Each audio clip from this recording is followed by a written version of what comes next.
Memory of my mother, Ruby Joy Chung Tam. We called him Icarus. It was not his real name, of course. My childhood on the farm taught me that you must never give a name to an animal marked for slaughter. Instead, you referred to it as pig number 1 or pig number 2, and you always avoided looking it in the eye to shield yourself from any glimpse of self-awareness or personality or affection. When a beast trusts you, it takes far more resolve to slit its throat. We had no such issue with Icarus, who neither trusted us nor had any inkling of who we were. But we knew a great deal about him. We knew that he lived behind high walls in a hilltop villa on the outskirts of Rome, that he and his wife, Lucia, had 2 sons, ages 8 and 10, that despite his immense wealth, he had simple tastes in food, and a favorite local restaurant, La Nonna, at which he dined almost every Thursday, and that he was a monster, which was the reason we came to be in Italy that summer. The hunting of monsters is not for the faint of heart. Nor is it for those who feel bound by such trivial doctrines as law or national borders. Monsters, after all, do not play by the rules, so neither can we, not if we hope to defeat them. But when you abandon civilized standards of conduct, you run the risk of becoming a monster yourself. And that is what happened that summer in Rome. I did not recognize it at the time. None of us did. Until it was too late. 1. On the night that 13-year-old Claire Ward should have died, she stood on the window ledge of her third-floor Ithaca bedroom, trying to decide whether to jump. 20 feet below were scraggly forsythia bushes, long past their spring bloom. They would cushion her fall, but most likely there'd be broken bones involved. She glanced across at the maple tree, eyeing the sturdy branch that arched only a few feet away. She'd never attempted this leap before, because she'd never been forced to. Until tonight, she'd managed to sneak out the front door without being noticed. But those nights of easy escapes were over, because boring Bob was on to her. "From now on, young lady, you are staying home. No more running around town after dark like a wildcat." If I break my neck on this jump, she thought, it's all Bob's fault. Yes, that maple branch was definitely within reach. She had places to go, people to see, and she couldn't hang around here forever weighing her chances.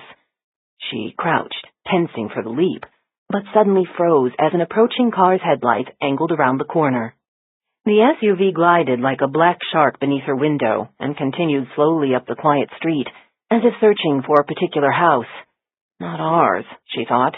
No one interesting ever turned up at the residence of her foster parents, Boring Bob, and equally boring Barbara Buckley. Even their names were boring, not to mention their dinner conversations. "How was your day, dear?" "And yours?" "The weather's turning nice, isn't it?" "Can you pass me the potatoes?" In their tweedy, bookish world, Claire was the alien, the wild child they'd never understand, although they tried. They really did. She should be living instead with artists or actors or musicians, people who stayed up all night and knew how to have fun. Her kind of people. The black car had vanished. It was now or never. She took a breath and sprang, felt the night air whoosh in her long hair as she soared through the darkness. She landed, graceful as a cat, and the branch shuddered under her weight. Piece of cake. She scrambled down to a lower branch and was about to jump off when that black SUV returned. Again it glided past, engine purring. She watched it until it vanished around the corner. Then she dropped down onto the wet grass. Glancing back at the house, she expected Bob to come storming out the front door, yelling at her, "Get back inside now, young lady." But the porch light remained dark. Now the night could begin. She zipped up her hoodie and headed toward the town common, where the action was, if you could call it that. At this late hour, the street was quiet, most of the windows dark. It was a neighborhood of picture-perfect houses with gingerbread trim, a street populated by college professors and gluten-free vegan moms who all belonged to book groups. 10 square miles surrounded by reality, was how Bob affectionately described the town. But he and Barbara belonged here. Claire did not know where she belonged. She strode across the street, scattering dead leaves with her scuffed boots. A block ahead, a trio of teens, 2 boys and a girl, stood smoking cigarettes beneath the pool of light cast by a street lamp. "Hey," she called out to them. The taller boy waved. "Hey, Claire Bear. I heard you were grounded again." "For about 30 seconds. She took the lit cigarette he offered her, drew in a lungful of smoke, and exhaled with a happy sigh. "So, what's our plan tonight? What are we doing?" "I hear there's a party over at the falls, but we need to find a ride." "What about your sister? She could take us." "Nah, Dad took her car keys. Let's just hang around here and see who else shows up." The boy paused, frowning past Claire's shoulder. "Uh-oh, look who just did." She turned and groaned as a dark blue sob pulled up at the curb beside her. The passenger window rolled down and Barbara Buckley said, "Claire, get in the car." "I'm just hanging out with my friends." "It's nearly midnight and tomorrow's a school day." "It's not like I'm doing anything illegal." From the driver's seat, Bob Buckley ordered, "Get in the car now, young lady." "You're not my parents." "But we are responsible for you. It's our job to raise you right, and that's what we're trying to do. If you don't come home with us now, there will be, well, consequences." "Yeah, I'm so scared I'm shaking in my boots," she thought. She started to laugh, but suddenly noticed that Barbara was wearing a bathrobe, and Bob's hair was standing up on one side of his head. They'd been in such a hurry to chase after her that they hadn't even gotten dressed. They both looked older and wearier, a rumpled, middle-aged couple who'd been roused from bed and, because of her, would wake up exhausted tomorrow. Barbara gave a tired sigh. "I know we're not your parents, Claire. I know you hate living with us, but we're trying to do our best. So please, get in the car. It's not safe for you out here." Claire shot an exasperated glance at her friends, then climbed into the sob's back seat and swung the door shut. "Okay," she said. "Satisfied?" Bob turned to look at her. "This isn't about us. It's about you. We swore to your parents that you'd always be looked after. If Isabel were alive, it would break her heart to see you now, out of control, angry all the time. Claire, you were given a second chance, and that's a gift. Please, don't throw it away." He sighed. "Now, buckle up, okay?" If he'd been angry, if he'd yelled at her, she could have dealt with it. But the look he gave her was so mournful that she felt guilty. Guilty for being a jerk, for repaying their kindness with rebellion. It was not the Buckleys' fault that her parents were dead, that her life was screwed up. As they drove away, she sat hugging herself in the back seat, remorseful but too proud to apologize. "Tomorrow, I'll be nicer to them," she thought. "I'll help Barbara set the table, maybe even wash Bob's car, because damn, this car sure does need it." "Bob," said Barbara, "what's that car doing over there?" An engine roared. Headlights hurtled toward them. Barbara screamed, "Bob!" The impact threw Claire against her seatbelt as the night exploded with terrible sounds, shattering glass, crumpling steel, and someone crying, whimpering. Opening her eyes, she saw that the world had turned upside down, and she realized that the whimpers were her own. "Barbara," she whispered. She heard a muted pop, then another, smelled gasoline. She was suspended by the seatbelt, and the strap cut so deeply into her ribs that she could scarcely breathe. She fumbled for the release. It clicked open and her head thumped down, sending pain shooting up her neck. Somehow she managed to twist around so she was lying flat, the shattered window in view. The smell of gasoline was stronger. She squirmed toward the window, thinking about flames, about searing heat and flesh cooking on her bones. Get out, while there's still time to save Bob and Barbara." She punched through the last pebbly fragments of glass, sent them clattering onto pavement. 2 feet moved into view and halted in front of her. She stared up at the man who blocked her escape. She could not see a face, only his silhouette and his gun. Tires shrieked as another car roared toward them. Claire jerked back into the sob like a tortoise withdrawing into the safety of her shell. Shrinking from the window, she covered her head with her arms and wondered if this time the bullet would hurt. If she would feel it explode in her skull. She was curled so tightly into a ball that all she heard was the sound of her own breathing, the whoosh of her own pulse. She almost missed the voice calling her name. "Claire Ward?" It was a woman. "I must be dead, and that's an angel speaking to me." "He's gone. It's safe to come out now," the angel said, "but you must hurry." Claire opened her eyes and peered through her fingers at the face staring sideways through the broken window. A slender arm reached toward her, and Claire cowered from it. "He'll be back," the woman said, "so hurry." Claire grasped the offered hand, and the woman hauled her out. Broken glass tinkled like hard rain as Claire rolled onto the pavement. Too quickly she sat up, and the night wobbled around her. She caught one dizzying glimpse of the overturned Saab and had to drop her head again. "Can you stand?" Slowly Claire looked up. The woman was dressed all in black. Her hair was tied back in a ponytail, the blonde strands bright enough to reflect a faint glimmer from the street lamp. "Who are you?" Claire whispered. "My name doesn't matter." "Bob? Barbara?" Claire looked at the overturned Saab. "We had to get them out of the car.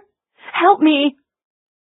Claire crawled to the driver's side and yanked open the door. Bob Buckley tumbled out onto the pavement, his eyes open and sightless.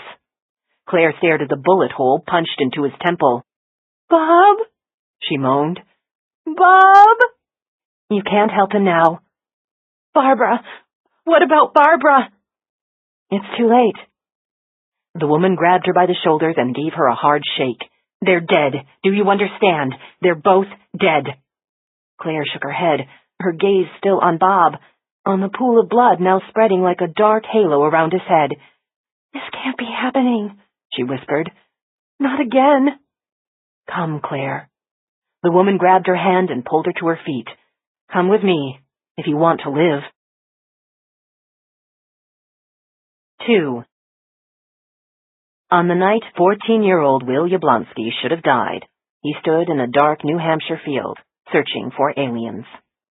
He had assembled all the necessary equipment for the hunt. There was his 10-inch Dobsonian mirror, which he'd ground by hand 3 years ago, when he was only 11 years old. It had taken him 2 months, starting with coarse 80 grit sandpaper and progressing to finer and finer grits to shape and smooth and polish the glass. With his dad's help, he'd built his own alt-azimuth mount. The 25mm Plössl eyepiece was a gift from his Uncle Brian, who helped Will haul all his equipment out into the field after dinner whenever the sky was clear. But Uncle Brian was a lark, not an owl, and by 10 p.m. he always called it a night and went to bed. So Will stood alone in the field behind his aunt and uncle's farmhouse, as he did most nights when the sky was clear and the moon wasn't shining, and searched the sky for alien fuzzy balls, otherwise known as comets. If he ever discovered a new comet, he knew exactly what he would name it: Comet Neil Yablonsky, in honor of his dead father. New comets were spotted all the time by amateur astronomers. Why couldn't a 14-year-old kid be the next to find one? His dad once told him that all it took was dedication, a trained eye, and a lot of luck. It's a treasure hunt, Will. The universe is like a beach, and the stars are grains of sand, hiding what you're looking for. For Will, the treasure hunt never got old. He still felt the same excitement whenever he and Uncle Brian hauled the equipment out of the house and set it up under the darkening sky. The same sense of anticipation that this could be the night he discovered Comet Neil Yablonsky. And then the effort would be worth it, worth the countless nocturnal vigils fueled by hot chocolate and candy bars. Even worth the insults flung at him by his former classmates in Maryland. That boy, Stay Puft Marshmallow. Comet hunting was not a hobby that made you tan and trim. Tonight, as usual, he'd begun his search soon after dusk, because comets were most visible just after sunset or before sunrise. But the sun had set hours ago, and he still hadn't spotted any fuzzy balls. He'd seen a few passing satellites and a briefly flaring meteor, but nothing else that he hadn't seen before in this sector of the sky. He turned the telescope to a different sector and the bottom star of Canis Venatici came into view. The hunting dogs. He remembered the night his father had told the name of that constellation. A cold night, when they'd both stayed up till dawn, sipping from a thermos and snacking on— He suddenly jerked straight and turned to look behind him. What was that noise? An animal, or merely the wind in the trees? He stood still, listening for any sounds, but the night had turned unnaturally silent, so silent that it magnified his own breathing. Uncle Brian had assured him there was nothing dangerous in those woods, but alone here in the dark, Will could imagine all sorts of things with teeth. Black bears, wolves, cougars. Uneasy, he turned back to his telescope and shifted the field of vision. A fuzzy ball suddenly appeared smack in the eyepiece. I found it! Comet Neil Yablonsky! No, stupid, that wasn't a comet. He sighed in disappointment as he realized he was looking at M3, a globular cluster. Something that any decent astronomer would recognize. Thank God he hadn't woken up Uncle Brian to see it. That would have been embarrassing. The snap of a twig made him spin around again. Something was moving in the woods. Something was definitely there. The explosion threw him forward. He slammed face down onto the turf-cushioned ground, where he lay stunned by the impact. A light flickered, brightening, and he lifted his head and saw that the stand of trees was shimmering with an orange glow. He felt heat against his neck, like a monster's breath. He turned. The farmhouse was ablaze, flames shooting up like fingers clawing at the sky. "Uncle Brian!" Will screamed. "Aunt Lynn!" He ran toward the house, but a wall of fire barred the way, and the heat drove him back, a heat so intense that it seared his throat. He stumbled backward, choking, and smelled the stench of his own singed hair.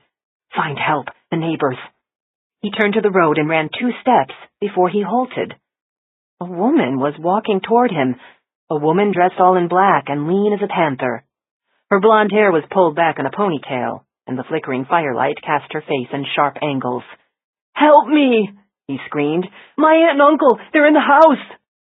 She looked at the farmhouse, now fully consumed by flames. "I'm sorry, but it's too late for them." "It's not too late. We have to save them." She shook her head sadly. "I can't help them, Will. But you, I can save you." She held out her hand. "Come with me, if you want to live." 3. Some girls looked pretty in pink.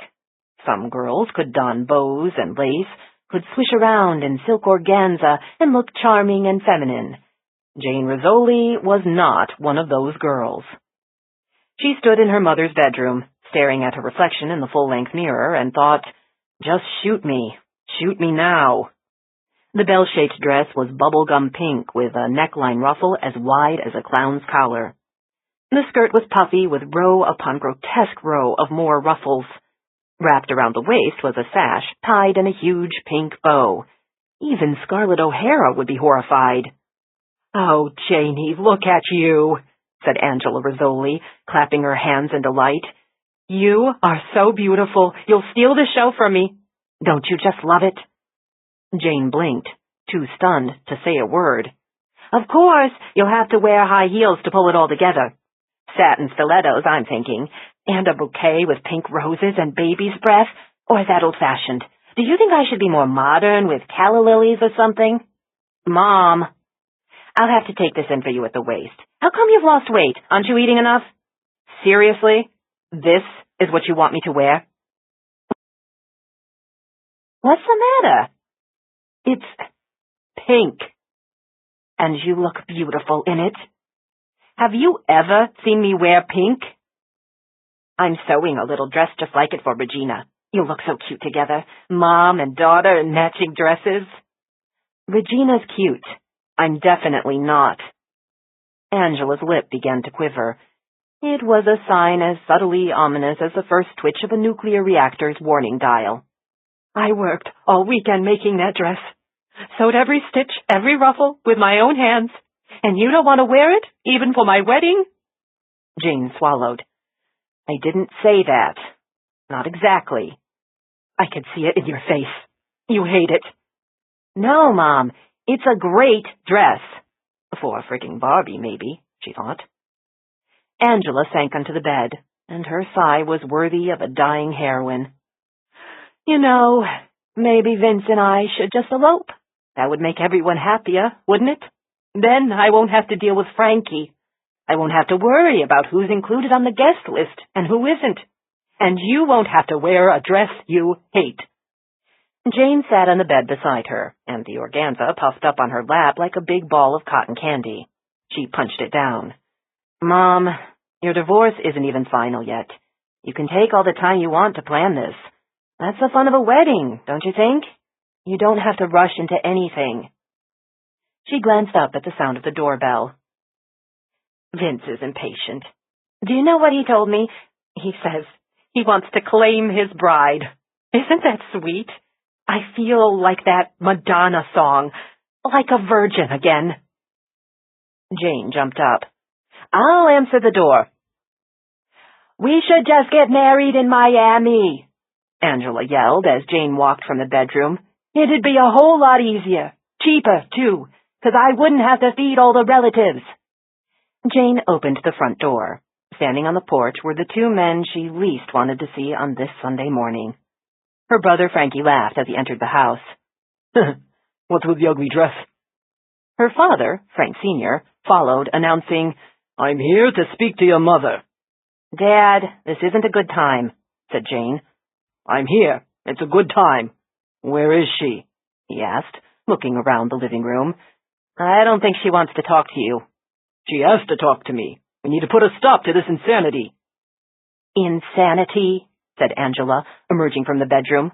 Look who's talking about insanity. Frankie says you're going through with this, said Jane's father.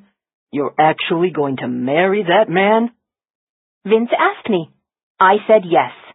What about the fact we're still married? It's only a matter of paperwork. I'm not going to sign them. What? I said I'm not going to sign the papers, and you're not going to marry that guy. Angela gave a disbelieving laugh. You're the one who walked out. I didn't know you'd turn around and get married. What am I supposed to do? Sit around pining after you left me for her? I'm still a young woman, Frank. Men want me. They want to sleep with me. Frankie groaned. Jesus, Ma. And you know what? Added Angela. Sex has never been better. Jane heard her cell phone ringing in the bedroom. She ignored it and grabbed her father's arm. I think you'd better leave, Dad. Come on, I'll walk you out. I'm glad you left me, Frank, said Angela. Now I've got my life back, and I know what it's like to be appreciated. You're my wife. You still belong to me. Jane's cell phone, which had gone briefly silent, was ringing again, insistent and now impossible to ignore. Frankie, she pleaded, for God's sake, help me here. Get him out of the house. Come on, Dad, Frankie said, and clapped his father on the back. Let's go get a beer.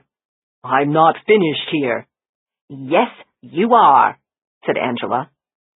Jane sprinted back to the bedroom and dug the ringing cell phone out of her purse, tried to ignore the arguing voices in the hallway as she answered, Rizzoli. Detective Darren Crow said, We need you on this one. How soon can you get here? No polite preamble, no please or would you mind, just Crow being his usual charming self. She responded with an equally brusque, I'm not on call. Marquette's bringing in 3 teams. I'm lead on this. Frost just got here, but we could use a woman. Did I just hear you right? Did you say you actually need a woman's help? Look, our witness is too shell-shocked to tell us much of anything. Moore's already tried talking to the kid, but he thinks you'll have better luck with him. Kid. That word made Jane go still. Your witness is a child? Looks about 13, 14. He's the only survivor. What happened? Over the phone, she heard other voices in the background, the staccato dialogue of crime scene personnel, and the echo of multiple footsteps moving around a room with hard floors. She could picture Crow swaggering at the center of it with his puffed-out chest and bulked-up shoulders and Hollywood haircut. "It's a fucking bloodbath here," he said. 5 victims, including 3 children. The youngest one can't be more than 8 years old. I don't want to see this, she thought. Not today. Not any day. But she managed to say, "Where are you?" "The residence is on Lewisburg Square. Goddamn news vans are packed in tight here, so you'll probably need to park a block or 2 away." She blinked in surprise. This happened on Beacon Hill? Yeah. Even the rich get whacked. Who are the victims? Bernard and Cecilia Ackerman, ages 50 and 48, and their 3 adopted daughters. And the survivor? Is he one of their kids? No. His name's Teddy Clock. He's been living with the Ackermans for a couple of years. Living with them? Is he a relative? No, said Crow. He's their foster child. 4. As Jane walked into Lewisburg Square, she spotted the familiar black Lexus parked among the knot of Boston PD vehicles, and she knew that M.E. Maura Isles was already on the scene. Judging by all the news vans, every TV station in Boston was also here, and no wonder. Of all the desirable neighborhoods in the city, few could match this square with its jewel-like park and leafy trees. The Greek Revival mansions overlooking the park were home to both old wealth and new, to corporate moguls and Boston Brahmins, and a former U.S. Senator. Even in this neighborhood, violence was no stranger. The rich get whacked, too, Detective Crow had said, but when it happened to them, everyone paid attention. Beyond the perimeter of police tape, a crowd jostled for better views. Beacon Hill was a popular stop for tour groups, and today those tourists were certainly getting their money's worth. "Hey, look, it's Detective Rizzoli." Jane spotted the female TV reporter and cameraman moving toward her, and she put up her hand to hold off any questions. Of course, they ignored her and pursued her across the square. "Detective, we hear there's a witness." Jane pushed through the crowd, muttering, "Police, let me through." "Is it true the security system was turned off and nothing was stolen?" The damn reporters knew more than she did. She ducked under the crime scene tape and gave her name and unit number to the patrolman on guard. It was merely a matter of protocol. He knew exactly who she was, and had already ticked off her name on his clipboard. "Should have seen that gal chase Detective Frost," the patrolman said with a laugh. "He looked like a scared rabbit." "Is Frost inside?" "So is Lieutenant Marquette. The commissioner's on his way in, and I half expect His Honor will be showing up, too."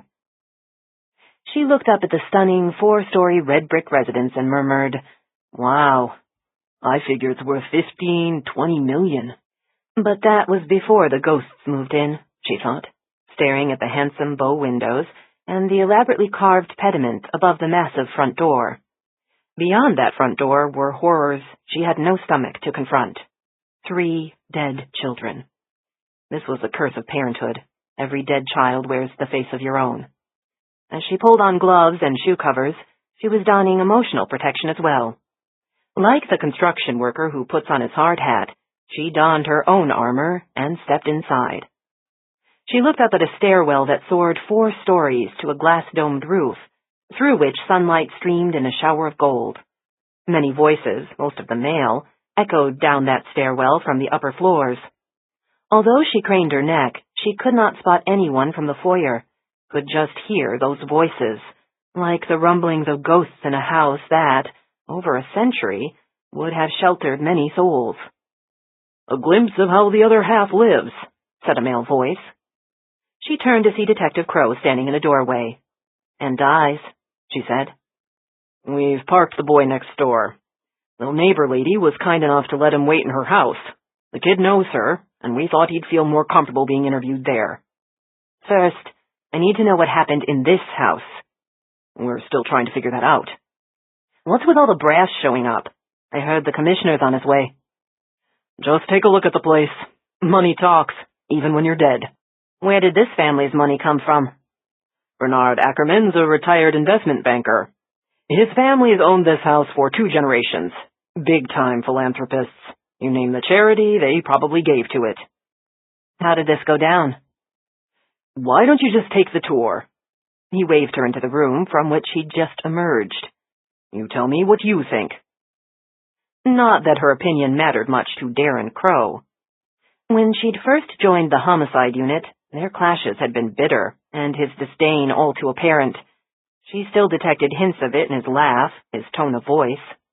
Whatever respect she'd earned in his eyes would always be probationary, and here was yet another opportunity to lose it. She followed him through a parlor where the 20-foot ceiling was ornately painted with cherubs and grapevines and gold leaf rosettes.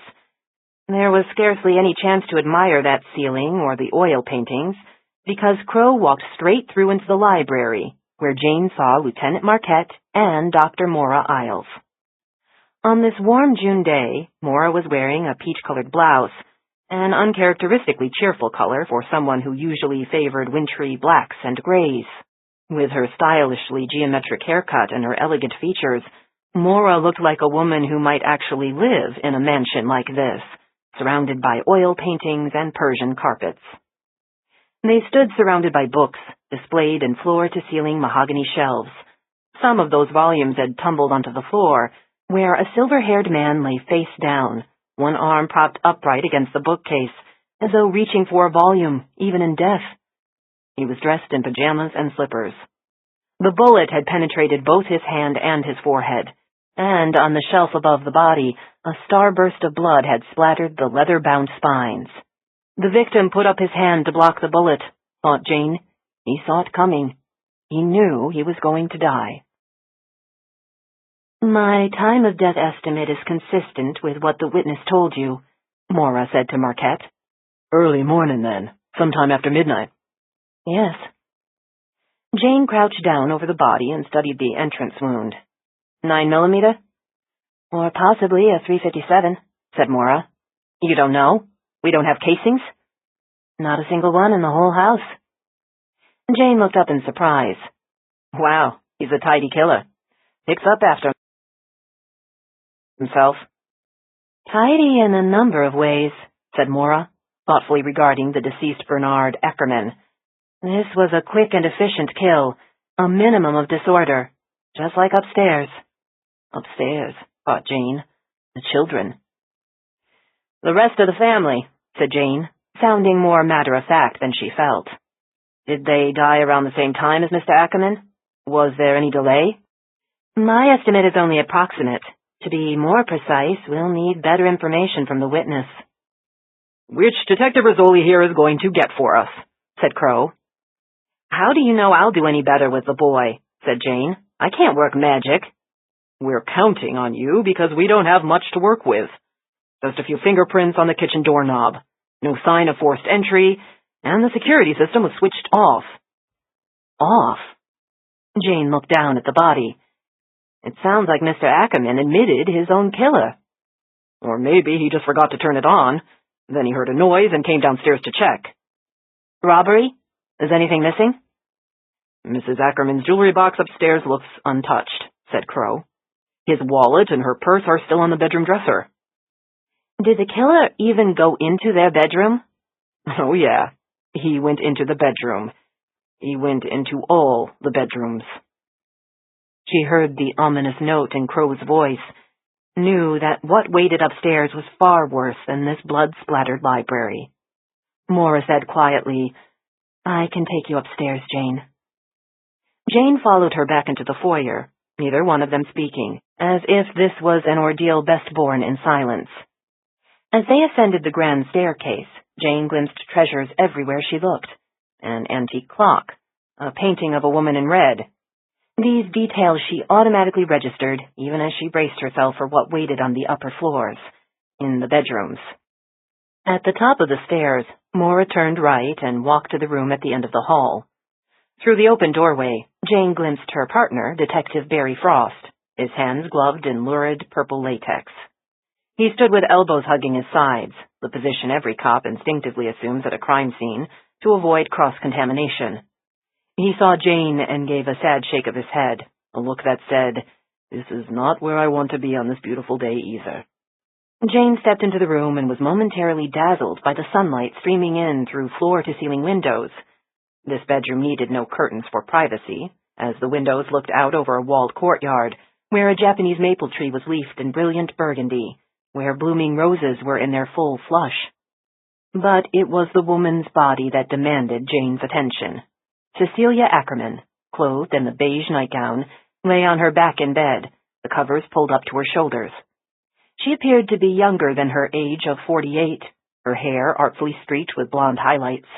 Her eyes were closed, and her face was eerily serene.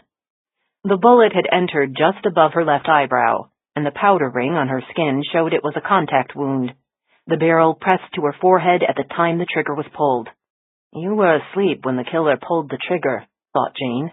"You did not scream or resist. You posed no threat. Yet the invader walked into this room, crossed to the bed, and fired a bullet into your head." "It gets worse," said Frost. She looked at her partner, who appeared haggard in the harsh morning light. This was more than mere fatigue she saw in his eyes. Whatever he'd seen had left him shaken. "The children's bedrooms are on the 3rd floor, Maura said, a statement so matter-of-fact that she might have been a realtor describing the features of this grand house. Jane heard creaking overhead, the footsteps of other team members moving in the rooms above them, and she suddenly thought of the year she'd helped plan her high school's Halloween House of Horrors.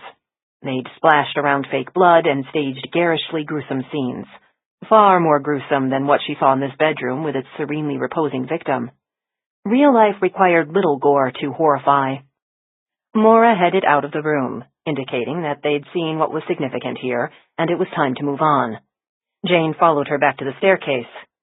Golden light shone down through the skylight, as if they were climbing a stairway to heaven, but these steps led to quite a different destination, to a place Jane did not want to go.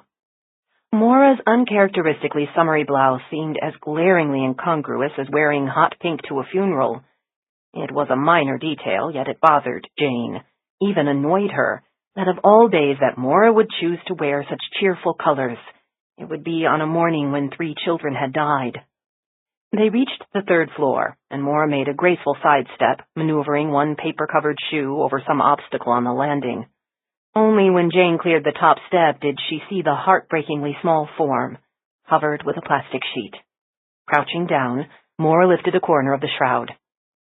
The girl was lying on her side, curled up into a fetal position, as though trying to retreat to the dimly remembered safety of the womb.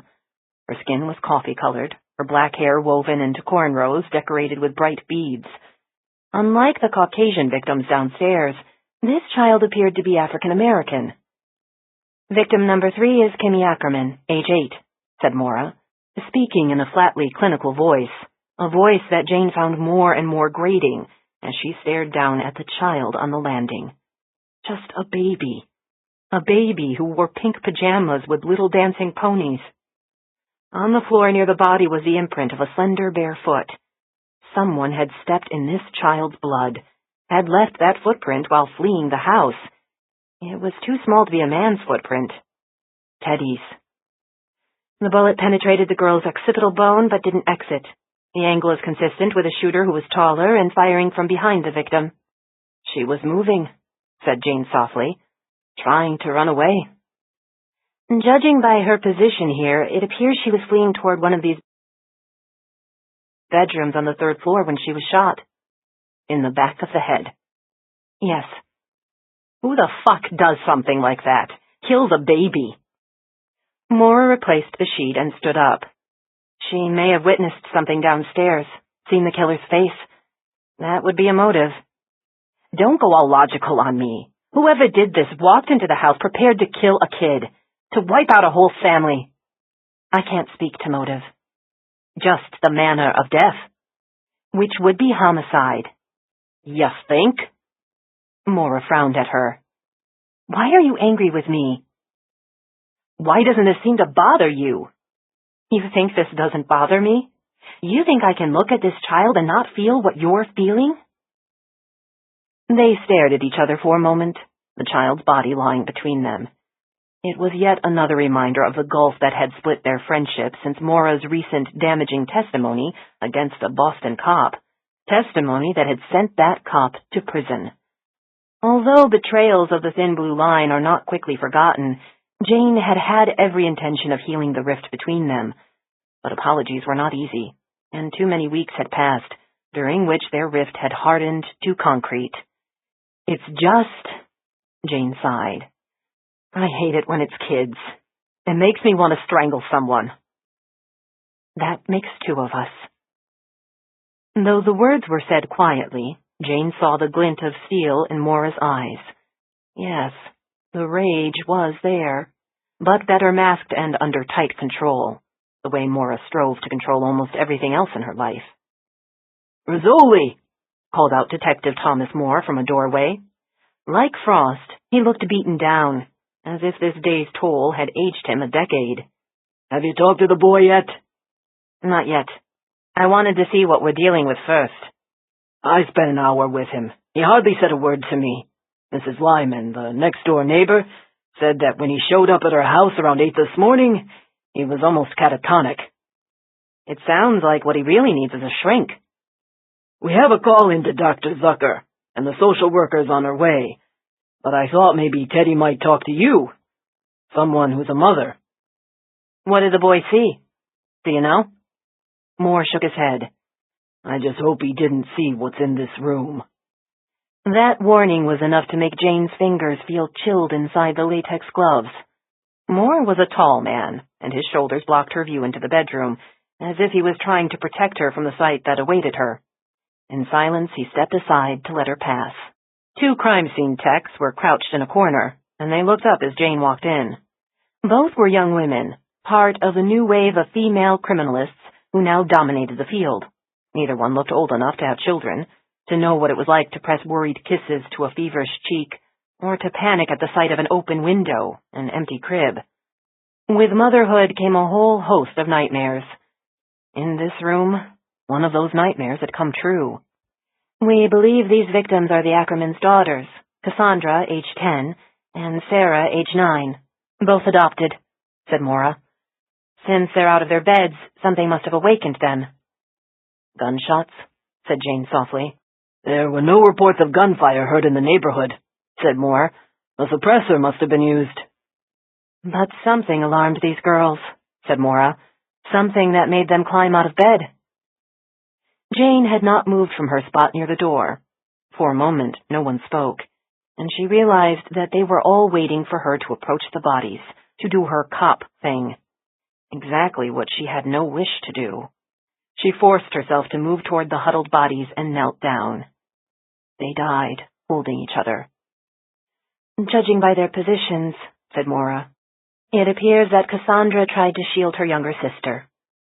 2 of the bullets passed through Cassandra's body first, before they penetrated Sarah's. Single coup de grace shots were fired into the heads of each girl. Their clothing doesn't appear disturbed, so I see no obvious evidence of sexual assault, but I'll need to confirm that at autopsy. That will be later this afternoon, if you'd like to observe, Jane." "No, I would not like to observe.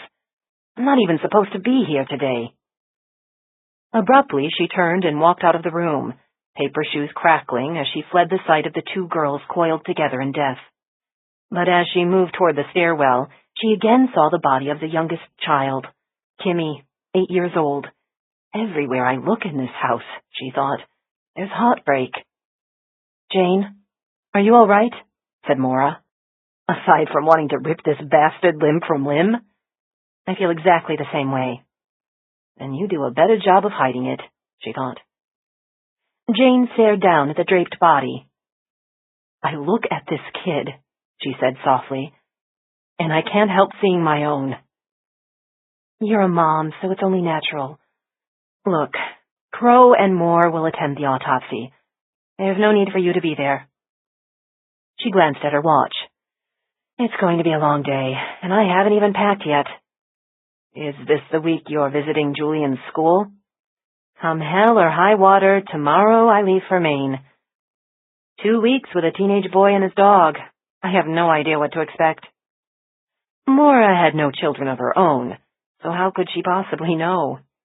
She and 16-year-old Julian Perkins had nothing in common beyond their shared ordeal last winter, fighting to survive in the Wyoming wilderness. She owed her life to the boy, and now she was determined to be the mother he had lost. "Let's see, "What can I tell you about teenage boys?"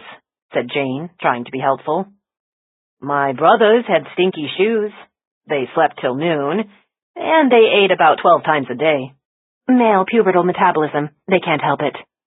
"Wow, you've really turned into a mom." Maura smiled. "It's a good feeling, actually." But motherhood comes with nightmares, Jane reminded herself, as she turned away from Kimmy's body. She was glad to retreat down the staircase, glad to escape this house of horrors. When at last she stepped outside again, she breathed in deeply, as though to wash the scent of death from her lungs. The media horde had grown even thicker, TV cameras lined up like battering rams around the crime scene perimeter. Crow stood front and center, Detective Hollywood playing to his audience. No one noticed Jane as she slipped past and walked to the house next door. A patrolman stood guard on the front porch, grinning as he watched Crow perform for the cameras. "So who do you think's gonna play him in the movie?" he asked. "Is Brad Pitt pretty enough?" "No one's pretty enough to play Crow," she snorted. "I need to talk to the boy. He's inside?" "With Officer Vasquez." "We're waiting for the shrink, too. So if Dr. Zucker shows up, send him in." "Yes, ma'am." Jane suddenly realized she was still wearing gloves and shoe covers from the crime scene. She peeled them off, stuffed them into her pocket, and rang the bell. A moment later, a handsome, silver-haired woman appeared at the door. "Mrs. Lyman?" said Jane. "I'm Detective Rizzoli." The woman nodded and waved her inside. "Hurry. I don't want those awful TV cameras to see us. It's such an invasion of privacy." Jane stepped into the house, and the woman quickly closed the door. "They told me to expect you, although I'm not sure how you'll be able to do much better with Teddy. That nice Detective Moore was so patient with him." "Where is Teddy?" "He's in the garden conservatory. Poor boy's hardly said a word to me. Just showed up at my front door this morning still wearing his PJs. I took one look at him and knew something awful had happened." She turned. "It's this way." Jane followed Mrs. Lyman into the entrance hall and looked up at a staircase that was a mirror image of the Ackermans' residence. And, like the Ackermans, this house featured exquisite and expensive-looking artwork. "What did he say to you?" asked Jane. "He said, 'They're dead. They're all dead.' And that was about all he could get out. I saw blood on his bare feet, and I immediately called the police." She stopped outside the door to the conservatory. "They were good people, Cecilia and Bernard, and she was so happy because she finally had what she wanted, a house full of children. They were already in the process of adopting Teddy. Now he's all alone again." She paused. "You know, I don't mind keeping him here. He's familiar with me, and he knows this house. It's what Cecilia would have wanted." "That's a generous offer, Mrs. Lyman. But social services has foster families who are specially trained to deal with traumatized children." "Oh, well, it was just a thought, since I already know him." "Then you can tell me more about him. Is there anything that might help me connect with Teddy? What are his interests?" "He's very quiet, loves his books. Whenever I visited next door, Teddy was always in Bernard's library, surrounded by books about Roman history. You might try breaking the ice by talking about that subject." Roman history, yeah, my specialty, she thought. "What else is he interested in?" "Horticulture. He loves exotic plants in my conservatory." "What about sports? Could we talk about the Bruins, the Patriots?" "Oh, he has no interest in that. He's too refined." "Which would make me a troglodyte." Mrs. Lyman was about to open the conservatory door when Jane said, "What about his birth family? How did he end up with the Ackermans?" Mrs. Lyman turned back to Jane. "You don't know about that?" "I'm told he's an orphan, with no living relatives." "That's why this is such a shock, especially for Teddy. Cecilia wanted so badly to give him a fresh start, with a real chance at happiness. I don't think there'll ever be a chance, now that it's happened again." "Again?" 2 years ago, Teddy and his family were anchored aboard their sailboat off St. Thomas. In the night, while the family was sleeping, someone came aboard. Teddy's parents and his sisters were murdered, shot to death. In the pause that followed, Jane suddenly realized how quiet the house was. So quiet that she asked her next question in a hushed voice. "And Teddy? How did he survive?" "Cecilia told me he was found in the water, floating in his life jacket, and he didn't remember how he got there." Mrs. Lyman looked at the closed door to the conservatory. "Now you understand why this is so devastating for him. It's awful enough to lose your family once, but to have it happen again?" She shook her head. "It's more than any child should have to endure." 5. They could not have chosen a more soothing place for a traumatized child than Mrs. Lyman's garden conservatory. Enclosed in glass, the room's windows faced a private walled garden.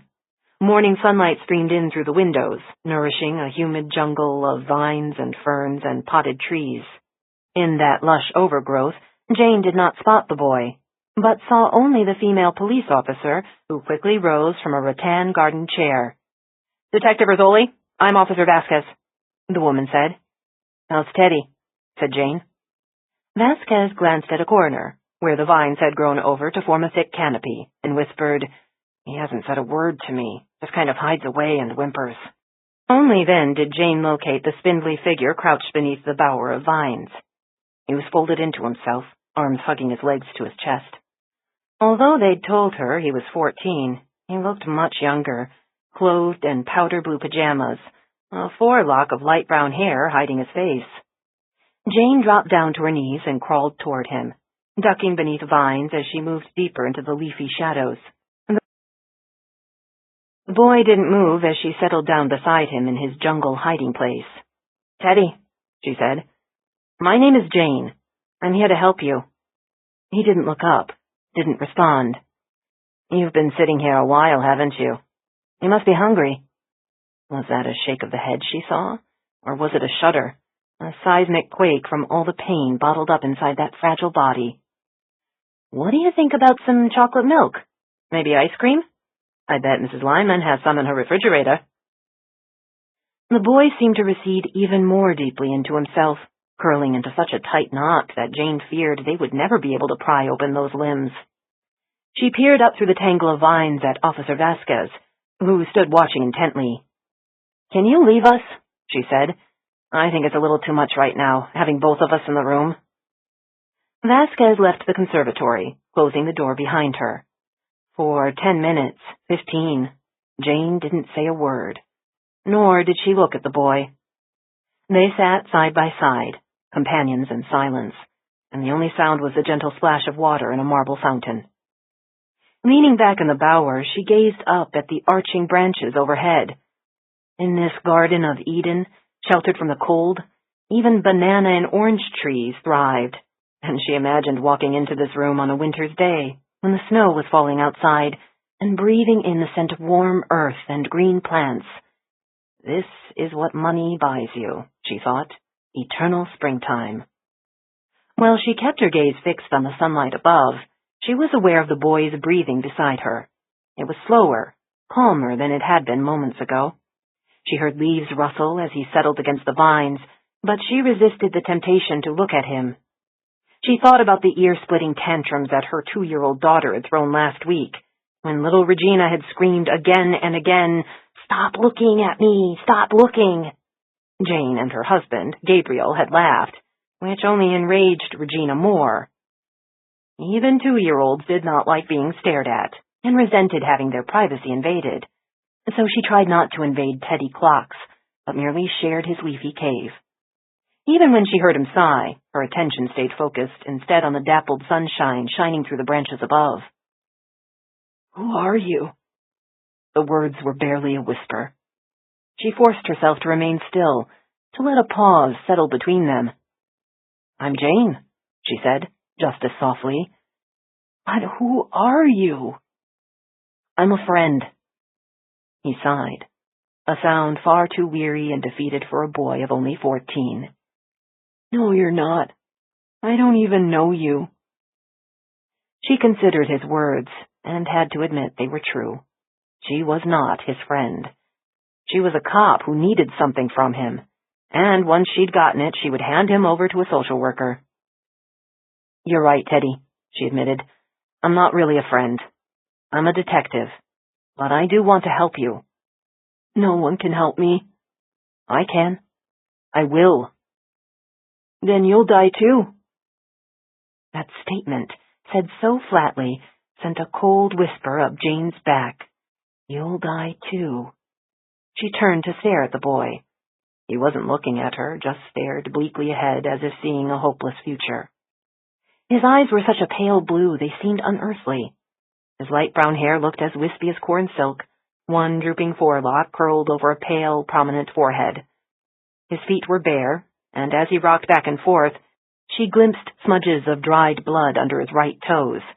She remembered the footprints leading away from the landing, leading away from 8-year-old Kimmy's body. Teddy had been forced to step in her blood to flee the house. Will you really help me? He said. Yes, I promise. I can't see anything. I lost them, and now I'm afraid to go back and find them. Find what, Teddy? My glasses. I think they're in my room. I must have left them in my room, but I can't remember. I'll find them for you. That's why I can't tell you what he looked like, because I couldn't see him. Jane went still, afraid to interrupt him, afraid that anything she said, any move she made, would make him pull back like a frightened turtle retreating into his shell. She waited, but heard only the sound of the splattering water in the fountain. Who are you talking about? She finally asked. He looked at her, and his eyes seemed lit like blue fire from within. The man who killed them. His voice broke, his throat choking down the words to a high keen.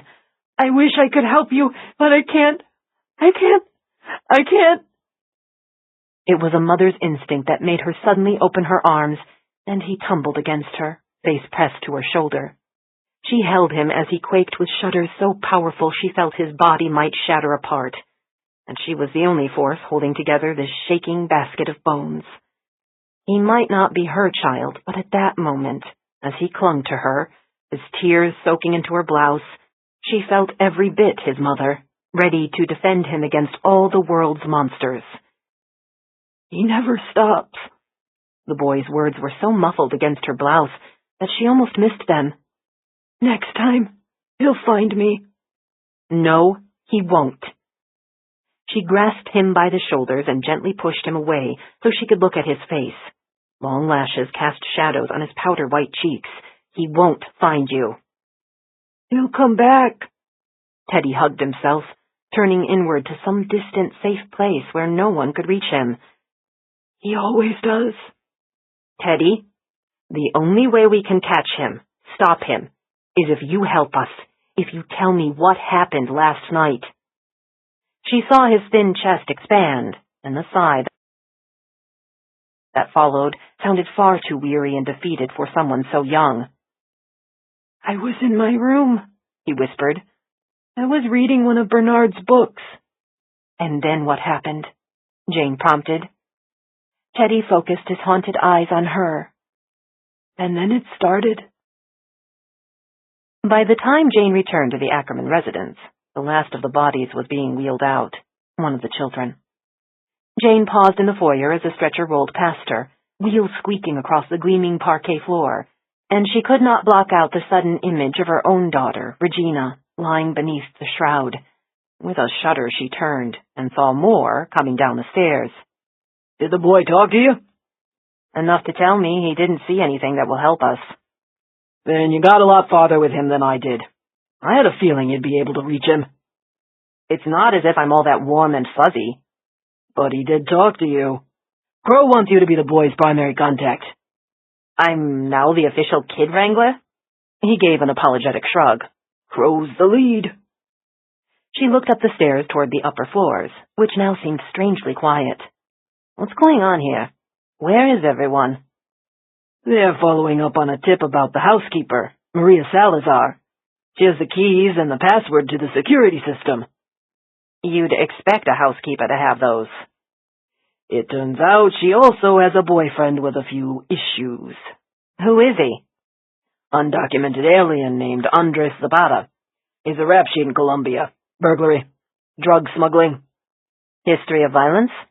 Not that we're aware of, but still. Jane focused on the antique clock hanging on the wall, an item that no self-respecting burglar would have passed up. And she remembered what she'd heard earlier, that Cecilia's purse and Bernard's wallet were both found in the bedroom, and the jewelry box had been untouched. If this was a burglary, she said, what did he take? A house this size, with so many valuables to choose from? Moore shook his head. The only person who might be able to tell us what's missing is the housekeeper. Who now sounded like a suspect. I'm going up to see Teddy's room, she said, and started up the stairs. Moore did not follow her. When she reached the third floor, she found herself alone. Even the CSU team had already departed. Earlier, she had merely glanced at the doorway. Now she stepped inside and slowly surveyed Teddy's neatly kept room. On the desk facing the window was a stack of books, many of them old and clearly well-loved. She scanned the titles. Ancient Techniques of Warfare, and Introduction to Ethnobotany, the Cryptozoology Handbook, Alexander in Egypt. Not the sort of reading she'd expect for a 14-year-old, but Teddy Clock was unlike any boy she'd ever come across. She saw no TV, but a laptop computer sat open beside the books. She tapped on a key and the screen came alive, to the last website Teddy had viewed. It was a Google search page, and he had typed in, "Was Alexander the Great murdered?" Judging by the orderly desk, the squared-off stack of books, the boy was addicted to neatness. The pencils in his drawer were all sharpened like spears ready for battle, the paper clips and stapler each in their own slots. Only 14 and already hopelessly obsessive-compulsive. Here's where he'd been sitting at midnight last night, he'd told her, when he'd heard the faint pops, then Kimmy's screams as she'd run up the stairs. His penchant for neatness compelled him to close the book, Alexander in Egypt, even though he was terrified. He knew what those pops, those cries, signified. It's what happened before, the same sounds I heard on the boat. I knew it was gunfire. There was no window to crawl out of, no easy escape from this third-floor bedroom. So, he'd turned off his light. He heard the girl's cries, heard more pops, and hid in the first place a scared child would retreat to, under the bed. Jane turned to look at the perfectly smooth duvet, at sheets tucked in as tightly as a soldier's bunk. Had Teddy's obsessive-compulsive neatness resulted in these perfectly made-up linens? If so, it may well have saved his life. As Teddy cowered under the bed, the killer had turned on the lights and walked in. Black shoes. That's all I saw. He had black shoes, and he was standing right by my bed. A bed that, at midnight, had not been slept in. To an intruder, it would appear that the child who lived in this room was away that night. The killer with the black shoes walked out. Hours passed, but Teddy stayed under that bed, cowering at every creak. He thought he heard footsteps return, quieter, stealthier, and imagined the killer was still there in the house, waiting. He did not know what time it was when he fell asleep. He only knew that when he woke up, the sun was shining. Only then did he finally crawl from his hiding place, stiff and sore from lying half the night on the floor. Through the window, he saw Mrs. Lyman working in her garden. Next door was safety. Next door was someone he could run to. And so he did. Jane knelt down and looked under the bed. There was so little clearance beneath the box spring that she would never be able to fit under it. But a scared boy had squeezed into that space, smaller than a coffin. She glimpsed something deep in those shadows, and had to lie face down on the floor before she could reach under far enough to grasp the object. It was Teddy's missing glasses. She rose back to her feet and took one last look around the room. Although the sun shone brightly through the window, and outside it was a summery 75 degrees, within these four walls she felt a chill and shivered. It was odd that she had not felt that cold sensation in the rooms where members of the Ackerman family had died. No, it was only here that the horror of what happened last night still seemed to linger, here, in the room of the boy who had lived. 6. Teddy Clock, said Detective Thomas Moore, must be the unluckiest boy on the planet. When you consider all that's happened to him, No wonder he's displaying serious emotional problems. Not like he was normal to begin with, Darren Crow said. The kid's just plain strange. Strange in what way? He is 14 years old and he doesn't do sports, doesn't watch TV. He spends every night and weekend hunched over his computer and a bunch of dusty old books. Some people wouldn't consider that strange. Crow turned to Jane. You've spent the most time with him, Rizzoli. You've got to admit the kid's not right. By your standards, said Jane. Teddy's a lot smarter than that. A chorus of woes went around the table as the other 4 detectives watched for Crow's reaction to that not-so-subtle insult. There's knowledge that's useless, Crow retorted, and then there's street smarts. He's only 14, and he's survived 2 massacres, she said. Don't tell me this boy doesn't have street smarts. As the team lead in the Ackerman investigation, Crow was acting more abrasive than usual. Their morning team meeting had been going for almost an hour now, and they were all on edge. In the 30-some hours since the slaughter of the Ackerman family, the media frenzy had intensified, and this morning Jane had awakened to the tabloid headline, "Horror on Beacon Hill," accompanied by a photo of their prime suspect, Andres Zapata, the missing boyfriend of the Ackerman's housekeeper. It was an old mugshot from a drug arrest in Colombia, and he had a face that looked like a killer's. He was an illegal immigrant, he had a burglary record, and his fingerprints were found on the Ackerman's kitchen door, as well as on their kitchen counters. They had enough for an arrest warrant, but a conviction? Jane wasn't sure. She said, "We can't count on Teddy to help us build a case against Zapata."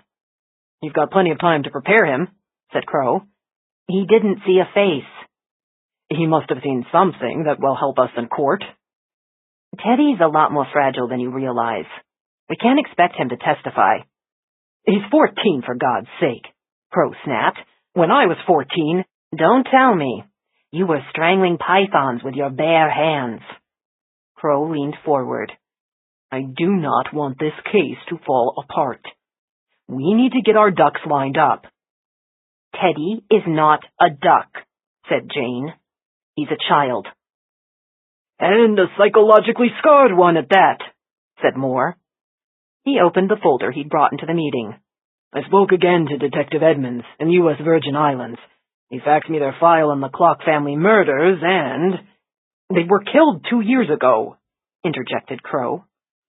"Different jurisdiction, even a different country. Where's the connection to this case?" "Probably none," admitted Moore. "But this information speaks to the boy's emotional state, to why he's so devastated. What happened to him in St. Thomas was every bit as horrifying as what happened to him here." "And that case was never solved?" said Frost. Moore shook his head. "But it generated a lot of press. I remember reading about it at the time. American family on a dream voyage around the world, murdered aboard their 75-foot yacht. Granted, the U.S. Virgin Islands has a homicide rate about 10 times ours, but even there the massacre was shocking. It actually took place in the Capella Islands, which are off St. Thomas. The Clock family, Nicholas and Annabelle and their 3 children, were living aboard their yacht, Pantomime. They anchored for the night in a quiet bay, no other yachts around. While the family was sleeping, the killer, or killers, boarded the boat. There was gunfire, shouts, screams, and then an explosion. That, at least, is what Teddy later told the police." "How did he manage to survive?" asked Frost. "The explosion made him black out, so there are holes in his memory. The last thing he remembers is his father's voice telling him to jump. When he woke up, he was in the water, strapped into a life jacket. A dive boat found him the next morning, surrounded by debris from the Pantomime." "And the family?" "There was an extensive search of the waters. They later found the bodies of Annabelle and one of the girls. What was left of them, anyway, after the sharks had done their damage. Autopsy revealed that both had been shot in the head. The bodies of Nicholas and the other daughter were never recovered." Moore passed around copies of the facts report. "Lieutenant Edmonds said it was the most disturbing crime he'd ever investigated. A 75-foot yacht is a tempting target, so he assumed the motive was robbery. The killer or killers probably stripped the boat of valuables, then blew it up to destroy the evidence, leaving nothing for the police to go on. It remains unsolved. And the boy couldn't remember anything useful in that case either, said Crow. Is there something seriously wrong with this kid? He was only 12 years at the time, said Moore, and he's certainly intelligent. I called their old next-door neighbor in Providence, where the Clocks were living before they left on their sailboat. She told me that Teddy was considered gifted. He was in his school's accelerated program. Yes, he did have problems making friends and fitting in, but he had at least a dozen IQ points over his peers. Jane thought of the books she'd seen in Teddy's bedroom, and the wide range of esoteric subjects they covered: Greek history, ethnobotany, cryptozoology, subjects that she doubted most 14-year-olds were even acquainted with. Asperger's syndrome, she said. Moore nodded. That's what the neighbor said. The Clocks had Teddy evaluated, and the doctor told them Teddy is high-functioning, but he misses certain emotional cues, which is why it's hard for him to make friends. And now he's left with no one, said Jane. She thought of how he had clung to her in the neighbor's solarium.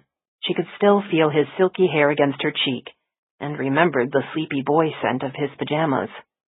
She wondered how he was adjusting to the emergency foster family where social services had placed him. Last night, before going home to her own daughter, she'd driven to Teddy's new home and brought him his glasses. He was now staying with an older couple, seasoned foster parents who had years of experience nurturing children in crisis. But the look Teddy had given Jane as she'd walked out the door after that visit could break any mother's heart, as if she were the only person who could save him, and she was abandoning him to strangers. Moore reached into his folder and took out a print of a Christmas card photo with the caption, "Happy Holidays from the Clocks." This is the last correspondence the neighbor received from the Clocks. It's an e-card, sent about a month after the family left Providence. They pulled their 3 kids out of school, put their house on the market, and the whole family set off to sail around the world. On a 75-foot yacht? They had money, said Frost. What did they do for a living? Annabelle was a homemaker. Nicholas was a financial consultant for some company in Providence. The neighbor didn't remember the name. Crow laughed. Yeah, a title like financial consultant does sound like money. It's kind of a radical move, isn't it? Said Frost. To suddenly pull up roots like that? Leave everything behind and drag your family onto a sailboat?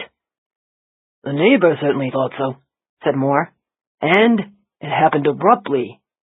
Annabelle never even mentioned it until the day just before they left. It makes you wonder. About what? Said Crow. Was the family running from something? Scared of something? Maybe there is a link between these 2 attacks on Teddy. 2 years apart? Crow shook his head. As far as we know, the Clocks and the Ackermans didn't even know each other. All they had in common was the boy. It just troubles me. That's all. It troubled Jane as well. She looked at the Christmas photo, perhaps the last one that existed of the Clock family. Annabelle Clock's chestnut hair was upswept and casually elegant, reflecting hints of gold.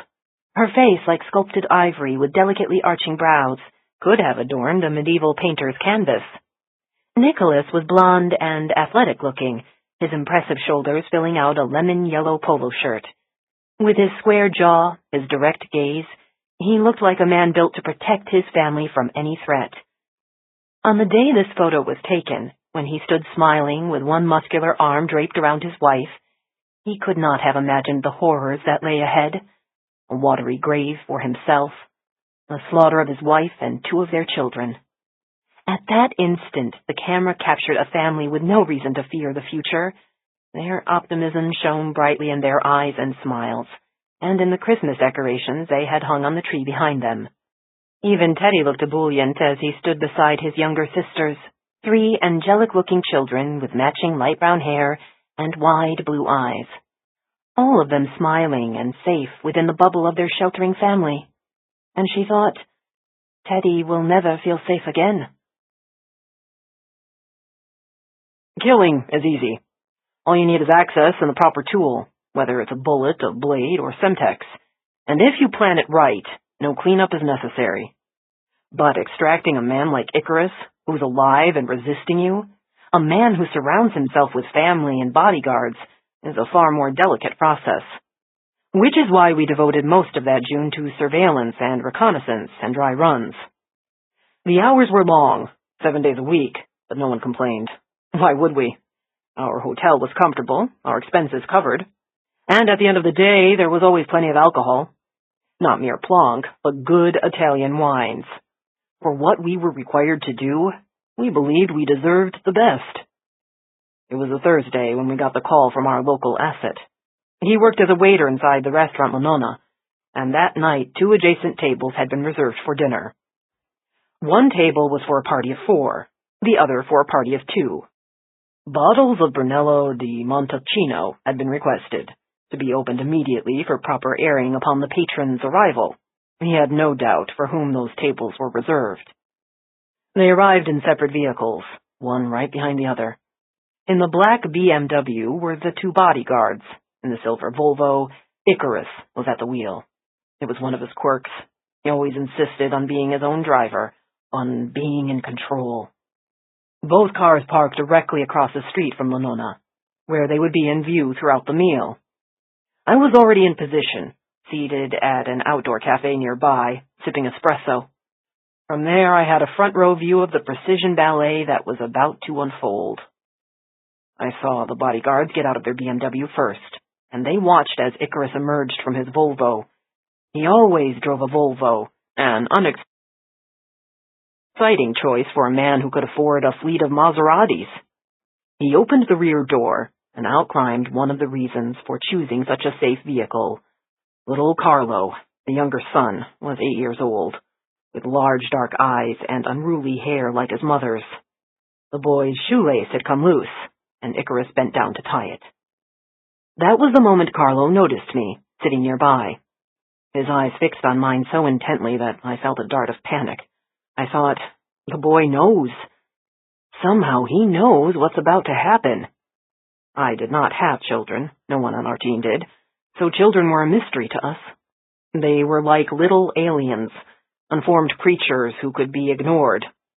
But Carlo's eyes were luminous and wise, and I felt stripped of all pretense, unable to justify what we were about to do to his father. Then Icarus stood up.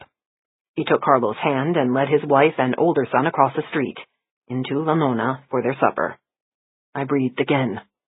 Our team moved into action. A young woman approached, pushing a baby carriage, her infant hidden under layers of swaddling. The baby gave a sudden wail, but the woman stopped to fuss over him. I was the only one close enough to see her slash the tire of the bodyguard's vehicle. Her infant fell silent, and the woman continued up the sidewalk. At that moment, inside La Nonna, wine was being poured. 2 little boys twirled spaghetti, and platters of veal and lamb and pork emerged from the kitchen. Outside, on the street, the jaws of a trap were about to close. Everything was proceeding as planned. But I could not shake off the image of little Carlo's face staring at me, a look that reached into my chest and clawed at my heart. When you feel a premonition as powerful as that, it should never be ignored. I am sorry that I did. 7. Maura drove with her windows open and the smell of summer blowing into the car. Hours ago she had left the Maine coast behind and headed northwest into gently rolling hills where the afternoon sun leafed hayfields in gold. Then the forest closed in, the trees suddenly so dense that it seemed night had instantly fallen. She drove for miles without passing any cars, and wondered if she'd taken a wrong turn. Here there were no houses, no driveways, not a single road sign to tell her whether she was headed in the right direction. She was ready to turn around when the road suddenly ended at a gate. On the archway above it was a single word, spelled in gracefully entwined letters. Evensong. She stepped out of her Lexus and frowned at the locked gate, which was flanked by massive stone pillars. She saw no intercom button, and the wrought iron fence extended deep into the woods in both directions, as far as she could see. She pulled out her cell phone to call the school, but this deep in the forest she couldn't get a signal. The silence of the woods magnified the ominous whine of a mosquito, and she slapped at the sudden sting on her cheek. Stared down at the alarming smear of blood. Other mosquitoes were closing in on her in a hungry, biting cloud. She was about to retreat into her car when she spotted the golf cart approaching on the other side of the gate. A familiar young woman stepped out of the golf cart and waved. In her early 30s, dressed in slim blue jeans and a green windbreaker, Lily Saul looked far healthier and happier than the last time Maura had seen her. Lily's brown hair, pulled back in a loose ponytail, was now streaked with blonde, and her cheeks had a healthy glow, so different from the pale, thin face that Maura remembered from that blood-splattered Christmas when they'd met during the course of a homicide investigation. Its violent conclusion had nearly claimed both their lives. But Lily Saul, who'd spent years running from demons both real and imagined, was a canny survivor. And judging by her happy smile, Lily had finally outrun her nightmares. "We expected you here earlier, Dr. Isles," said Lily. "I'm glad you made it before dark." "I was afraid I'd have to climb this fence," said Maura. "There's no cell signal out here, and I couldn't call anyone." "Oh, we knew you'd arrived." Lily punched in a code on the gate's security keypad. "There are motion sensors all along this road, and you probably missed them, but there are cameras as well." "That's a lot of security for a school." "It's all about keeping our students safe. And you know how Anthony is about security. There's never enough." She met Maura's gaze through the bars. "It's not surprising he feels that way, when you consider what we've all been through." Staring into Lily's eyes, Maura realized the young woman's nightmares had not entirely been laid to rest. The shadows still lingered. "It's been nearly 2 years, Lily. Has anything else happened?" Lily pulled open the gate and said ominously, "Not yet." That was just the sort of statement that Anthony Sansone would make. Crime left permanent scars on survivors like Sansone and Lily, both of them haunted by violent personal tragedies. For them, the world would always be a landscape riddled with danger. "Follow me," said Lily, as she climbed back into the golf cart. "The castle's another few miles up the road." "Don't you need to close the gate?" "It will close automatically. If you need to leave, the keypad code this week is 4596 for both the gate and the school's front door. The number changes every Monday when we announce it at breakfast." "So the students know it too?" "Of course." "The gate isn't here to keep us in, Dr. Isles. It's to keep the world out." Maura climbed back into the Lexus, and as she drove past the twin pillars, the gate was already starting to swing shut. Despite Lily's assurance that the gate wasn't meant to lock her in, the wrought iron bars made her think of a high-security prison. It brought back the sound of clanging metal and the sight of caged faces staring at her. Lily's golf cart led her down a single-lane road carved through dense woods. In the gloom of those trees, a shockingly brilliant orange fungus stood out, clinging to the trunk of a venerable oak. High in the forest canopy, birds fluttered. A red squirrel perched on a branch, its tail twitching. This deep in the Maine woods, what other creatures would emerge once darkness fell? The forest gave way to open sky, and a lake stretched before her. In the distance, beyond impenetrably dark waters, loomed the Evensong building. Lily had referred to it as the castle, and that was exactly what it looked like, mounted on barren granite.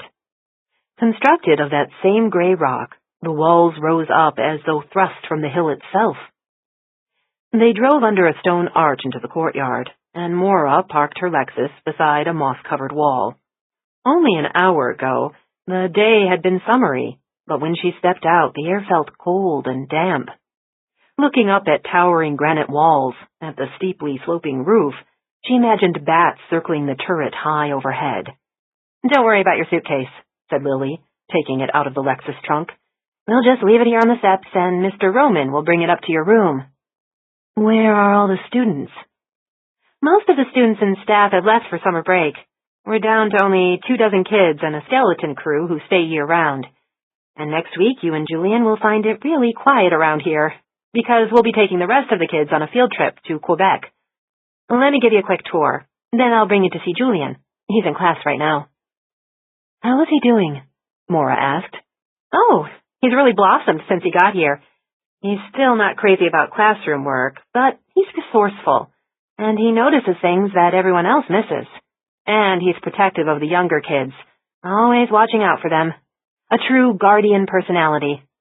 Lily paused. It did take him a while to trust us, though. You can understand that, after what he went through in Wyoming. Yes, Maura did understand. Because she and Julian had lived through it together, both of them fighting for their lives, not knowing whom to trust. And you, Lily? Maura asked. How are you doing?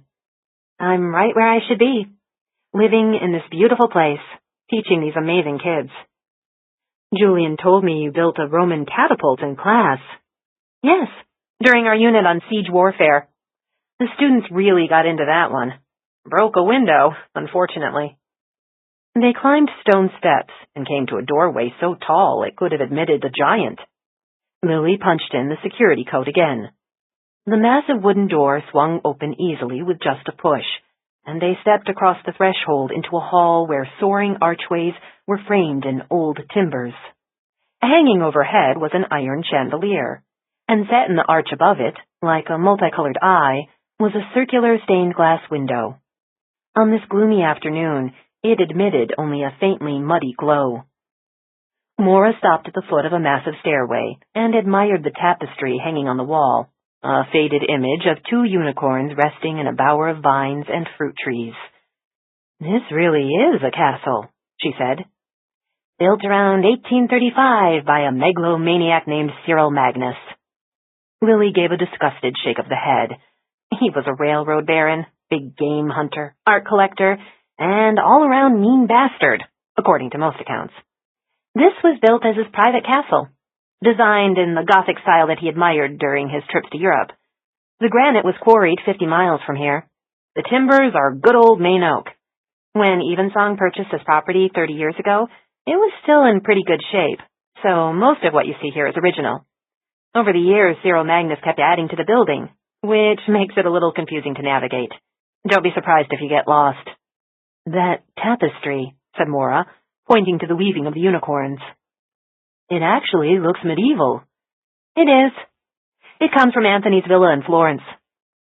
Maura had seen the treasure trove of 16th century paintings and Venetian furniture that Sansone kept in his Beacon Hill residence. She had no doubt that his villa in Florence would be as grand as this building, and the art even more impressive. But these were not the warm, honey-hued walls of Tuscany. Here, the gray stone radiated a chill that even a sunny day would not dispel. Have you been there yet? Lily asked. To his home in Florence?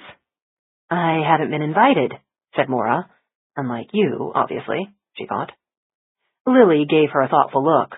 I'm sure it's only a matter of time, she said, and turned toward what looked like a paneled wall. She pushed against one of the panels. It swung open to reveal a doorway. This is the passage to the library. Are you trying to hide the books? No, it's just one of the peculiar features of this building. I think old Cyril Magnus liked surprises, because it's not the only door in this house that's disguised as something else. Lily led her down a windowless corridor, the gloom accentuated by dark wood paneling. At the far end, they emerged into a room where tall, arched windows admitted the last gray light of day. Maura stared up in wonder at gallery upon gallery of bookshelves that soared 3 stories to a domed ceiling where the plaster had been decorated with a painting of fluffy clouds in a blue sky. This is the beating heart of Evensong, said Lily. This library. Any time, day or night, the students are welcome to come in here and pull any book from the shelves, as long as they promise to treat it with respect. And if they can't find what they're looking for in the library... Lily crossed to a door and opened it, revealing a room with a dozen computers. As a last resort, there's always Dr. Google. She shut the door again with a look of distaste. But really, who wants the internet when the real treasures are right here? She gestured to 3 stories of books. The collected wisdom of centuries, under one roof. It makes me salivate just looking at them. Spoken like a true teacher of the classics, said Maura, as she scanned the titles. Napoleon's Women, Lives of the Saints, Egyptian Mythology. She paused as one title caught her eye, stamped in gold on dark leather. Lucifer. The book seemed to call to her, demanding her attention. She pulled out the volume and stared at the worn leather cover, with its tooled illustration of a crouching demon. "We believe that no knowledge is off-limits," said Lily quietly. "Knowledge?"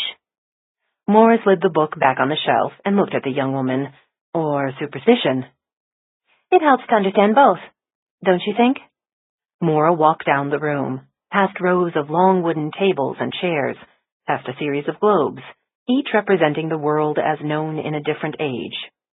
"As long as you don't teach it as fact," she said, stopping to examine a globe from 1650, the continents misshapen, vast territories unknown and unexplored. "It's superstition, myth." "Actually, we teach them your belief system, Dr. Isles." "My belief system?" Maura looked at her in puzzlement. "Which one would that be?" "Science. Chemistry and physics, biology and botany." She glanced at the antique grandfather clock, "Which is where Julian is right now, and his class should just be ending."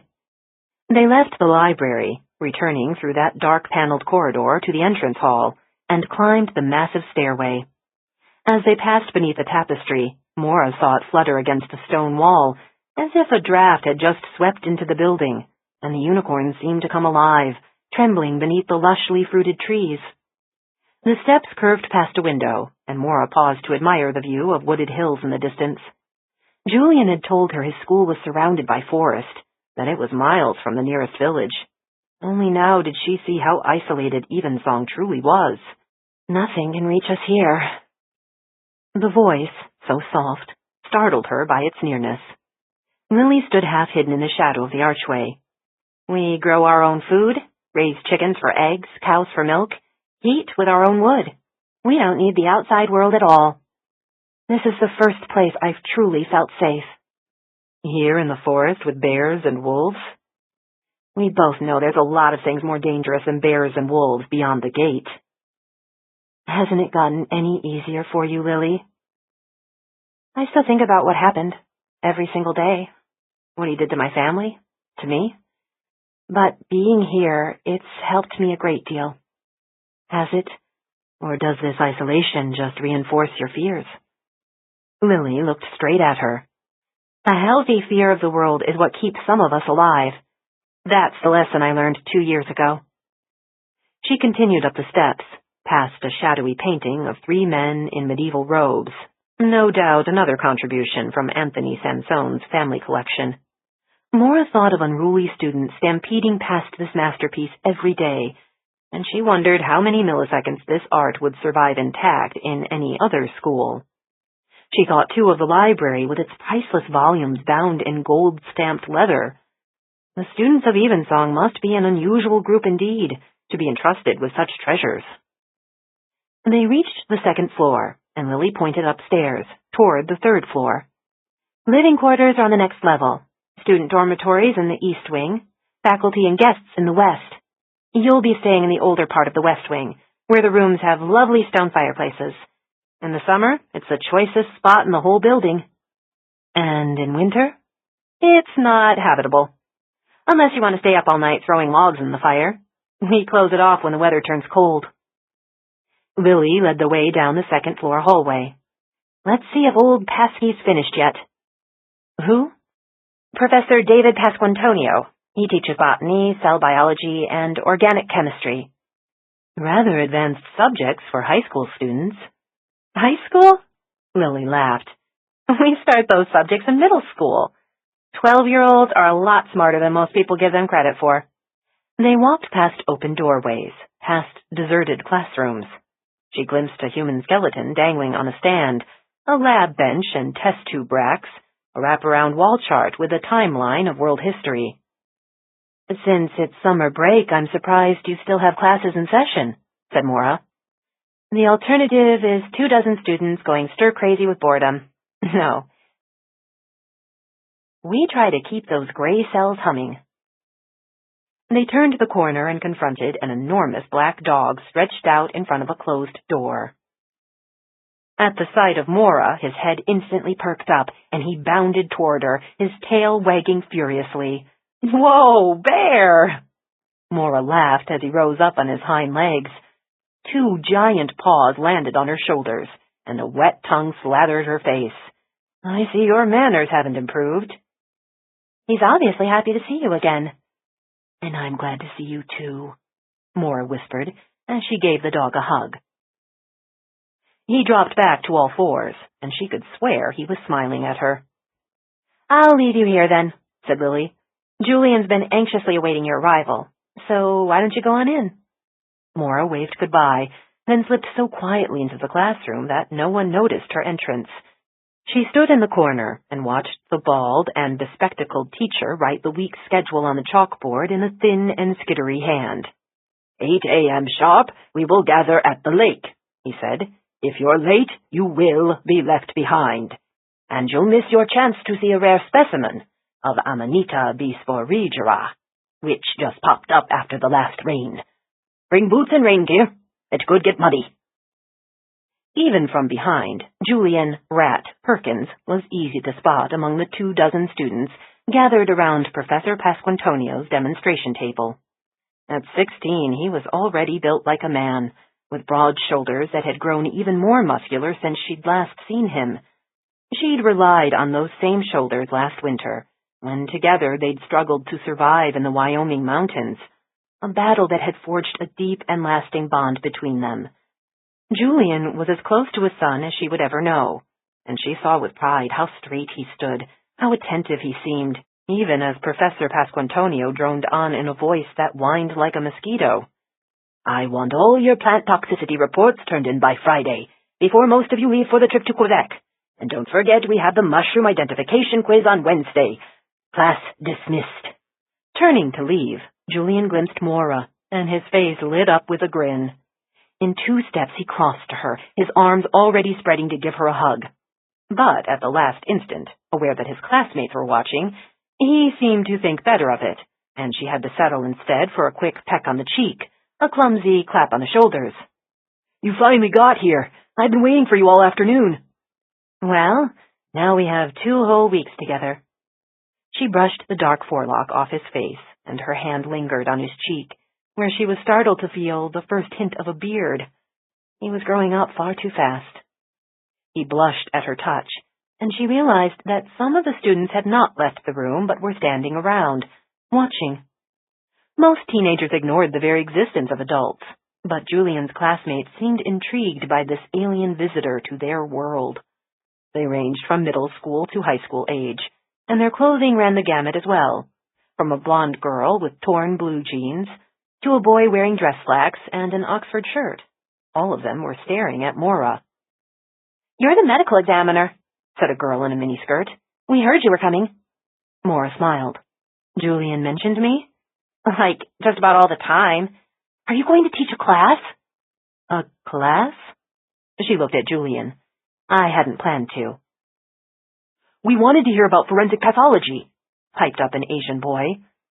In biology, we dissected frogs and fetal pigs, but that was just normal anatomy. It's not like the cool stuff you do with dead people. Maura glanced around at the eager faces. Like so much of the public, their imaginations were probably fueled by too many TV cop shows and crime novels. I'm not sure that topic would be appropriate, Maura said. Because we're kids? Forensic pathology is a subject usually taught to medical students. Even most adults find the subject disturbing. We wouldn't, the Asian boy said. But maybe Julian didn't tell you who we are. What you are is odd, Maura thought, as she watched Julian's classmates exit, their exodus marked by shuffling shoes and creaking floors. In the silence that followed, Bear gave a bored whine and trotted over to lick Julian's hand. Who we are? What did he mean by that? Asked Maura. It was the teacher who answered. Like far too many of his classmates, young Mr. Chin often engages his mouth before his brain. There's little point trying to decode any deeper meaning to adolescent babbling. The man peered sourly at Maura over his spectacles. I'm Professor Pasquantonio. Julian told us you would be visiting this week, Dr. Isles. He glanced at the boy, and his lips twitched in a half-smile. He's a fine student, by the way. Needs work with his writing skills, hopelessly bad at spelling, but better than anyone at spotting unusual botanical specimens in the woods. Laced though it was with criticism, the compliment made Julian grin. I'll work on my spelling, Professor. Enjoy your visit with us, Dr. Isles, said Pasquantonio, gathering his notes and plant specimens from the demonstration table.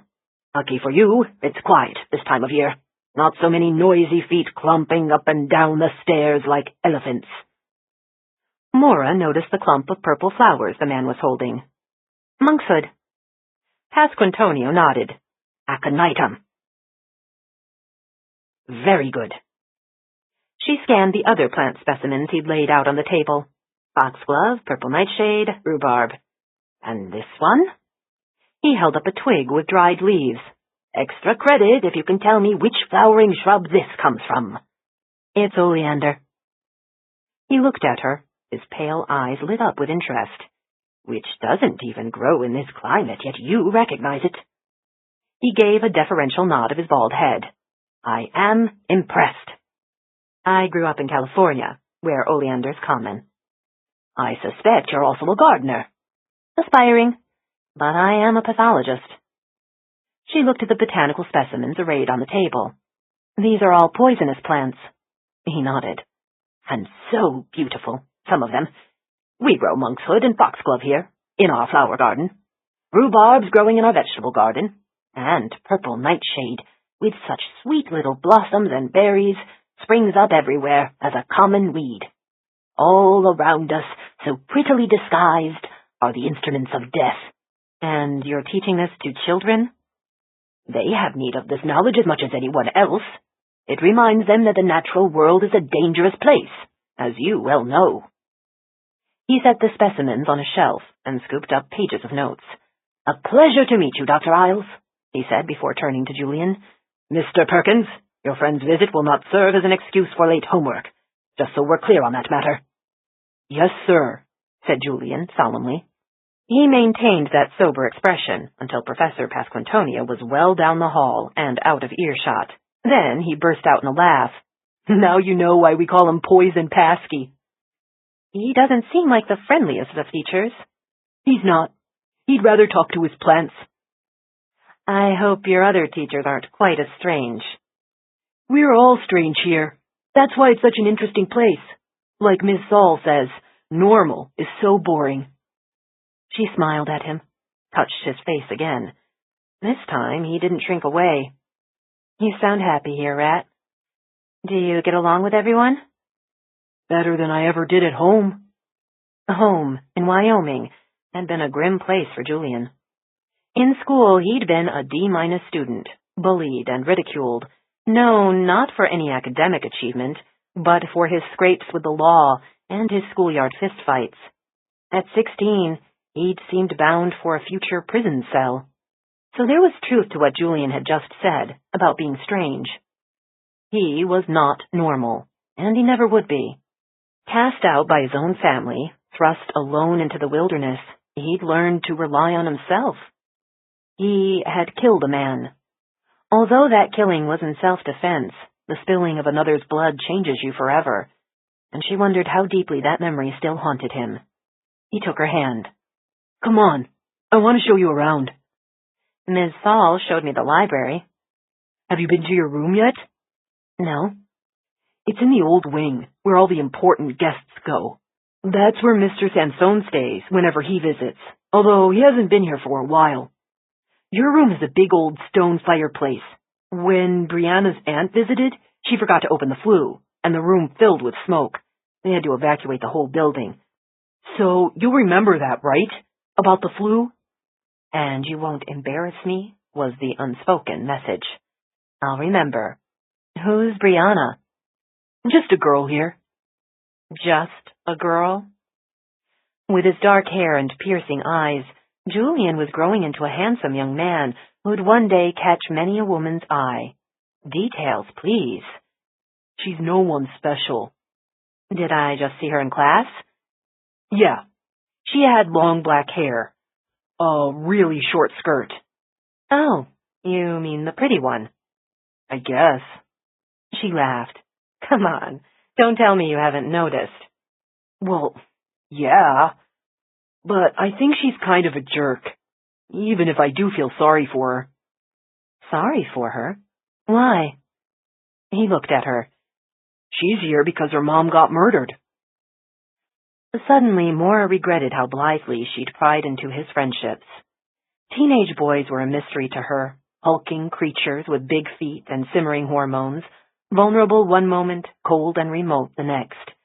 As much as she wanted to be a mother to him, she would never be good at it, would never have a mother's instincts. She was silent as she followed him down the third-floor hallway, where the walls were hung with paintings of medieval villages and banqueting tables, and an ivory-skinned Madonna with child. Her guest room was near the end of the hall. When she stepped inside, she saw that her suitcase had already been delivered and was resting on a cherry wood luggage rack. From the arched window, she could see a walled garden adorned with stone statues. Beyond that wall, the forest pressed in, like an invading army. You're facing east, so you'll get a nice view of the sunrise tomorrow. All the views are beautiful in this place. Mr. Sansone thought you'd like this room. It's the quietest. She remained at the window, her back turned to him as she asked, Has he been here lately? He came about a month ago. He always comes for meetings of the Evensong School Board. When is the next one? Not till next month. He paused. You really like him, don't you? Her silence was far too revealing. She said matter-of-factly, He's been a generous man. She turned to face Julian. We both owe him a great deal.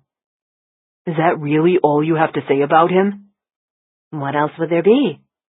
Well, you asked me about Brianna. I figured I'd ask about Mr. Sansone. Point taken, she admitted. But his question hung in the air, and she didn't know how to answer it. You really like him, don't you? She turned to look at the elaborately carved four-poster bed, at the oak wardrobe. Perhaps they were more antiques from Sansone's home. Though the man himself was not here, she saw his influence everywhere, from the priceless art on the walls to the leather-bound books in the library. The isolation of this castle, the locked gate and private road, reflected his obsession with privacy. The one jarring note in the room hung above the mantelpiece. It was an oil portrait of an arrogant-looking gentleman in a huntsman's coat, a rifle propped over his shoulder, one boot resting on a fallen stag. That's Cyril Magnus, said Julian. The man who built this castle? He was really into hunting. Up in the attic, there's a ton of mounted animal trophies that he brought back from all over the world. They used to hang in the dining hall until Dr. Welliver said all those stuffed heads ruined her appetite, and she told Mr. Roman to take them down. They got into this big fight about whether the trophies glorified violence. Finally, Headmaster Baum had us all vote on it, even the students. That's when the heads got taken down. She didn't know any of these people he was talking about, a sad reminder that she was not part of his world here, that he now had his own life far away and independent of her. Already she felt left behind. And now Dr. Welliver and Mr. Roman are fighting about whether students should learn to hunt.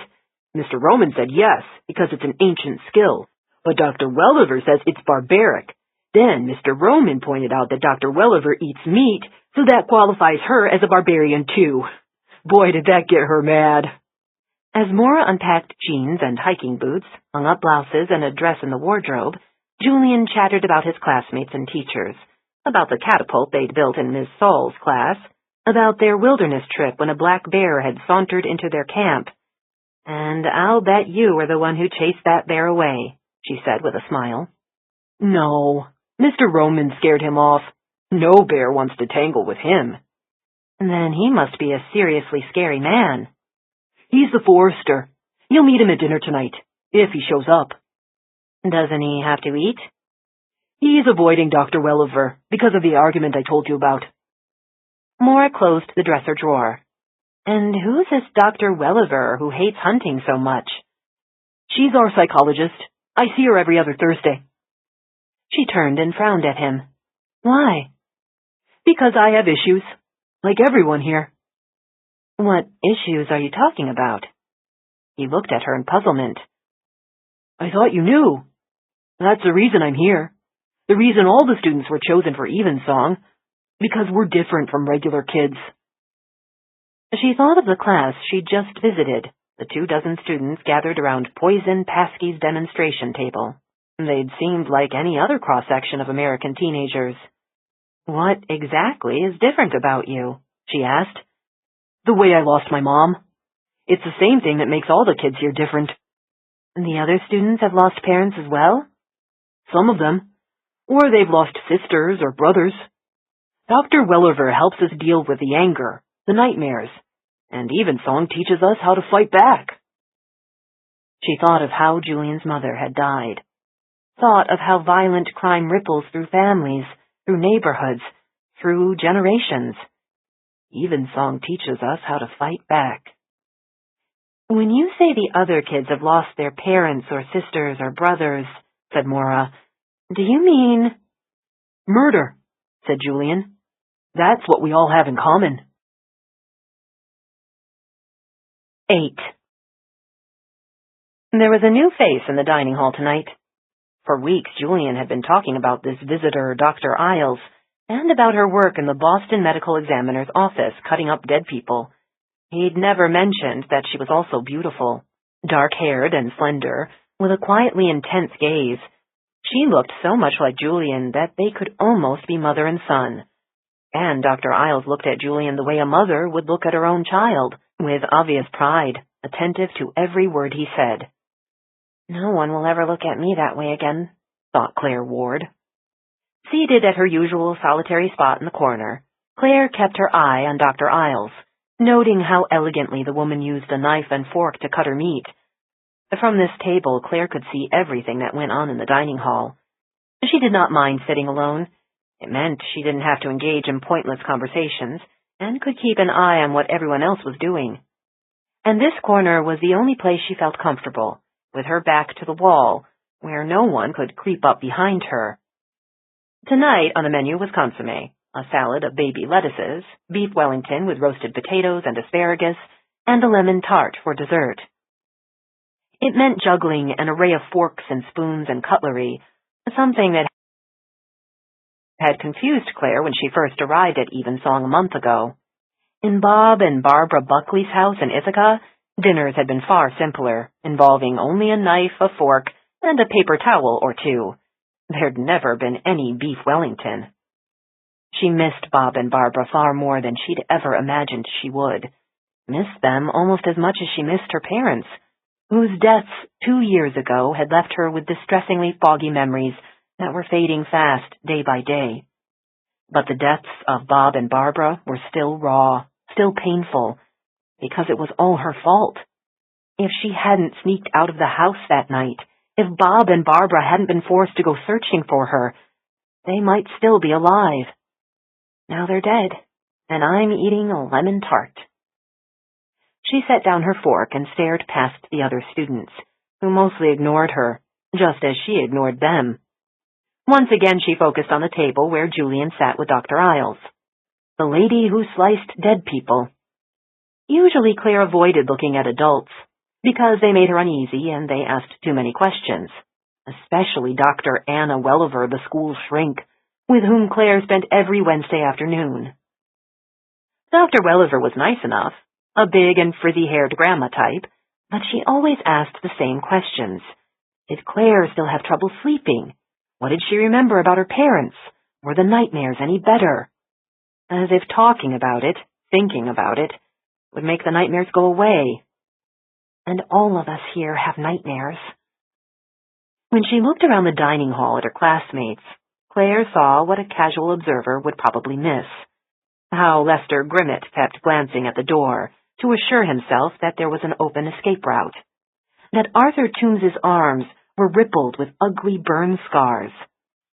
That Bruno Chin frantically shoveled food into his mouth so that his phantom abductor wouldn't snatch it away from him.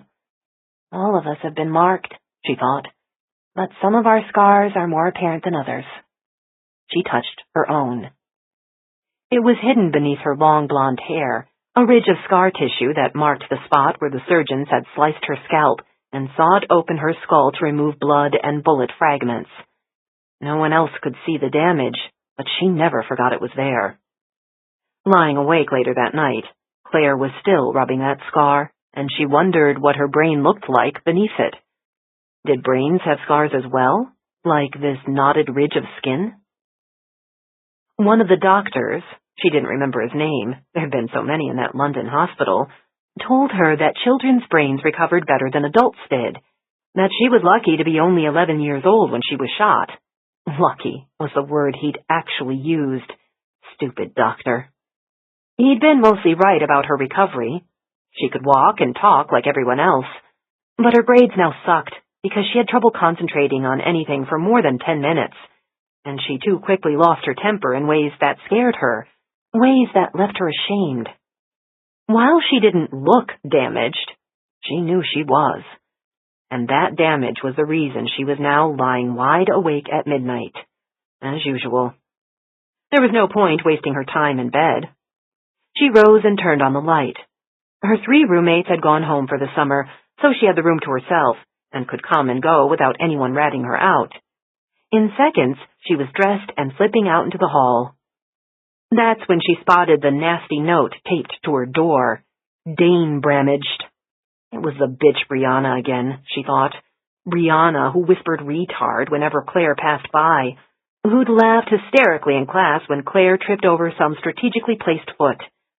Claire had retaliated by sneaking a handful of slimy earthworms into Brianna's bed. Oh, the shrieks had been worth it. Claire yanked the note off the door, went back into her room for a pen, and scrawled, "Better check your sheets." On her way down the hall, she slapped the note on Brianna's dorm room door, and kept walking, past rooms where other classmates slept. On the stairway, her shadow flitted along the wall like a twin spirit spiraling down beside her.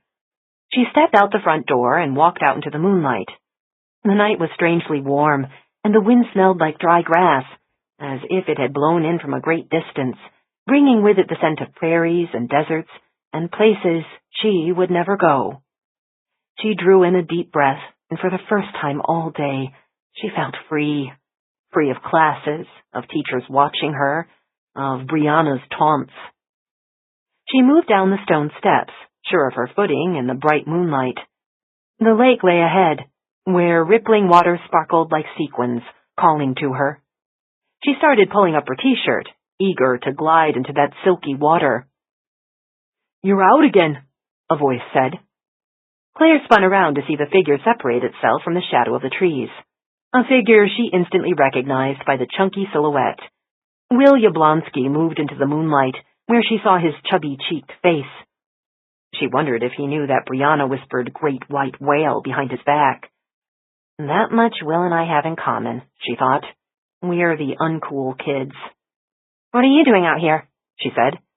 "I was looking through my telescope, but the moon's come up now, so I packed up the scope for the night." He pointed toward the lake. "That's a really good spot over there by the water. Just right for searching the sky." "What are you looking for?" "A comet."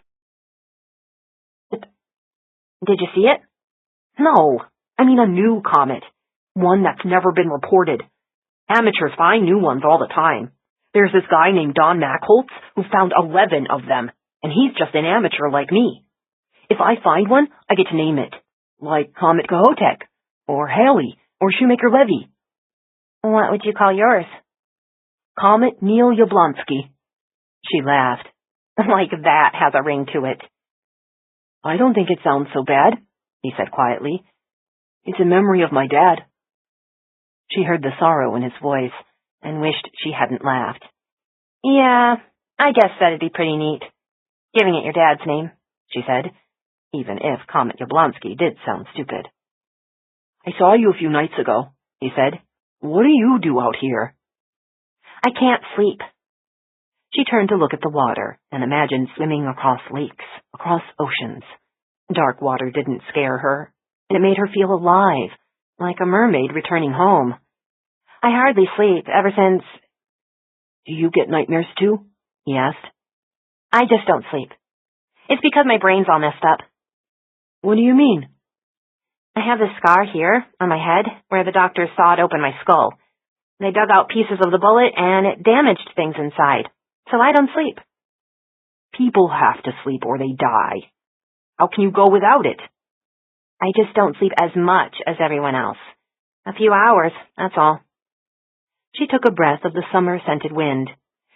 Anyway, I like the nighttime. I like how quiet it is. How there are animals that you don't see during the day, like owls and skunks. Sometimes I go walking in the woods, and I see their eyes. Do you remember me, Claire? The question, asked so softly, made her turn to him in puzzlement. I see you every day in class, Will. No. I mean, do you remember me from somewhere else? Before we came to Evensong? I didn't know you before. Are you sure? She stared at him in the moonlight, saw a big head with a moon-like face. That was the thing about Will. He was big all over, from his head to his enormous feet, big and soft, like a marshmallow. What are you talking about? When I first got here, when I saw you in the dining hall, I had this weird feeling, like I met you before. I was living in Ithaca. Where were you? In New Hampshire, with my aunt and uncle. I've never been to New Hampshire. He moved closer, so close that his big head eclipsed the rising moonlight. And I used to live in Maryland, 2 years ago, when my mom and dad were alive. Does that mean anything to you? She shook her head. I wouldn't remember. I even have trouble remembering my own mom and dad, what their voices were like, or how they laughed or smelled. That's really sad, that you don't remember them. I have photo albums, but I hardly look at them. It's like seeing pictures of strangers. His touch startled her, and she flinched. She did not like people touching her. Not since she'd awakened in that London hospital, where a touch usually meant another needle prick, another person inflicting pain, however well-intentioned. Evensong's supposed to be our family now, he said. Yeah, she snorted. That's what Dr. Welliver keeps saying, that we're all one big happy family. It's nice to believe that, don't you think? That we all look out for each other? Sure. And I believe in the tooth fairy. People don't look out for each other. They only look out for themselves. A beam of light flickered through the trees. She whirled around, spotted the approaching car, and instantly darted toward the nearest bush. Will followed her, moving like a noisy moose with his giant feet. He dropped down beside her. "Who's arriving at this time of night?" he whispered. A dark sedan rolled to a stop in the courtyard, and a man stepped out, tall and lean as a panther. He paused beside his car and scanned the night, as though searching the darkness for what no one else could see. For one frantic instant, Claire thought he was looking directly at her, and she ducked lower behind the bush, trying to hide from his all-seeing eyes. The school's front door swung open, throwing light onto the courtyard, and Headmaster Gottfried Baum stood in the doorway. "Anthony!" Baum called out. "Thank you for coming so quickly." "These are disturbing developments." "So it seems. Come. Your room's ready, and there's a meal waiting for you. I ate on the plane. We should get straight to the matter at hand." "Of course. Dr. Welliver's been monitoring the situation in Boston. She's ready to intercede if necessary." The front door swung shut. Claire rose to her feet, wondering who this strange visitor was, and why Headmaster Baum had sounded so nervous. "I'm going to check out his car," she said. "Claire, no," whispered Will. But she was already moving toward the sedan. The hood was still warm from the drive, the waxed surface gleaming under moonlight. She moved around the vehicle, her hand caressing the surface. She knew it was a Mercedes because of the hood ornament. Black, sleek, expensive. A rich man's car. Locked, of course. "Who is he?" said Will. He'd finally found the courage to emerge from the bush, and he now stood beside her. She looked up at the west wing, where a silhouette briefly appeared in a lit window. Then the curtains abruptly slid shut, cutting off her view. "We know his name is Anthony." 9. Maura did not sleep soundly that night. Perhaps it was the unfamiliar bed. Perhaps it was the stillness of the place, a silence so deep that it seemed the night itself was holding its breath, waiting. When she awakened for the third time, the moon had risen and was shining directly in her window. She'd left the curtains open for fresh air, but now she climbed out of bed to close them against the glare. Pausing at the window, she looked down at the garden below. It was aglow in moonlight, the stone statues as luminous as ghosts. Did one of them just move? She stood clutching the drape, staring at statues that stood like chess pieces among the clipped hedges.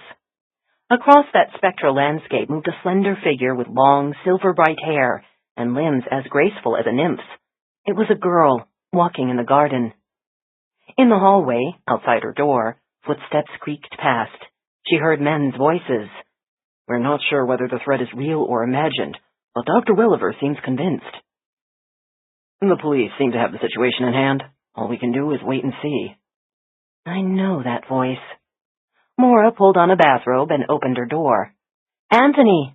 she called out. Anthony Sansone turned to face her. Dressed in black, standing beside the much shorter Gottfried Baum, Sansone seemed a towering, almost sinister figure in that dimly lit hallway. She noticed his wrinkled clothes, the fatigue in his eyes, and understood that his journey here had been a long one. "I'm sorry if we woke you, Maura," he said. "I had no idea you were coming to the school." "Just a few issues to deal with." He smiled, a wary smile that did not reach his eyes. She sensed a troubling tension in that hallway. She saw it in Gottfried Baum's face, and in the cool distance with which Sansone now regarded her. He'd never been an openly warm man, and there had been times when she'd wondered if he even disliked her. Tonight, that reserve was more impenetrable than ever. "I need to talk to you," she said. "It's about Julian." "Of course. In the morning, maybe? I won't be leaving until the afternoon." "You're here for such a short time?" He gave an apologetic shrug. "I wish I could stay longer, but you can always discuss any concerns with Gottfried here." "Do you have concerns, Dr. Isles?" said Gottfried. "Yes, I do. About why Julian's here. Evensong isn't just any boarding school, is it?" She saw a glance pass between the men. "That subject would be better left for tomorrow," Sansone said. "I do need to talk about this, before you vanish again." "We will, I promise." He gave a brisk nod. "Good night, Maura." She closed her door, troubled by his remoteness. The last time they had spoken was only 2 months ago, when he had stopped at her house to drop off Julian for a visit. They'd lingered on the porch, smiling at each other, and he'd seemed reluctant to leave. Or did I imagine it? Have I ever been wise about men? Her track record was certainly dismal enough. For the last 2 years, she'd been trapped in an affair with a man she could never have, an affair she'd known would end badly, yet she'd been as helpless as a junkie to resist it. That's what falling in love really amounted to, your brain on drugs. Adrenaline and dopamine, oxytocin and serotonin, chemical insanity celebrated by poets. This time, I swear I'll be wiser. She went back to the window to shut the curtains and block the moonlight, said to be yet another source of insanity so praised by those same witless poets. Only as she reached for the drapes did she remember the figure that she'd spotted earlier. Staring down at the garden, she saw statues in a silvery landscape of shadows and moonlight. Nothing moved. The girl was gone. Or had she ever been there? Maura wondered the next morning, when she looked out that same window and saw a gardener crouched below, wielding hedge clippers. A rooster crowed, loudly and lustily, proclaiming his authority. It seemed a perfectly normal morning, the sun shining, the cock crowing again and again. But last night, under moonlight, how unearthly everything had seemed. Someone knocked on her door. It was Lily Saul, who greeted her with a cheerful, "Good morning. We're meeting in the Curiosities room if you'd like to join us." "Which meeting is this?" "To address your concerns about Evensong. Anthony said you had questions, and we're ready to answer them." She gestured toward the staircase. "It's downstairs, across from the library. There'll be coffee waiting for us." Maura found far more than just coffee waiting for her when she walked into the Curiosities room. Lining the walls were glass cabinets filled with artifacts, carved figurines and ancient stone tools, arrowheads and animal bones. The yellowed labels told her this was an old collection, perhaps owned by Cyril Magnus himself. At any other time she would have lingered over these treasures, but the 5 people already seated at the massive oak table demanded her attention. Sansone rose from his chair and said, "Good morning, Maura. You already know Gottfried Baum, our headmaster. Next to him is Ms. Duplessis, who teaches literature. Our botany professor, David Pasquantonio. And this is Dr. Anna Welliver, our school psychologist." He gestured to the smiling, big-boned woman to his right. In her early 60s, with silver hair springing out and a cheerfully undisciplined mane, Dr. Welliver looked like an aging hippie in her high-necked granny dress. "Please, Dr. Isles," said Baum, pointing to the coffee carafe and the tray of croissants and jams. "Help yourself." As Maura took a seat beside Headmaster Baum, Lily placed a steaming cup of coffee in front of her. The croissants looked buttery and tempting, but Maura took only a sip of coffee and focused on Sansone, who faced her from the far end of the table. "You have questions about our school and our students," he said. "These are the people who have the answers." He nodded to his associates around the table. "Please, let's hear your concerns, Maura." His uncharacteristic formality unsettled her. So did this setting, surrounded by oddities and cabinets, and by people she scarcely knew. She answered him with equal formality. "I don't believe Evensong is the right school for Julian." Headmaster Baum raised an eyebrow in surprise. "Has he told you he's unhappy, Dr. Isles?" "No." "Do you think he's unhappy?" She paused. "No." "Then what is the nature of your concern?" "Julian has been telling me about his classmates. He says that a number of them have lost family members to violence. Is this true?" Baum nodded. "For many of our students." "Many or most?" He gave a conciliatory shrug. "Most." "So this is a school for victims." "Oh dear, not victims," Dr. Welliver said. "We like to think of them as survivors. They come to us with special needs, and we know exactly how to help them." "Is that why you're here, Dr. Welliver? To address their emotional needs?" Dr. Welliver gave her an indulgent smile. "Most schools have counselors. But they don't keep therapists on staff." "True." The psychologist looked around the table at her colleagues. "We're proud to say we're unique that way." "Unique because you specialize in traumatized children?" She looked around the table. "In fact, you recruit them."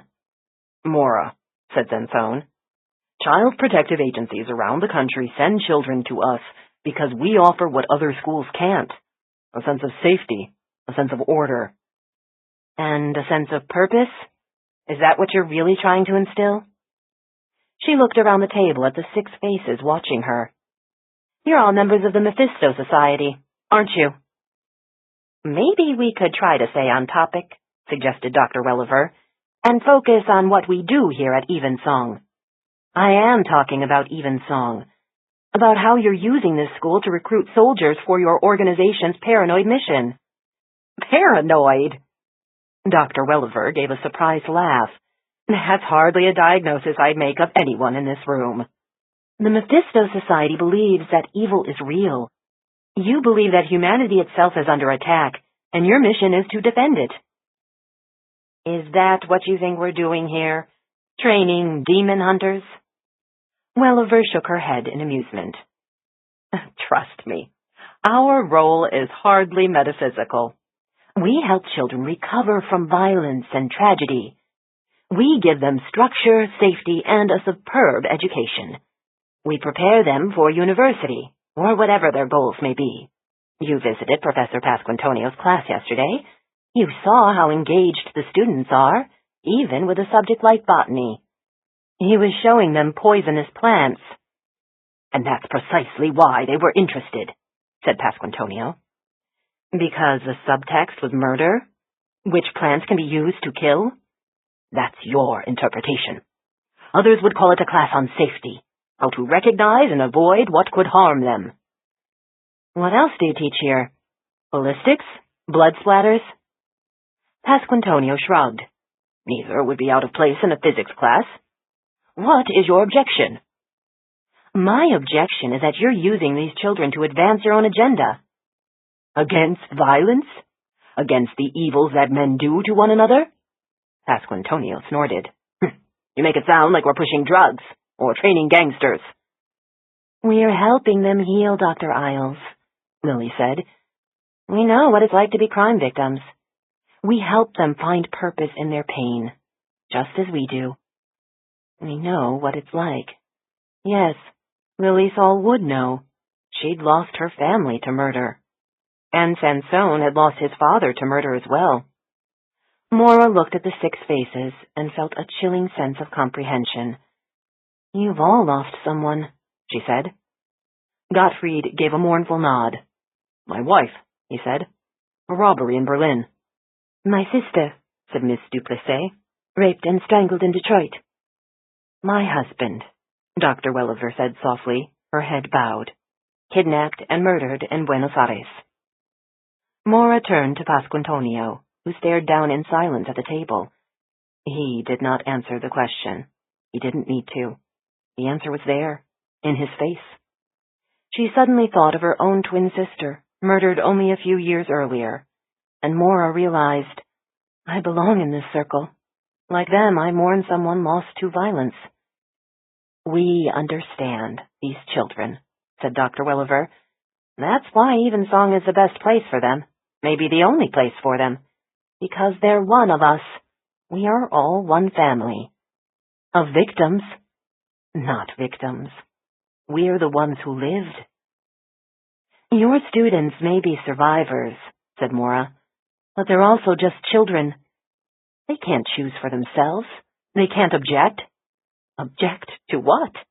Said Dr. Welliver. To joining this army of yours. That's what you think you are, an army of the righteous. You gather up the wounded and turn them into warriors. We nurture them, give them a way to spring back from adversity. No. You keep them in a place where they'll never be allowed to forget.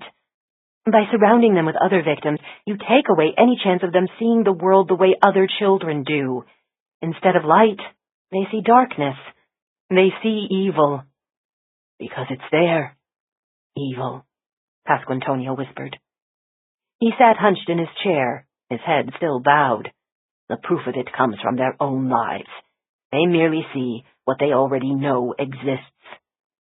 Slowly he lifted his head and looked at her with pale and watery eyes. As do you. No, she said. What I see in my work is the result of violence. This thing you call evil is merely a philosophical term. Call it what you will. These children know the truth. It's burned into their memories. Gottfried said, reasonably, We provide them with the knowledge and skills to make a difference in the world. We inspire them to take action, just as other private schools do. Military academies teach discipline. Religious schools teach piety. College preps emphasize academics. And Evensong? We teach resilience, Dr. Isles, Gottfried answered. Maura regarded the faces around the table, evangelists all. And their recruits were the wounded and vulnerable, children who had not been given a choice. She rose to her feet. Julian doesn't belong here. I'll find another school for him. I'm afraid that's not your decision, said Dr. Welliver. You don't have legal custody of the boy. I'll petition the state of Wyoming. I understand you had the chance to do that 6 months ago. You declined. Because I thought this school was the right place for him. It is the right place for him, Maura, said Sansone. To pull him from Evensong would be a mistake, one that you'll regret. Was that a warning in his voice?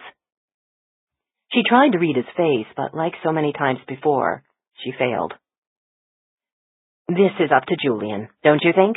Dr. Welliver said. Yes, of course it is, said Maura. But I'm going to tell him exactly how I feel about this. Then I suggest you take the time to understand what we're doing here. I do understand. You just got here yesterday, Dr. Isles, Lily said. You haven't seen what we offer the children. You haven't walked in our forest, seen our stables and farm, observed all the skills they're picking up here. Everything from archery to growing their own food to learning how to survive in the wilderness. I know you're a scientist. Shouldn't you base your decisions on facts and not emotions? This made Maura pause. Because what Lily said was true. She had not yet explored Evensong. She had no idea if there was a better alternative for Julian. "Give us a chance," said Lily. "Take the time to meet our students, and you'll see why Evensong is the one place that can help them. As an example, we've just taken in 2 new kids. Both of them have survived 2 separate massacres. First their parents were killed, then their foster parents. Imagine how deep their wounds must go, to be twice orphaned, twice a survivor." Lily shook her head. "I don't know of another school that would understand their pain the way we can." "Twice orphaned, twice a survivor." "These children," Maura said softly. "Which ones are they?" "The names don't matter," said Dr. Welliver. "What matters is that they need Evensong." "I want to know who they are." Maura's sharp demand seemed to startle them all. A silence passed before Lily asked, "Why do their names make a difference?" "You said there were 2 of them. A boy and a girl. Are their cases related?" "No. Will came to us from New Hampshire. Claire came from Ithaca, New York. Why do you ask?" "Because I just performed autopsies on a family in Boston, killed in a home invasion. There was 1 survivor in the house, their foster child, a boy of 14. A boy who was orphaned 2 years ago when his family was massacred." She looked around the table at the stunned faces. "He's just like your 2 students. Twice orphaned, twice a survivor." 10. It was a strange place to meet. Jane stood on the sidewalk, eyeing the blacked-out windows where the words Arabian Nights were stenciled in flaking gold letters over the painted figure of a buxom woman in harem pants. The door suddenly opened, and a man stumbled out.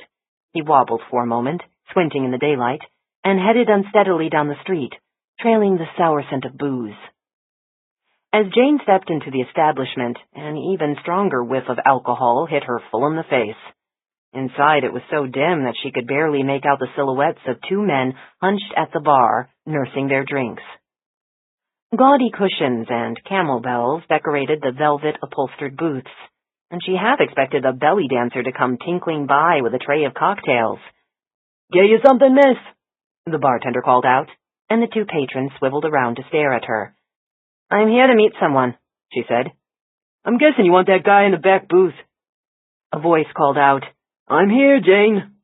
She nodded to the bartender and headed to the back booth where her father was sitting, almost swallowed up among poofy velvet cushions. A glass of what looked like whiskey sat on the table in front of him. It wasn't even 5 p.m. and he was already drinking, something she'd never seen him do before. Then again, Frank Rizzoli had recently done a lot of things she'd never thought he'd do, like walk out on his wife. She slid onto the bench across from him and sneezed as she settled onto dusty velvet. "Why the hell are we meeting here, Dad?" she asked. "It's quiet. Good place to talk." "This is where you hang out?" "Lately. You want a drink?" "No." She looked at the glass in front of him. "What's that all about?" "Whiskey." "No, I mean what's with drinking before 5? Who the hell made up that rule anyway? What's so magic about 5 o'clock? Anyway, you know how the song goes. It's always 5 o'clock somewhere. Smart man, Jimmy Buffett." "Aren't you supposed to be at work?" "I called in sick, so sue me." He took a sip of whiskey but didn't seem to enjoy it, and set the glass back down. "You don't talk to me much these days, Jane. It hurts." "I don't know who you are anymore." "I'm your father. That hasn't changed." "Yeah, but you're like a pod person. You do things that my old dad, wouldn't do." He sighed. "Insanity." "That sounds about right." "No, I mean it. The insanity of lust. Fucking hormones." "My old dad wouldn't have used that word." "Your old dad's a lot wiser now." "Is he?" She leaned back and her throat itched from the dust puffing up from the velvet upholstery. "Is that why you're trying to reconnect with me?" "I never cut you off. You did." "It's hard to keep connected when you're shacked up with another woman." There were weeks when you never bothered to call, even once, to check on any of us. I didn't dare. You were too pissed at me, and you took your mom's side. Can you blame me? You have two parents, Jane. And one of them walked out, broke Mom's heart, and ran off with a bimbo. Your mom doesn't look too heartbroken to me. You know how many months it took for her to get to this point? How many nights she spent crying her eyes out? While you were out partying with what's-her-face, Mom was trying to figure out how to survive on her own, and she did it. I gotta hand it to her. She's landed on her feet and is doing fine. Great, in fact. Those words seemed to hit him as hard as if she'd actually thrown a punch. Even in the gloom of that cocktail lounge, she could see his face crumple, his shoulders fold forward. His head dropped into his hands, and she heard what sounded like a sob. Dad? Dad. You gotta stop her. She can't marry that man. She can't. Dad, Jane glanced down at the cell phone vibrating on her belt. A quick glance told her it was a main area code, a number she didn't recognize. She let it go to voicemail and refocused on her father. Dad, what's going on? It was a mistake. If I could just turn back the clock. I thought you were engaged to what's-her-name. He took a deep breath. Sandy called it off, and she kicked me out. Jane didn't say a word. For a moment, the only sounds were the clink of ice cubes and the rattle of the cocktail shaker at the bar.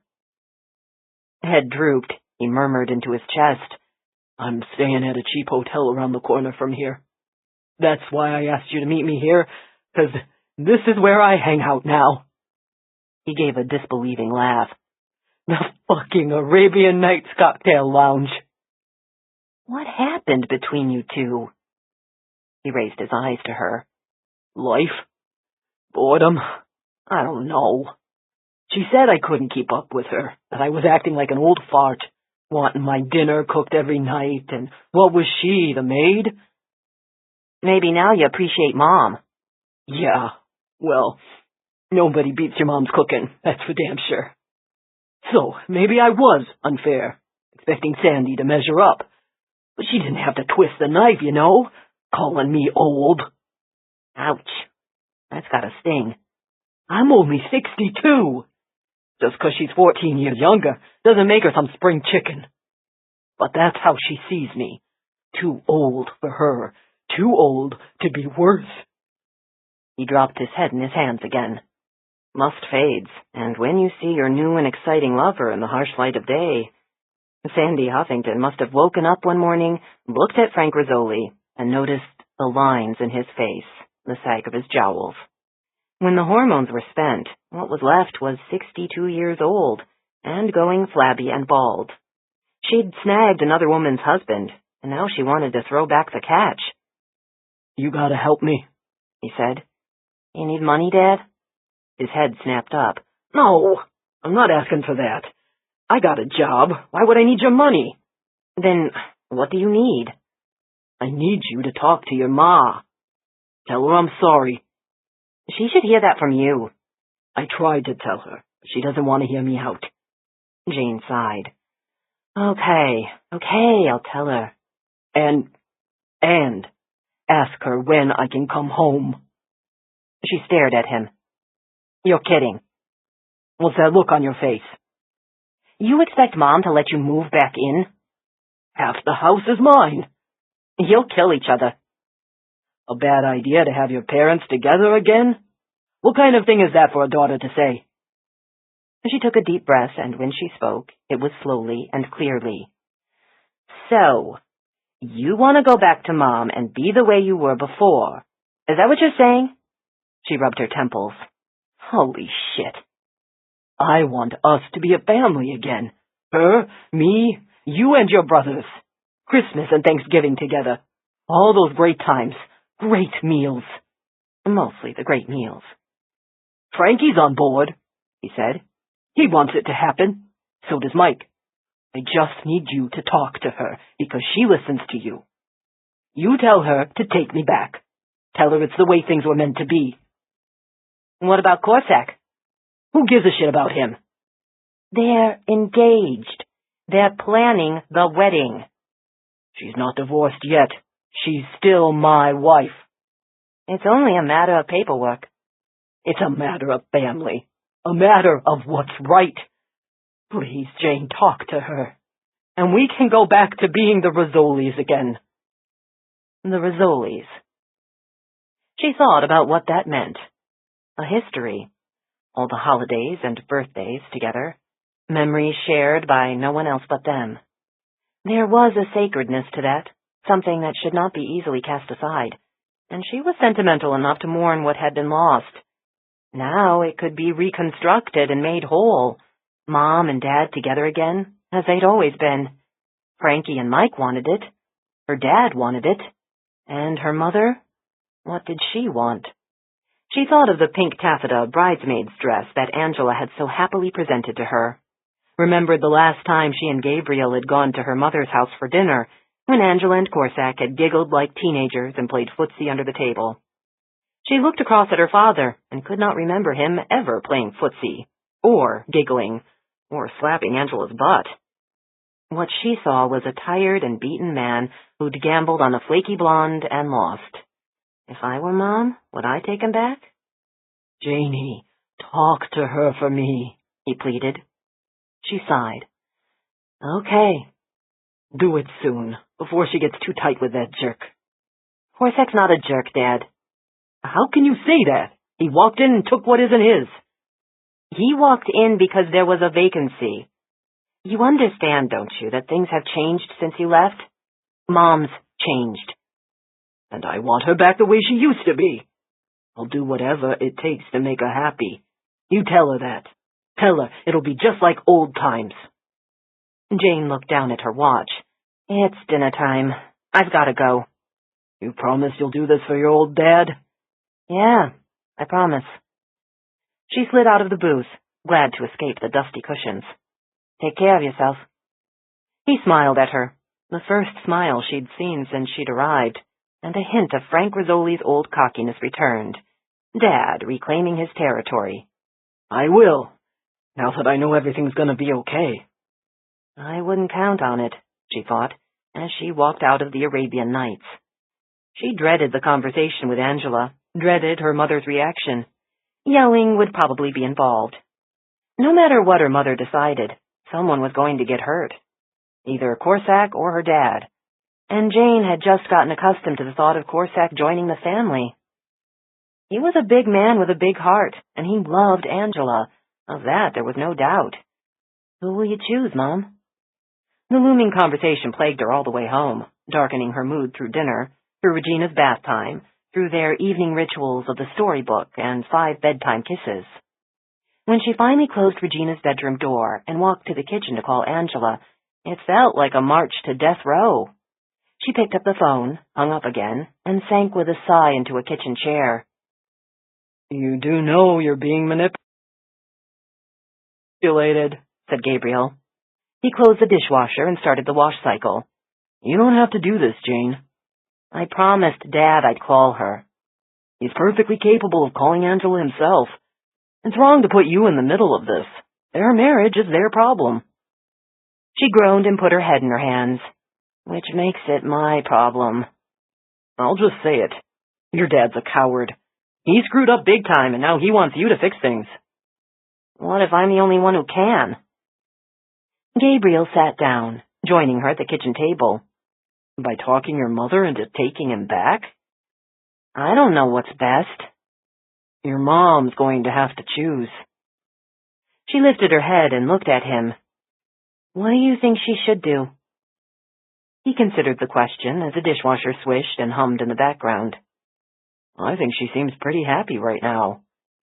So you'd vote for Corsac? He's a decent man, Jane.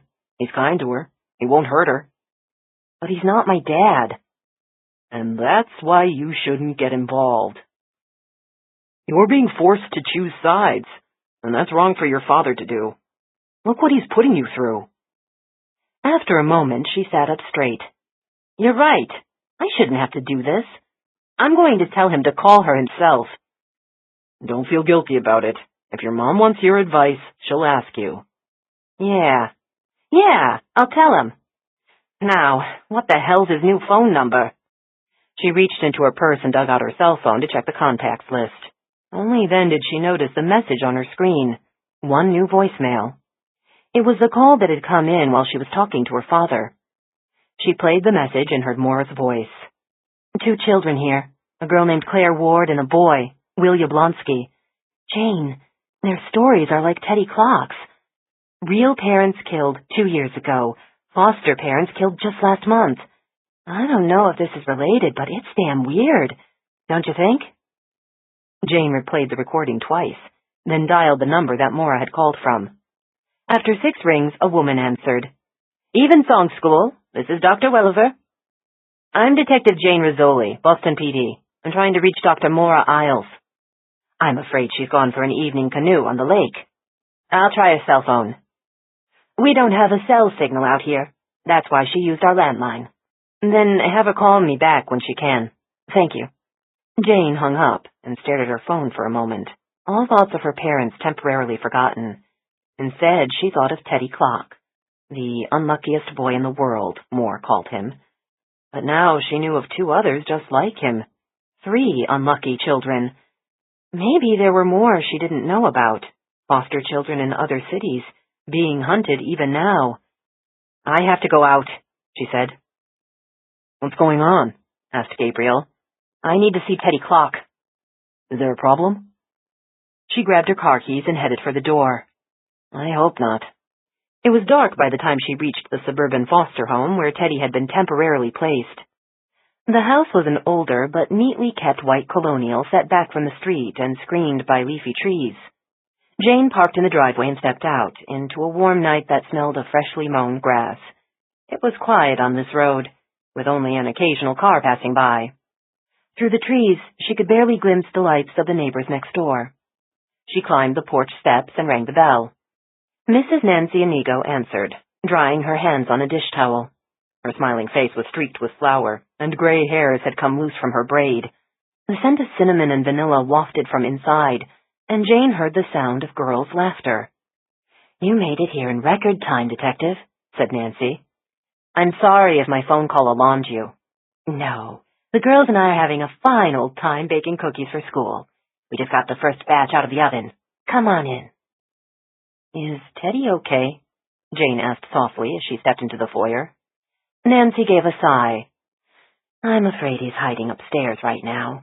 Not really in the mood to join us in the kitchen. That's how he's been since he got here. Eats dinner, then goes into his room and shuts the door. She shook her head. We asked the psychologist if we should coax him out.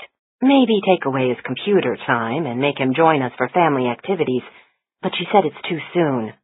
Or maybe Teddy's just afraid to get attached to us because of what happened to the last... Nancy paused.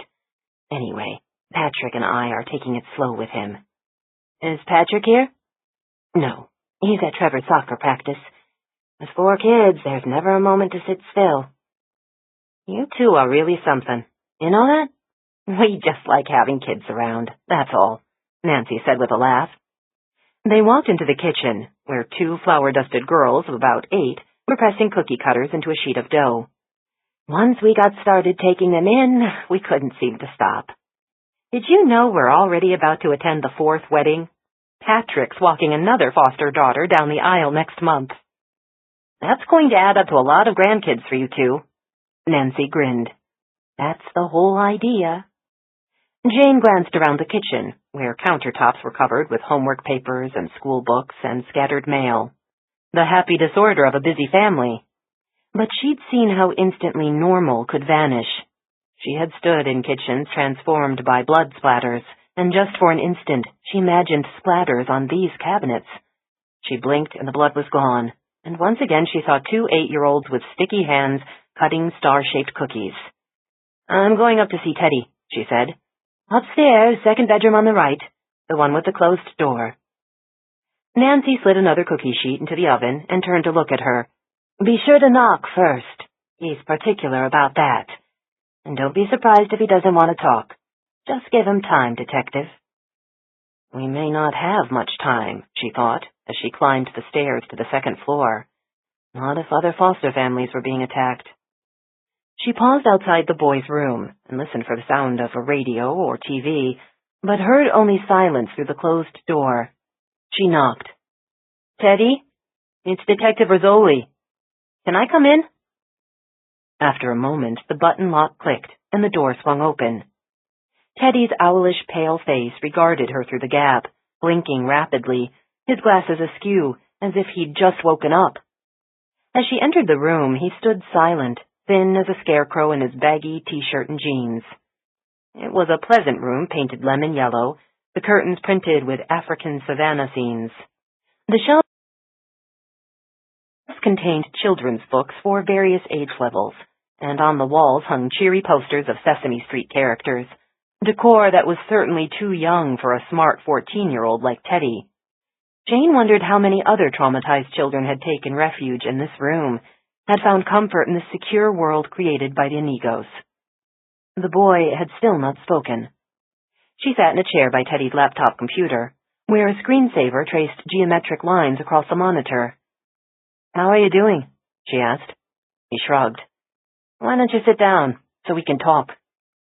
Obediently, he sank onto the bed and sat with shoulders folded inward, as though he wanted to make himself as small and inconsequential as possible.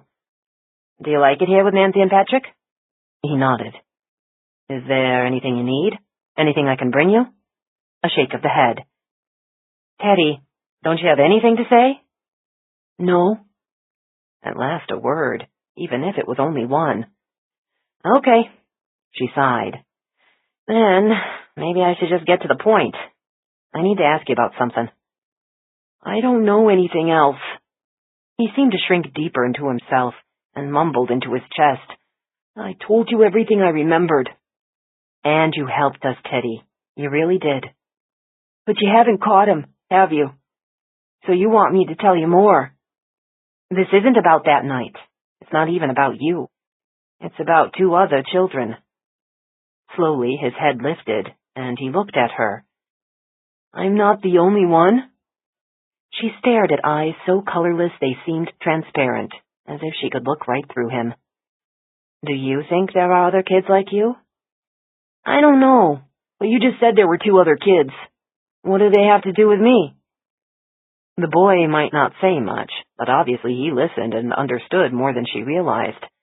"I'm not sure, Teddy. Maybe you can help me answer that question." "Who are they, the other kids?" "The girl's name is Claire Ward. Have you ever heard that name?" He considered this for a moment.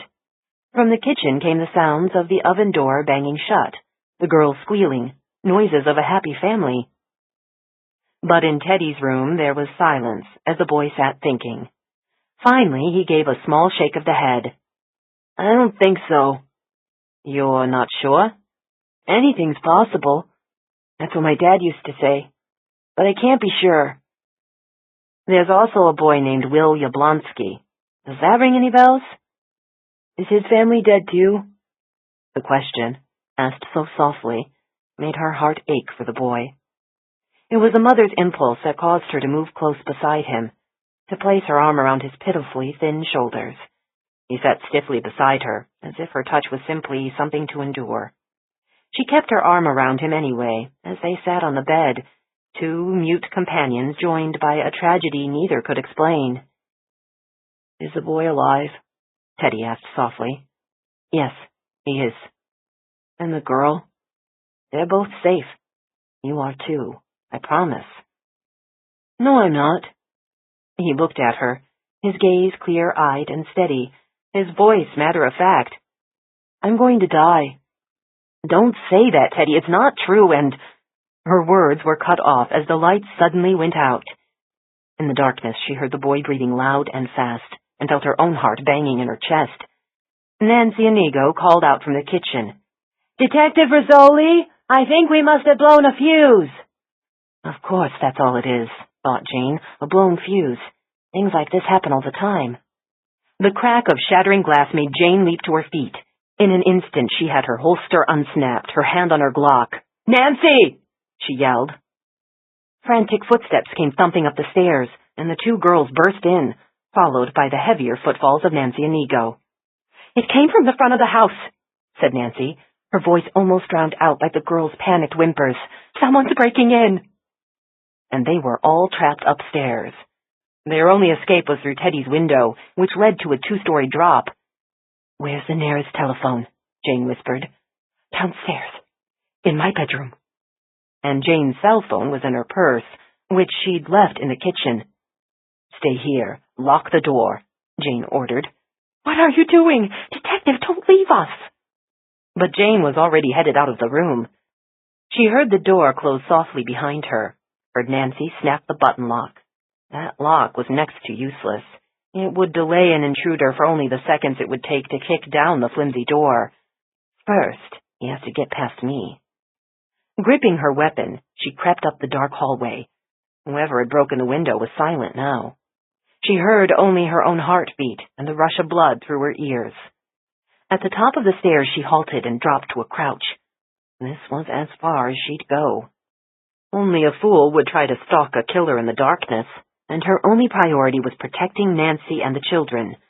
No, she'd wait right here and pick him off as he climbed the stairs. Come to mama, asshole. Her eyes had finally adjusted to the gloom, and she could just make out the silhouette of the banister spiraling down into shadow. The only light was the faint glow through a downstairs window. Where was he? Where was he?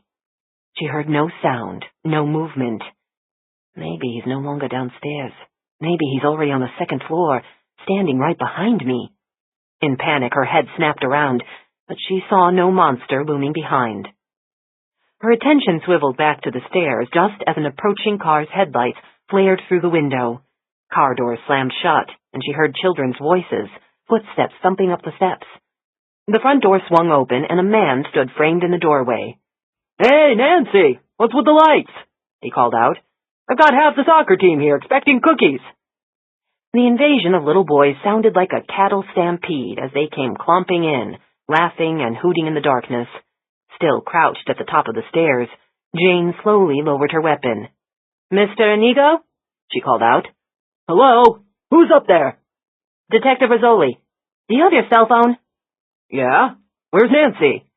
I want you to call 911 and get those boys out of the house. 11. The window in the downstairs study was broken, and glass shards glittered like diamonds scattered across the floor. This appears to be the intruder's point of entry, said Frost. We found the back door ajar, which is probably how he exited. The arrival of Mr. Inigo and all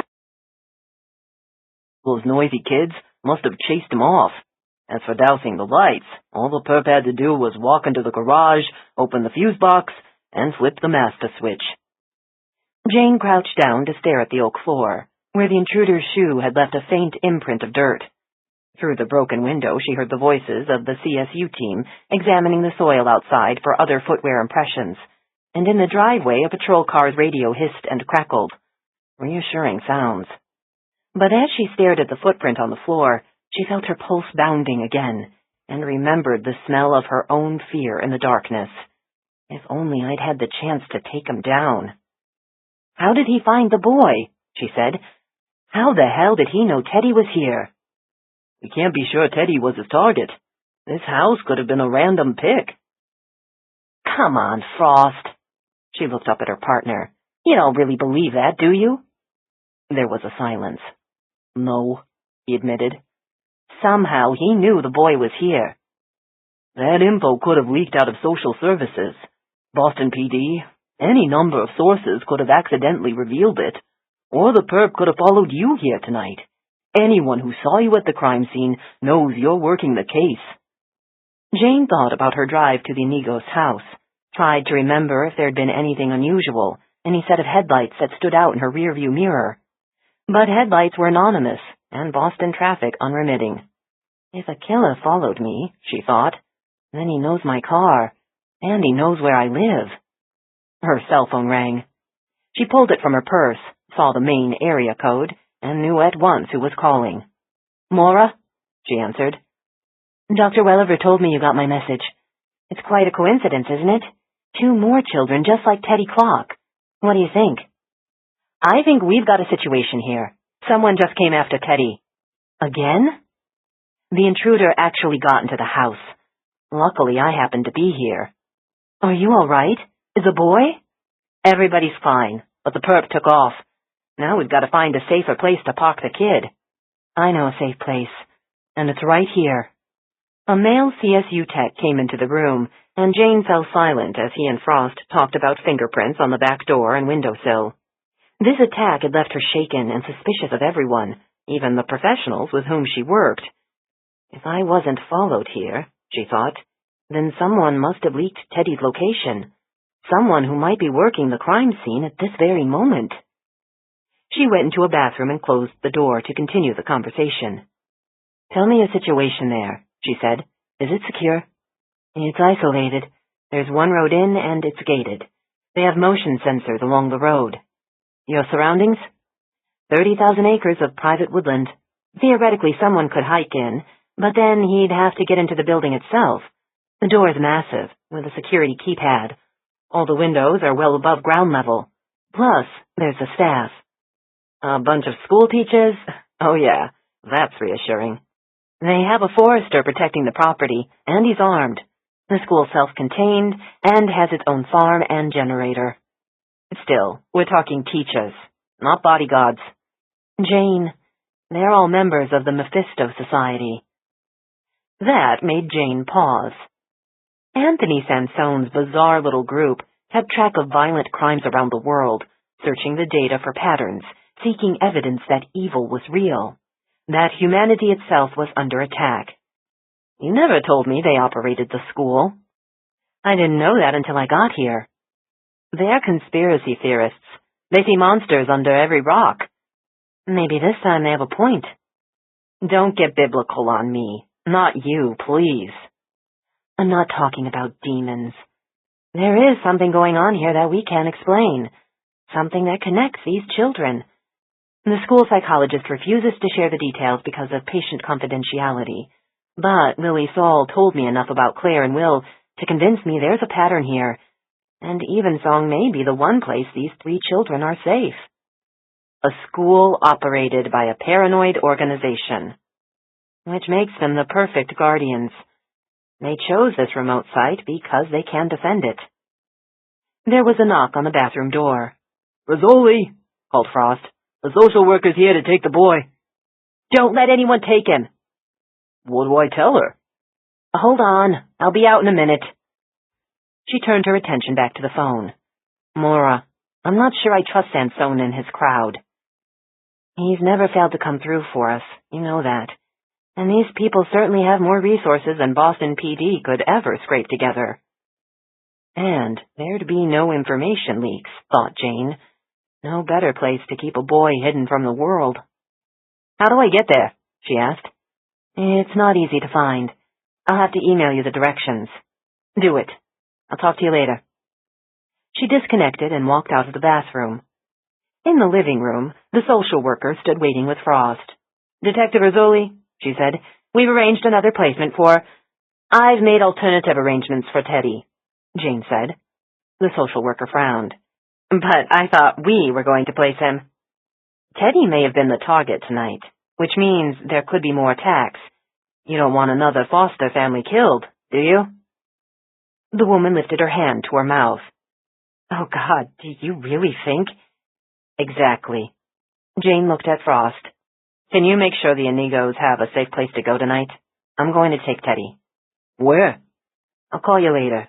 I'm going upstairs to pack a bag for him, and he and I are getting out of Dodge. You have to give me an idea, at least. She glanced at the social worker, who was watching them, her jaw agape. The fewer people who know, the safer it will be, she said. For both of us. Jane drove north into the dawn with one eye on the rearview mirror. In the back seat, Teddy slept through the entire journey. They'd stopped at her apartment just long enough for her to throw some clothes and toiletries into an overnight bag, and then they were on the road. Gabriel had wanted her to get a good night's sleep first, to wait until daylight to leave, but she was anxious to get Teddy out of Boston. And she sure as hell wouldn't let him stay in her home or anywhere near her own family. She'd seen what happened to families who sheltered Teddy. Death seemed to walk in the boy's footsteps, scythe swinging and hacking at whoever happened to be nearby. She did not want that bloody scythe harvesting the two people she loved most. So she'd bundled the boy back into the car, threw her bag in the trunk, and by 1:30 in the morning, they were headed north out of Boston, away from her family. At that early hour, traffic was light, and she spied only a few headlights following her. She kept track of their progress. Just beyond the town of Saugus, the pair of sleek blue halogens peeled off. 25 miles later, so did the lights belonging to the SUV. By the time she drove over the Kittery Bridge into Maine, it was nearly 3 a.m., and she saw no headlights at all behind her. But she never stopped glancing in the mirror, never stopped scanning for a pursuer. The killer was there, in the house. She'd seen his shoe print downstairs, knew that he'd walked throughout the first floor, and she hadn't caught even a glimpse of his shadow as she'd watched from the top of the steps. How long had she crouched, waiting for him to appear on the stairway? When adrenaline is flooding your veins, when you're about to face your own death, a mere 60 seconds can seem like a lifetime. She was certain it had been 5 minutes, maybe longer. Certainly time enough for him to search the first floor, to turn his attention to the second. Yet he hadn't. What stopped him? Did he sense that a cop was waiting at the top of the stairs? Did he realize that the odds had turned against him, that a simple execution had now become a battle with an equally lethal opponent? She glanced over her shoulder at the boy. Teddy was curled up, skinny arms and legs tightly folded around himself like an embryo. He slept deeply, as most children do, showing no sign that tonight's terror had invaded his dreams. When the sun came up, rising through a receding bank of clouds, she was still behind the wheel. She opened the window and smelled damp earth, saw sun-warmed steam rising from the pavement. She stopped only once for gas and coffee and a bathroom break. Teddy slept through it all. Even with that jolt of caffeine, she had to fight to stay awake, to stay focused on that final stretch of road. She was so exhausted she forgot to call ahead, as Maura had advised her. By the time she remembered to pull out her phone, the cell signal was down to 0 bars, and she had no way to alert the school that she'd arrived. It didn't matter. Someone was already waiting for her at the locked gate. The bear-sized man who stood blocking the entrance cut a forbidding figure in his faded jeans and hiking boots. Dangling from his leather belt was an enormous hunting knife, its lethal serrations glittering in the morning sun. She rolled to a stop right in front of him, yet he didn't flinch, didn't step aside, but stood with arms crossed, as immovable as a mountain. "State your business, ma'am," he said. She frowned at the compound bow and quiver of arrows that were slung over his shoulder, and wondered if she'd made a wrong turn somewhere, if she'd wandered into dueling banjos territory. Then she glanced up at the wrought iron archway and saw the word Evensong. "I'm Detective Jane Rizzoli. The school is expecting me." He stalked over to the passenger window and stared in at the sleeping boy. "This is young Mr. Clock?" "Yes, I'm bringing him to the school." In the back seat, Teddy finally stirred awake, and when he saw the wild man peering in at him, he gave a yelp of alarm. "It's all right, son." The voice was surprisingly gentle, coming from such a fierce-looking man. "My name's Roman. I'm the school forester. I look after these here woods, and I'll look after you, too." "Is that Mr. Roman?" asked Jane. "Just Roman's good enough." He grunted and swung open the gate. 3 miles in, you'll get to the lake. The castle's just beyond. They're expecting you. He waved her through. "Go slow. Don't hit the bear." She assumed he meant Bear the dog, who belonged to Julian Perkins. But 100 yards down the road, she rounded a bend in the woods and skidded to an abrupt stop as a black bear, a real bear, sauntered across the road, followed by her 2 cubs, their fur bright and glossy in the sunlight. "What is this place?" Teddy murmured in wonder. "It sure ain't the big city." She watched the trio disappear into the woods. "I can see the headline now," she muttered. "Boston cop eaten by bears." "They don't eat people." "You know that, do you?" "Black bears are mostly vegetarian." "Mostly?" "Mostly." That is not reassuring. She drove on, wondering what other surprises might pop out of the woods. Wolves, cougars, unicorns. In this wild place with its impenetrable forest, it seemed that anything might appear. In the back seat, Teddy was now alert and staring out the window, as if everything outside was fascinating. Maybe here, deep in the forest, was exactly where the boy should be. This was the first time she'd heard him say more than 2 spontaneous sentences. "Will there be other kids here?" he asked. "Of course. It's a school." "But it's summertime. Aren't they all on vacation?" "It's a boarding school. Some of the kids stay year-round." "Don't they have families to go to?" She hesitated. "Not all of them." "So, this is where they live all the time?" She glanced over her shoulder, but he wasn't looking at her. He was focused instead on the thick curtain of greenery outside his window. "This seems like a pretty nice place to me," she said. "What do you think?" "Yeah," he said, and added softly, "I don't think he can find me here." 12. Claire was the first to spot the arrival of the new boy. From the stairwell window, she watched the hatchback drive under the school's stone arch and roll to a stop in the courtyard. The driver climbed out, a compact woman with unruly dark hair, dressed in blue jeans and a windbreaker. She stood and stretched, as if she'd been driving for a long time, then walked around to the back of the car and pulled out 2 small suitcases. The rear passenger door swung open, and someone else climbed out of the car. A boy. Claire pressed up against the glass to study him, and she saw an egg-shaped head with light brown hair, topped by a wisp of a cowlick. He reminded her of Pinocchio, all stick arms and legs, moving in mechanical jerks and stops. He squinted up at the building, and his face was so pale that Claire thought, that's what a vampire must look like, or someone who's been shut away too long in a cellar. "Hey, look! It's the Nightcrawler!" Claire's back stiffened at the too familiar insult. She turned to see Brianna and her 2 snooty girlfriends come sweeping down the staircase on their way to breakfast. These 3 were the Golden Girls, the princess posse with glossy hair and perfect teeth. "What's so interesting out there?" one of the princesses asked. "Maybe she's looking for a new place to hunt for grubs tonight." "Hey, Brianna, look," one of the princesses said. "There's a new kid we heard about." The 3 girls pushed Claire aside and crowded forward to stare through the window. "He's 14, said Brianna. "You heard about him?" asked Claire. Brianna ignored her. "What a stick boy. He looks like he's about 10. In the courtyard below, Headmaster Baum and Dr. Isles came out of the building to welcome the new arrivals. From the way the 2 women greeted each other, it was clear they were already acquainted. "He looks like an insect," one of the princesses said. "Like some creepy praying mantis." Brianna laughed and looked at Claire. "Hey, Nightcrawler, it sounds like your new boyfriend just arrived." A half an hour later, at breakfast, Claire got another look at him. The boy was sitting at Julian's table, where the older boys sat. That's probably why they'd put him there, so he'd be looked after on his first day.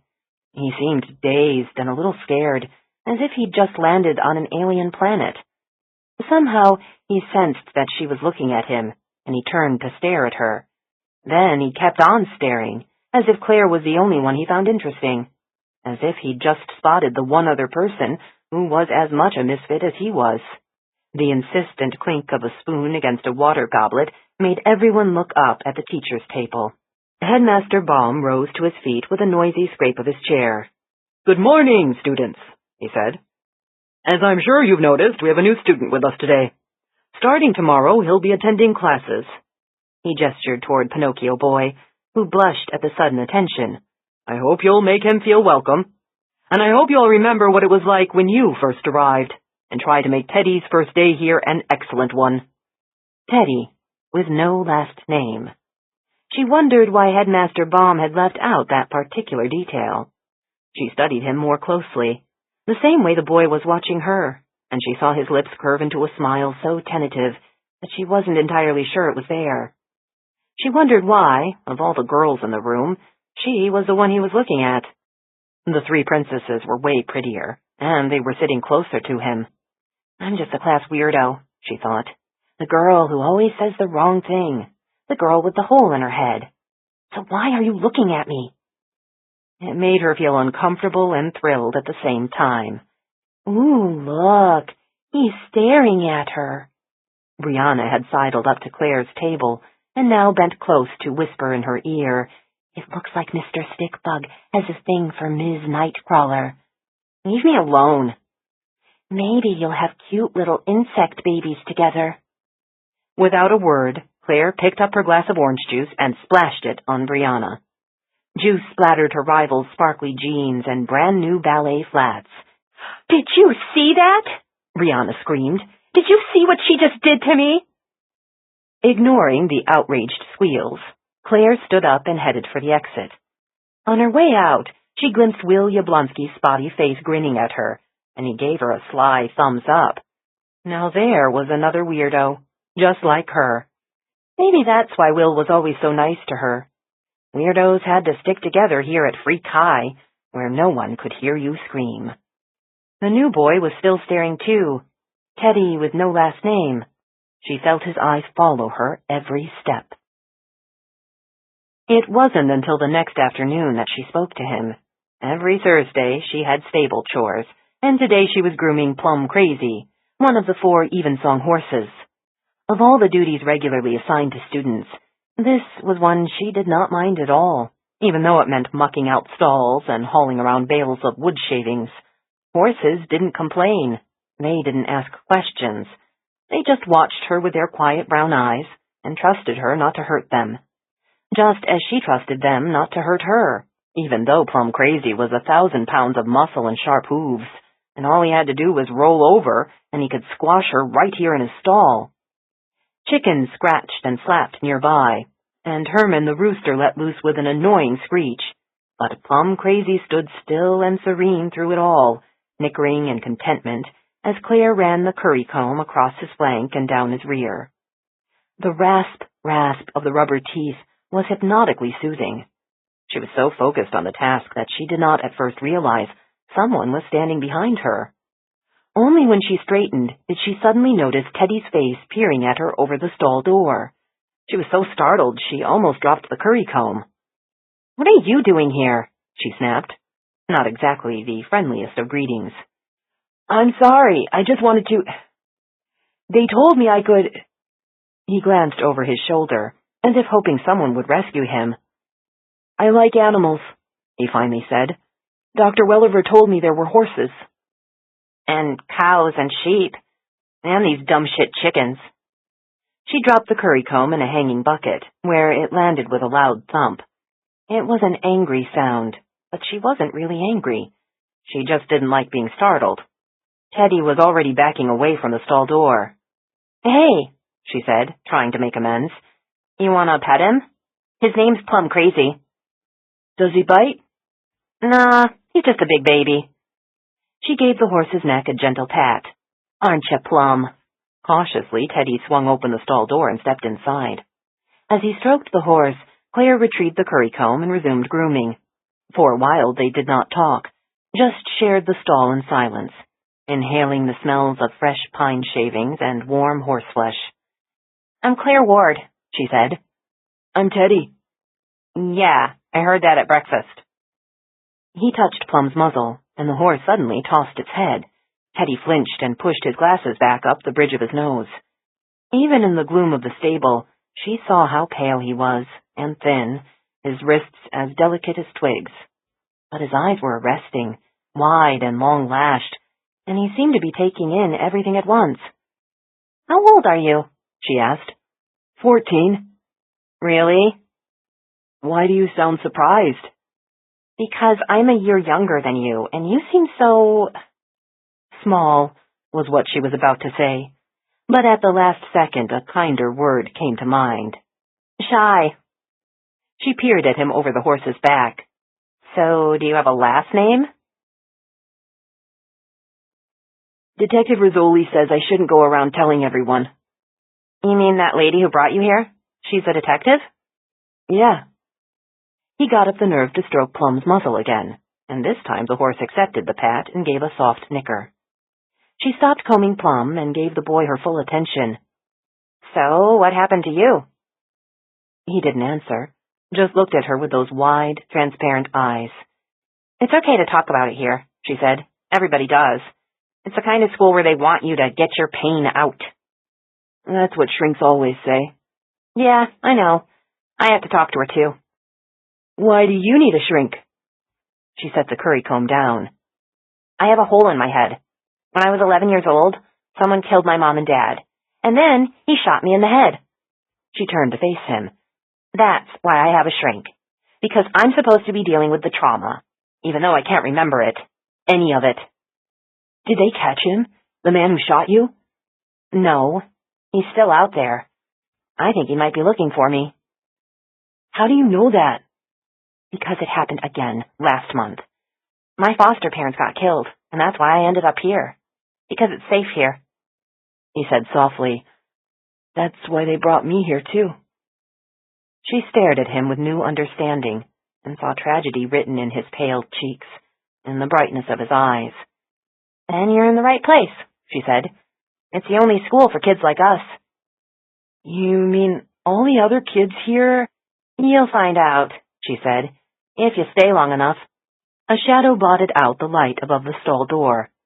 "There you are, Teddy. I've been looking for you," said Detective Rizzoli.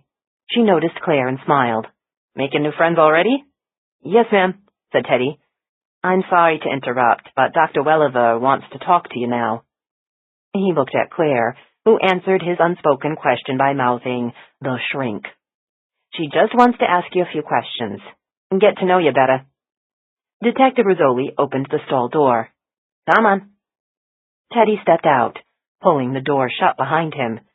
Turning back, he whispered to Claire, "It's Teddy Clock." "He looks like a Teddy Clock," thought Claire, as she watched him walk away. She left the stall and pushed the wheelbarrow filled with soiled horse bedding out of the stables.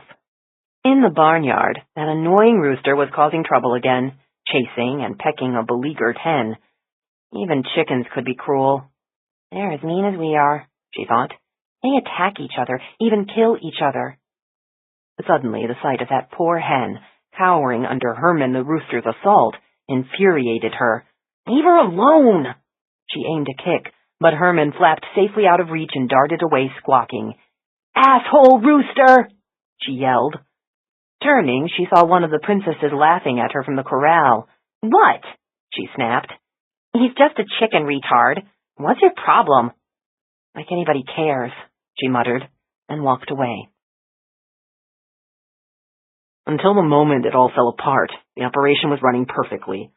When disaster strikes, you can usually look back and pinpoint exactly where it starts to unravel, where one unlucky event sets off the sequence leading inevitably to disaster. As the saying goes, for want of a nail, the shoe was lost, and it's true. The smallest detail overlooked can doom a horse, a soldier, a battle. But on that June evening in Rome, with our target in sight, the battle seemed ours to win. Inside Lanona, Icarus and his party were finishing up their desserts. We were all in position when they finally emerged, the bodyguards first, followed by Icarus with his wife and sons.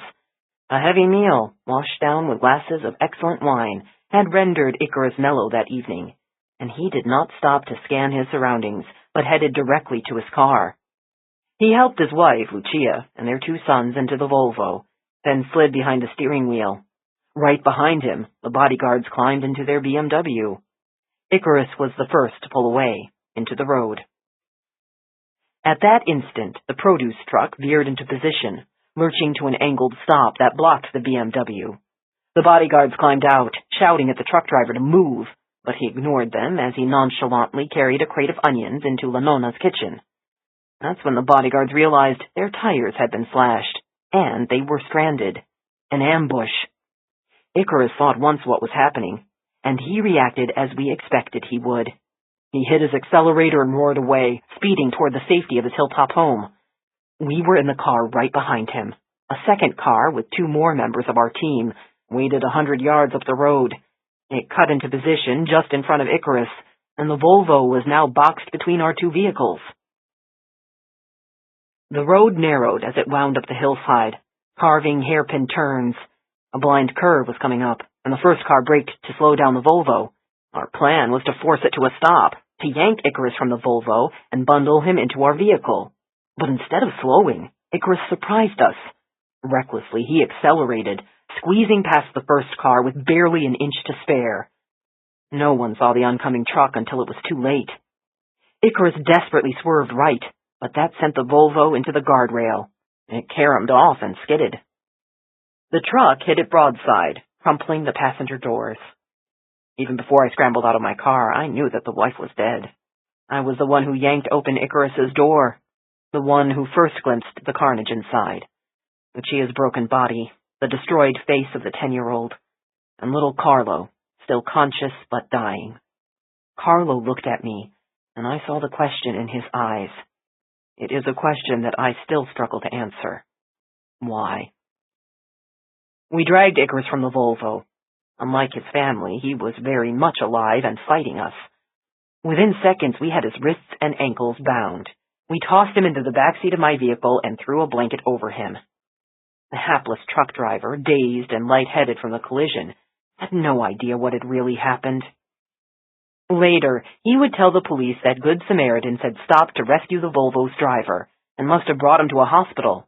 But our destination was a private airstrip 48 miles away, where a chartered jet was fueled and waiting. We had accomplished what we came to do, but this was not the way it should have ended, with 3 dead innocents. After any other successful mission, we would have celebrated with a round of whiskey and high fives. That night we were subdued, anxious about the repercussions to follow.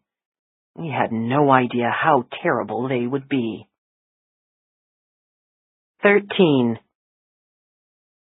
Wind rattled the windows of Dr. Anna Welliver's office, and from that lofty perch in the castle's turret, Jane saw black clouds rolling in from the mountains, moving inexorably toward them. A summer storm was coming, and the sound of the wind made Jane uneasy, as she and Maura watched Dr. Welliver assemble a tray of teacups and saucers. Outside, the view looked threatening, but inside the turret it was a cozy space with a floral sofa and incense sticks and crystals hanging in the window, a serene retreat where a traumatized child could curl into the overstuffed chair and safely share his darkest fears. The incense made it seem more like the parlor of an eccentric Earth Mother than a therapist's office, but then Welliver was eccentric, with her wild gray hair and granny dresses and orthopedic shoes. "I've had about 48 hours to observe the boy," said Dr. Welliver, "and I must say, I have concerns." On the side table, the electric kettle began to hiss and burble, and she rose to pour steaming water into a porcelain teapot. "What problems do you see?" asked Jane.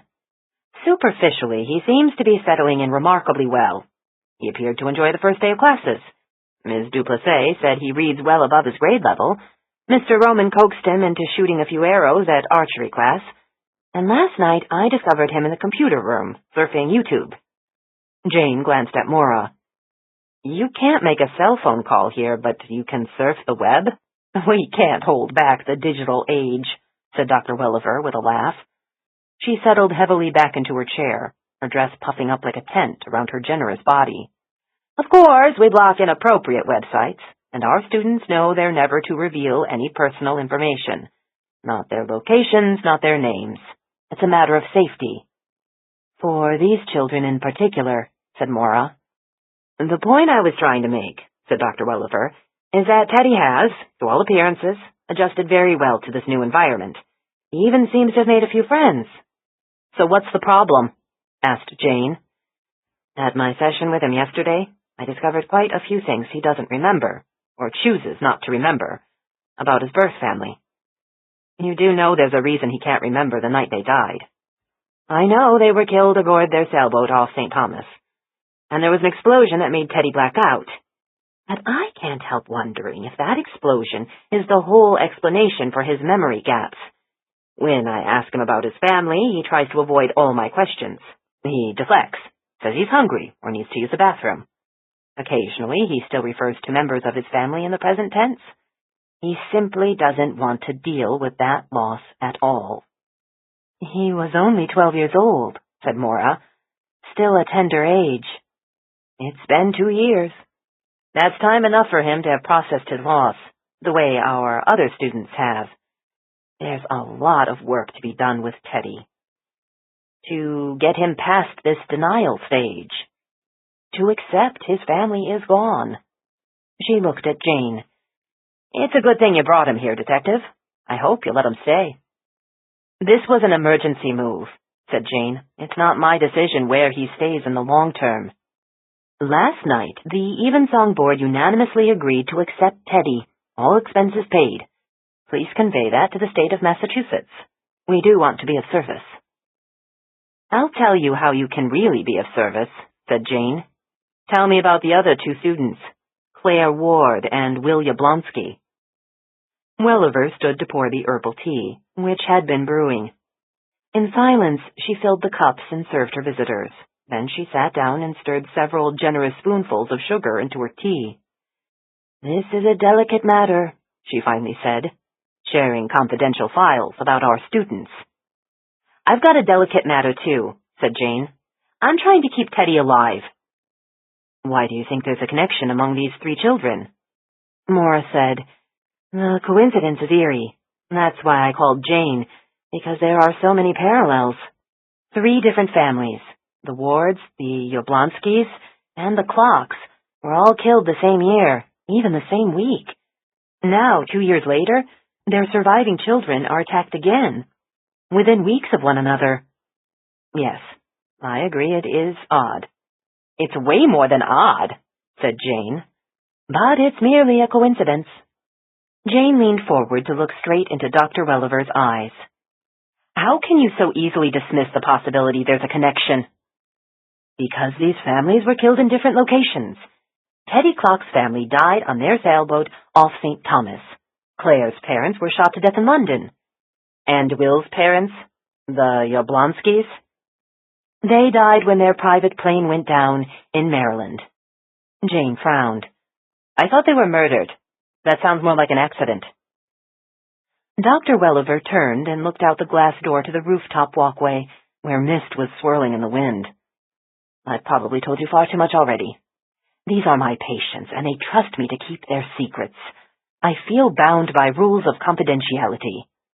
Jane said, You know, I could just pick up the phone and talk directly to law enforcement. I could get those details myself. Why don't you make my life easier and just tell me? Was that plane crash an accident? Dr. Welliver was silent for a moment as she weighed her response.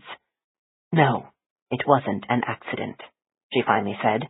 NTSB concluded that the plane was sabotaged. But again, there's no obvious link with the other 2 families, except for the manner of their deaths.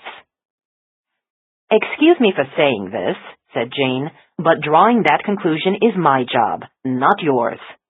Most likely it is a coincidence, but I have to proceed as if it's by design.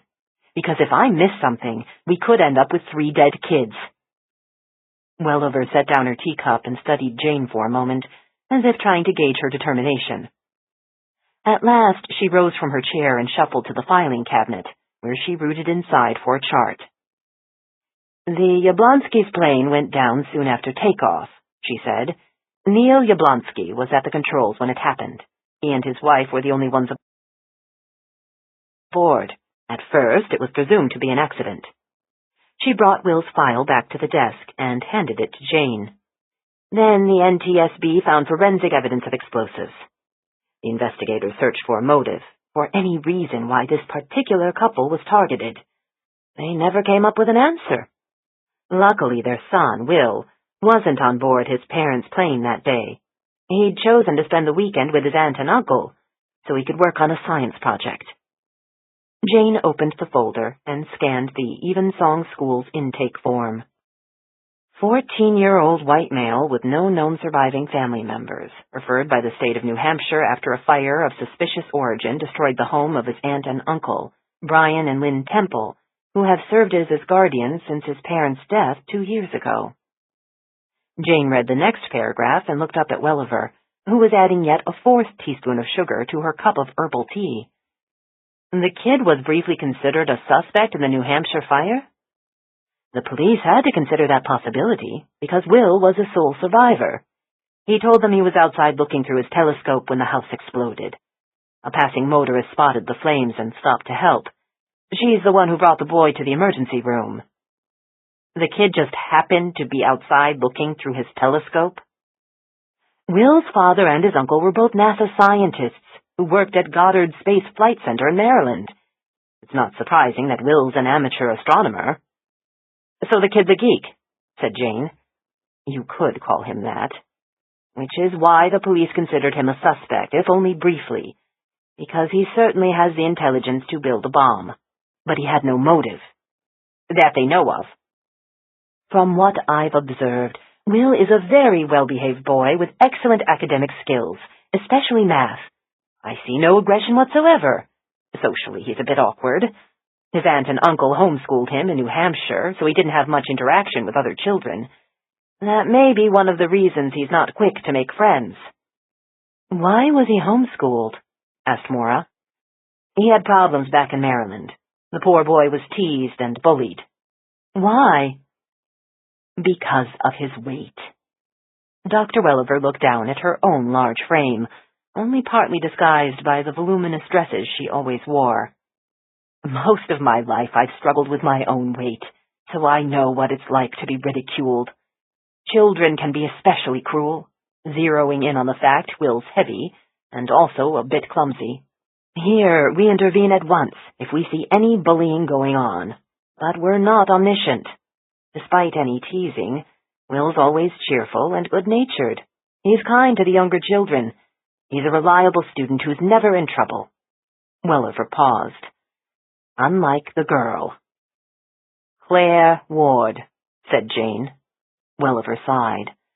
Oh, little nocturnal wanderer.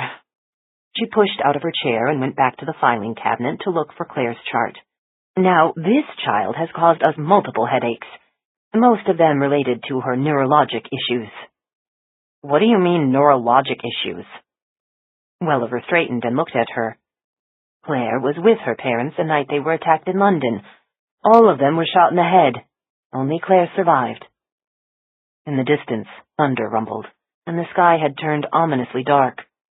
Jane looked down at her own arm and saw that the hairs had lifted, as if a cool wind had just blown across her skin. Welliver placed Claire's folder in front of Jane.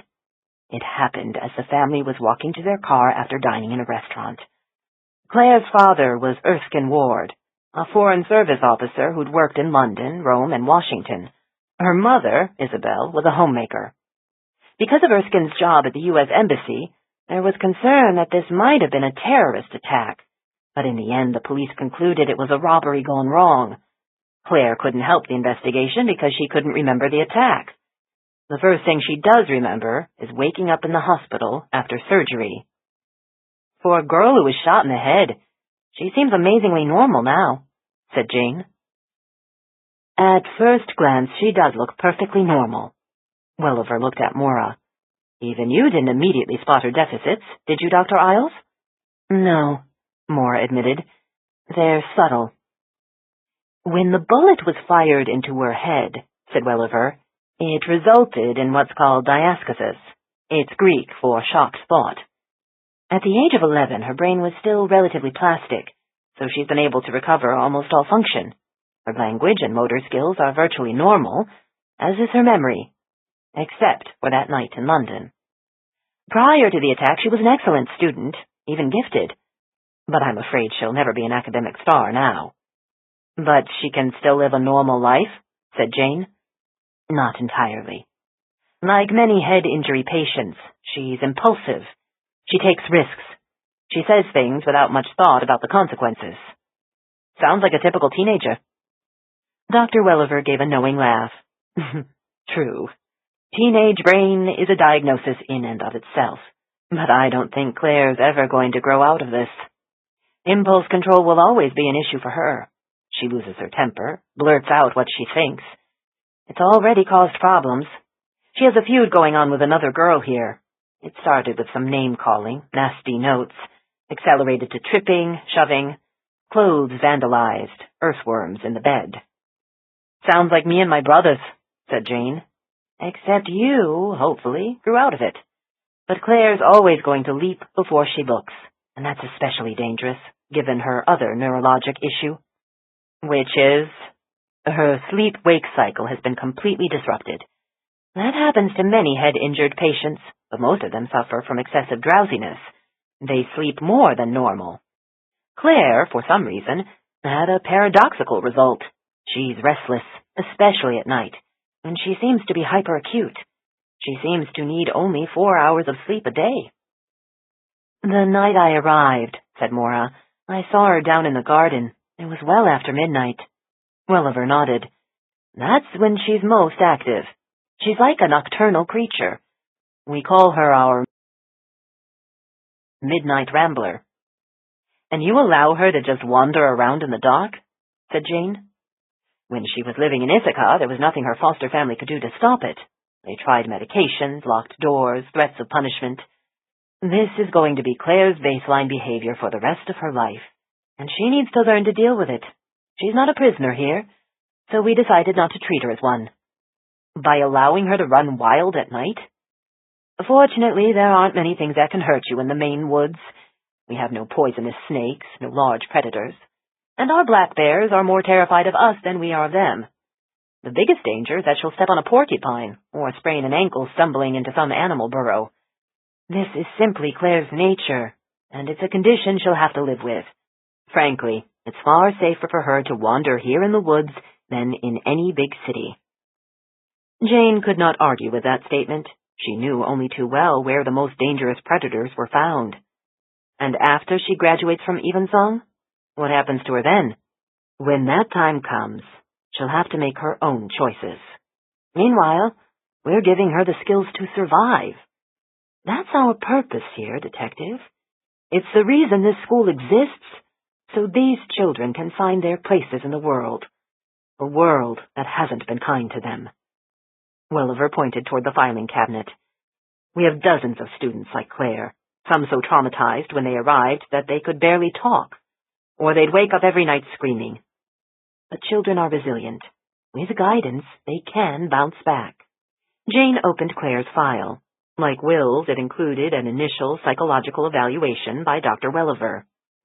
She turned to a summary of the Ithaca PD investigation. "How did Claire end up living with this particular couple, the Buckleys?" "Bob and Barbara Buckley were friends of Claire's parents, and her designated guardians in their will. They had no children of their own. When they took in Claire, they certainly got a handful." Jane stared at the police report summing up the Buckleys' deaths and looked up at Maura. "Someone plowed into their car, shot them both in the head." "It certainly looked like a targeted killing," said Dr. Welliver. "But the Buckleys had no known enemies, which raised the possibility that Claire was the target, because she was in the car, too." "Then why is the girl still alive?" said Jane. Dr. Welliver shrugged. "Divine intervention." "Excuse me?" "Ask Claire, and she'll tell you that's exactly what happened. She was trapped inside the car, heard the gunshots, actually saw the killer standing right there, and then someone else showed up on the scene. An angel, is how Claire described her. A woman who helped her out of the vehicle and stayed with her." "Did the police interview this woman? Did she see the killer?" "Unfortunately, the woman vanished just as the police arrived. No one but Claire ever saw her." "Maybe she didn't exist," suggested Maura. "Maybe Claire imagined her." Dr. Welliver nodded. "The police did have doubts about this mysterious woman, but they certainly had no doubt that this was an execution, which is why Claire was brought to Evensong." Jane closed the file and looked at the psychologist. "That raises another question. How exactly did that happen?" "She was referred to us."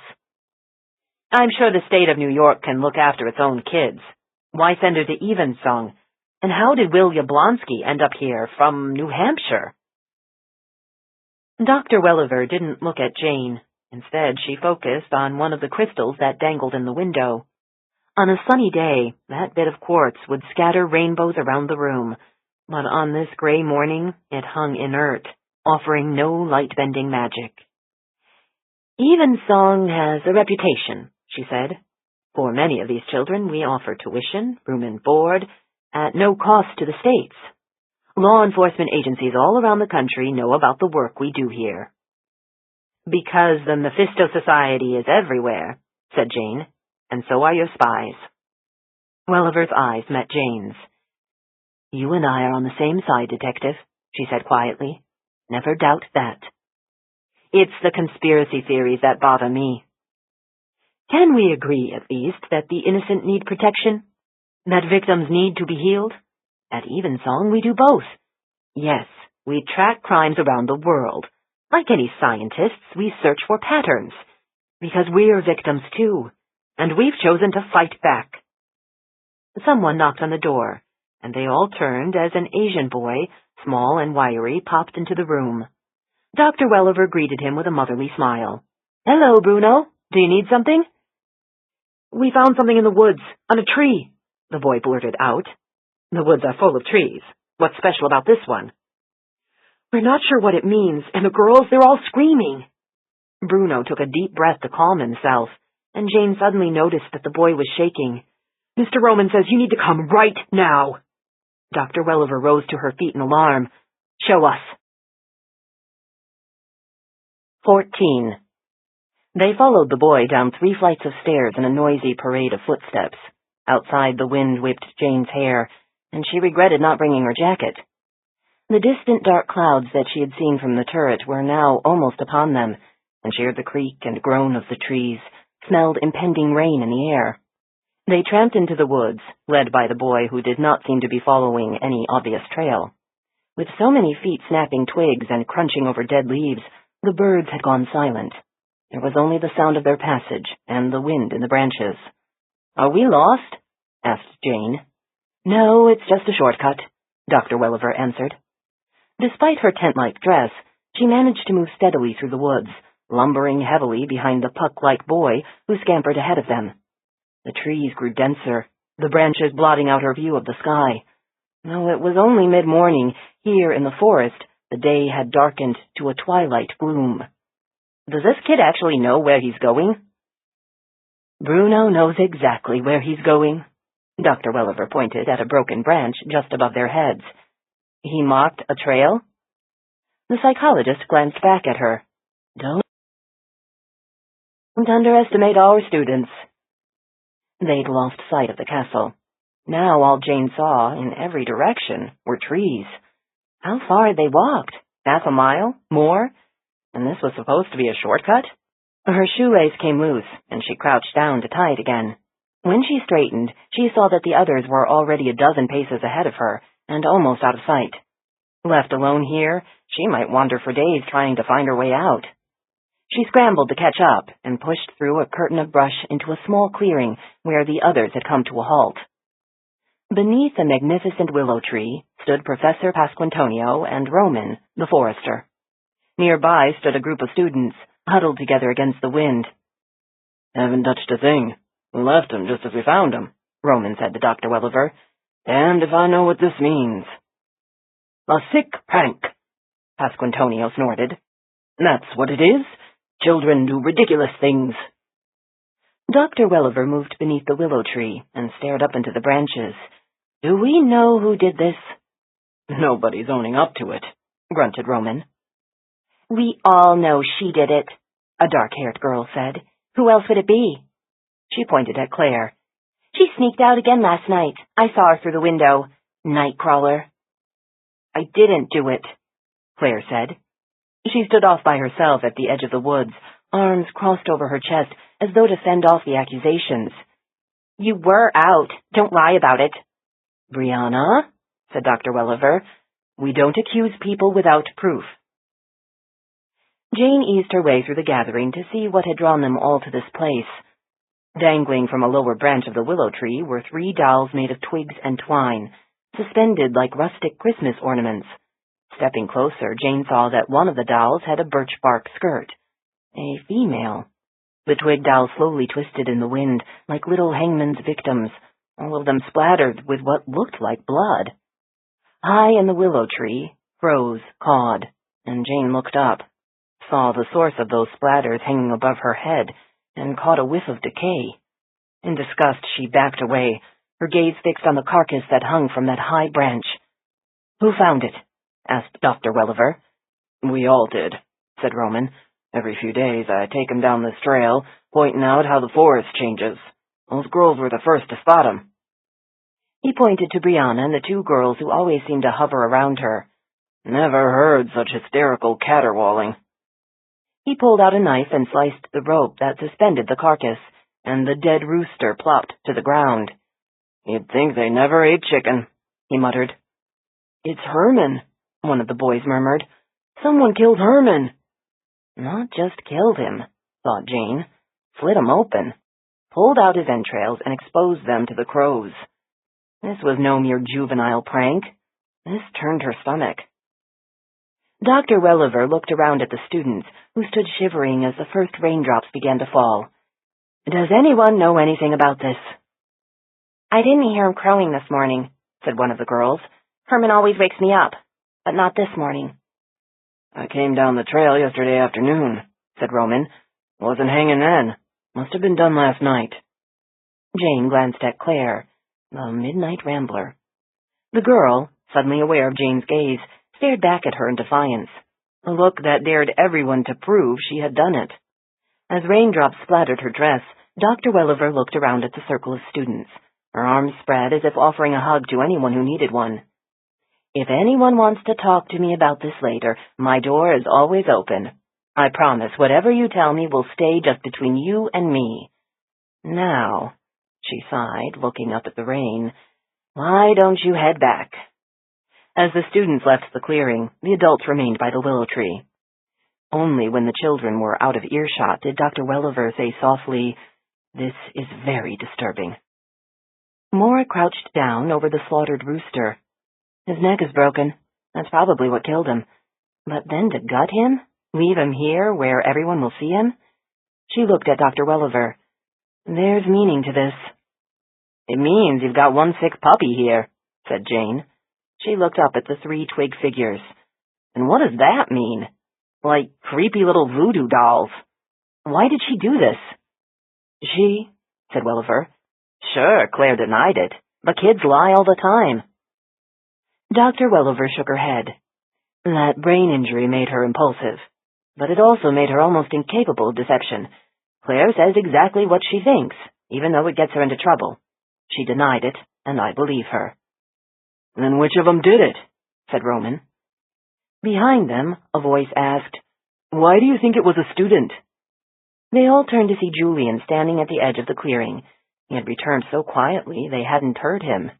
"You just assume it's one of us," said Julian. "That's not fair." Dr. Pasquantonio laughed.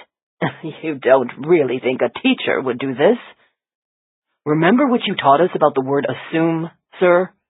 That it makes an ass of you and me?" "Julian," Maura said. "Well, it is what he says." "Where exactly is this leading, Mr. Perkins?" asked Pasquantonio. Julian stood straighter. "I'd like to take Herman's body." "It's already rotting," said Roman. He lifted the corpse by its rope and tossed it into the woods. "Crows have already gotten a start on it. Let 'em finish." "Well then, can I have the twig dolls?" "I'd as soon burn the damn things. Forget this fool business." "Burning them doesn't make the mystery go away, sir." "Why do you want them, Julian?" asked Maura. "Because right now we're all looking at each other, suspecting each other, wondering who'd be sick enough to do this." He looked at Dr. Pasquantonio. "This is evidence, and the jackals can analyze it." "What are the jackals?" said Jane. She looked at Maura, who shook her head, just as bewildered. "It's the School Forensics Club," said Dr. Welliver. "Founded decades ago by a former student named Jack Jackman." "Which is why it's called the Jackals," said Julian. "I'm the new president, and this is just the kind of project our club does. We've studied blood splatters, tire tracks. We can analyze this evidence." "Oh, I get it." Jane laughed and shot a glance at Maura. "It's CSI High School." "All right, boy," said Roman. He reached up with his hunting knife and sliced the dolls from the branch, held them out to Julian. "They're yours. Go to it." "Thank you, sir." Thunder rumbled, and Roman looked up at the sky. "Now we'd best get inside," he said. "I smell lightning coming this way, and there's no telling where it'll strike." 15. "Did you do it?" Claire had been expecting the question. Back at the clearing, when they'd all stood gaping at what hung from the willow tree, she'd caught Will looking at her and had read the question in his eyes. He'd been discreet enough not to say a word at the time. Now that they'd lagged behind the other kids on the trail, he sidled up to whisper, "The others, they're saying it was you." "They're idiots." "That's what I told them." "But you were out again last night." "I told you I don't sleep. I can't sleep." "Next time, why don't you wake me up? We could hang out together." She halted beside the stream bed. Raindrops plopped onto their faces and drummed tattoos on the leaves. "You want to hang out with me?" "I checked the weather forecast, and the sky's supposed to be clear tomorrow night. You could look through my telescope, and I'll show you some really cool galaxies. I'm sure you'd like seeing those." "You hardly know me, Will." "I know you better than you think." "Oh, sure. Like we're best friends forever." She hadn't meant to sound sarcastic, but once the words were out, she couldn't take them back, and she wished she could. There were a lot of things she wished she'd never said. She tramped a few more paces up the trail and realized that Will was no longer beside her. Turning, she saw he'd stopped and stood staring at the stream, where water splashed and rippled across rocks. "Why couldn't we be?" he said quietly, and looked at her. "We're not like everyone else. You and I, we're both screwed up." "That's not what I meant." "Well, I'm screwed up anyway," she said. "Why do you say that?" "Everyone says so, including my shrink. You want proof?" She grabbed his hand and pressed it against the scar on her scalp. "Feel that? That's where they sawed open my skull. That's why I stay awake all night, like a vampire. Because I'm brain damaged." He made no attempt to pull free, as she'd expected. His hand lingered in her hair, caressing the scar that marked her freakdom. He might be fat and spotty with acne, but she suddenly noticed he had nice eyes, soft and brown with long lashes. He kept looking at her, as if trying to see what she was really thinking. All the things she was afraid to tell him. She shoved his hand aside and walked away, kept walking until the trail ended at the edge of the lake. There she stopped and stared across rain-dappled waters, hoping Will would follow her. And there he was, standing right beside her. A frigid wind blew off the lake, and she hugged herself, shivering. Will didn't seem to notice the cold, even though he wore only jeans and a damp t-shirt that clung to every unflattering bulge of his pillowy torso. "Did it hurt?" he asked. "Getting shot?" Automatically, she reached up to touch the spot on her skull. The little indentation that marked the end of her life as a normal kid. A kid who slept through the night and got good grades. A kid who didn't say all the wrong things at the wrong times. "I don't know," she said. "The last thing I remember is having dinner in a restaurant with my mom and dad. They wanted me to try something new, but I wanted spaghetti. I kept insisting on spaghetti, spaghetti, and my mom finally told the waiter just to get me what I wanted. That's what I remember last. That my mom was annoyed with me. That I disappointed her." She swiped a hand across her eyes, leaving a streak of warmth on her cheeks. On the pond, a loon cried, a lonely, unearthly sound that made tears well up in her throat. "I woke up in the hospital," she said, "and my mom and dad were dead."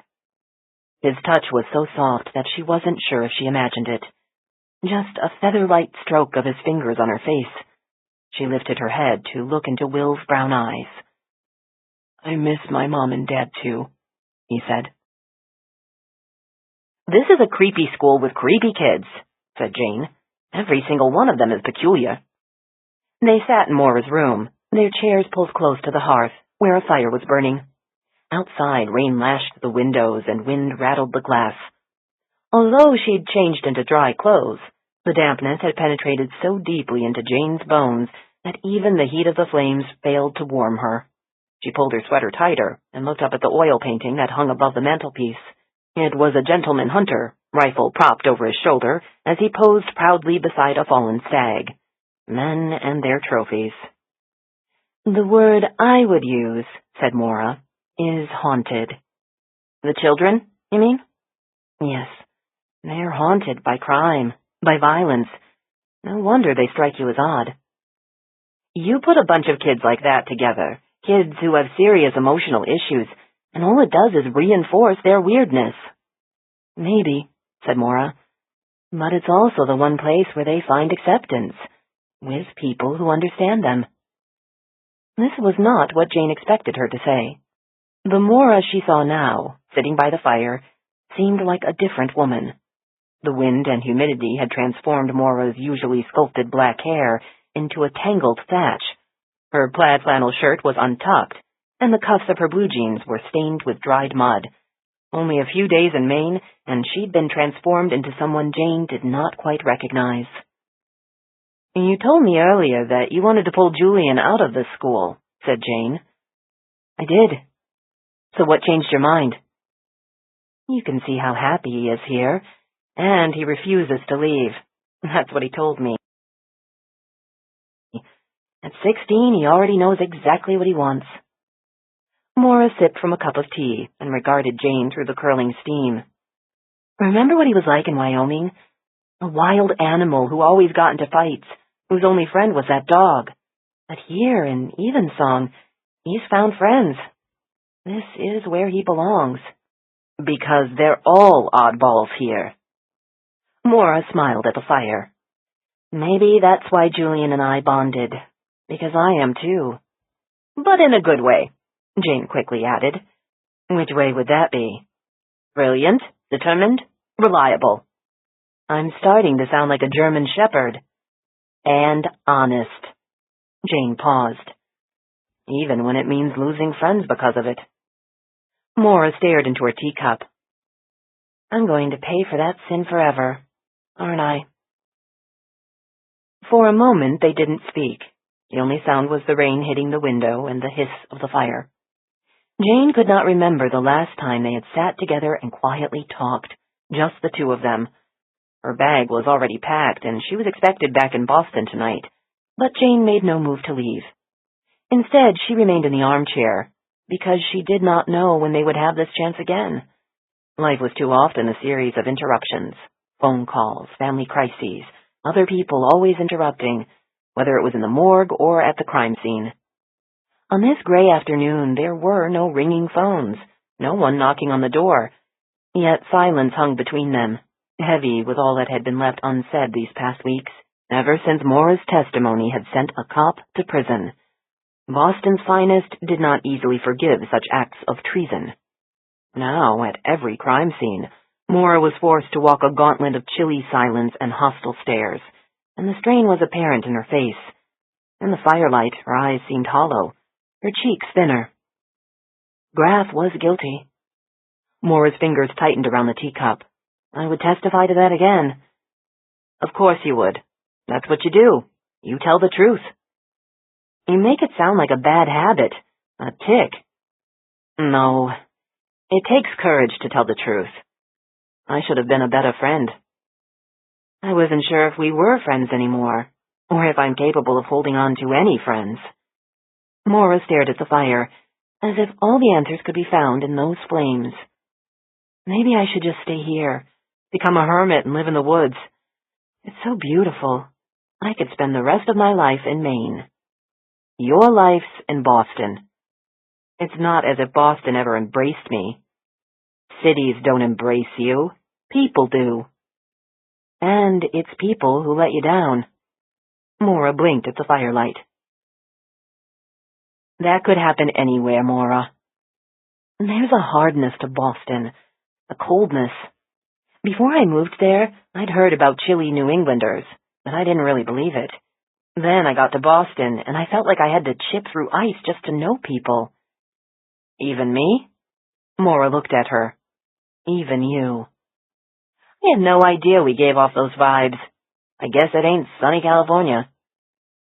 Once again, Maura's gaze was on the flames. "I should never have left San Francisco." "You have friends in Boston now." You have me. A smile twitched up the corner of Maura's mouth. You I would miss. Is Boston really the problem? Or is it one Bostonian in particular? They didn't need to say his name. They were both thinking of Father Daniel Brophy, the man who'd brought both joy and sorrow into Maura's life. The man who had probably suffered just as deeply from their ill-considered affair. Just when I think I'm over him, said Maura, when I think I finally crawled out of the hole and back into the sunlight, I'll see him at a crime scene, and the wound rips right open again. It's hard to avoid him when death scenes are what you both do. Maura gave a rueful laugh. A healthy way to build a relationship, on tragedy. It is over between you, isn't it? Yes. Maura paused. And no. But you're not together. And I can see how much he's suffering because of it. It's written all over his face. And on your face, too, Jane thought. Which is why I should leave Boston. Go back to California or anywhere. And that will solve everything? It could. You'd be 2,000 miles away from him, but you'd also be 2,000 miles from every tie you've built over the last few years. Your home, your colleagues, your friends. Friend, as in singular. You didn't see the memorial service we held for you when we thought you were dead. When we thought the body in that coffin was yours. The room was packed, Maura, with people who respect you, who care about you. Yeah, maybe we're no good at showing our feelings. Maybe these long winters make us all crabby. But we do have feelings, even in Boston. Maura kept staring at the fireplace, where the flames were slowly dying, leaving only the glow of ashes. Well, I know someone who'll be really sorry if you go back to California, said Jane. Does he know you're thinking about this? He? Oh, geez, don't play dumb. I've seen how he looks at you.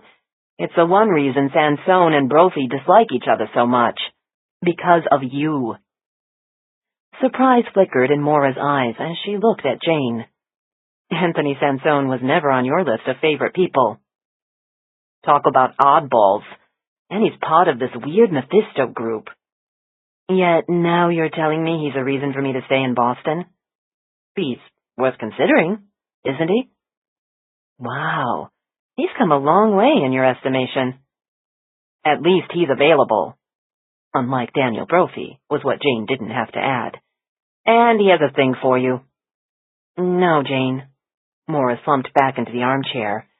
He doesn't. Jane frowned. How do you know? A woman knows. Her gaze drifted off again, pulled like a moth back to the moribund flames. The night I got here, Anthony showed up too.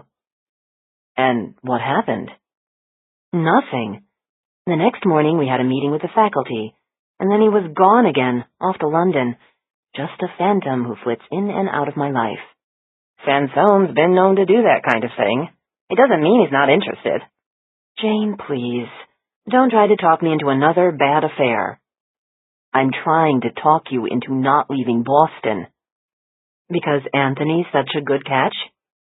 No, because Boston needs you. Because you're the smartest ME I've ever worked with, and because... Jane sighed. I'd frickin' miss you, Maura. The last remnants of the birch log collapsed, sending up a puff of glowing ashes. That and the steady patter of rain were the only sounds in the room. Maura sat very still, so still that Jane wondered whether Maura had registered what she'd just said, whether it made any difference at all to her. Then Maura looked at her, eyes bright with tears, and Jane knew that her words might make all the difference in the world. I'll take that under consideration, Maura said. Yeah, you do that. Jane glanced again at her watch. I should get going. Do you really need to leave today? I want to dig deeper into the Ward and Yablonsky cases, which means dealing with multiple jurisdictions, multiple agencies. And I'll be doing it mostly on my own, since Crow doesn't want to waste any manpower on it. Detective Crow has a pathetic lack of imagination. You notice that too? Jane stood. I'll be checking in every day to make sure Teddy's okay. You call me if there are any problems. Relax, Jane. This is the safest place he could be. Jane thought about the gated road, the isolation, the 30,000 acres of wooded wilderness, and she thought of the ever-alert guardians who watched over it all, the Mephisto Society. What safer place to hide a threatened child than with people who knew how dangerous the world could be? I'm satisfied with what I've seen, she said. I'll see you back in Boston. On her way out of the castle, Jane stopped to check on Teddy one last time. He was sitting in class, and she didn't disturb him, just watched from the doorway as Lily Saul, with swoops and flashes, demonstrated the advantages of the Spanish sword used by the Roman legions. Teddy looked enthralled, body angled forward, as though to spring out of his chair and join the battle. Lily caught sight of Jane and gave a nod, a look that said, "He'll be fine. Everything is under control." That was all Jane needed to see. Outside, she scurried through the rain to her car, tossed her overnight bag into the back seat, and slid in behind the wheel. Swiping water from her face, she reached in her pocket for the 4-digit security code she'd need to exit the gate. Everything is under control. But as she pulled out of the courtyard and drove under the archway, something in the distance caught her eye, something in the woods. A man standing among the trees. He was so far away that she could not make out his face, only his shape. His clothes were the same mottled gray-brown as the tree trunks around him. The road brought her in that direction, and as she drew closer, she kept her eye on the man, wondering why he stood so still. Then a curve in the road briefly cut off her view, and when the clump of trees came back into sight, she saw no one standing there. It was just the stump of a dead oak, its bark mottled with lichen and pocked with woodpecker holes. She stopped at the side of the road and rolled down her window, saw leaves dripping with rain, branches bobbing in the wind. But there was no watcher in the woods, just that lifeless tree stump, masquerading as a menace. Everything is under control. Yet her uneasiness remained as she passed through the gate and drove south through forest and then farmland. Perhaps it was the unrelenting rain and the dark clouds hanging low on the horizon. Perhaps it was the lonely road with its abandoned houses with sagging porches and boarded-over windows. This place felt like the end of the world, and she might be the last human alive. Her ringing cell phone shattered that illusion. I'm back in civilization again, she thought, as she rooted around in her purse for the phone. Reception was weak, barely enough to carry on a conversation, but she could make out Frost's fragmented voice. Your last email. Spoke to Hillsborough PD. Hillsborough? Is this about Will Yablonsky's aunt and uncle? Says it's weird. Wants to discuss... Frost! Frost! Suddenly his voice popped out loud and clear. A miracle of a good cell signal at last. He has no idea what it all means. You spoke to the Hillsborough cop? Yeah, a detective, David G. Wyman. He said the case struck him as weird from the beginning. I told him about Claire Ward. His attention really perked up. He didn't know there were other kids. You need to talk to him. Can you meet me in New Hampshire? Asked Jane. There was a pause, then his voice dropped.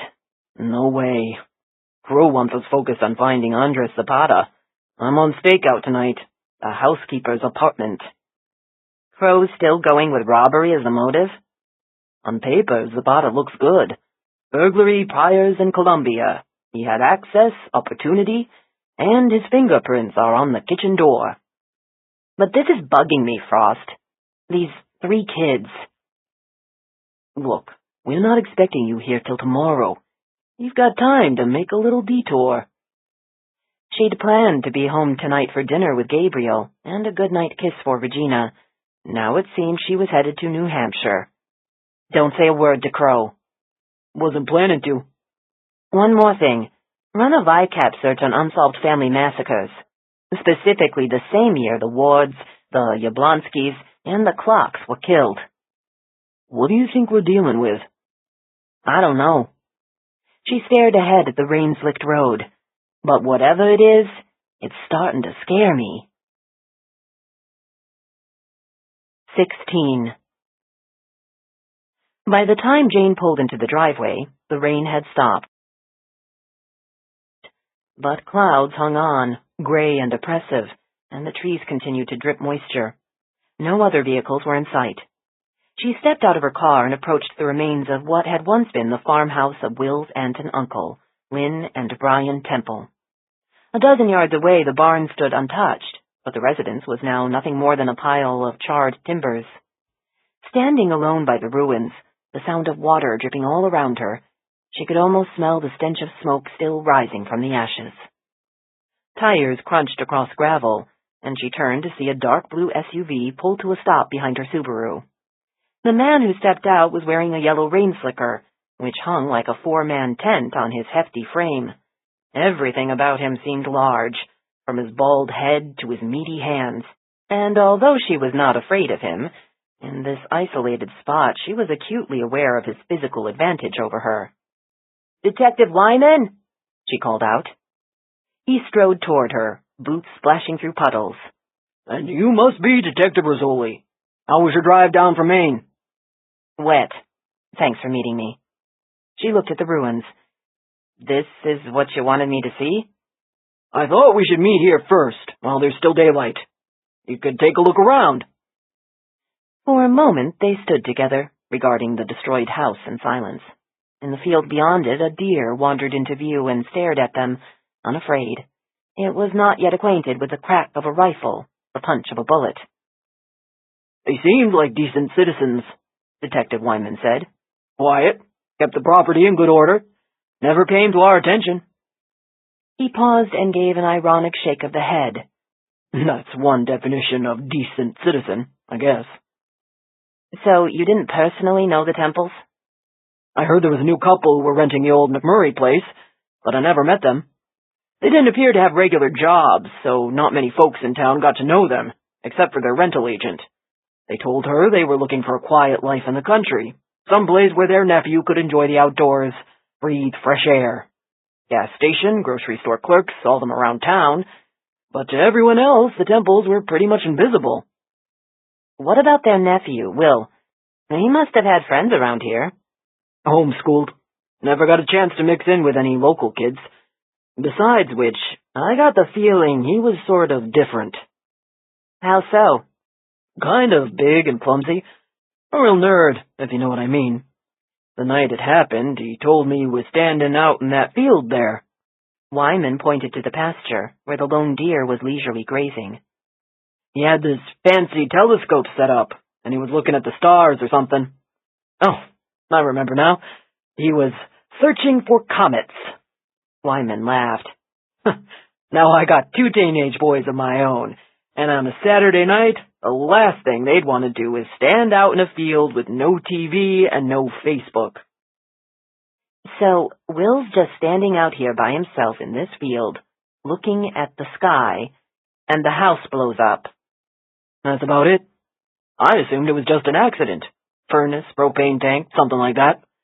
Then the fire chief checks it out and finds what looks like incendiary devices.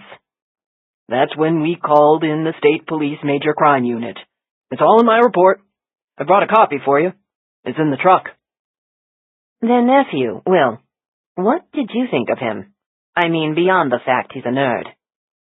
"I took a long look at the kid, of course. Wondered if maybe he had issues with his aunt and uncle, maybe he wanted to get out from under their thumbs. But we're pretty sure he couldn't have done it." "You just told me he's a smart kid. He could probably figure out how to build a bomb." "Not like this one." "What's special about it?"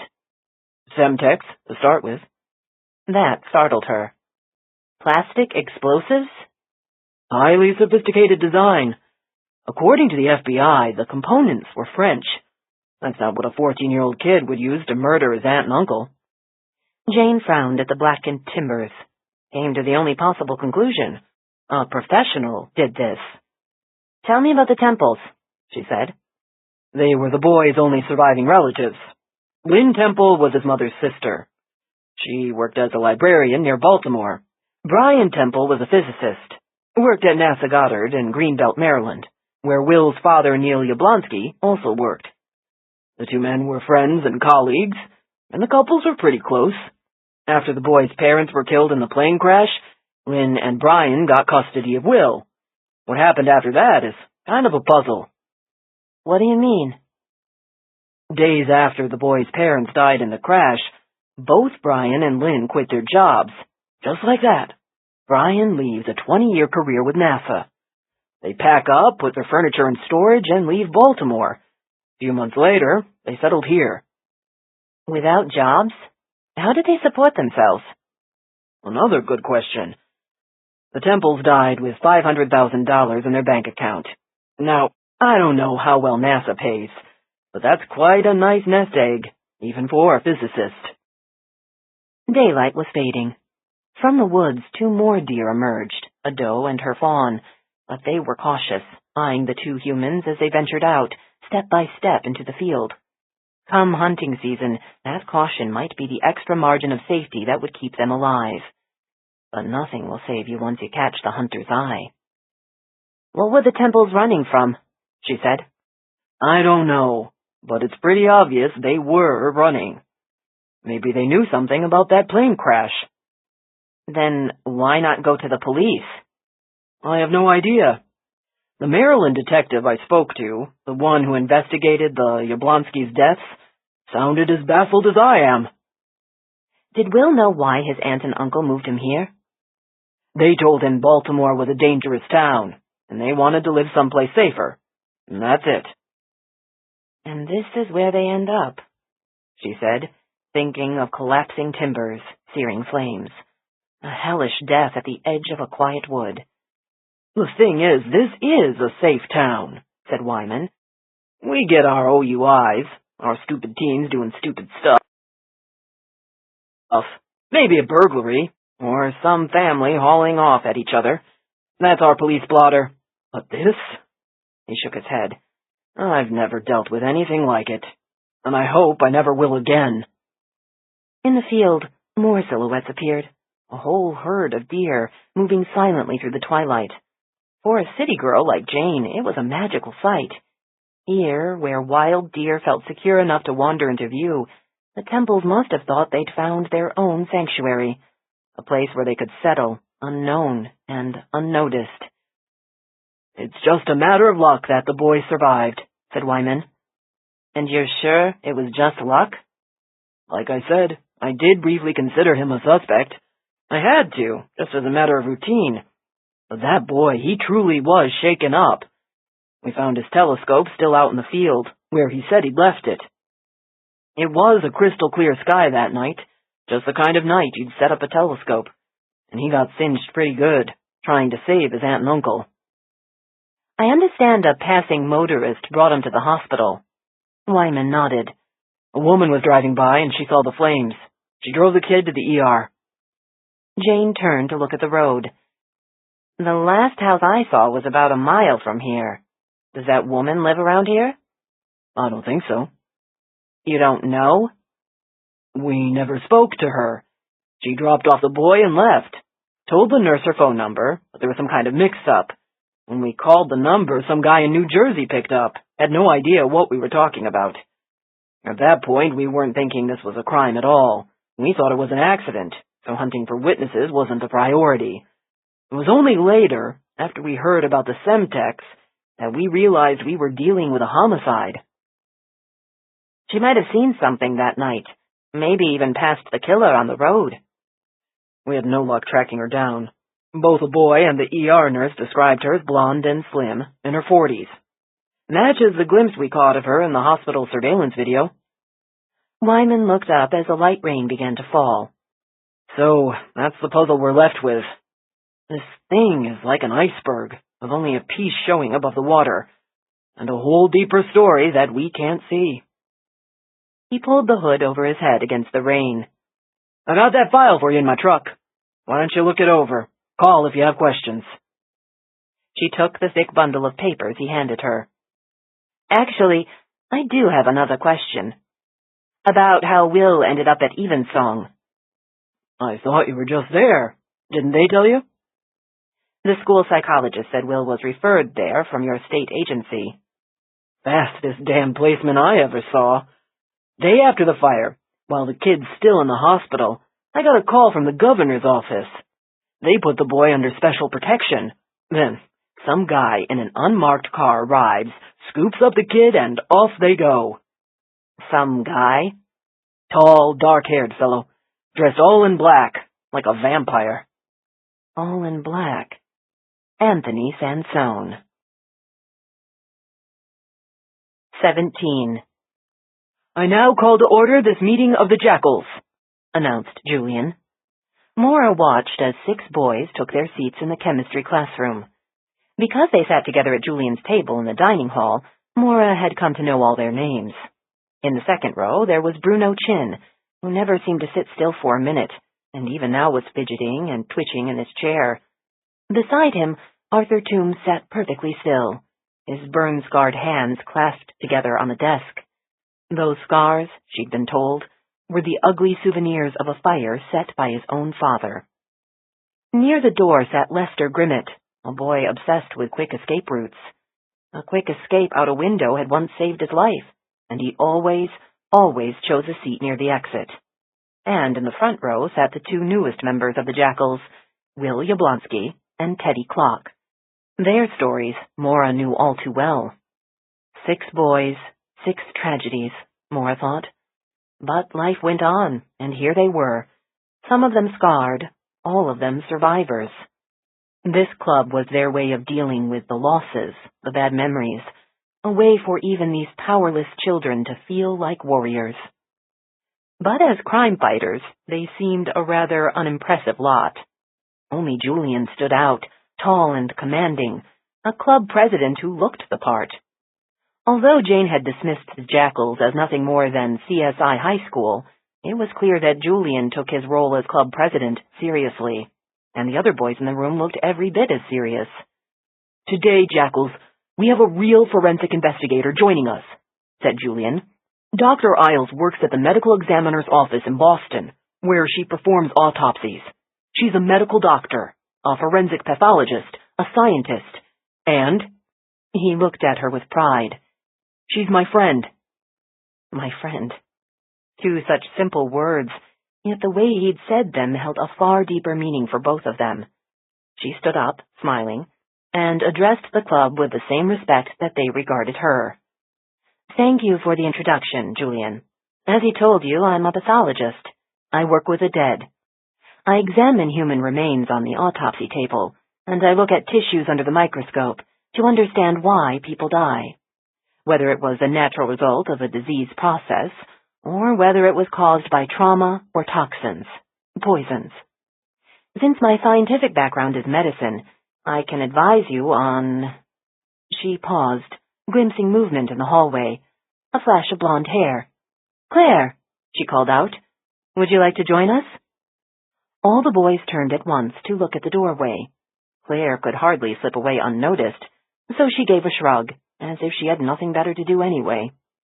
She walked straight to the front row and dropped indifferently into the chair next to Will. All the boys were still staring at this exotic creature who just wandered into their midst. Indeed, thought Maura, Claire Ward was a strange girl. With her white blonde hair and pale eyelashes, she looked otherworldly, like some forest nymph. But her bored expression and slouched shoulders radiated pure American teenager. Claire looked around at the speechless boys. Do you guys actually do something at these meetings, or do you just stare? Julian said, We're about to discuss what we found in the willow tree. Which I had nothing to do with, no matter what anyone says. We just follow the evidence, Claire, wherever it leads us. He looked at Maura. I thought, since you're the medical expert, you could start by telling us the cause of death. Maura frowned. Cause of death? The roosters, called out Bruno. We already know the manner of his death was homicide, or chickencide, I guess you'd call it, but how did he die? Maura looked around at the faces watching her. They're serious, she thought. They're actually treating this as a death investigation. You did examine him, said Arthur, didn't you? Only briefly, Maura admitted, before Mr. Roman discarded the remains. and based on the angle of his neck, I'd say it was clearly broken. So, would that be death from strangulation or spinal cord trauma? She just said the neck was snapped, said Bruno. I'd call that neurologic, not vascular. And what about the time of death estimate? Said Lester. Do you know what the post-mortem interval was? Maura looked from face to face, startled by the rush of questions. Time of death is always tricky if there are no witnesses. In humans, we look at a number of indicators. Body temperature, rigor mortis, livor mortis. Have you ever tried doing vitreous potassium on a bird? Asked Bruno. She stared at him. No, I can't say that I have. I admit I don't know much about chicken pathology. Well, at least we have a cause of death then. But what was the point of cutting him open? Why pull out his guts and hang him in the tree? Precisely the question I asked in the clearing, she thought. That issue gets into profiling, said Julian. For now, we'll stick to the physical evidence. I went back into the woods to try and find the body, but I think some scavenger made off with it, so we don't have the remains to examine. I also searched for footwear impressions around the chicken coop, but I'm sorry to say the rain pretty much wiped those out. So, I guess we'll move on to what you guys found. He looked at Bruno. Do you want to go next? As Bruno moved to the front of the class, Maura sat down, feeling like the student who hadn't done her homework. She had no idea what the bouncy, twitchy little Bruno would have to share. He pulled on latex gloves and reached into a brown paper sack. Out came the 3 twig dolls, still attached to their twine nooses, and he laid them on the stainless steel lab counter. Such trivial things, she thought, looking at them now. Under the classroom's bright fluorescent lights, the reddish-brown splatters looked like mud stains, not blood at all. Dangling from the willow tree and twisting in the wind, they'd seemed unholy. Now they had lost their power, reduced to nothing more than what they were, bundles of twigs. Here we have exhibits A, B, and C, said Bruno. Human figurines that appear to represent 2 males and 1 female. They're made up of various twigs and bark, tied together with twine. It's the twine I looked at. I determined that it's made of jute. I also found samples of the same kind of twine in the barn, where it's used to tie up bales of hay for the horses. He reached in his pocket and pulled out a sample of string.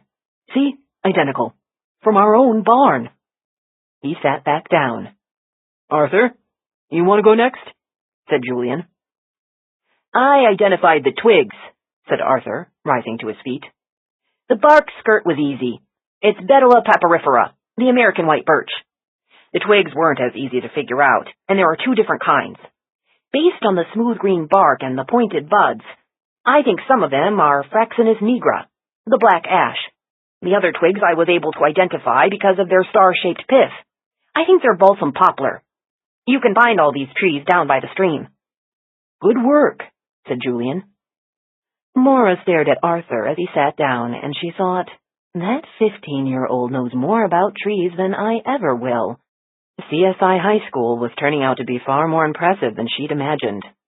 Lester rose from his chair, but he didn't move to the front of the classroom. He stayed right by the exit, where he felt safe. I looked at the rope that was used to hang the victim from that high branch. I had to go back and climb the tree to get the sample, since we couldn't find Herman, the victim, in the woods. And what did you find out about the rope? Said Julian.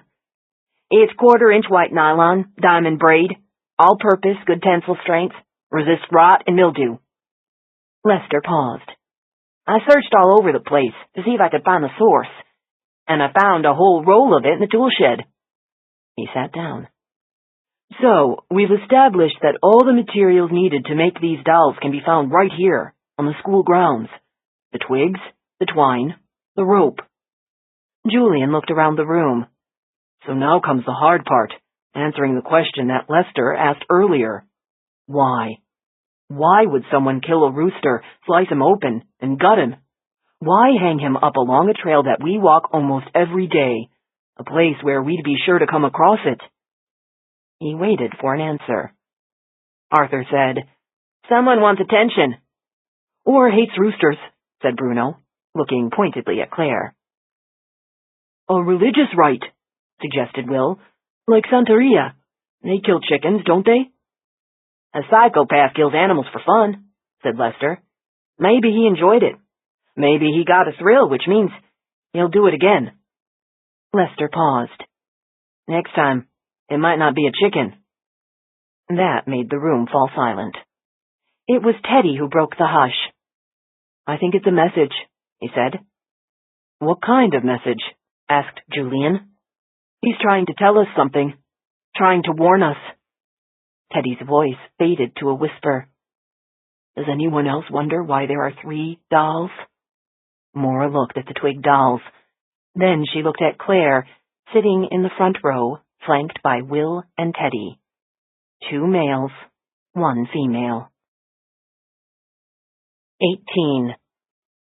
I'm a little hazy on my geography, Rizzoli, so help me out here, said Detective Crow. The last time I checked, New Hampshire was not in our jurisdiction. Jane looked around the table at the detectives who'd gathered for the team conference. Frost and Moore sat facing her, but neither one seemed eager to butt heads with Crow this morning. The whole team, in fact, looked weary of conflict. Crow had beaten them all down, and she was the only one who prepared to challenge him. The only one who actually relished a knockdown, drag-out battle. I just listed all the parallels to the Ackerman case, she said. 2 years ago, the Yablonskys die when a bomb takes down their private plane. Which crashed in Maryland, pointed out Crow. Also, 2 years ago, Claire Ward's parents are shot to death. In London, Crow laughed. A different country, for Christ's sakes. And both events take place the very same week that Teddy Clock's family is attacked in St. Thomas. 3 families, Crow, all killed within days of each other. Now it's 2 years later, and the sole survivors of those families are all attacked again. It's like someone's determined to wipe out the bloodlines, and these 3 kids will be the last to die. What do you propose, Rizzoli? You want to fly to Maryland and run their investigation for them? Flying to Maryland would be a start. What's next? London? Boston PD will be thrilled to foot that bill. Oh, and let's not forget St. Thomas. Someone needs to check out that incident. Frost raised a hand. I volunteer for St. Thomas. I'm not asking for junkets to London and St. Thomas, said Jane. I'd just like to spend some time on this. I think there are connections that we just aren't seeing. Something that ties together the Wards, the Yablonskys, and the Clocks. A vast international conspiracy, said Crow. Right. It warrants a deeper look. No. We stay focused on Andres Zapata. Suddenly he's nowhere to be seen, which sounds like a guilty man to me. Crow looked at Frost. What do we have on his phone calls? Frost shook his head. Hasn't used his cell phone since the Ackermans were killed. I'm guessing he tossed it or he's already back in Columbia.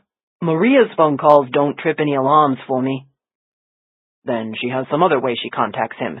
Email. A go-between. So we move on to friends of friends. Any new tips since this morning's broadcast? Moore nodded. We're trying to keep up with all of them. You know what Master Yoda says? There's no try, only do. Crow glanced at his watch and abruptly stood up, straightening his tie. Got a reporter waiting for me, he said, and walked out of the room. Do you think we should widen that doorway now? Said Jane, before his head gets too big to fit through. I think it's too late, said Moore. Legendary for his patience, even he looked disgusted as he gathered his papers and stuffed them into his briefcase. Lately, he'd been talking a lot about retirement. This might be the case that finally pushed him out the door. What do you think about Zapata? Jane asked him. Andres Zapata is everything that Crow loves in a suspect. Access, opportunity, a rap sheet, and no green card. You don't sound convinced. Neither do I have a convincing argument to rebut it. For now, Zapata's our man. Moore snapped the briefcase shut and trudged out the door like a weary bureaucrat. Geez, she said to Frost. What happened to him?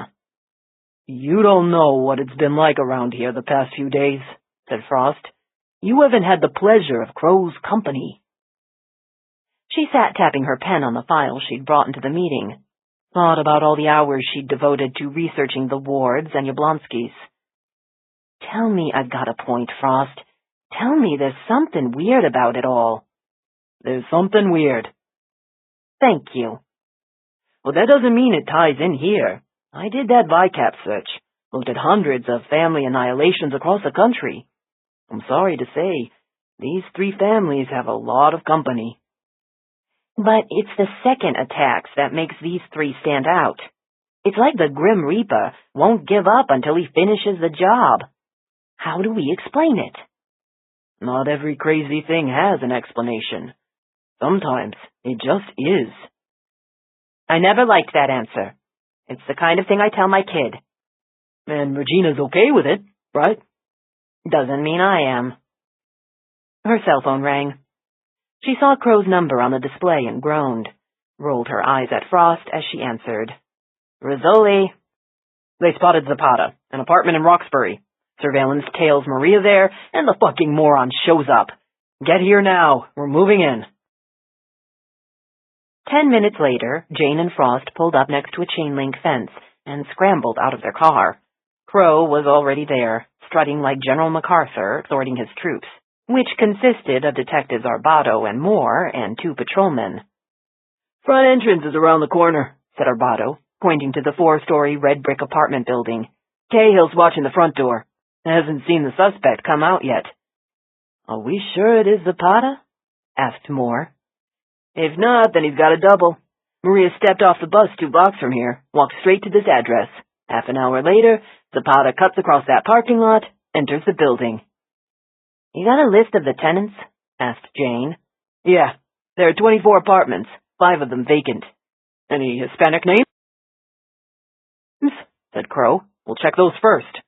One of the patrolmen laughed. Hey man, that's profiling.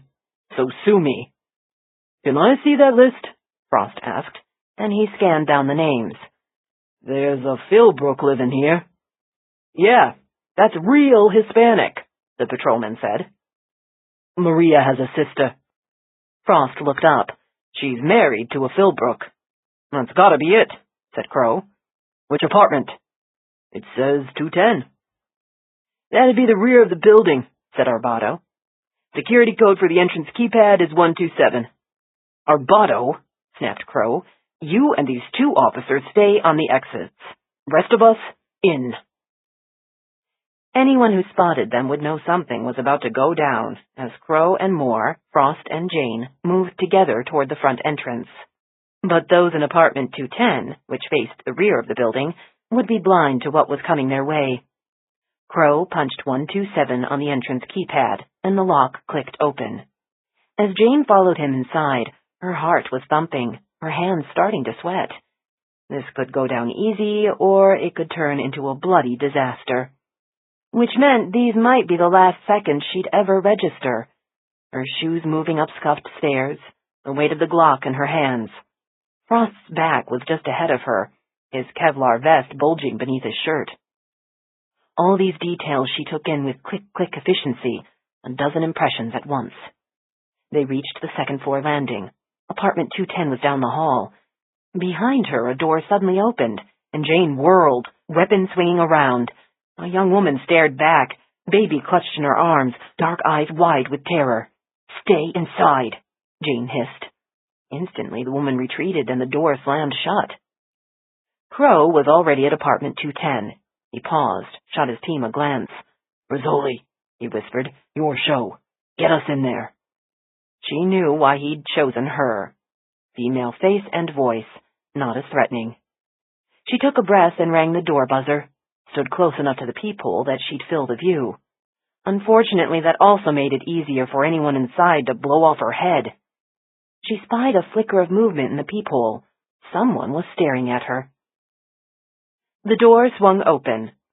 A Hispanic woman appeared, round-faced, in her 40s, with a strong enough resemblance to the Ackermans' housekeeper that Jane knew this must be Maria's sister.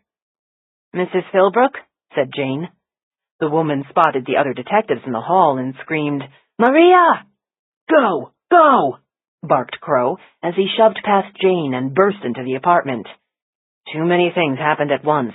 Detectives barreling through the apartment, Maria's sister shouting, wailing in Spanish. As Jane ran through, toward the next room, she caught glimpses of a stained carpet, a striped sofa, a playpen. Kids. There are kids in this apartment. Jane darted into a bedroom, where heavy curtains cast a gloom so deep she almost missed the huddled shapes in the corner. A woman was hugging 2 toddlers, her body curled around the children as though insulating them from harm with her own flesh. Maria. Footsteps clanged on metal. Jane ducked through another doorway into a second bedroom where Moore was scrambling through the open window onto the fire escape. "Zapata?" Jane asked. "Headed up the ladder." "Why up?" She stuck her head out the window and saw Arbato and Cahill standing in the alley below, their weapons drawn. She looked up, spotted her 3 teammates clambering up the ladder in pursuit. She sprinted back through the apartment and dashed for the stairwell. If Zapata made it to the roof, that's where she'd intercept him. She took the steps 2 at a time, saw a door pop open and slam shut as she hurtled past, up the final flight, her heart whomping, her chest heaving. She burst through the door to the rooftop and emerged into the glare of midday. Saw Zapata scramble over the edge and land with both feet onto the roof. "Freeze!" she yelled. "Police!" He halted, staring at her. He was empty-handed. Faded blue jeans, wrinkled button-down shirt with a ripped sleeve. For a few seconds it was just the 2 of them on that rooftop. She saw desperation in his eyes, watched it harden to grim determination. "Hands in the air!" Crow shouted as he and Frost dropped onto the rooftop behind Zapata. There was nowhere for him to run. 1 cop in front of him, 2 behind him, all of them armed. Jane saw Zapata's legs wobble, thought he was about to drop to his knees and surrender. His next move shocked her. He sprang to his left and ran toward the roof's far edge, toward the narrow alley that cut between buildings. Only an Olympic-class leap could take a man safely across that gulf. Yet leap he did, flinging himself from the roof's edge toward the next building. For a moment he seemed to hang in midair, his body stretched out in a swan dive that almost carried him across the chasm. Jane scrambled to the edge, saw Zapata clinging desperately to the rain gutter of the other building as his legs scissored above a 4-story drop. "Jesus, is he nuts?" said Frost. "Arbato, get next door!" Crow yelled down at the street, and the 2 detectives on the ground sprinted across the alley. Still dangling from the rain gutter, Zapata tried to pull himself up, feet fighting for purchase against the wall. He swung up 1 leg, missed, swung again. Just as his shoe made it up over the edge, the gutter tore away from the roof. Jane closed her eyes, but she couldn't shut out the squeal of collapsing metal, or the thud of Zapata's body hitting the pavement. Somewhere, a woman was screaming. 19. Maria Salazar sat hunched at the interview table, head drooping as she wiped tears from her eyes. As a young woman, Maria would have been strikingly beautiful. At 45, she was still handsome, but through the one-way mirror, Jane could see the gray roots peeking through on the crown of Maria's head. Her arms, propped up on the table, were heavy but solid with muscles built up from years of housework. While she had scrubbed and polished and swept other people's houses, what resentments had bubbled up inside her? As she'd dusted the Ackermans' antique furniture, vacuumed the Persian carpets, had it ever occurred to her that just one of their paintings, 1 emerald necklace from Mrs. Ackerman's jewelry box, could make all her financial woes disappear? "Never," Maria moaned in the next room. "I never steal anything." Crow, playing bad cop to Moore's good cop, leaned in close, his teeth bared with undisguised aggression. "You disarmed the security system for your boyfriend." "No." "Left the kitchen door unlocked." "No." "Gave yourself a rock-solid alibi, babysitting your sister's kids, while Andres slipped into the Ackermans' house.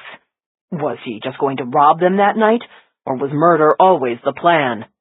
"Andres," He never hurt anyone. His fingerprints are on the kitchen door. They're inside the kitchen. Crow bent even closer, and Maria shrank away.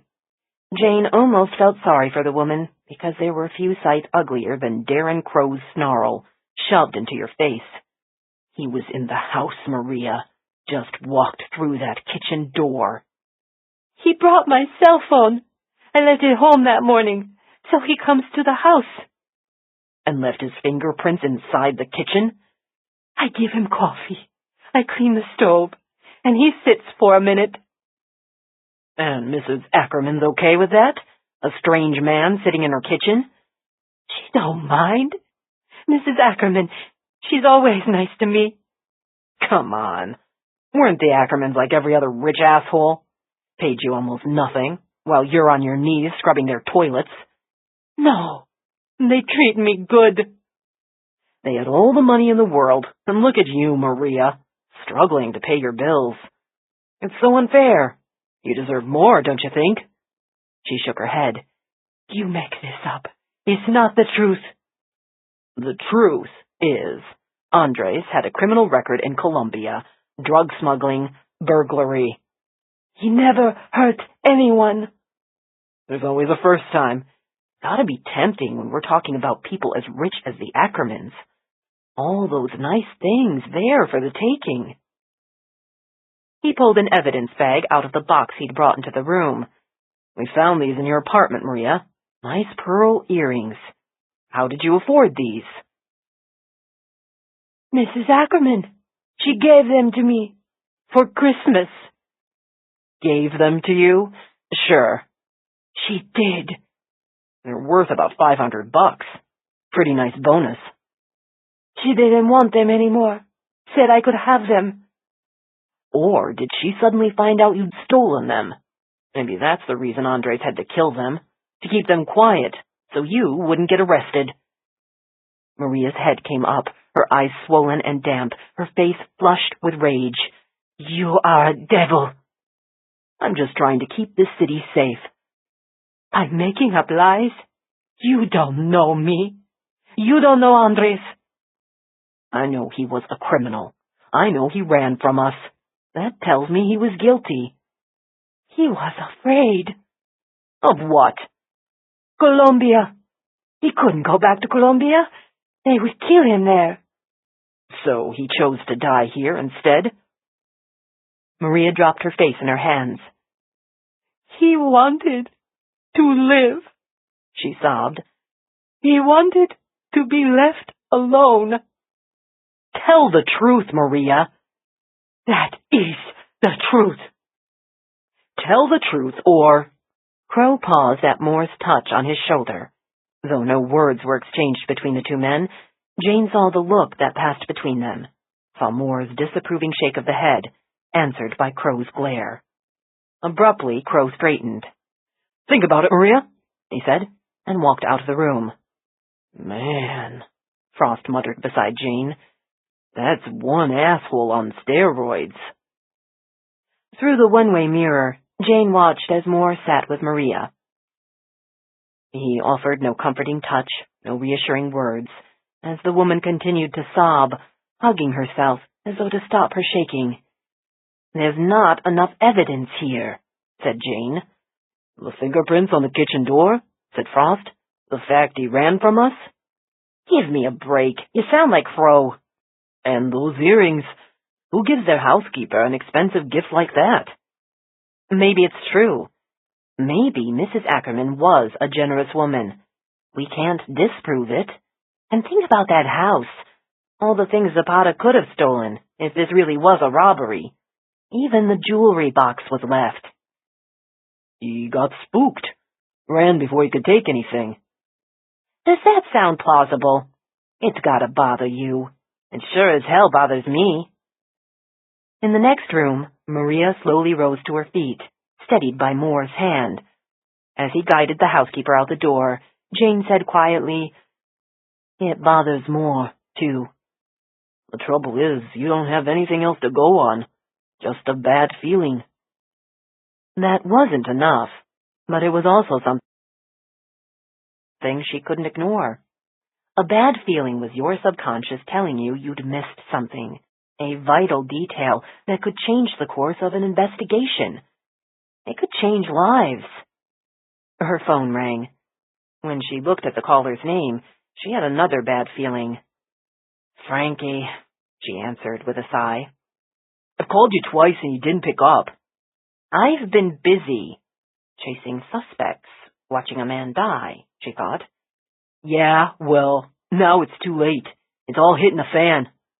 "What's going on?" "We're at Mom's, and Corsac's just arrived."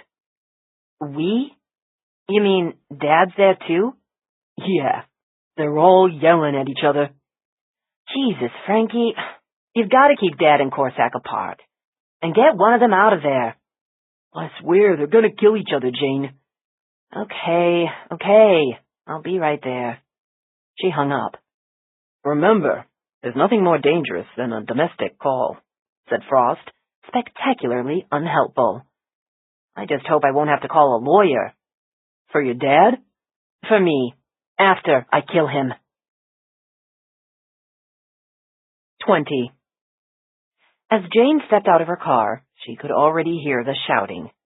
She hurried past 3 familiar vehicles parked at crazy angles in front of her mother's house and banged on the front door, banged again when no one answered, probably because they'd gone deaf inside from the racket. "Finally, the police arrive," said a cranky voice behind her. Jane turned to see Angela's next-door neighbor, Mrs. Kaminsky, glaring at her from the sidewalk. The woman had looked ancient 20 years ago, and the passage of decades had changed nothing, as if she'd been frozen in time, her face forever cemented in a scowl.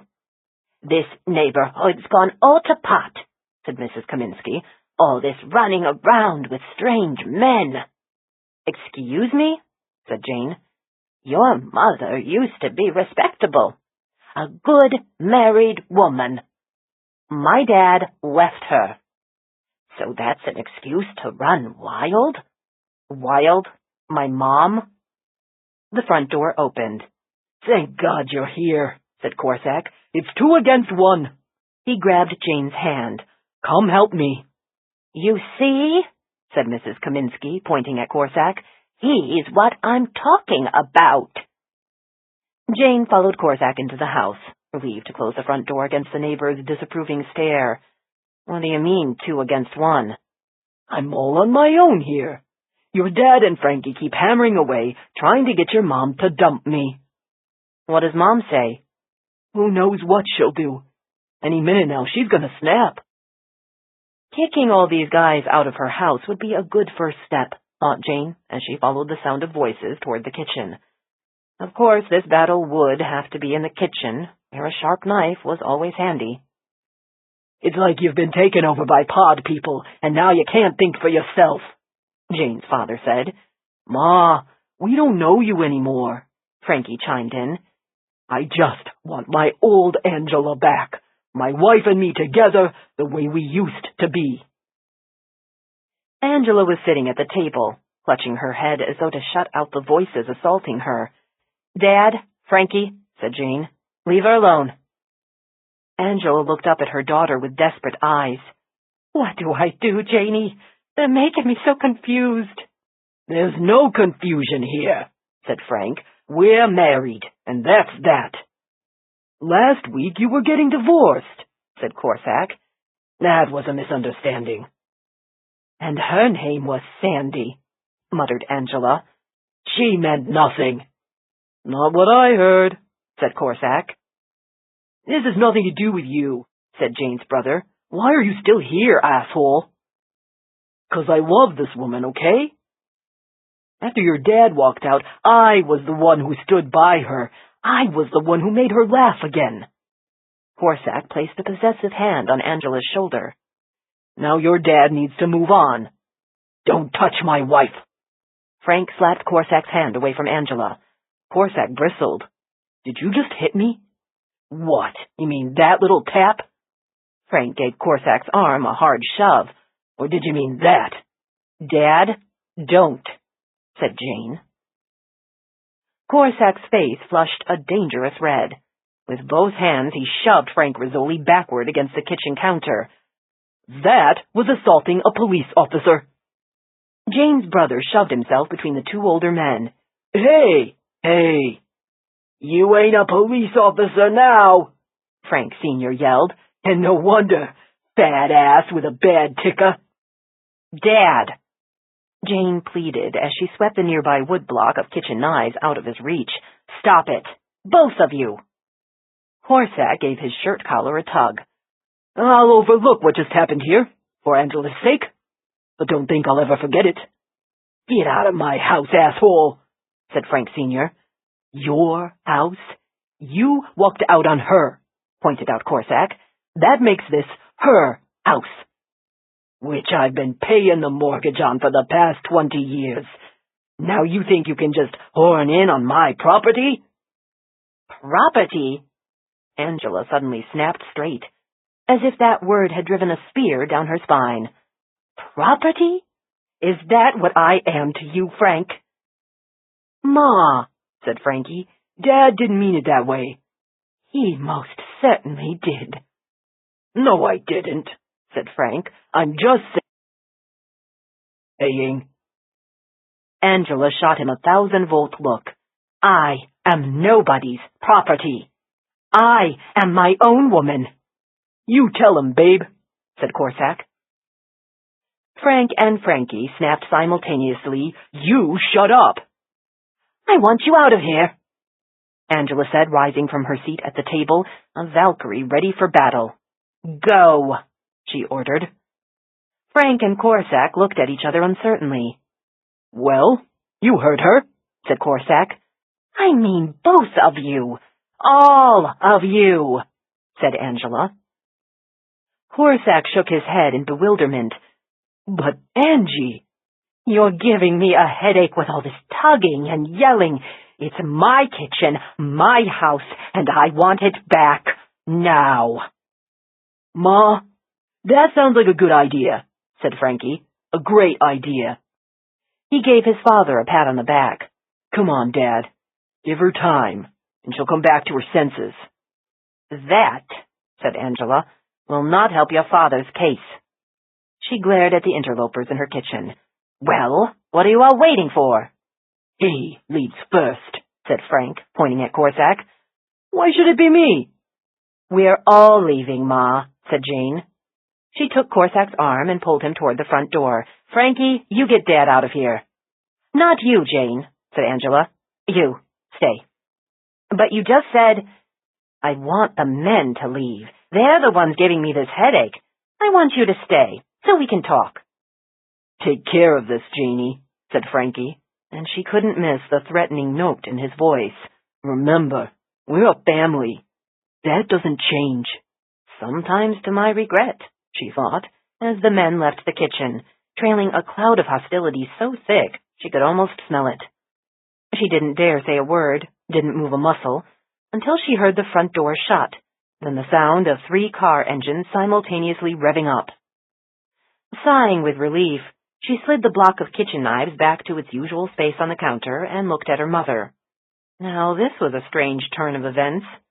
Frankie was the child Angela always seemed proudest of, her Marine Corps son, who could do no wrong, even while he was tormenting his siblings. But today Angela hadn't asked for Frankie. She'd asked for Jane. And now that they were alone together, Jane took the time to study her mother. Angela's face was still flushed from her outburst, and with that color in her cheeks, the fire in her eyes, she didn't look like any man's property. She looked like a woman who should be clutching a spear and a battle axe, steam hissing from her nostrils. But as they heard the 3 cars drive away, that warrior seemed to wilt, leaving only a weary, middle-aged woman who slumped into her chair and buried her head in her hands. Mom, said Jane. All I wanted was another chance at love. Another chance to feel alive again. What do you mean alive? You didn't feel that way? I felt invisible. That's what I felt. Every night, putting dinner in front of your father, watching him suck it down without a single compliment. I thought that's how it's supposed to be when you're married for 35 years. How was I supposed to know things could be different? I figured that was that. My kids are grown. I have a house with a nice backyard. Who am I to complain? I never knew you were unhappy, Mom. I wasn't. I was just... Angela shrugged. Here. Breathing. You're still a newlywed. You and Gabriel, you probably don't know what I'm talking about. And I hope you never do. It's a terrible feeling to think the best years of your life are over. He made me feel that way. But you were so upset when he left. Of course I was upset. He left me for another woman. So you didn't want him, but you didn't want her to get him either. Why is that so hard to understand? Jane shrugged. I guess I get it. And she's the one who ended up being sorry. The bimbo. Angela laughed, a loud, cynical cackle. I think they're both sorry. That's why Dad wants to come home. I'm guessing it's a little late for that? Angela's lip trembled, and she looked down at the table where her hands rested. Decades of cooking, of burns from hot grease and nicks from kitchen knives, had left battle scars on those hands. I don't know, she murmured. You just told me how unhappy you were. I was. Then Vince came along, and I felt like a new woman. A young woman. We did crazy things together. Things I never dreamed I'd do, like shooting a gun and skinny dipping. TMI, Mom. Way too much information. He takes me dancing, Janie. Do you remember the last time your father took me dancing? No. Neither do I. That's the point. Okay, Jane sighed. Then we'll deal with this. It's your decision, and whatever it is, I'll back you up. Even if it meant wearing a pink clown dress to the wedding. That's just it, Janie. I can't decide. You just told me how happy Vince makes you. But Frankie said the magic word. Family. Angela looked up with tormented eyes. That means something. All those years together? Having you and your brothers? Your father and I, we have a history. And that's something I can't just walk away from. So, history is more important than what makes you happy. He's your father, Jane. Does that mean so little to you? Jane gave a confused shake of the head. This has nothing to do with me. It's about you and what you want.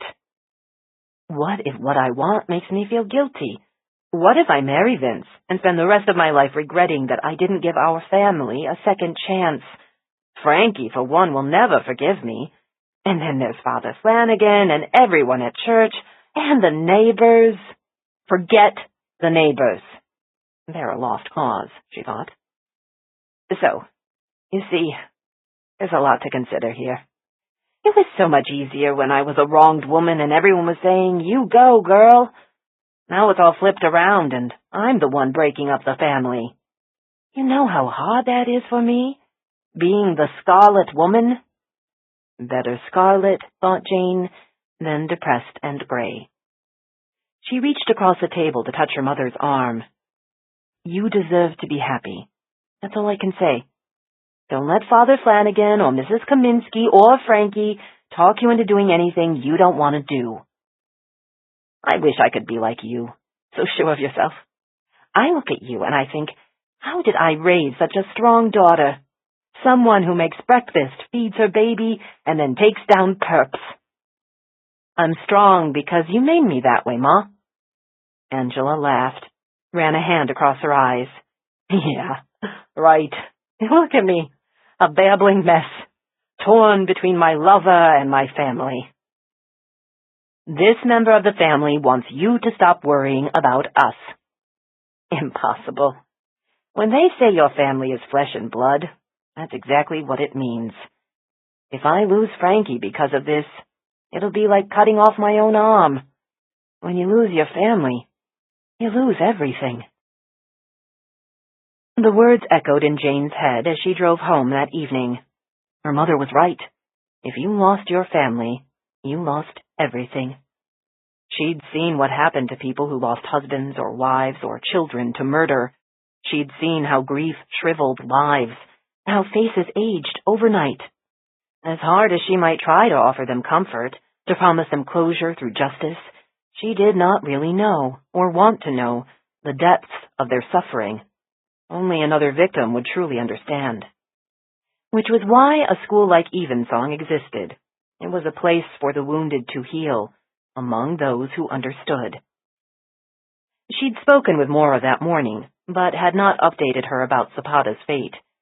With their prime suspect dead, and Teddy presumably no longer in danger, they had to decide whether it might be time to bring him back to Boston. She pulled into her apartment parking lot and was about to call Maura's cell phone when she remembered there was no reception at Evensong. Scrolling down her call log, she found the landline number that Maura had last called from and dialed it. 6 rings later, a tremulous voice answered. "Evensong?" "Dr. Welliver, is that you? It's Detective Rizzoli." She waited for an answer. "Hello, are you there?" Yes. A startled laugh. "Oh my God, they're so beautiful." "What's beautiful?" "I've never seen birds like those, and the sky, such strange colors." Dr. Welliver? May I speak to Dr. Isles?" "I don't know where she is." "Could you ask her to call me back? You'll be seeing her at dinner, right?" "I'm not going. Everything tastes funny today." Oh! Welliver gave a squeal of delight. "If you could just see these birds, they're so close I could touch them." Jane heard her set down the receiver, heard footsteps walking away. "Dr. Welliver? Hello?" There was no answer. Jane frowned as she disconnected, wondering what species of bird could have so enchanted the woman. She had a sudden vision of pterodactyls swooping in over the Maine woods. In the world that was Evensong, anything seemed possible. 21. Chicken killer. Though no one said it to her face, Claire knew what they were whispering as they leaned their heads together and shot glances at her from the other dining tables. She's the one. Everyone knew that Claire had tried to kick Herman a few days ago outside the stables, which made her the chief suspect. In the court of gossip, she'd already been tried and convicted. She speared a Brussels sprout, and it tasted as bitter as her resentment, but she ate it anyway, chewing mechanically as she tried to ignore the whispers, the stares. As always, Brianna was the ringleader, backed up by her princesses. The only one who regarded Claire with any obvious sympathy was Bear the dog, who rose from his usual place at Julian's feet and trotted over to her. She slipped him a morsel of meat under the table and blinked away tears when he gave her a grateful lick on the hand. Dogs were so much kinder than humans. They accepted you just the way you were. She reached down and buried her hand in Bear's thick fur. At least he would always be her friend. "Can I sit at your table?" She looked up to see Teddy holding his dinner tray. "Be my guest, but you know what'll happen if you do." "What?" "You'll never be one of the cool kids." "Never was anyway." He sat down, and she looked at his meal of boiled potatoes, Brussels sprouts, and lima beans. "What are you, a vegetarian?" "I'm allergic." "To what?" "Fish, shrimp, eggs." He used his fingers to count down his list of allergies. "Wheat, peanuts, tomatoes, and maybe, but I'm not sure, strawberries." "Geez, how do you not starve to death?" "I'm as carnivorous as you are." She looked at his pale face, his matchstick arms, and thought, "You are the least carnivorous-looking boy I've ever met." "I like meat. Yesterday, I ate the chicken." He paused, and his cheeks suddenly suffused with pink. "Sorry," he murmured. "I didn't kill Herman, no matter what they're all saying about me." "They're not all saying that." She slapped her fork on the table. "I'm not stupid, Teddy." "Will believes you. And Julian says a good investigator always avoids snap judgments." She glanced at the other table and caught Brianna's sneer. "Bet she's not defending me." "Is it because of Julian?" She looked at Teddy. "What?" "Is that why you and Brianna hate each other? Because you both like Julian?" "I don't know what you're talking about." "Brianna says you've got a crush on him." Teddy looked at Bear. who wagged his tail, hoping for another morsel of food. And that's why you're always fussing over his dog, to make Julian like you. Was that what everyone thought? She gave Bear a sudden shove and snapped, "Stop bothering me, stupid dog." The whole dining room heard it and turned to look at her as she stood up. "Why are you leaving?" said Teddy. She didn't answer, just walked out of the dining hall, out of the building. Outside it was not yet dark, but another lingering summer twilight. The swallows were whirling and looping in the sky. She walked the stone path around the building, half-heartedly scanning the shadows for the telltale flashes of fireflies. The crickets were chirping so loudly that at first she did not hear the clatter overhead. Then something tumbled down and thudded right at her feet. A chunk of slate. That could have hit me. She looked up and saw a figure perched on the edge of the roof, silhouetted against the night sky, arms spread wide like wings. It seemed poised to take flight. No, she wanted to scream, but nothing came out of her throat. No! The figure leaped. Against the darkening sky, the swallows continued to circle and soar, but the body plummeted straight down, a doomed bird stripped of its wings. When Claire opened her eyes again, she saw the black pool spreading on the path, widening like a halo around Dr. Anna Welliver's shattered skull. The chief medical examiner in the state of Maine was Dr. Daljit Singh, whom Maura had met years earlier at a forensic pathology conference. At every conference since then, they'd made it a tradition to meet for dinner, where they'd discuss odd cases and share photos of vacations and family. But it was not Daljit who emerged from the white SUV with the ME placard. Instead, a young woman stepped out, dressed in boots, cargo pants, and a fleece jacket, as if she'd come straight from a hiking trail. She strode past the Maine State Police vehicles with the confident gait of someone who knew her way around a death scene, and walked straight toward Maura. "I'm Dr. Emma Owen, and you're Dr. Isles, right?"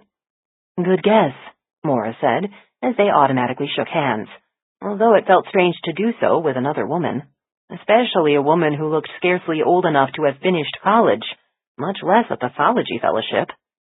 "Not a guess, really. I saw your photo in that article you wrote last year in Journal of Forensic Pathology.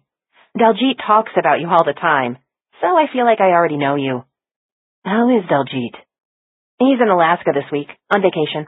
Otherwise, he'd be here himself," Maura said with an ironic laugh. "And this was supposed to be my vacation." "That's gotta suck.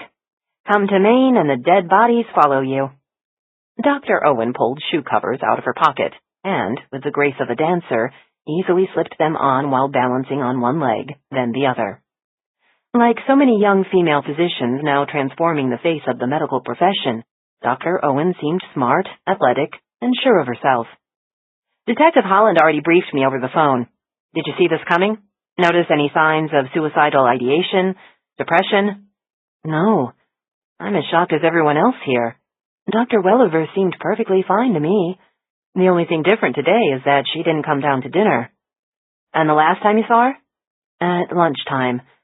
I believe she had her last student appointment of the day at 1 o'clock. No one saw her after that, until she jumped." "Do you have any theories? Any idea why she'd do this?" "Absolutely none. We are all baffled." "Well," the woman said with a sigh, "if an expert like Dr. Isles is in the dark, then we've really got a mystery." She pulled on a pair of latex gloves. "Detective Holland told me there was a witness." "One of the students saw it happen." "Oh, God, that'll give a kid nightmares."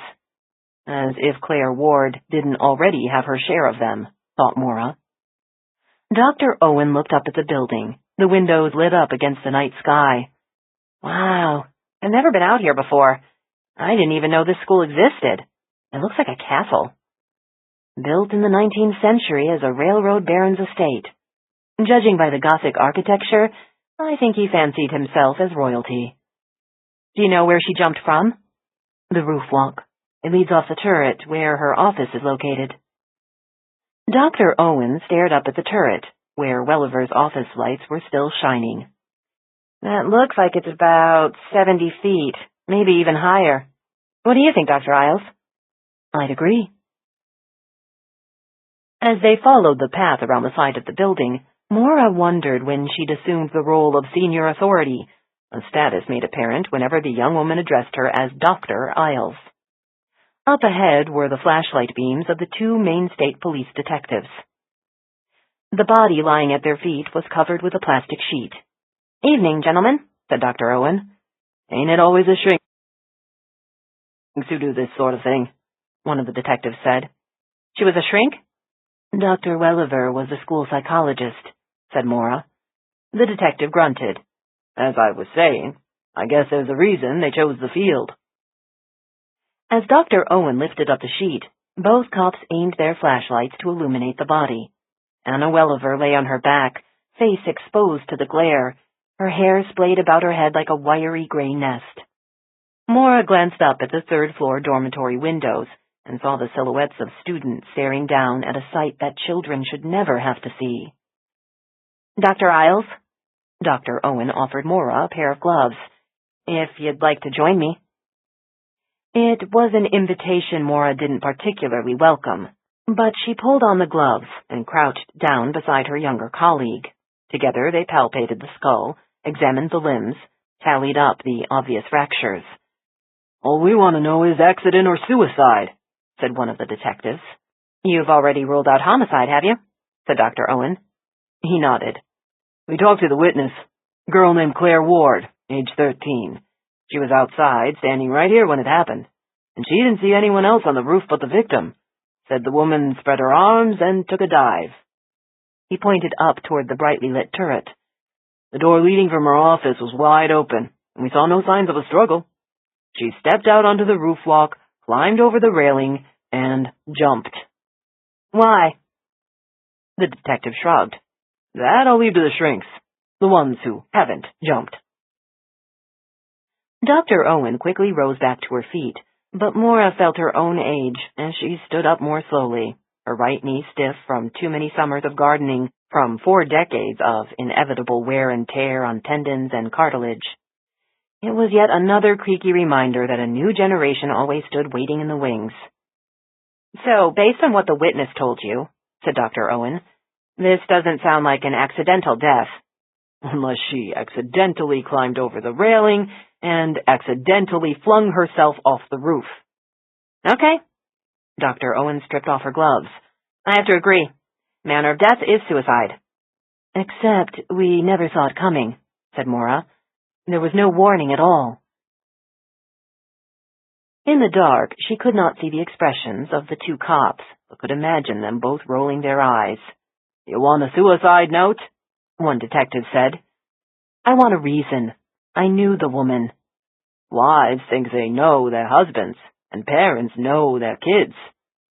"Yes, I hear the same thing all the time after suicides. We had no warning. I'm fully aware that families are sometimes clueless, but this—" Maura paused, aware of 3 pairs of eyes watching her, the distinguished M.E. from Boston, trying to defend something as illogical as a hunch. "You have to understand, Dr. Welliver's job was to counsel damaged children, to help them heal after severe emotional trauma. It was her life's work. So why would she traumatize them further by making them see this? By dying in such a spectacular way?" "Do you have an answer?" "No, I don't. Neither do her colleagues. No one on the faculty or staff understands this." "Next of kin?" asked Dr. Owen. "Anyone who might provide insight?" "She was a widow. As far as Headmaster Baum knows, she has no family left."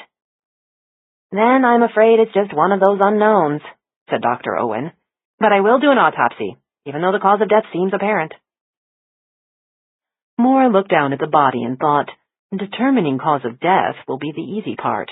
Slice open skin, examine ruptured organs and shattered bones, and you'll find answers. It was the questions she could not answer that troubled her. The motives, the secret torments that drove human beings to kill strangers or take their own lives. After the last official vehicle finally left that night, Maura made her way upstairs to the faculty common room, where most of the staff had gathered. The fire was burning in the hearth, but no one had turned on any of the lamps, as if none of them could bear any bright light on this tragic night. Maura sank into a velvet armchair and watched firelight flicker on the faces. She heard a soft clink as Gottfried poured a glass of brandy. Without a word, he set it down on the table beside Maura, surmising that she, too, could use a stiff drink. She gave a nod and gratefully took a sip. "Someone here must have a clue why she did it," said Lily. "There had to be some sign, something we didn't realize was significant." Gottfried said, "We can't check her emails because I don't have her password. But the police searched her personal effects, looking for a suicide note. Nothing. I spoke to the cook, the gardener, and they saw nothing of significance, not a single sign that Anna was suicidal." "I saw her in the garden this morning, snipping roses for her desk," said Lily. "Does that sound like something a suicidal woman would do?" "How would we know?" Dr. Pasquantonio muttered. "She was a psychologist." Gottfried looked around the room at his colleagues. "You've all spoken to the students. Do any of them have an answer?" "No one," said Carla Duplessis, the literature teacher. "She had 4 student sessions scheduled today. Arthur Toombs was her last appointment at 1 p.m., and he said she seemed a little distracted, but nothing else. The children are as bewildered as we are. If you think this is difficult for us, imagine how hard it is for them. Anna was tending to their emotional needs, and now they find out she was the fragile one. It makes them wonder if they can count on us, if adults are strong enough to stand by them." "Which is why we can't look weak. Not now." The gruff words came from a shadowy corner of the room. It was Roman, the forester, the only one who was not indulging in a comforting glass of brandy. "We have to go about our business as we always do." "That would be unnatural," said Carla. "We all need time to process this." "Process? Just a fancy word for moping and wailing. The lady killed herself. There's nothing to be done but just move on." With a grunt, he rose and walked out of the room, trailing the scent of pine and tobacco. "There's the milk of human kindness for you," Carla said under her breath. "With Roman setting the example, no wonder we've got students killing chickens." Gottfried said, "But Mr. Roman does bring up a valid point about the importance of maintaining routine. The students need that. They need time to mourn, of course, but they also need to know that life goes on." He looked at Lily. "We are going ahead with the field trip to Quebec." "I haven't canceled anything," she said. "The hotel rooms are booked, and the children have been talking about it for weeks." "Then you should take them as promised." "They're not all going, are they?" said Maura. "Given Teddy's situation, I think it's too dangerous for him to be out in public and exposed." "Detective Rizzoli made that perfectly clear," said Lily. "He'll stay here, where we know he's safe. Will and Claire will stay behind as well. And, of course, Julian." Lily smiled. "He told me he wants more time alone with you, which is quite the compliment, Dr. Isles, coming from a teenager." "This still feels wrong somehow," said Carla. "To take them on a fun field trip when Anna's just died? We should stay here to honor her, to figure out what drove her to this." "Grief," said Lily quietly. "Sometimes it catches up with you, even years later." Pasquantonio harumphed. "That happened, what, 22 years ago?" "You're talking about the murder of Anna's husband?" asked Maura. Pasquantonio nodded and reached for the brandy bottle to refill his glass. "She told me all about it, how Frank was snatched from his car, how his company paid the ransom, but Frank was executed anyway, and his body was dumped days later. No arrest was ever made." "That must have enraged her," said Maura. "And anger turned inward results in depression. If she carried that rage all these years—" "We all do," said Pasquantonio. "It's why we're here, why we choose this work. Rage is the fuel that keeps us going." "Fuel can also be dangerous. It explodes." Maura looked around the room at people who had all been scarred by violence. "Are you certain you can handle it? Can your students? I saw what was hanging from that willow tree. Someone here has already proven he or she is capable of killing." There was an uncomfortable moment of silence as the teachers looked at one another. Gottfried said, It is something that concerns us. Something that Anna and I discussed yesterday. That one of our students may be deeply disturbed, perhaps even... A psychopath, said Lily. And you have no idea which one? Said Maura. Gottfried shook his head. That was what bothered Anna the most. That she had no idea which student it might be. A psychopath. Deeply disturbed. That conversation left Maura uneasy as she climbed the stairs later that night. She thought about damaged children and how violence can twist souls. She thought about what sort of child would kill a rooster for amusement, slice it open, and display it with entrails hanging in a tree. She wondered in which room, in this castle, that child now slept. Instead of returning to her room, she kept climbing the stairs to the turret, to Anna's office. She had visited the room earlier that evening with the state police detectives, so when she stepped into the office and flipped on the lights, she expected no surprises, no new revelations. Indeed, the room appeared as they'd left it. The quartz crystals dangling in the window, the stubs of incense sticks burned down to gray ash. On the desk was a stack of charts, the top one still open to a police report from St. Thomas. It was Teddy Clock's file. Nearby was a vase of roses that Anna had cut that morning. Maura tried to imagine what might have gone through Anna's head as she snipped the stems and inhaled the perfume. This is the last day I will smell flowers? Or had there been no thoughts of time running out, no farewells to life, just an ordinary morning in the garden? What made this day turn out so tragically different? She circled the room, seeking any lingering trace of Anna. She did not believe in ghosts, and those who refuse to believe will never encounter one. But she paused in the room anyway, inhaling the scent of roses and incense, breathing the same air that Anna had only recently breathed. The roof walk door through which Anna had stepped out was now closed against the night chill. The tray with a teapot and china cups and covered sugar bowl was on the side table, where it had been the morning that Jane and Maura had sat in this office. The teacups were clean and stacked, the pot empty. Anna had taken the time to rinse and dry the teapot and cups before she'd ended her life. Perhaps it was a final act of consideration to those who'd have to tidy up in the aftermath. Then why had she chosen such a messy way to die? An exit that had splattered blood on the path and forever stained the memories of students and colleagues. It doesn't make sense to us. Does it? She turned to see Julian standing in the doorway. As usual, the dog was at his feet, and like his master, Bear looked subdued, weighed down by sorrow. "I thought you'd gone to bed," she said. "I can't sleep. I went to talk to you, but you weren't in your room." She sighed. "I can't sleep either." The boy hesitated in the doorway, as though to step into Anna's office would be disrespectful to the dead. "She never forgot a birthday," he said. "A kid would come down to breakfast and find some funny little gift waiting. A Yankees cap for a boy who liked baseball. A little crystal swan for a girl who got braces. She gave me a present even when it wasn't my birthday. A compass.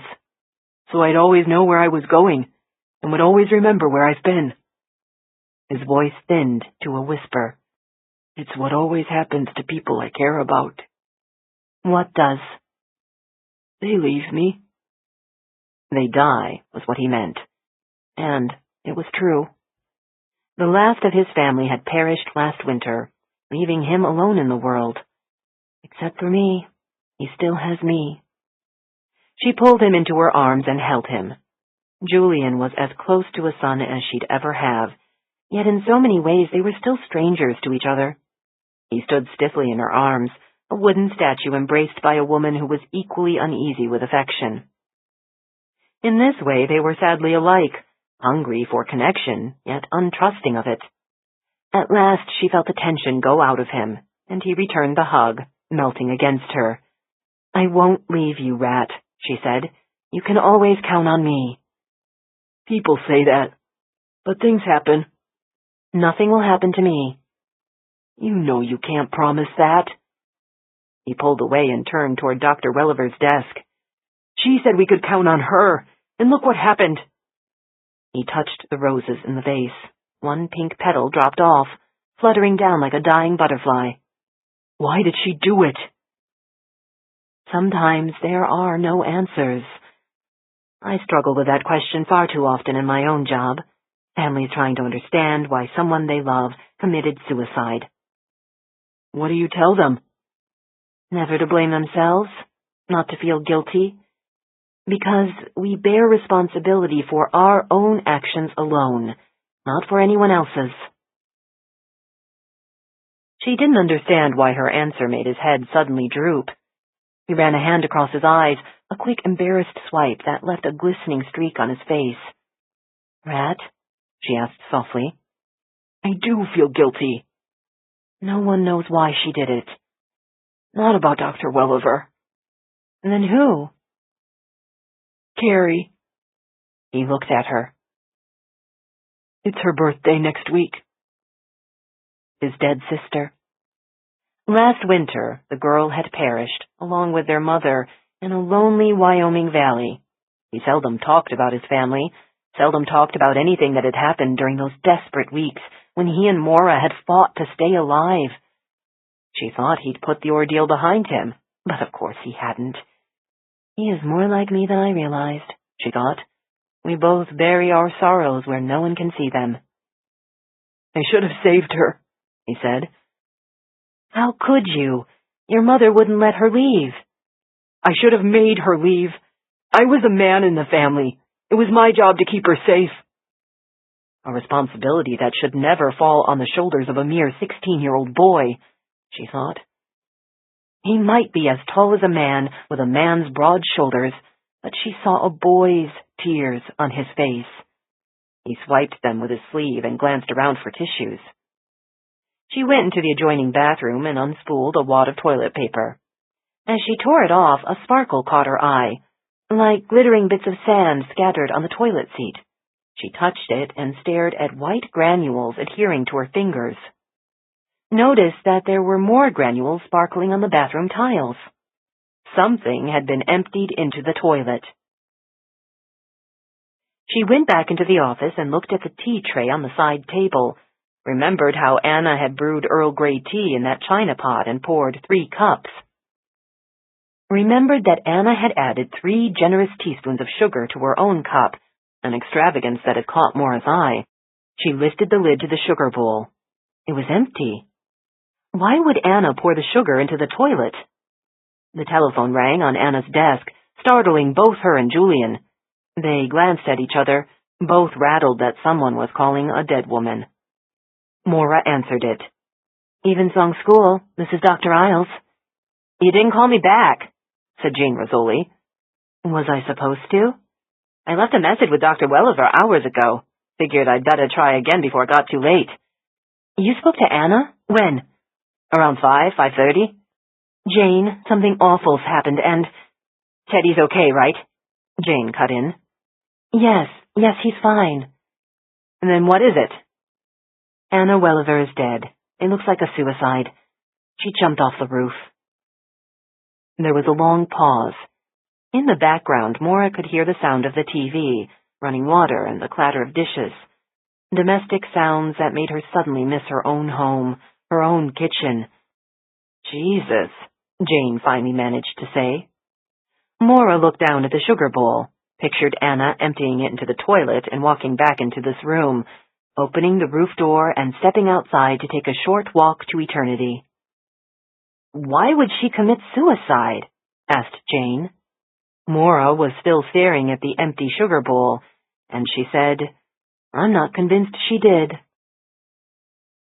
22. "Are you sure you want to be here for this, Dr. Isles?"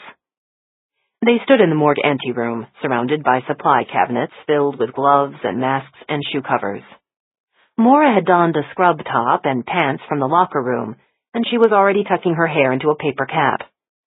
"I'll send you the final report," said Dr. Owen, "and I'll order a comprehensive tox screen, as you suggested. You're welcome to stay, of course, but it seems to me—" "I'm only here to observe, not interfere," said Maura. "This is entirely your show." Beneath her bouffant paper cap, Dr. Owen flushed. Even under harsh fluorescent lights, it was a youthful face with enviably smooth skin that had no need for all the camouflaging creams and powders that had started to creep into Maura's bathroom cabinet. "I didn't mean it that way," said Dr. Owen. "I'm just thinking about the fact you knew her personally. That has to make this hard for you." Through the viewing window, Maura watched Dr. Owen's assistant, a burly young man, assembling the instrument tray. On the table lay the corpse of Anna Welliver, still fully dressed. How many cadavers have I sliced open, she wondered. How many scalps have I peeled away from skulls? So many that she had lost track.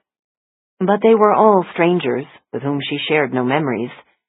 She had known Anna, though. She knew her voice and her smile, and had seen the gleam of life in her eyes. This was an autopsy any pathologist would avoid, yet here she was, donning shoe covers and safety glasses and mask. "I owe this to her," she said. "I doubt there will be any surprises. We know how she died." "But not what led up to it." "This won't give us that answer." An hour before she jumped, she was acting strangely on the phone.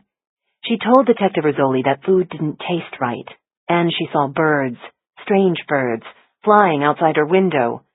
I'm wondering if those were hallucinations. "That's the reason you asked for the tox screen?" "We didn't find any drugs in her possession, but there's a chance we missed something, or she hid them." They pushed through the door into the autopsy room, and Dr. Owen said, "Randy, we've got a distinguished guest today. Dr. Isles is from the ME's office in Boston." The young man gave an unimpressed nod and asked, "Who's going to cut?" "This is Dr. Owens' case," said Maura. "I'm just here to observe." Accustomed to being in command in her own morgue, Maura had to resist the urge to claim her usual place at the table. Instead, she stood back as Dr. Owen and Randy positioned instrument trays and adjusted lights. In truth, she did not want to move any closer, did not want to look into Anna's face. Only yesterday she had seen awareness in those eyes, and now the absence of it was a stark reminder that bodies are merely shells, that whatever constituted a soul was fleeting and easily extinguished. Emma Owen was right, she thought. This isn't an autopsy I should watch. She turned instead to the preliminary x-rays hanging on the light box. As Dr. Owen and her assistant undressed the corpse, Maura stayed focused on images that had no familiar face. Nothing in these films surprised her. Last night, just by palpation, she had detected depressed fractures on the left parietal bone, and now she saw the evidence in black and white, a subtle spider's web of cracks. She turned next to the rib cage where, even through the vague shadows of clothing, she spotted massive fracturing of ribs 2 through 8 on the left. The force of free fall had fractured the pelvis as well, compressing the sacral foramen and cracking apart the ramus of the pubic bone. Exactly what one would expect to see in a body dropped from a height. Even before they sliced open the chest, Maura could predict what they would find in the thoracic cavity, because she had seen the results of free fall in other bodies. While a fall might crack ribs and crush a pelvis, what ultimately killed was the force of abrupt deceleration tugging on heart and lungs, ripping delicate tissues and tearing great vessels. When they sliced open Anna's chest, they would most likely find it filled with blood. "How the hell did she get these?" Randy said. Dr. Owen called out, "Dr. Isles, you'll want to look at this." Maura crossed to the table. They had unbuttoned the top of Anna's dress, but had not yet peeled it off the hips. The corpse was still wearing a bra, a practical white D-cup with no lace, no frills. They all stared at the exposed skin. "These are the weirdest scars I've ever come across," said Dr. Owen. Maura stared, stunned by what she saw. "Let's get the rest of her clothes off," she said. With 3 of them working together, they quickly removed the bra, pulled the dress down over the hips. As they peeled the waistband over the hip, Maura remembered the pelvic fractures that she had just seen on X-ray, and grimaced at the thought of those bony fragments grinding together. Thought of the screams she'd once heard in the ER from a young man whose pelvis had been crushed in a barge accident. But Anna was beyond pain, and she surrendered her clothes without a whimper. Stripped naked, she now lay exposed, her body bruised and deformed by broken ribs and skull and pelvis. Yet it was the marks on her skin that they stared at, marks that were invisible to the X-ray machine and revealed only now. The scars were spread across the front of her torso, an ugly grid of knots on her breasts, her abdomen, even her shoulders. Maura thought about the modest Mother Hubbard gowns that Anna wore even on warm days, dresses chosen not because of her eccentric sense of style, but for concealment.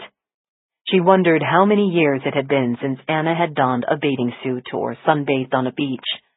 These scars looked old, permanent souvenirs of some unspeakable ordeal. "Could these be some kind of skin grafts?" asked Randy. "These aren't skin grafts," said Dr. Owen. "Then what are they?" "I don't know." Dr. Owen looked at Maura. "Do you?" Maura didn't answer. She turned her attention to the lower extremities. Reaching up for the light, she redirected it to the shins, where the skin was darker, thicker. She looked at Randy. "We need detailed x-rays of the legs, the tibias in particular, and both ankles." "I already did the skeletal survey," said Randy. "The films are hanging there right now. You can see all the fractures." "I'm not concerned about new fractures. I'm looking for old ones." "How does this help us with cause of death?" said Dr. Owen. "It's about understanding the victim, her past, her state of mind. She can't talk to us, but her body still can." Maura and Dr. Owen retreated to the anteroom, where they watched through the viewing window as Randy, now garbed in a lead apron, positioned the body for a new set of x-rays. "How many scars were you hiding, Anna?" The marks on her skin were obvious, but what of the emotional wounds that never heal, that cannot be closed over with fibrosis and collagen? Was it old torments that finally drove her to step out onto the roof walk and surrender her body to gravity and the hard earth? Randy clipped a new set of films onto the light box and waved to them. As Maura and Dr. Owen re-entered the lab, he said, "I don't see any other fractures on these views." "They'd be old," said Maura. "No scar formation, no deformities. I can recognize those." There was no missing the irritation in his voice. She was the interloper, the high and mighty expert from the big city who'd questioned his competence. She chose not to engage him and focused instead on the x-rays. What he had said was correct. At first glance, there were no obvious old fractures of the arms or legs. She moved closer to study first the right tibia, then the left. The darker skin on Anna's shins had raised her suspicions, and what she saw in these films confirmed her diagnosis. "Do you see this, Dr. Owen?" Maura pointed to the outline of the tibia. "Notice a layering and a thickness." The young pathologist frowned. "It is thicker, I agree. There are endosteal changes here as well. Do you see them? These are highly suggestive." She looked at Randy. "Can we see the ankle films now?"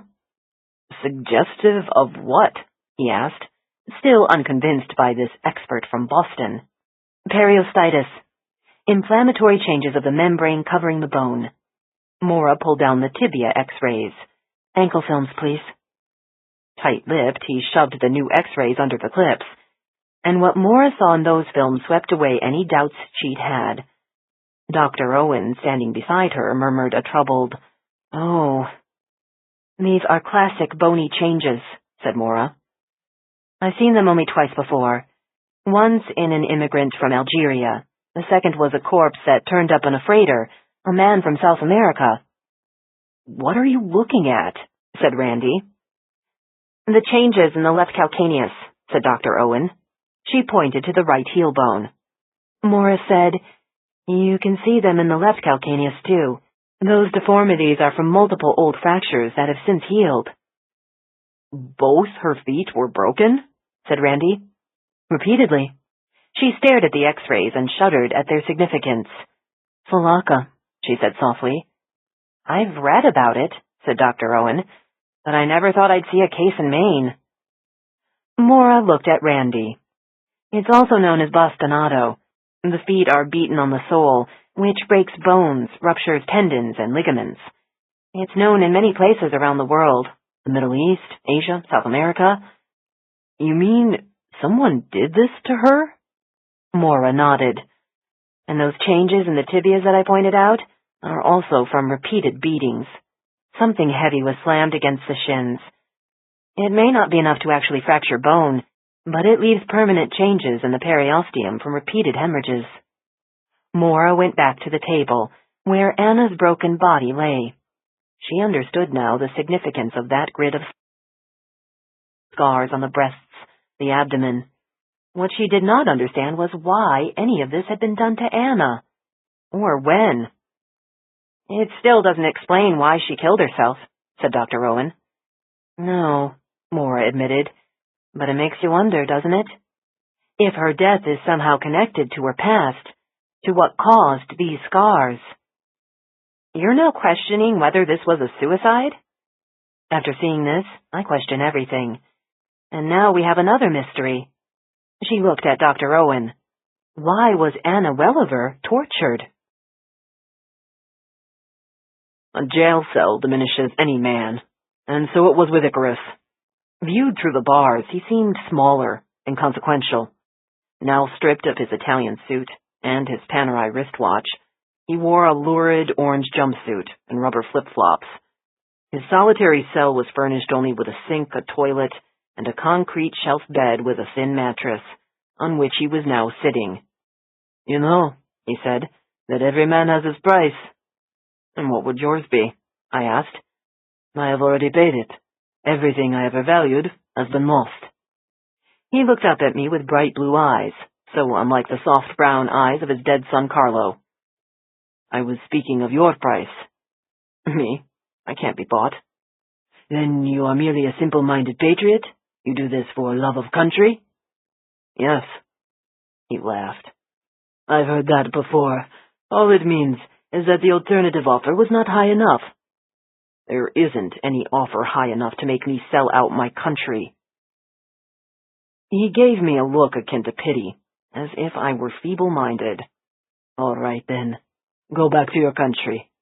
But you do know you'll go home poorer than you need to be. Unlike some people, I taunted him, at least I can go home. He smiled, and that smile made my hands suddenly go cold, as if I were looking into the face of my future. Can you? 23. Jane had to admit, Darren Crow looked good on TV. Sitting at her desk in the homicide unit, she watched the interview on the department's TV, admiring Crow's sharp suit, blow-dried hair, and those dazzling teeth. She wondered if he'd bleached his teeth himself with a drugstore whitening kit, or if he'd paid a professional to polish up the pearly whites. Reuben with double sauerkraut, said Frost, setting a sandwich bag on her desk. He dropped into the chair beside hers and unwrapped his usual lunch, a turkey on white, no lettuce. Look how that reporter's ogling him, Jane said, pointing to the blonde correspondent interviewing Crow. I swear, any second now she's going to rip off her blazer and scream, "Take me, officer." No one ever says that to me. Frost sighed, resignedly biting into his sandwich. He's milking this like a pro. Oh, look, here he comes with the deep thoughts expression. I saw him practicing that look in the John. Deep thoughts? She snorted as she unwrapped her Reuben sandwich. Like he has any. The way he's staring at that chick, he's thinking more along the lines of deep throat. They sat eating their sandwiches as they watched Crow on TV describing the Zapata takedown. Could have surrendered, but chose to run. We exercised restraint at all times. Clearly the actions of a guilty man. Her appetite suddenly gone, Jane put down her Reuben. Illegal aliens like Zapata who bring their violence to this country will be dealt with. That's my pledge to the good citizens of Boston. This is bullshit, she said. Just like that, he's got Zapata tried and convicted. Frost didn't say anything, simply kept eating his turkey sandwich as if nothing else mattered, and that annoyed her. Usually she appreciated her partner's unflappability. No drama, no meltdowns, Just a maddeningly even-keeled Boy Scout who now reminded her of a cow calmly chewing grass. "Hey," she said, "doesn't this bother you?" He looked at her, his mouth full of turkey. "I know it bothers you." "But you're okay with it? Closing the book when we've got no murder weapon? Nothing in Zapata's possession that ties him to the Ackermans?" "I didn't say I was okay with it." Now Cop Hollywood's on TV there, wrapping it all up like a Christmas present. A present that stinks. It should piss you off. "I guess." "Does anything piss you off?" He took another bite of turkey and chewed, thinking over the question. "Yeah," he finally said. "Alice." "Ex-wives are supposed to do that." "You asked." "Well, this case should too. Or bug you, at least, the way it's bugging me and Maura." At the mention of Maura's name, he finally set down his sandwich and looked at her. "What does Dr. Isles think?" "Same thing I do, that these 3 kids are somehow connected. Their psychologist has just jumped off a roof, and Maura's wondering what is it about these kids that kills everyone close to them. It's as if they're cursed. Everywhere they go, someone dies. And now they're all together in one place." Evensong. She thought of dark woods where willow trees were hung with blood-splattered ornaments, thought of a castle where the occupants themselves were haunted, all of them living in the shadow of violence. Both Teddy and Maura were there behind locked gates, with children who were all too well acquainted with bloodshed. "Rizzoli!" The boy startled her, and she snapped around in her chair to see Lieutenant Marquette standing behind her. At once she grabbed the remote and shut off the TV. "Not enough to do around here?" Marquette said. "You 2 watching soap operas now?" "Biggest soap opera of them all," she said. "Detective Crow telling the good people of Boston how he single-handedly took down the evil genius Zapata." Marquette cocked his head. "I need you in my office." She saw Frost's look of uh-oh as she stood up, and she followed Marquette in a brisk march into his office. He closed the door. She waited until he'd settled into his own chair before she sat down. Tried to keep her gaze steady as he stared at her across his desk. "You and Crow are never going to agree on anything, are you?" he said. "What's his complaint about me now?" "The lack of a unified front on the Ackerman case. The fact you keep raising questions about a rush to judgment." "Guilty as charged," she conceded. "I think it is a rush to judgment." "Yeah, I've heard all your objections. But you have to see how this looks.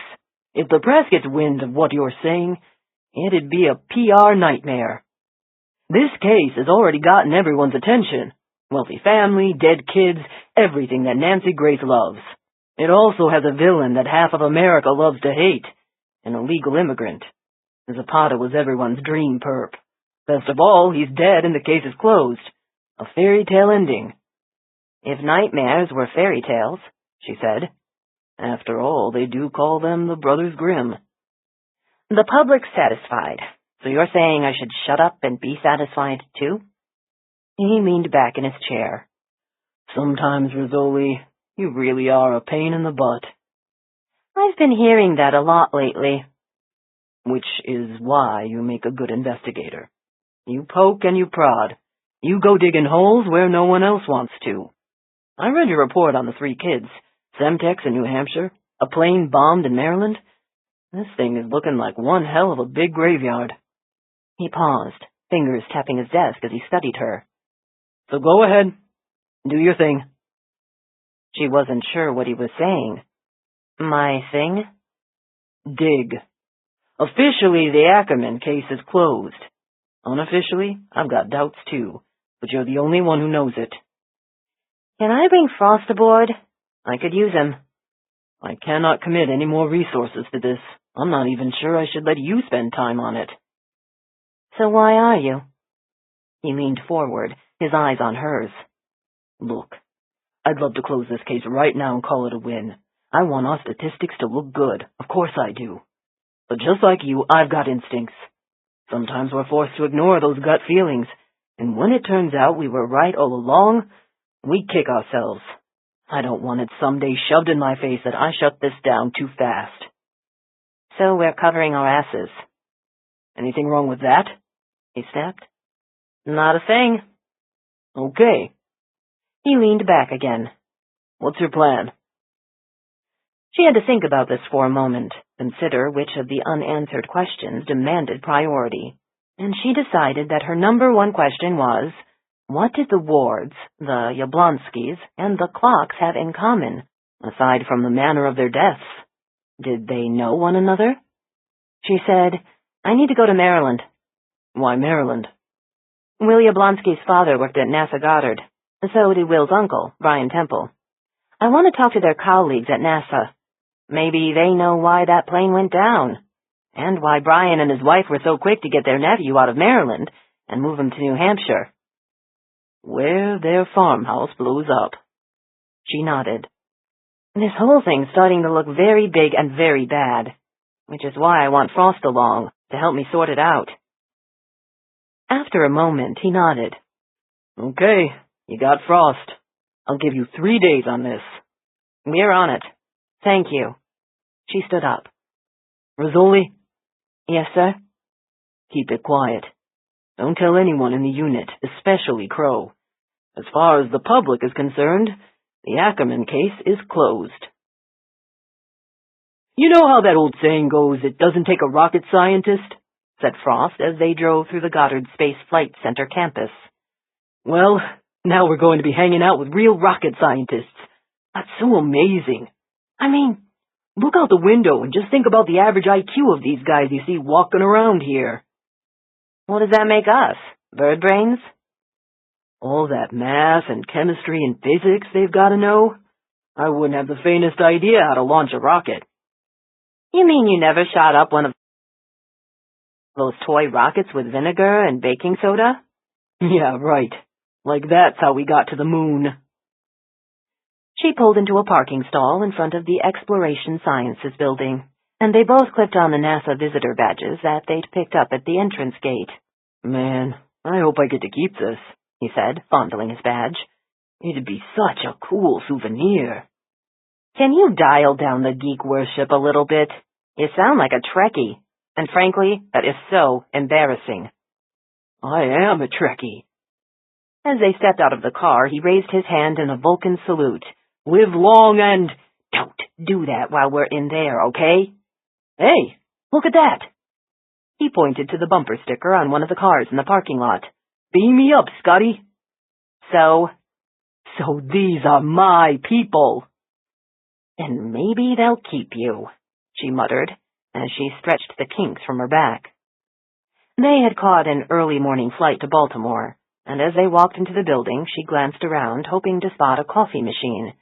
Instead, she saw an enormous man waddling in their direction. You the folks from Boston? He asked. Dr. Bartusek? Said Jane. I'm Detective Rizzoli. This is my partner, Detective Frost. Call me Bert. Grinning, Bartusek grabbed her hand and gave it an enthusiastic shake. Big city homicide detectives. I bet you folks have really interesting jobs. Not as interesting as yours, said Frost. Mine, Bartusek snorted. Nowhere as cool as hunting down killers. My partner here thinks it's way cooler to work for NASA, said Jane. Well, you know what they say about the grass on the other side of the fence, Bartusek said with a laugh as he waved them down the hall. Come on, let's go sit in my office. The guys upstairs gave me full clearance to talk to you. Of course, what else am I going to do when a cop asks me questions? If I don't answer, you might arrest me. He led them down the corridor, and Jane imagined she could almost feel the building shake with each ponderous step he took. I've got a lot of questions myself, he said. Me and my colleagues. We all want to know what happened to Neil and Olivia. You speak to Detective Paris yet? We are meeting with him this evening, said Jane, assuming he gets back from Florida in time. Paris seemed like a smart cop when I met him. Asked me just about every possible question, but I don't think he ever came up with an answer. He glanced at Jane. 2 years later, I'm wondering if you'll be able to. You have any theories about that plane crash? He shook his head. Never made sense to any of us. Why anyone would want to kill Neil. A good guy. A really good guy. We talked about it a lot here, and we went down all the possible reasons. Did he owe someone money? Did he tick off the wrong people? Was it a crime of passion? Is that a possibility? A crime of passion? Asked Frost. He or his wife having an affair? Bartusek stopped outside a doorway, his massive girth blocking any view into the room. I didn't think it was possible at the time. I mean, they were such regular people, but then you never know what's really going on in a marriage, do you? He gave a sad shake of the head and stepped into his office. On his walls hung a gallery of stunning photos of galaxies and nebulae, like multicolored amoebas. Wow, the Horsehead Nebula, said Frost, admiring one of the photos. You know your night sky, detective. Jane glanced at her partner. You really are a Trekkie. Told you so. Frost moved on to another photograph. I see your name here, Dr. Bartusek. You took these? Astrophotography is a hobby of mine. You'd think after spending my day studying the universe, I'd go home and take photos of birds or flowers. But no, I keep my eye on the sky. Always have. He squeezed in behind his desk and sank into a massive chair, setting off a loud groan of the springs. You might call it an obsession. Is that true for all rocket scientists? Asked Frost. Well, technically speaking, I'm not really a rocket scientist. Those are the guys who light the candles and blow stuff up. They tell you they have the fun jobs. And your job? I'm an astrophysicist. In this building, we're focused on the research side.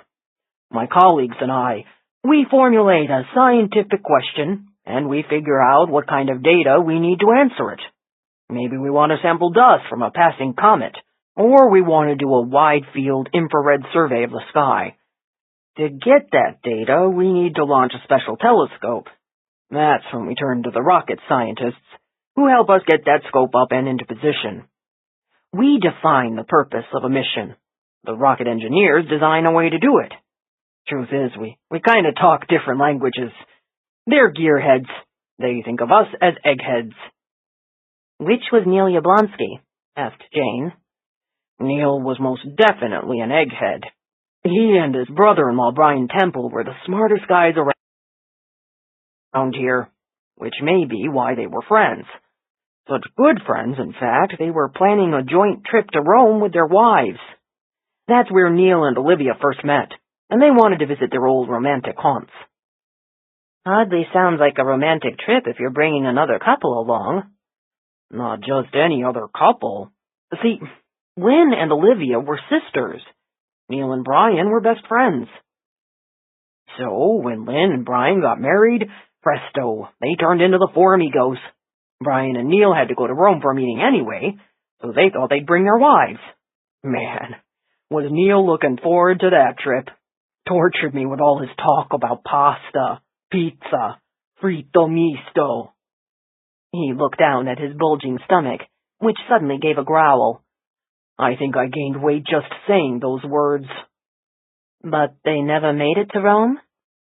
Bartusek gave a sad shake of the head. 3 weeks before they were supposed to leave, Neil and Olivia took off for their weekend cottage on the Chesapeake. Neil had a little Cessna he liked to fly down there. Their son, Will, had a science project he needed to work on, so the boy stayed with the Temples. Lucky for the kid, because 3 minutes after takeoff, that Cessna went down in flames. The weather was perfect, and Neil was a very careful pilot. We all assumed it was mechanical, until Detective Paris and the FBI showed up here a week or so later and started asking a lot of questions. That's when I realized there was more to the crash than we thought. Paris never came right out and told me, but I read about it later in the newspaper, that the crash was suspicious, that there may have been a bomb aboard that Cessna. Since you folks are now asking about it, I assume it's true. We'll discuss that with Detective Paris tonight, said Jane. So it wasn't an accident, was it? It appears not. Bartusek slumped back against his chair and shook his head. No wonder Brian freaked out. What do you mean? The day after Neil's plane went down, Brian came into work white as a sheet. Picked up some of his research papers, said he was going to work from home for a few days, because Lynn and their nephew didn't want to be alone. A week later, I heard he'd resigned from NASA. That really shocked me, because he loved this job. After 20-some years, I can't imagine what would make him just pick up and quit. He didn't tell any of us where he was going. I didn't even know they'd moved to New Hampshire until we heard that he and Lynn died in that house fire. So Brian didn't give you any clue why he left town? Not a word. As I said, he looked pretty shook up, but at the time I thought it was only natural. His best friend and his wife's sister just got killed, and now he had Neil's kid to raise. Bartusek fell silent for a moment, fleshy face drooping at the memory. Poor boy's had some damn tough breaks in life. To lose your parents when you're only 12. He shook his head.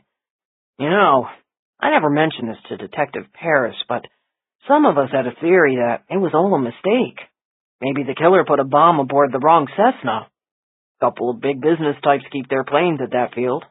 So do a few politicians. And Lord knows some of us would love to bring down their planes. He paused. That was a joke. Really. He looked back and forth at the two detectives. But I can see you don't appreciate the humor. We've been focusing on Neil, but what about his wife? Said Frost. Is there any reason she might have been the target? Olivia? No way. She was a sweet gal, but also a bit bland. Whenever I saw her at NASA parties, she'd be standing off in a corner, looking lost. I used to try my best to give her some attention, as she was such a wallflower, but frankly, nothing she ever said was memorable. She had some boring job as a sales rep for medical equipment. Frost glanced at his notebook. Lydecker Hospital Supplies. Yeah, that was it. She didn't talk much about it. The only time she got animated was when she talked about Will. The kid's some sort of genius, just like Neil. Okay, let's go back to Neil, said Jane. Did he have any conflicts here at work? Any colleagues he didn't get along with? Just the usual stuff. Meaning? A scientist proposes a theory, takes out a position. Sometimes he gets emotionally attached to that position when others disagree. Who disagreed with Neil? I can't even remember. That's how normal it was. He and Brian, they were always having spirited debates, but it was never hostile, you know? It was more like this egghead game between them. You get the two of them talking about debris discs, and whoosh, they're like two rambunctious kids playing in the sandbox, tossing toys at each other. Frost looked up from the notes he'd been jotting. Debris discs? What are those? That was the subject of their research. It has to do with interstellar cloud cores.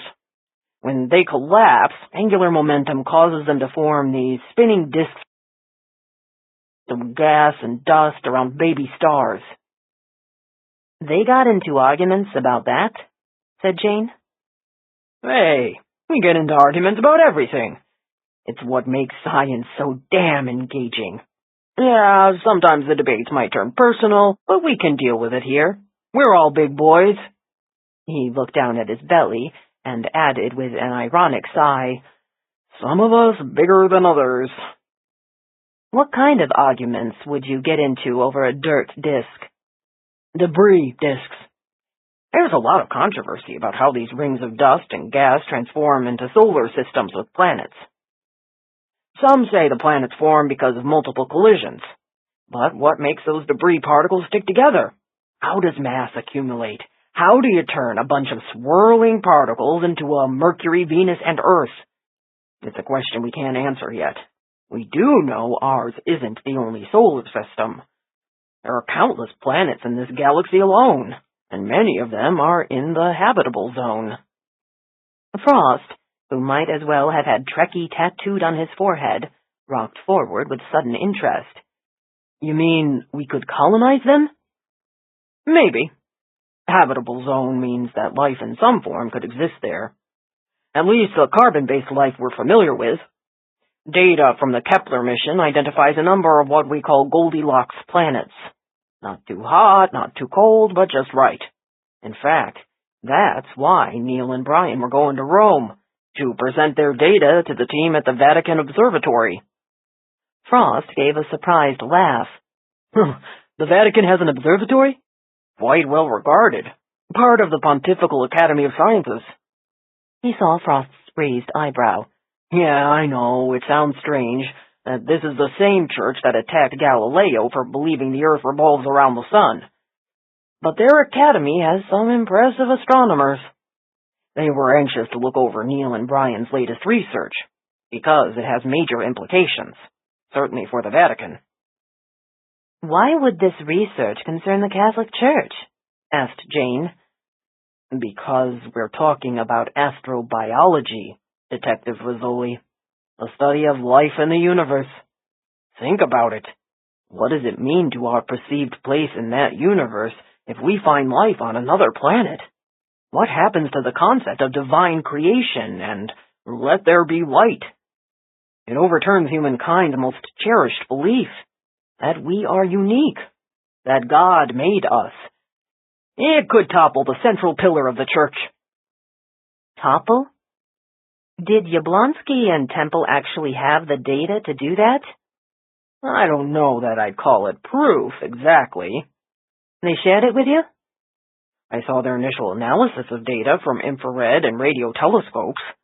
It came from one of those Goldilocks planets I was telling you about. There was carbon dioxide, water, ozone, and nitrogen. Not just the building blocks of life, but also molecules that indicate photosynthesis is taking place. Which means plant life, said Frost. Bartusek nodded. It was highly suggestive. How come we haven't heard about this? Said Frost. Where was the press conference? The big White House announcement? You can't just come out and announce this stuff without being absolutely certain, or you'll look like an idiot. You know you'll be attacked. You know there will be wacko deniers of every stripe coming after you. We'd need contingency plans to deal with all the nuts who'd try to drive truck bombs into our buildings here. He stopped to take a calming breath. So, no, we do not make announcements, not until we can prove anything beyond a shadow of a doubt. Hell, E.T. himself would need to land on the White House lawn before some people would be convinced. But Neil and Brian, they felt they had enough evidence. In fact, that was one of the last things Neil told me before he died. Jane stared at him. That he had proof? Bartusek nodded. Of extraterrestrial life. 24. Jane and Frost were silent as they drove toward Columbia, both of them stunned and trying to process what they had just heard. After their visit to NASA, this was an anticlimactic journey down a mundane highway toward the unexciting office where Olivia Yablonsky worked as a medical equipment sales rep. I'm wondering if we had it wrong, said Frost. I don't think the boy was the target in New Hampshire. Jane glanced at her partner, who was squinting ahead, as though trying to peer through fog. You're thinking it was the boy's uncle, Brian Temple. Both men are about to reveal something earth-shattering. Neil gets taken out. Brian panics, flees with his wife and nephew to New Hampshire. The bad guys come after him. Trouble is, we don't know who the bad guys are. You heard Bartusek. Finding E.T. would shake up the world. It would make people question everything they learned in Sunday school. So, what? We've got some albino assassin monk killing NASA scientists? She laughed. I think that was a movie. Consider what religious zealots already do to defend their beliefs. Those climate scientists at MIT, they're always getting threats. This is gonna really bring out the crazies, if it ever gets announced. He frowned. Interesting that NASA hasn't. Sounds like the proof isn't there yet. Is that really true? Or is this too hot for them, or anyone to handle? Extraterrestrial life. She spun that possibility in her head, trying to see it from every angle, imagine every repercussion. A motive for assassination? The murders of the Yablonskys and the Temples were definitely the work of professionals who knew their way around Semtex. "There's a problem with this theory," she said. "It doesn't explain Claire Ward's family. He was a diplomat, working for the State Department. What's his connection with NASA?" "Maybe they're unrelated cases. We're just linking them because both kids ended up at Evensong." She gave a sigh. "Now you sound like Crow. Different kids, different cases. Just a coincidence they ended up in the same school." "Although it is interesting." "What?" He pointed to a road sign for the turnoff to Washington. "Didn't Erskine Ward also work in D.C. for a while?" "And Rome. And London. At least we've got a geographic connection between the Wards and the Yablonskys. They lived within the same 50-mile radius." "But not Teddy Clock's family. Nicholas Clock's job was in Rhode Island." "Yeah." Frost shrugged. "So maybe we're trying to connect things that have no connection, and we're just making it all too complicated." She spotted the address they were searching for and turned into the parking lot. It was yet another strip mall, indistinguishable from thousands of others across the country. Was there some universal strip mall design they taught you in architecture school? Photocopied blueprints passed around to every builder in America? She pulled into a parking spot and eyed the usual mix of businesses. A drugstore, a dress shop for big sizes, a dollar store, and a Chinese buffet. That was the one constant you could always count on, the Chinese buffet. "I don't see it," said Frost. "Must be at the far end." She pushed open her door. "Let's stretch our legs and walk." "You sure this is the right address?" "I confirmed it with the manager this morning. She's expecting us." Her cell phone rang, and she recognized the Maryland number of the detective who had investigated the Yablonsky case. "Rizzoli," she answered. "It's Detective Paris. Did you make it to Baltimore?" he asked. "We're here now. Can you still meet us tonight?" "Yes, ma'am. I'm on the road right now, but I should be back in town by dinner time. How about we meet at the Longhorn Steakhouse around 7:30? It's on Snowden River Parkway. By then, I'll be ready for some red meat. I'd rather not meet at my residence." "I understand. I don't like to mix business and family either." "No, it's more than that. It's this case." "What about it?" "We'll talk about it later. Did you bring your partner?" "Detective Frost is right here with me." "Good. It always helps to have someone watch your back." She hung up and looked at Frost. That was a weird call. "What hasn't been weird about this case?" He eyed the strip mall, with its unexciting array of shops, and sighed. "From NASA to this place," he sighed. "Let's do it." Lydecker Hospital Supplies was located at the far end of the mall, behind a storefront window displaying 2 wheelchairs and a quad cane. Stepping inside, Jane expected to find a showroom filled with medical equipment. Instead, they found an office with 5 desks, beige carpet, and 2 potted palms. At one of the desks, a middle-aged woman with shellacked blonde hair was talking on the phone. She spotted the visitors and said, "I'll call you back later about that order, Mr. Wiggins." Hanging up, she smiled at her visitors. "May I help you?" "Miss Mickey? Detectives Rizzoli and Frost," said Jane. "We spoke earlier." The woman rose to greet them, revealing a slim figure in a well-cut gray pantsuit. "Please, call me Carol. I really hope I can help you. It still haunts me, you know. Every time I look over there, at her desk, I think about her." Jane glanced around at the unoccupied desks. "Are Olivia's other colleagues around? We'd like to talk to them as well." "I'm afraid everyone else is out of town right now, on sales calls. But I knew Olivia longer than anyone here, so I should be able to answer your questions. Please, sit down." As they settled into chairs, Frost said, "I'm guessing you've been asked these questions before." "Yes, a detective was here several times. I've forgotten his name." "Paris?" "That's him. A week after the accident, he called here asking—" She paused. "But I guess we know now it wasn't an accident." "No, ma'am." "He asked me if Olivia had any enemies, any old boyfriends, or any new boyfriends." "And did you know of any?" Jane asked. Carol Mickey gave a vigorous shake of her head, but not a hair moved in her perfect blonde helmet. Olivia wasn't that kind of person. Lots of regular people have affairs, Miss Mickey. Well, she wasn't just a regular person. She was the most reliable sales rep we had.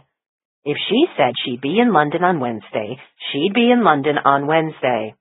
Our clients always knew they could rely on her. And these clients, said Frost, these are hospitals, medical offices? Both. We sell to institutions around the world. Where are your products?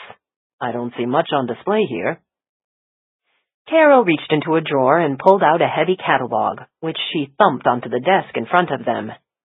This is just our satellite sales office. The catalog shows our extensive range of products. They're shipped out of warehouses in Oakland, Atlanta, Frankfurt, Singapore, plus a few other locations. Jane flipped through the catalog and saw hospital beds and wheelchairs, commodes and gurneys, a glossy compilation of everything she hoped she'd never need. Mrs. Yablonsky was on the road a lot? All of our sales reps are. And this office is home base, where I try to keep everything under control. You don't go out on the road yourself? Someone has to hold down the fort.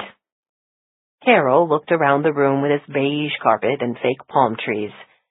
But sometimes it sure does get claustrophobic in here. I should spiff things up, shouldn't I? Maybe put in some travel posters. It would be nice to stare at a tropical beach for a change. Frost said, Do your reps make their sales calls solo, or do they travel with associates? Carol gave him a puzzled look. Why do you ask? I just wondered if Olivia had a particularly close friendship with any of her colleagues. Our 5 reps travel alone. And no, there were no inappropriate friendships in this office. For heaven's sakes, this is Olivia we're talking about. A happily married woman with a son. I babysat Will a few times, and you learn a lot about people just by seeing the sort of children they raise. Will's a wonderful boy, very polite and well-behaved. Obsessed with astronomy, like his father was. I just thank God he wasn't aboard their plane that day. To think of the whole family being wiped out. What about Will's aunt and uncle, the Temples? Did you know them as well? No, I'm afraid I didn't. I heard they took Will and moved away, probably to escape all these sad memories. Give the boy a fresh start. You do know that Lynn and Brian Temple are dead. Carol stared at her. Oh my God, how did it happen? Their farmhouse burned down in New Hampshire. Will wasn't in the house at the time, so he escaped. Is he all right? Is he staying with other relatives? He's in a safe place, was all Jane would say. Clearly shocked by the news, Carol sank back in her chair and murmured, Poor Olivia. She'll never see him grow up. You know, she was 8 years younger than I am, and I never imagined I'd outlive her. Carol looked around the office as if truly seeing it for the first time. 2 years later, and what have I done with my extra time? Here I am, in exactly the same place, and I haven't changed a thing. Not even those stupid fake palms. The phone rang on the desk. Carol took a deep breath and forced a smile to her lips as she answered it brightly. Oh, hello, Mr. Damrosch. So nice to hear from you again. Yes, of course we can update that order for you. Is this for multiple items or just that one in particular? She reached for a pen and began jotting down notes. Jane had no interest in hearing a conversation about canes and walkers, and she rose from the chair. Excuse me, Mr. Damrosch, can you hold on a minute? Carol cupped a hand over the receiver and looked at Jane. I'm sorry. Did you want to ask me anything else? Jane looked at the glossy catalog on the desk, thought of Olivia Yablonsky, hauling that heavy catalog from city to city, appointment to appointment, selling wheelchairs and bedpans. We have no more questions, she said. Thank you. Detective Paris looked like a man who loved his beef and booze. They found him already seated at the Longhorn Steakhouse, sipping a martini as he studied the menu. His burly frame was so tightly wedged into the booth that Jane waved him back into his seat as she and Frost settled into the chairs across from him. He set down his martini and gave them a typical cop's once-over, the same cool survey that Jane was simultaneously conducting of him. In his early 60s, probably on the cusp of retirement, he'd long ago lost his boyish figure, as well as most of his hair. But judging by that penetrating stare, there was still a cop's brain behind those eyes, and he was sizing up Jane and Frost before he committed to the conversation. "I've been wondering when someone would finally come asking about that case," he said. "And here we are," said Jane. Boston PD. You just never know which direction this thing is gonna twist next. You folks hungry?" "Yeah, we could eat," said Frost. "I just spent a very long week with my vegan daughter in Tallahassee, so you can bet I'm not here for any friggin' salad." He picked up his menu again. "I'm going for the porterhouse. 20 ounces with a loaded potato and stuffed mushrooms. That should make up for suffering through a week of broccoli." He ordered his steak rare and another martini. His week in Tallahassee, thought Jane, must have been quite the ordeal. Only after he took a sip of his second drink did he seem ready to get down to business. "You read the whole file?" he asked. "Everything he emailed us," said Jane. "Then you know what I know. At first glance, it looked like just another small aircraft accident. Single-engine Cessna Skyhawk goes down shortly after takeoff. Debris scattered across a wooded area. Pilot was described as a real nitpicker about safety, but you know how it is. It's almost always human error, either the pilots or the mechanics. I didn't get involved in the case until I got the call from NTSB. In the recovered debris, they'd found signs of penetration by high-velocity fragments. That led them to test for explosive residue. Don't quote me on the chemistry details, but they used liquid chromatography and mass spectrometry. Found something called the hexahydro blah blah blah, otherwise known as RDX. "Research Department explosive," said Frost. "So, you did read the report." "That part interested me. It's used by the military, and it's more powerful than TNT. Mix it with wax, and you can shape it. It's part of what makes up Semtex." Jane looked at her partner. "Now I know why you wanted to be a rocket scientist, so you can blow stuff up." "And that's exactly what happened to the Yablonsky's little Skyhawk," said Paris. "It got blown up. The RDX was lit up via radio control. Not a timer, not altitude triggered. Someone was on site, saw the plane take off, and pressed a button." "So this was not a mistake," said Jane. "Not the wrong plane." "I'm almost certain the Yablonskys were the intended target. That's probably not what you heard from Neil's NASA colleagues. They refused to believe anyone would want to kill him. I never bothered to enlighten them." "Yes, that's exactly what we heard from Dr. Bartusek," said Jane. "That it had to be a mistake. That Neil had no enemies." "Everyone has enemies. But the kind who play around with RDX?" He shook his head. "We're talking scary shit. Military-grade explosives. Scary enough to make me wonder if—" He suddenly stopped as the waitress brought their meals. Compared with the huge slab of meat on Paris's platter, Jane's 7-ounce fillet and Frost's chicken breast looked like appetizers.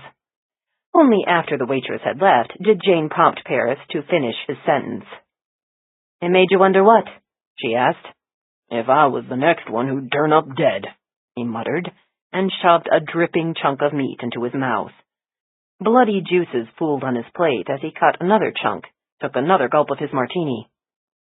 Jane remembered what he'd said on the phone earlier that afternoon.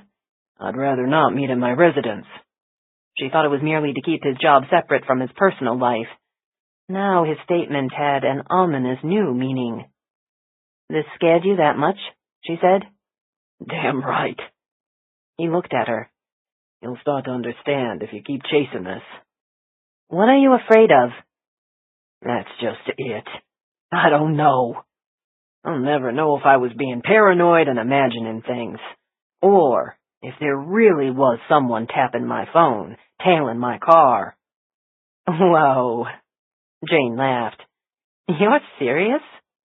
Has a heart attack. He set down his knife and fork and stared at her. That's why I'm glad you came with your partner here. Someone to watch your back. I'm old school enough to think ladies need to be looked after, even if they're cops. Looked after? Jane said to Frost. You've been falling down on the job. Detective Paris, said Frost, where do you think this, threat is coming from? I can hear it in your voice. You don't believe me, but you'll find out soon enough. So here's my advice. Keep looking over your shoulder. Everywhere you go, pay attention to the faces, and you'll notice some of them start to look familiar. The guy in the coffee shop, the gal in the airport. Then one night you'll notice the van parked outside your house. The van that just stays there. Frost shot a glance at Jane, and it was not missed by Paris. Yeah, okay. You think I'm nuts. He shrugged and reached for his martini. Just keep digging, and things will start squirming out of the mud. What things? Said Jane. You've probably already got 'em stirred up, just by coming here and asking questions. Having to do with Neil or with Olivia? Forget Olivia. Poor gal was just in the wrong plane at the wrong time. Paris waved at the waitress and pointed at his empty martini glass. If you don't mind, he called out. You think the motive was professional? Asked Frost. When you rule out jealous lovers and pissed off neighbors and greedy relatives, you're kind of down to the workplace. You know what his research was at NASA, right? Paris nodded. Alien life. Word is, he and his buddy Brian Temple thought they might have found it, even if no one at NASA will go on the record and say it. Because they're suppressing it? Asked Frost. Or because it's not true? Wyman leaned forward, his face flushed from the alcohol. You don't get blown up when you're wrong. It's when you're right that things get dangerous. And I have a feeling... He suddenly stopped, his gaze fixed on something behind Jane. She started to turn, and he whispered, Don't. What is it? Guy with glasses, white shirt, blue jeans, seated at 6 o'clock. I think I saw him at a highway rest stop 2 hours ago. Jane let the napkin slide off her lap onto the floor. She bent to pick it up and caught a look at the man in question, just as a woman with a toddler in hand slid into the booth beside him. Unless they're hiring 3-year-olds as spies, said Jane, straightening, I don't think you need to worry about the guy with the glasses. Okay, Paris admitted. So I got that one wrong. But there have been other things. Like vans outside your house? She said, voice neutral. He stiffened. I know how it sounds. When this started, I couldn't believe it either. I kept fishing for a logical explanation. But stuff kept happening. Voicemails got lost. Things on my desk got moved. Files went missing. That went on for months. And it's still going on? Paris paused as the waitress returned with a third martini. He stared at his drink, as if weighing the wisdom of dumping any more alcohol into his bloodstream. At last he picked it up. No. The weird stuff stopped happening around the same time the case ran out of steam. Government agencies we were working with, NTSB, FBI, told me their investigation was at a standstill. I guess they had other priorities. It all went quiet. The strange vans went away, and my life went back to normal. Then, a few weeks ago, I heard from the New Hampshire police about the Temple's farmhouse blown up with Semtex. He paused. Now you're here, and I'm just waiting for the vans to show up again. You have any idea who's sending them? I don't want to know. He slumped back against the seat. I'm 64. Should have retired 2 years ago, but I need the income to help out my daughter. This is my job, but it's not my life, you know. The trouble is, said Jane, there may be other lives at stake here. Neil and Olivia's son, for one. That'd make no sense. Go after a 14-year-old boy. Makes no sense to go after 2 other kids, either. Paris frowned. What kids? During your investigation, did you ever come across the names Nicholas and Annabelle Clock? No. What about Erskine and Isabel Ward? No. Who are these people? Other victims. Other families who were murdered the same week Neil and Olivia died. In each of those families, a child survived. And now those 3 kids have been attacked again. Paris stared at her. Those other names never came up in my investigation. This is the first I've heard of them. The parallels are eerie, aren't they? Is there a connection with NASA? Can you tie them together that way? Jane sighed. Unfortunately, no. So what do you have linking these kids? That's what we hoped you could tell us, what the connection is. He sat back, eyeing them over his empty dinner plate, now pooled with blood. You know as much as I do now about the Yablonskys. So tell me about the Wards. They were shot to death in a London alley. Appeared to be a mugging gone awry. He was an American diplomat. She was a homemaker. Their 11-year-old daughter was shot as well, but managed to survive. Ward was a diplomat. Yablonsky, a NASA scientist. What's the connection? I mean, astrobiology isn't exactly a hot diplomatic issue. Frost suddenly sat up straight. If E.T.'s intelligent, we'd have to establish diplomatic relations, wouldn't we? Jane sighed. No more Star Trek for you. No, think about it. Neil Yablonsky and Brian Temple are about to fly to Rome to meet with Vatican scientists. Erskine Ward was once assigned to Rome, so he had connections there, at the embassy. He probably spoke fluent Italian. What about the Clark family? Said Paris. You haven't told me about them. Do they have a link to any of this? Nicholas Clark was a financial consultant in Providence, Rhode Island, said Jane. He and his wife Annabelle were killed aboard their yacht off St. Thomas. Paris shook his head. I'm not seeing any connection with the Yablonskys or the Wards. Nothing that ties these 3 families together. Only that their children are all in the same school. A fact that Jane didn't reveal, because it made her uneasy. A killer needed only to track them down to Evensong, and it would be one-stop slaughter. I don't know what any of this means, said Paris. All I can say is, this scares the hell out of me. RDX brought down the Yablonskys' plane. Semtex blew up the Temple farmhouse in New Hampshire. These are not amateurs. Killers like that, they don't give a damn that we're cops. They're operating on a whole different level, with special training and access to defense-grade explosives. You and me, we're just cockroaches to them. Remember that. He drained his martini and set down the glass. And that's about all I have to tell you. He waved to the waitress. Check, please. We'll take care of dinner, said Jane. Paris nodded. Much appreciated. Thanks for meeting with us. Not that I could add much, he said, rising from the chair. Despite the 3 martinis, he seemed perfectly steady on his feet. In fact, I should thank you. Why? The look he gave her was one of sympathy. This gets me off the hook. Now they'll be watching you. Jane took a hot shower and flopped onto her motel bed to stare up at the darkness. The cup of coffee with dinner had been a mistake.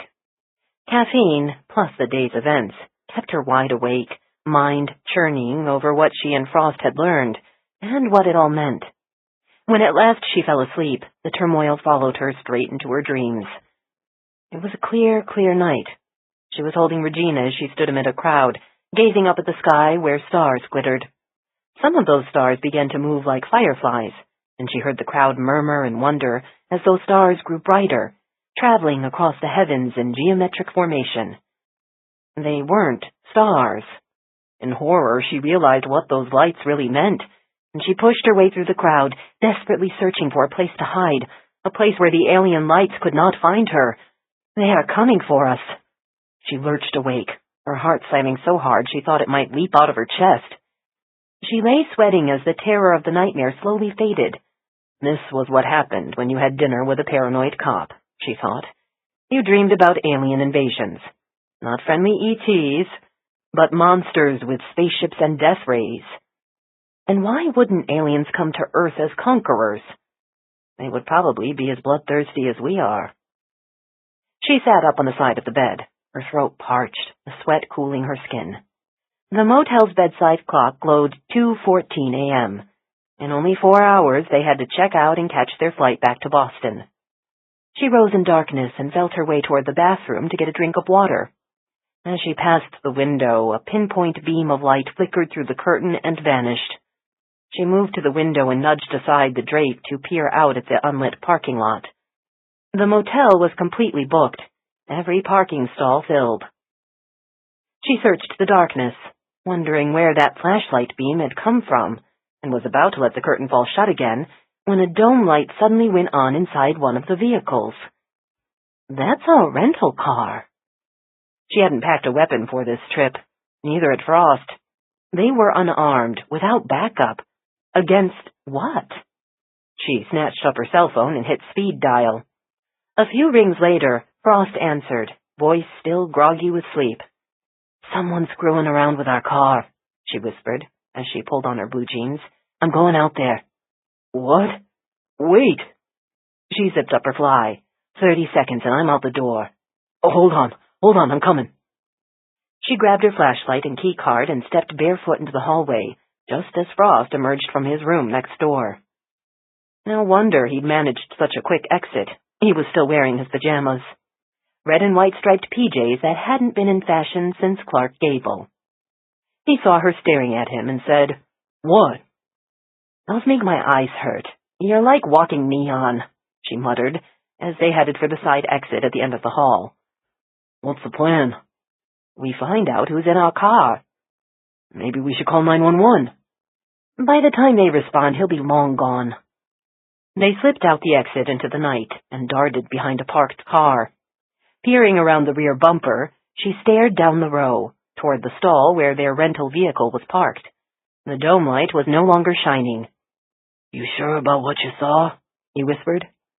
She didn't like the doubt she heard in his voice. At this hour of night, with the gritty pavement biting into her bare feet, the last thing she needed was to have her eyesight questioned by Mr. Neon PJs. She crept toward their rental car, not knowing or caring if Frost was behind her, because now she was starting to doubt herself, starting to wonder if the light she'd seen was just a remnant from her nightmare. Aliens in her dreams, and now aliens in the parking lot. The car was one stall away. She paused, her sweating palm pressed against the rear bumper of a pickup truck. All she had to do was take another 2 steps and she'd be touching their own bumper. Crouching in the darkness, she listened for movement, for any sound at all, but she heard only the hiss of distant traffic. She rocked forward and stared between the 2 vehicles. Saw empty space. That doubtful note she'd heard in Frost's voice echoed in her head, even louder now. It sent her scrambling around the rear of their rental car, to peer down the passenger side. No one there, either. She rose to her feet and felt the night breeze against her face as she scanned the parking lot. If anyone was watching them, he would see her now, fully exposed. And now here came Frost, an even more blatant target in his red and white pajamas. "No one," he said. Not a question, just stating the obvious. Too irritated to respond, she turned on her penlight and circled the car. Saw no scratches in the finish, nothing on the pavement around it except a trampled cigarette butt that looked like it had been lying there for weeks. "My room is right there," she said, pointing to her window. "I saw a light through the curtains, a flashlight. While I was watching, the dome light went on. Someone got into our car." "Did you actually see anyone?" "No. He must have been crouching too low." "Well, if he got into our car, then it should be—" Frost paused. "Unlocked." "What?" "It's not locked." He gave the driver's handle a tug, and the dome light came on inside. They both stared into the lit car, neither one of them moving. "I locked it tonight," she said. "Are you sure?" "Why do you keep questioning me? I know I locked the friggin' door." You ever see me not lock my car?" "No," he admitted. "You always do." He looked down at the handle he'd just touched. "Shit. Fingerprints." "I'm more concerned about why someone was in our car, and what they were looking for." "What if they weren't looking for anything?" he said. She stared through the window into the front seat, and thought about Neil and Olivia Yablonsky climbing aboard their Cessna Skyhawk. She thought about RDX and Semtex, and a New Hampshire farmhouse that exploded into flames. "Let's take a look under the car," she said quietly. She didn't have to explain a thing. He had already backed away from the driver's door and was following her to the rear bumper. She got down on her knees and felt grit biting into her palms as she leaned in to study the undercarriage. Her flashlight beam skimmed across the muffler and tailpipe and floor pans. Nothing caught her eye or looked out of place. She stood, her neck sore from the awkward position. Massaging her sore muscles, she circled to the front of the vehicle and once again dropped to her hands and knees to search the undercarriage. No bomb. "Shall I pop the trunk?" said Frost. "Yeah, and hope that doesn't blow us sky high." He hesitated, clearly sharing her anxiety, then reached under the dashboard and pulled the release lever. Jane lifted the trunk and shone her flashlight into the empty space. No bomb. She peeled back the floor carpet and peered into the well with the spare tire. No bomb. Maybe I did dream it all, she thought. Maybe I forgot to lock the car. And we're standing out here at 3 a.m. with Frost in those god-awful PJs, losing half a night's sleep for nothing. She closed the trunk and gave a huff of frustration. We need to look inside the car. Yeah, I'll do it, muttered Frost. Might as well make a whole night of it. He crawled onto the front seat, his pajama-clad rear end poking out the open door. Who would have guessed he'd go for the candy cane convict look? As he rifled through the glove compartment, she knelt down and shone her flashlight up into the left rear wheel well. Of course, she saw nothing. She moved to the front of the car, repeated her examination of the left and right wheels, and circled back to the right rear wheel. Dropping to her knees, she aimed the flashlight into the space above the tire. What she saw instantly made her freeze. Frost called out, "I found something!" So did I. She crouched, staring into the wheel well, as a chill clawed its way up her back. "You'd better come look at this," she said quietly. He climbed out of the car and dropped down beside her. The device was no larger than a cell phone, and affixed to the underside of the wheel well. "What the hell is it?" she said. "It looks like a GPS tracker." "What did you find inside?" He took her by the arm and pulled her a few feet away, whispered, "It's under the passenger seat. They didn't even bother to tape it in place. I'm guessing whoever put it there had to take off in a hurry." He paused. "That's why he left the car door unlocked." "It can't be because he spotted us. He was gone before we even got out here." "You called me on your cell phone," said Frost. "That had to be the tip-off." She stared at him. "You think our phones are being monitored?" "Think about it. There's a bug under the seat and a GPS tracker in our wheel well. Why wouldn't they tap our phones?" They heard the sound of an engine and turned just in time to see a car suddenly swerve out of the parking lot. They stood barefoot beside their bugged and tracked rental car, wide awake now, and too shaken to return to bed. "Paris wasn't paranoid," said Frost. She thought about burned farmhouses, about massacred families. "They know who we are," she said, "and where we live." 25. The Evensong dining hall was strangely hushed this morning, students and teachers talking in murmurs over the muted clink of chinaware. Dr. Welliver's now vacant seat was flanked by Dr. Pasquantonio and Ms. Duplessis, who both scrupulously avoided glancing at the empty chair that their late colleague had occupied only days earlier. Is that what happens when you die? Claire wondered. Does everyone suddenly pretend you never existed? "Is it okay if we sit here, Claire?"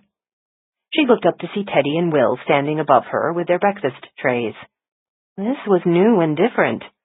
Now 2 people wanted to join her. "Whatever," she said. They sat at her table. On Will's tray was a hearty portion of eggs and sausage. Teddy had only a sad little mound of potatoes and a single slice of dry toast.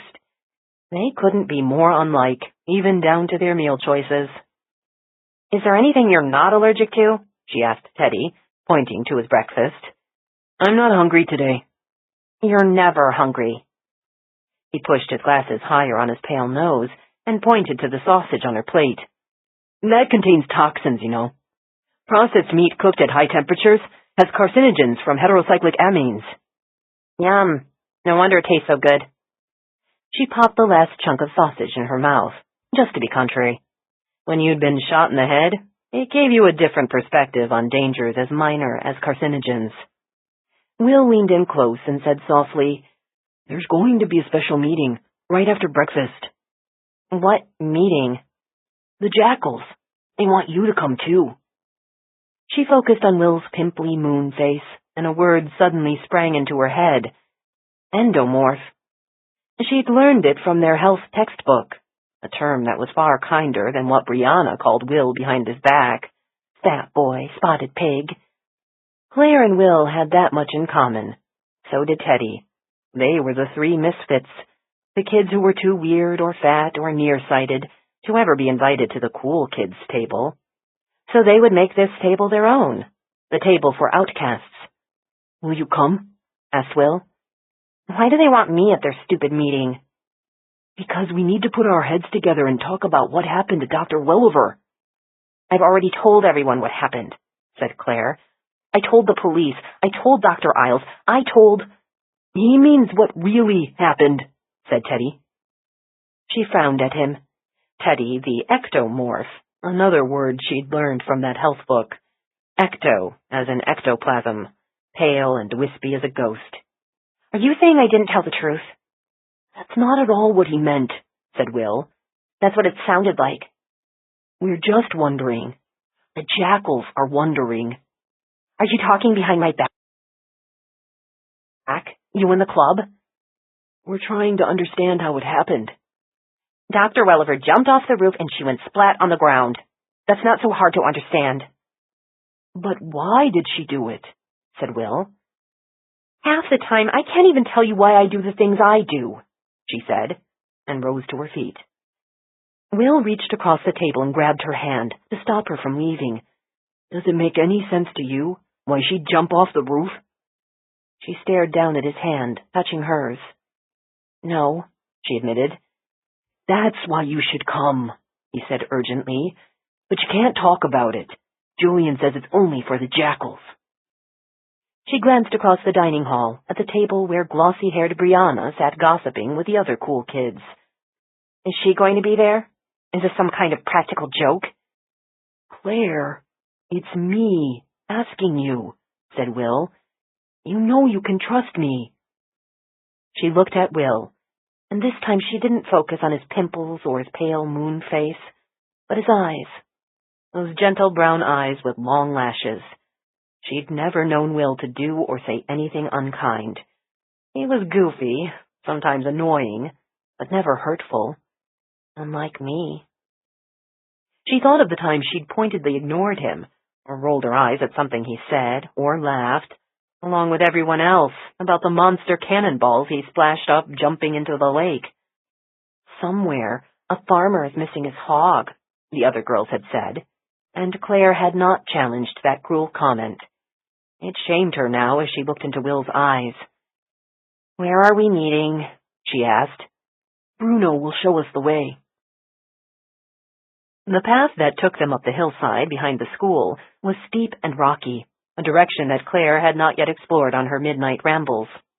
The route was so poorly marked that without Bruno Chin to lead them, she might have gotten lost among the trees. Like Claire, Bruno was 13, and yet another misfit, but a relentlessly cheerful one who seemed fated to always be the shortest kid in the group. He scampered like a mountain goat up a boulder and cast an impatient glance at his 3 lagging classmates. "Does anyone want to race me to the top?" he offered. Will halted, his face flushed bright pink, his t-shirt plastered to his doughy torso. "I'm dying here, Bruno. Can we rest? Bruno waved them forward, a grinning little Napoleon leading his charge up the hill. Don't be such a lazybones. You need to get in shape like me. Do you want to kill Bruno? Muttered Claire. Or should I? Will wiped the sweat from his face. Just give me a minute. I'll be okay. He gasped. He certainly didn't look okay as he plodded ahead, panting and wheezing, his enormous shoes slipping and sliding on moss. Where are we going? Claire called out. Bruno halted and turned to his 3 classmates. Before we go any farther, you all have to promise. Promise what? Said Teddy. That you won't reveal this location. It's our place, and the last thing we want is that grumpy old Mr. Roman telling us it's off limits. Claire snorted. You think he doesn't already know? Just promise. Raise your right hands. With a sigh, Claire raised her hand. So did Will and Teddy. We promise, they said simultaneously. All right, then. Bruno turned and pushed aside a clump of bushes. Welcome to the Jackal's Den. Claire was the first to step into the clearing. Seeing stone steps, slippery with moss, she realized this was no natural opening in the trees, but something man-made, something very old. She mounted the steps to a circular terrace built of weathered granite, and entered a ring of 13 giant boulders, where her classmates Lester Grimmett and Arthur Toombs now sat. Nearby, in the shadow of trees, was a stone cottage, its roof green with moss, the shutters closed, its secrets locked away. Teddy moved to the center of the ring and slowly turned to survey the 13 boulders. What is this place? He asked in wonder. I tried to look it up in the school library, said Arthur. I think Mr. Magnus built this when he built the castle, but I can't find a reference to it anywhere. How did you find this place? We didn't. Jack Jackman did years ago.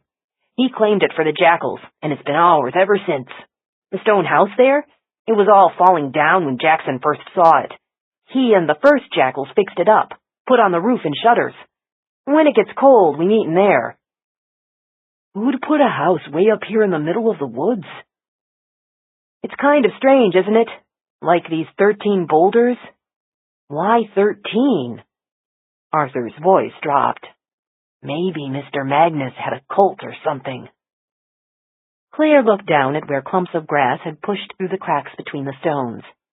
In time, saplings and eventually trees would do their part to camouflage this foundation, to lift and separate and shatter the granite.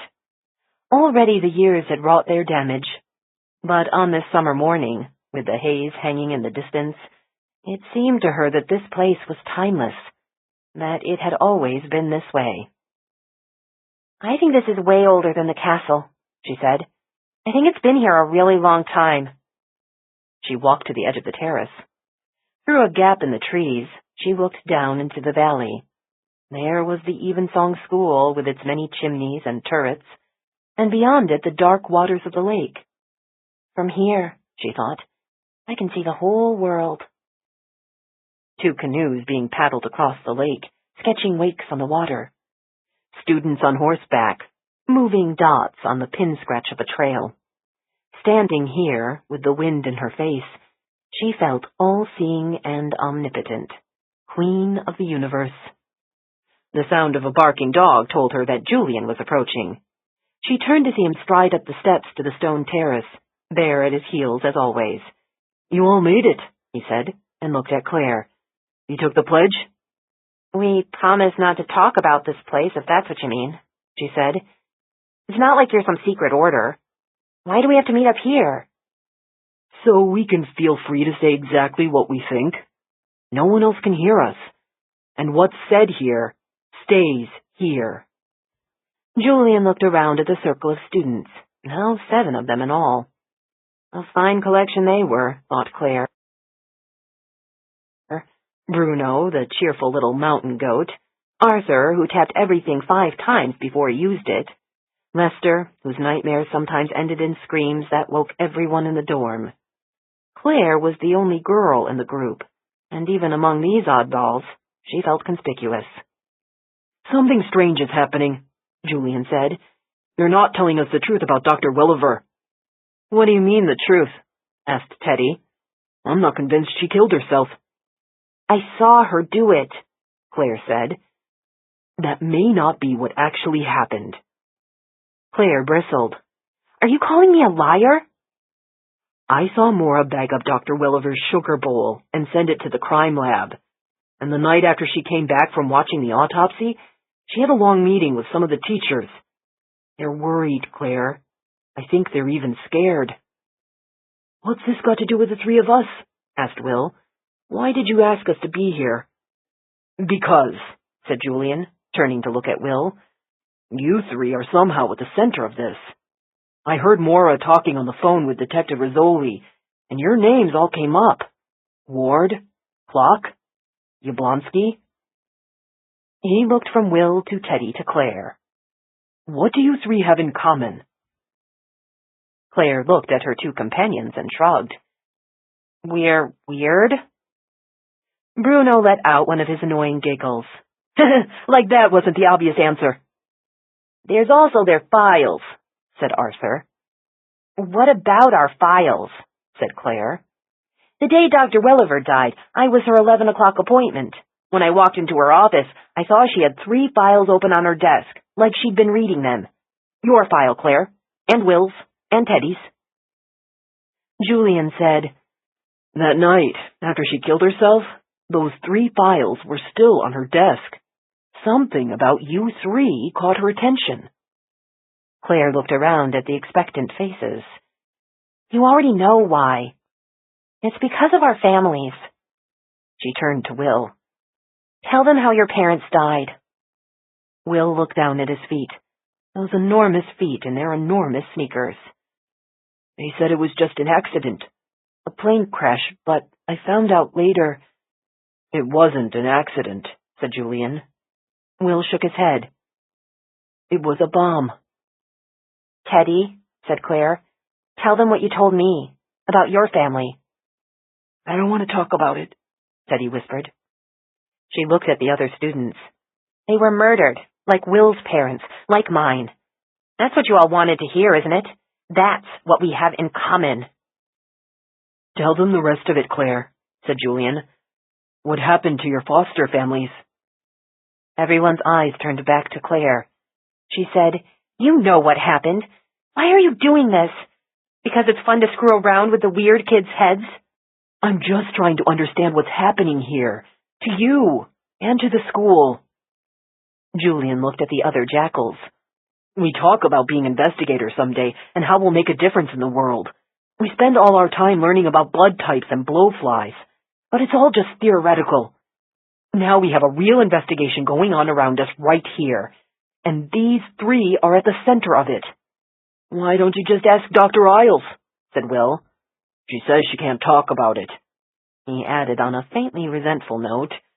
Not to me, anyway. So you're going to run your own investigation? A bunch of kids? Claire laughed. Why can't we? Julian moved toward her, so close she had to look up to meet his eyes. Don't you wonder about it, Claire? You two, Will and Teddy? Who wants you dead? Why do they want it so badly that they'd twice try to kill you?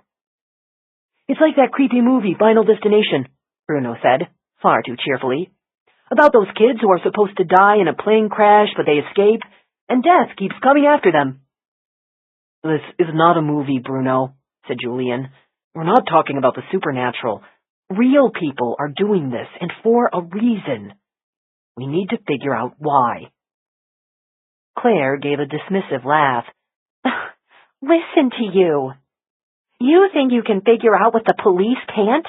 You're just a bunch of kids with your microscopes and chemistry sets. So tell me, Julian, how are you going to fit all this amazing police work in between classes? I'm going to start by asking you.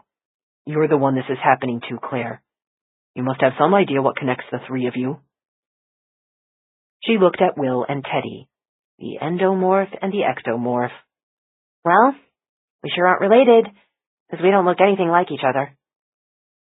And we were all living in different places, said Will. My mom and dad were killed in Maryland. Mine were killed in London, said Claire. Where I almost died too, she thought. Teddy? Asked Julian. I told you. I don't want to talk about it, he said. This could be important, said Julian. Don't you want answers? Don't you want to know why they died? I know why they died, because we were on a boat, on my dad's stupid boat in the middle of nowhere. If we hadn't been on it, if we just stayed home. Tell them, Teddy, Claire prompted gently. Tell them what happened on the boat. For a long time, Teddy didn't say a thing. He stood with head drooping as he stared down at the stones. When at last he did speak, it was so quietly they could barely hear him. There were people with guns, he whispered. I heard screaming. My mother and my sisters. And I couldn't help them. All I could do was... He shook his head. I hate the water. I never want to be in a boat again. Claire went to Teddy and wrapped her arms around him, felt his heart fluttering like a bird's against his frail chest. It's not your fault, she murmured. You couldn't save them. I lived, and they didn't. Don't blame yourself. Blame the people who did it, or the shitty world, or even your dad for taking you on that boat. But never blame yourself, Teddy. He jerked out of her arms and backed away from the circle. This is stupid. I don't want to play this game. It's not a game, said Julian. To you it is. Teddy shot back. You and your stupid club. Don't you get it? For us, this is real life. It's our lives. Which is why you're the ones who have to figure it out, the three of you, said Julian. You need to put your heads together. Find out what you have in common. Your families, your parents, where you went to school. It's about finding that one link, that person who ties you together. Person? Will asked quietly.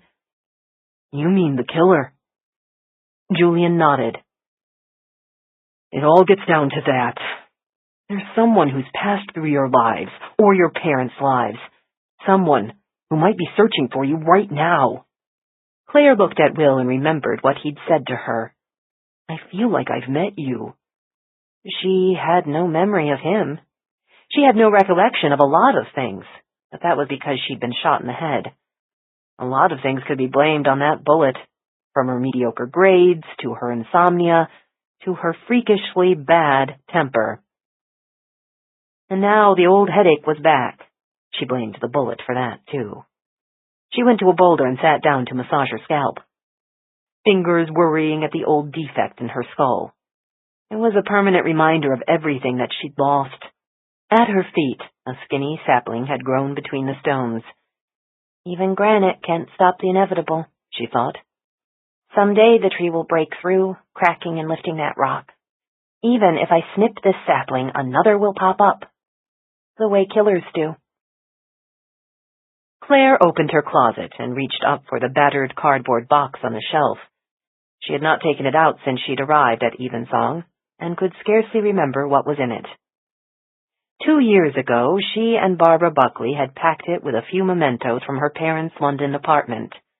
Since then, the box had traveled with her, from London to Ithaca and now here, but not once had she looked inside.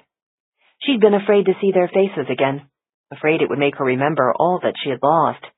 She sat down on her bed and set the box beside her, took a moment to brace herself before she lifted the cardboard flaps.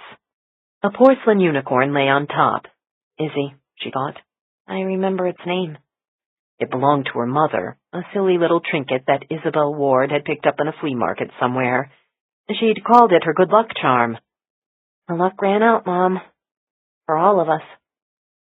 Gingerly, Claire set the unicorn on her nightstand and reached into the box for the next items. A velvet drawstring bag with her mother's jewelry, her parents' passports, a silk scarf that smelled faintly of perfume, something bright and lemony. Finally, at the bottom, 2 photo albums. She took out the albums and set them on her lap. It was obvious which one was the most recent. It still had a few empty pages at the end. This volume she opened first, and she saw her own face smiling up from the first page of photographs.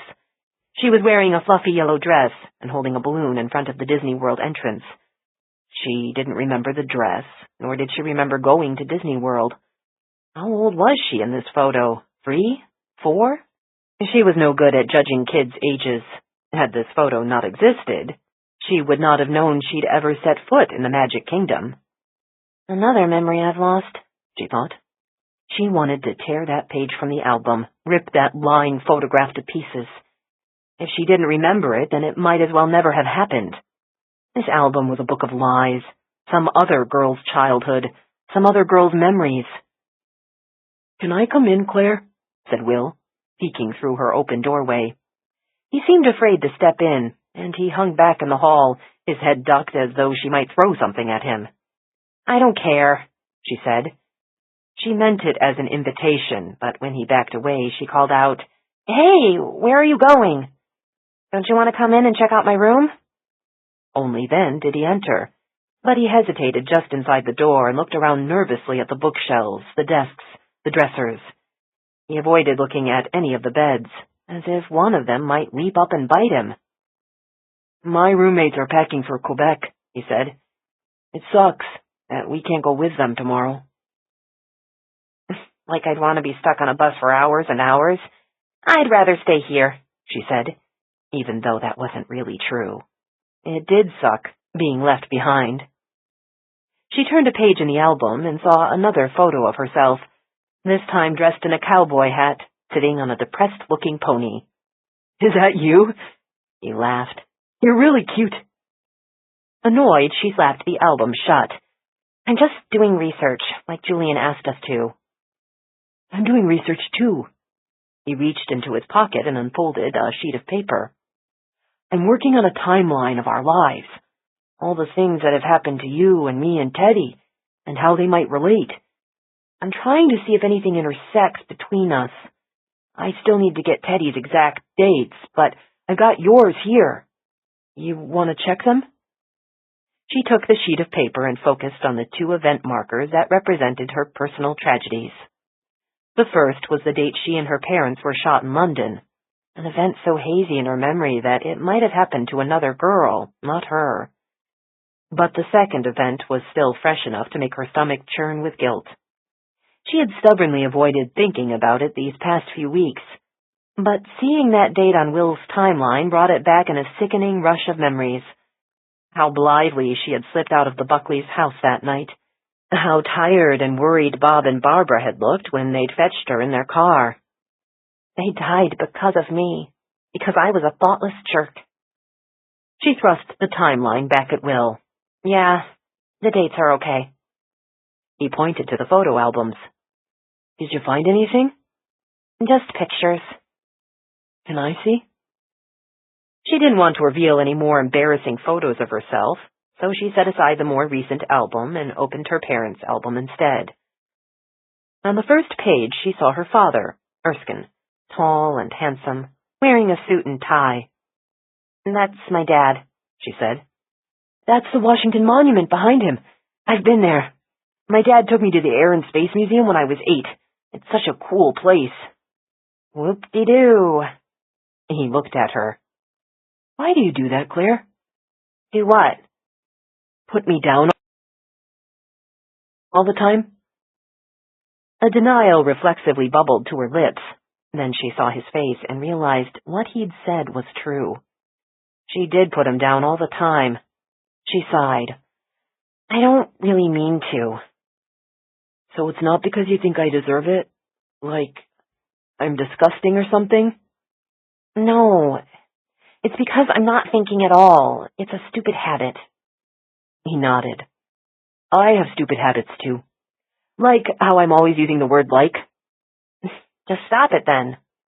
"Let's agree we'll both stop it. Okay?" "Sure. Whatever." She turned more pages in the album, saw more photos of her handsome dad posing in different settings. At a picnic with friends under the trees, wearing a swimsuit on a beach with palm trees. She came to a photo of both her mom and dad, their arms entwined, standing in front of the Roman Colosseum.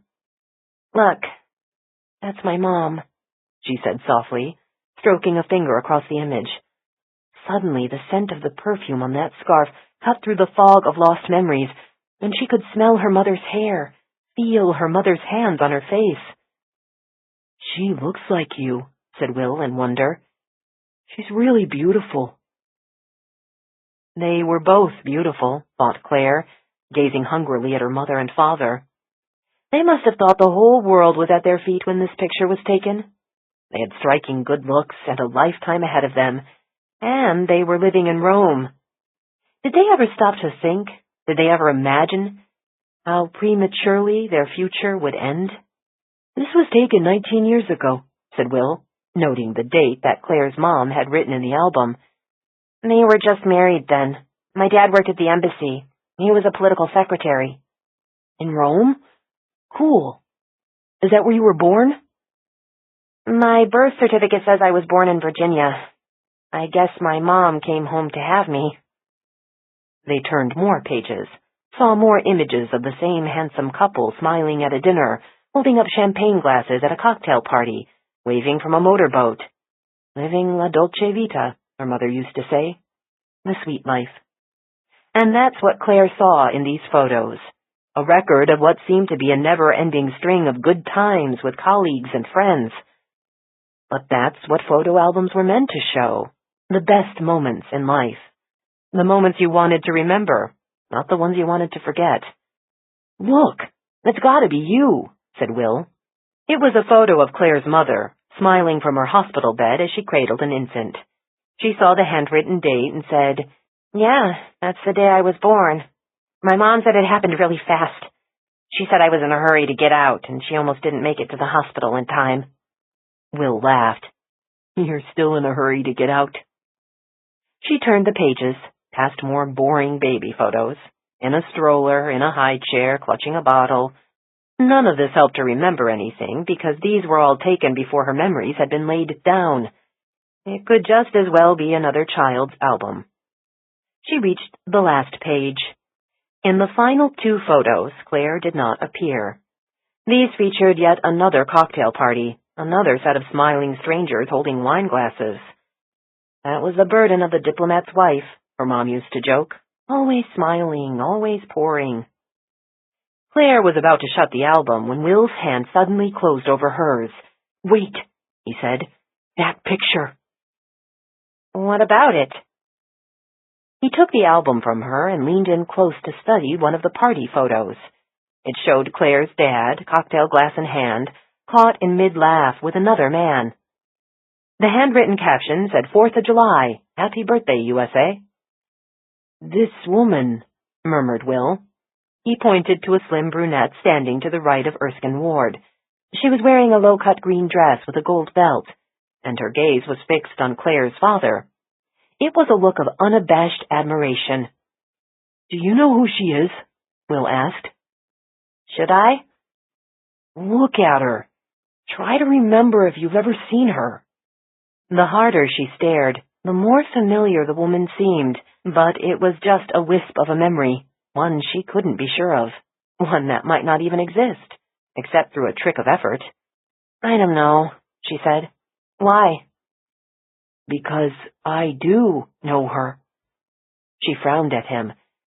"How could you? This is my family album."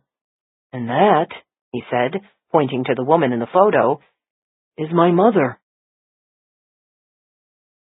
26. Anthony Sansone arrived at Evensong under cover of darkness, as he had before. From her window, Maura saw the Mercedes park in the courtyard below. A familiar figure climbed out, tall and cloaked in black. As he swept past, beneath the courtyard lantern, he briefly cast a long, sinister shadow across the cobblestones, and then disappeared. She left her room and headed downstairs to intercept him. At the second-floor landing, she paused and looked down into the shadowy entrance hall, where Sansone and Gottfried were speaking in hushed voices. "Still unclear why she did it," said Gottfried. "Our contacts are deeply troubled. There's too much we didn't know about her, things we should have been told." "You believe it was a suicide?" "If not a suicide, how do we explain—" Gottfried froze at the creak of a step. Both men turned to see Maura standing above them on the stairs. "Dr. Isles," said Gottfried, instantly forcing a smile. Having a touch of insomnia? I want to hear the truth, she said, about Anna Welliver. We're as baffled about her death as you are. This isn't about her death. It's about her life. You said you had no answers for me, Gottfried. She looked at Sansone. Maybe Anthony does. Sansone sighed. I suppose it is time to be honest with you. I owe you that much, Maura. Come, let's talk in the library. Then I'll say good night to you both, said Gottfried, and he turned to the stairs. There he paused and looked back at Sansone. Anna's gone, but that doesn't break our promise to her. Remember that, Anthony? He climbed the steps, disappearing into shadow. What does that mean? Maura asked. It means there are some things I cannot tell you, he said as they entered the gloomy passage leading to the library. What's the point of all the secrecy? The point is trust. Anna revealed things to us under the strictest confidence, details we're unable to share. He paused at the end of the passageway. But now we wonder if even we knew the truth about her. During the day, sunlight flooded the library's Palladian windows and gleamed on polished wood tables. But now shadows cloaked the room, transforming alcoves into dark little caves. Anthony switched on a single desk lamp, and in intimate gloom they sat facing each other across a table.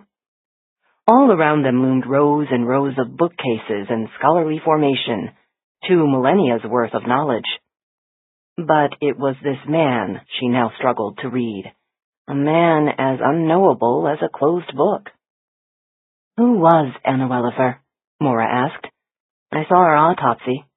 Her body is covered with old scars from torture.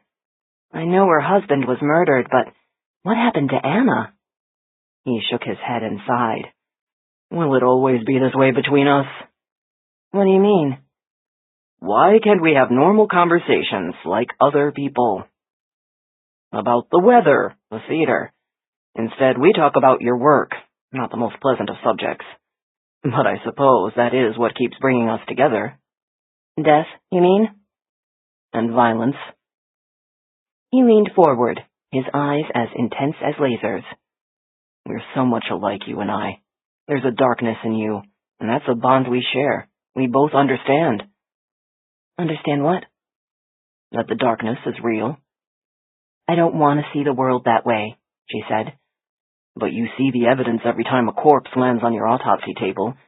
You know the world isn't all sunshine, and so do I. And that's what we bring to this friendship, Anthony? Doom and gloom? I sensed it in you the first time we met. It runs deep in you because of who you are. Who I am, Queen of the Dead, the daughter of monsters. The darkness extended as deep as the blood in her veins, because it was the same blood that ran in her mother, Amalthea, a killer who would spend the rest of her life in prison. His gaze was so intent that she could not bear to maintain eye contact. She focused instead on the briefcase he'd set on the table. They had known each other for almost 2 years, yet with just a look he could still throw her off balance and make her feel like a specimen under glass, examined and exposed. I'm not here to talk about myself, she said. You promised you'd tell me the truth about Anna. He nodded. What I can tell you, anyway. Did you know that she was a victim of torture? Yes, and we knew she was still deeply haunted by what happened to her and her husband in Argentina. Yet you hired her, brought her onto your staff as a counselor to vulnerable children. The Evensong School Board hired her.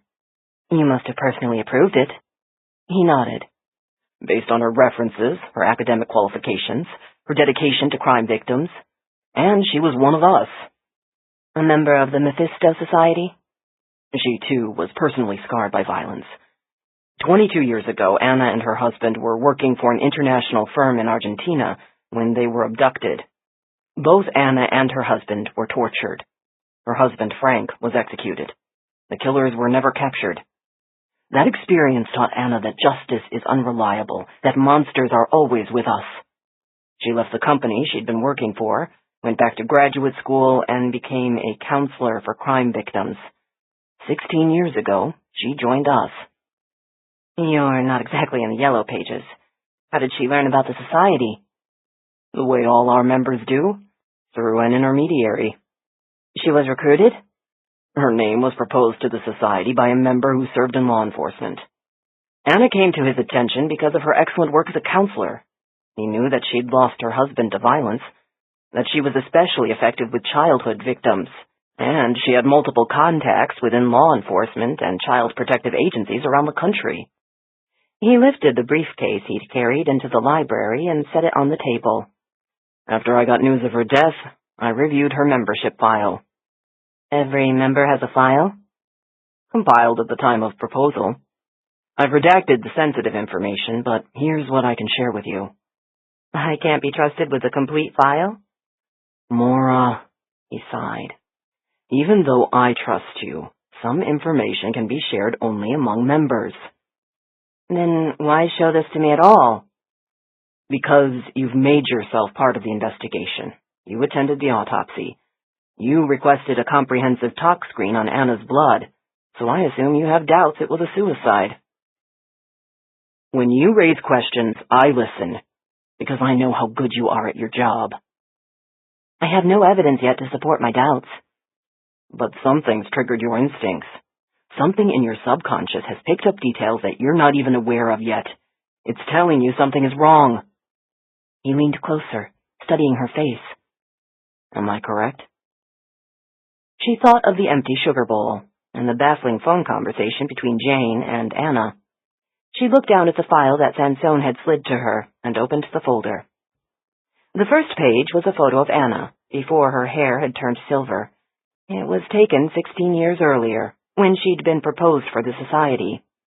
As always, she wore a modest dress with long sleeves and high collar, a wardrobe choice that made her seem eccentric, but which Maura now understood was meant to hide the scars of torture. Nothing in Anna's smile, in her eyes, spoke of old torments or a future suicide. Maura turned the page to a dry compilation of biographical data. Born in Berlin to a U.S. Army officer and his wife, earned a degree in psychology from George Washington University in D.C., and married to Franklin Welliver. Along with her husband, she worked for an international headhunting firm with offices in Mexico, Chile, and Argentina. She turned the page and saw newspaper articles about the couple's abduction and Franklin's subsequent murder in Argentina. A second clipping stated that the killers were never apprehended. Anna personally experienced the failure of justice, said Sansone. I made her one of us. Not the sort of membership qualification anyone wants to have. None of us joined the society because we wanted to, the way you join a country club. We were each compelled to join because of personal tragedies that left us angry or hopeless or in despair. We understand what ordinary people don't. Evil. That's one word for it. He pointed to the file. Certainly Anna understood. After her husband's death, she quit her job and returned to the U.S. to go back to school, earned her degree in counseling. In her own way, she was trying to fight evil by working with the families of victims. We offered her the chance to be even more effective, to reshape a whole generation of lives, not just as a counselor, but as our admissions scout. With her contacts within child protective agencies and law enforcement, she could identify prospective students all over the country. By trawling through murder cases? Targeting the wounded? We've had this conversation before, Maura. I know you don't approve. Because it smacks of recruitment for your cause. Look at Julian and how he's blossomed. Tell me this school hasn't been good for him. She didn't respond because she had no rebuttal.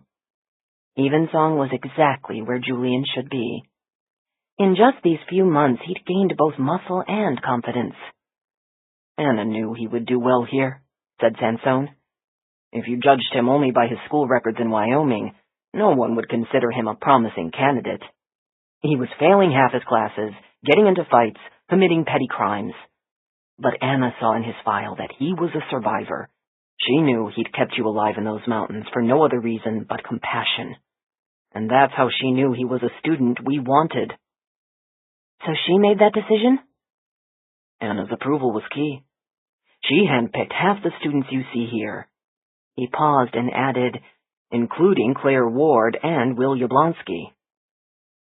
She considered that last piece of information for a moment, thought about the meeting that she and Jane had held in Anna's office about these 3 children, and whether there was a connection among them.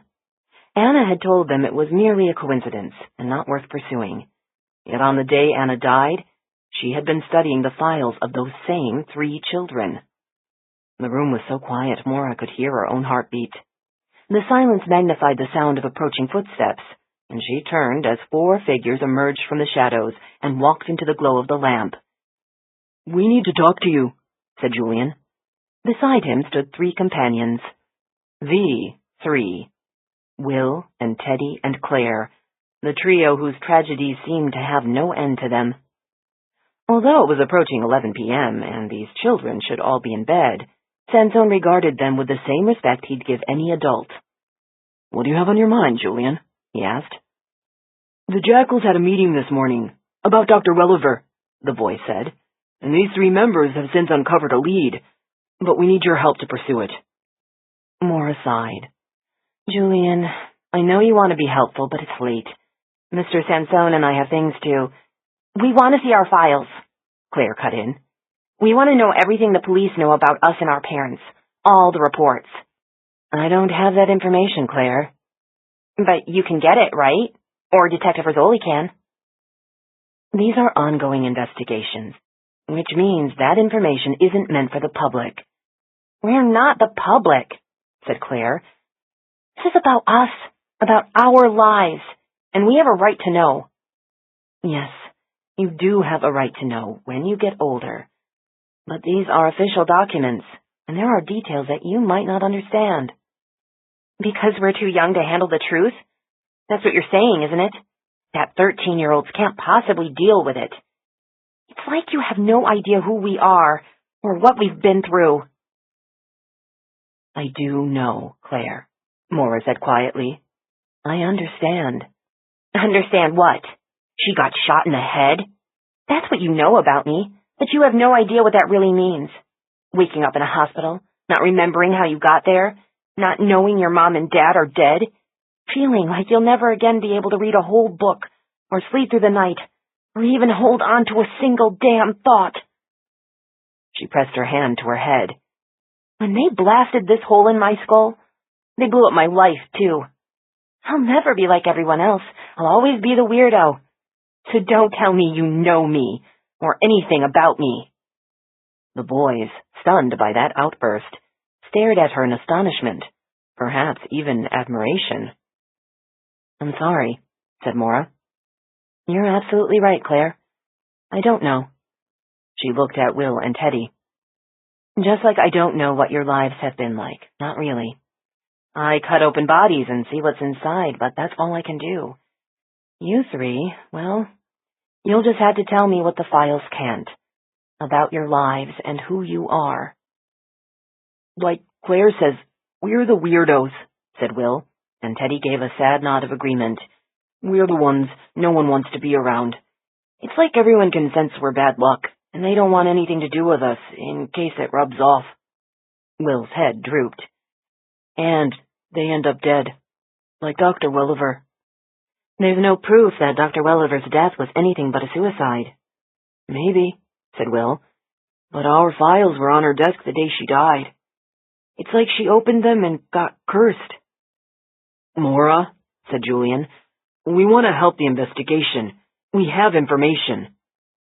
"The Jackals are a fine group, Julian, but there are professionals at work investigating everything that's happened." "This one's only for pros. Is that it?" "Yes, as a matter of fact." "What if we found something the professionals didn't?" He looked at Claire. "Show them." Only then did Maura notice that Claire was holding a book.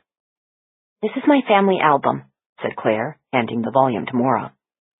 Maura opened the book to a photograph of a young man and woman standing before the Roman Colosseum, both blonde, both stunningly attractive. "Your parents?" she asked. "Yeah. My dad worked at the embassy. He was a political officer." "They were a handsome couple, Claire." "But that's not what I wanted to show you." Claire flipped the album to the last page of photos. It's this picture, the cocktail party. That's my dad there, talking to that guy. And you see this woman standing off to the side here in the green dress? Do you know who she is? Who? That's my mother, said Will. Maura turned to him in surprise. Are you sure? It could be someone who looks like her. It is my mother. I recognize the dress. She always wore it to parties. It was green with a gold belt, and she told me it was the most expensive dress she'd ever bought, but that quality always pays for itself. That was her motto, what she used to say to me all the time. Will's voice faded, and his shoulders slumped as he said softly, That's my mom.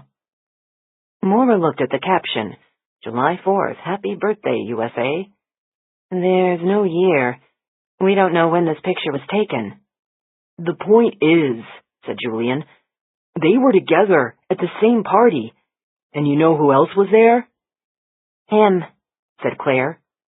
She pointed to the blond man photographed in conversation with Erskine Ward. Captured in profile, he was taller than Ward, broad-shouldered and powerfully built. In a room filled with people drinking wine, he was the only one holding a can of beer. It's my father, said Teddy. There's the connection, said Julian. It still doesn't tell us why they were killed, or why someone wants to hurt their children all these years later. But this is the evidence you were looking for. Claire's dad, Teddy's dad, Will's mom. They knew each other. The scanned image glowed on Frost's computer screen. A photo of guests dressed in party clothes, some seated, some standing, most with a drink in hand. The central figures in the tableau were Erskine Ward and Nicholas Clock, who stood facing each other, but with their faces partly turned to the camera, as though someone had just called out, Smile, gentlemen. Will's mother, Olivia, stood in the periphery beside another woman, but her gaze was turned toward Erskine Ward.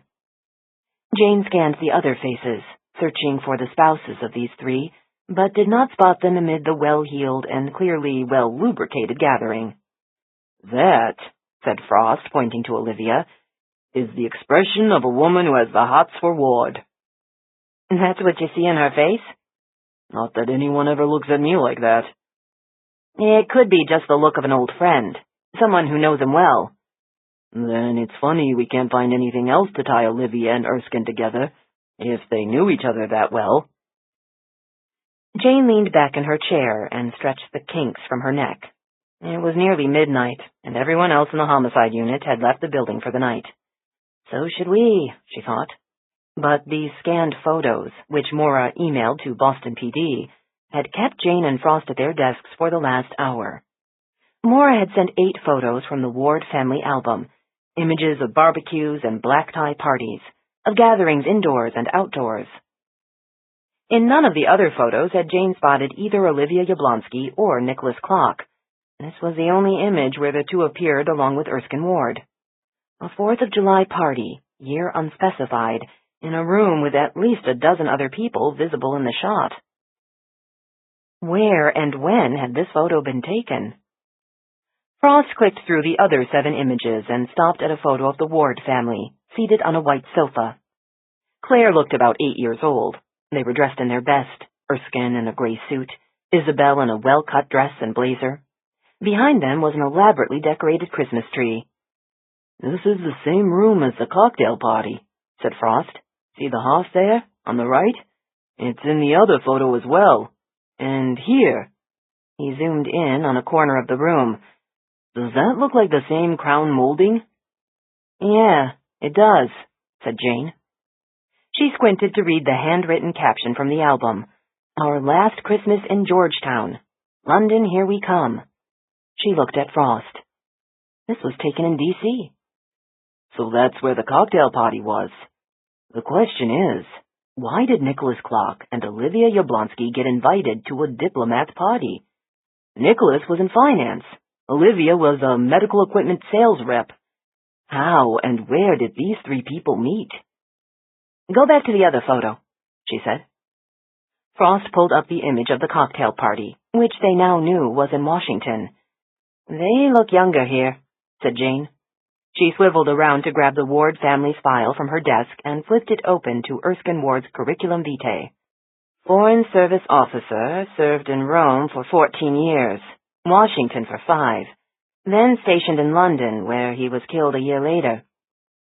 So this cocktail party was held sometime during the Ward's 5-year stay in D.C. Right. She closed the file. How did these three meet? It must have been in Washington.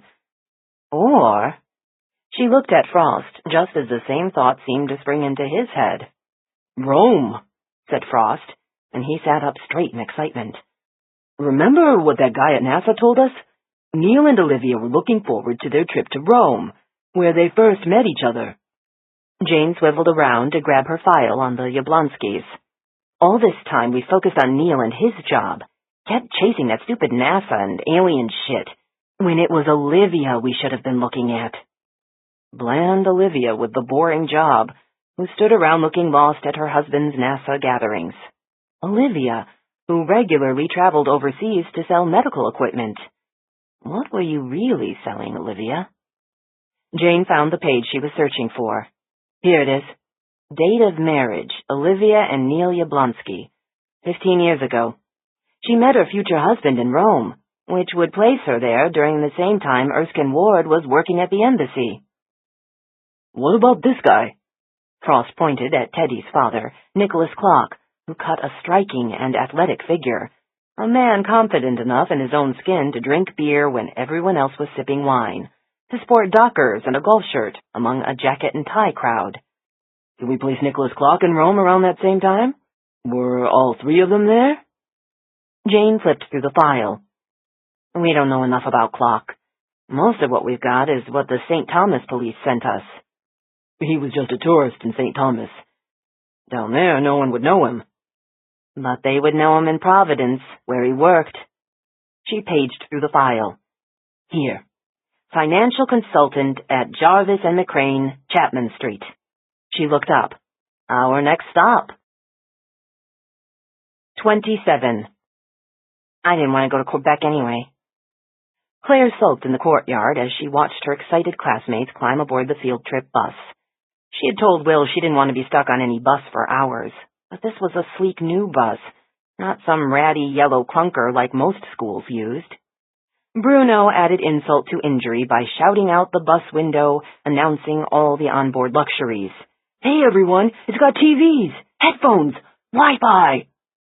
Now Brianna and the princesses came out of the building, wheeling their cute little carry-ons, which they rolled across the cobblestones in a royal procession.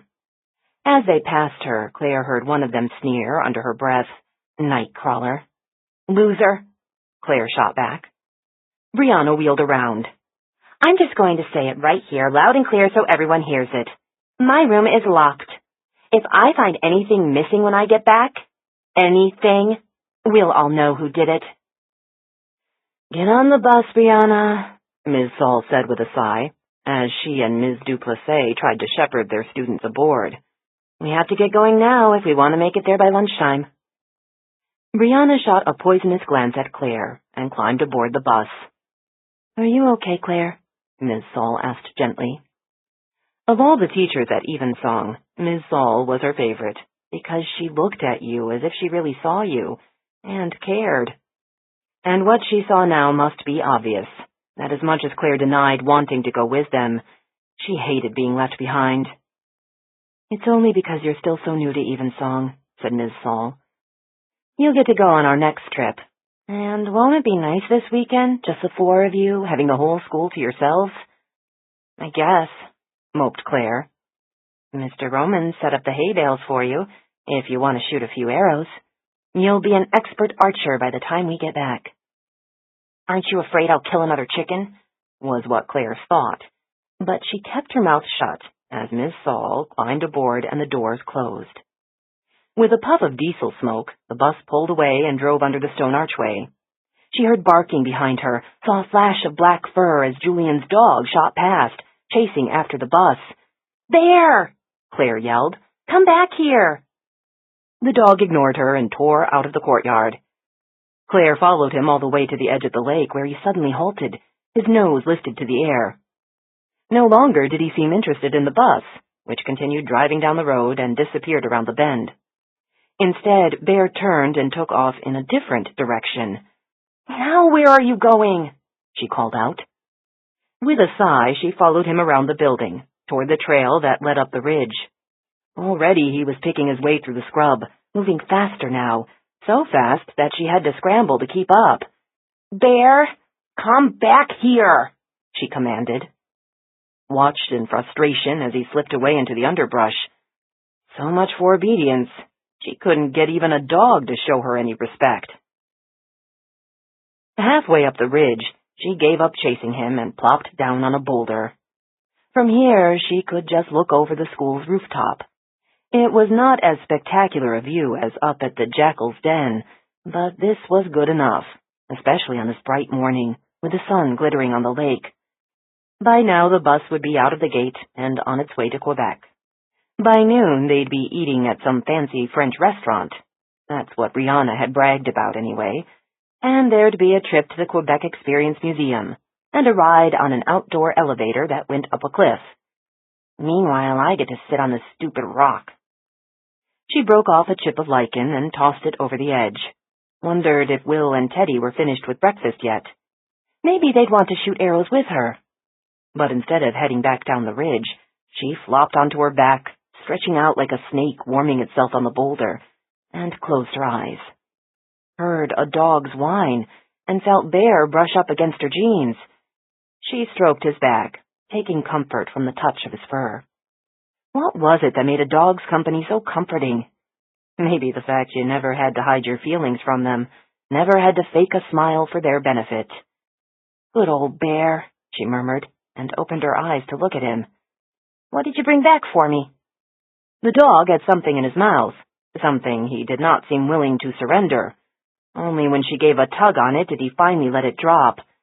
It was a leather glove, black.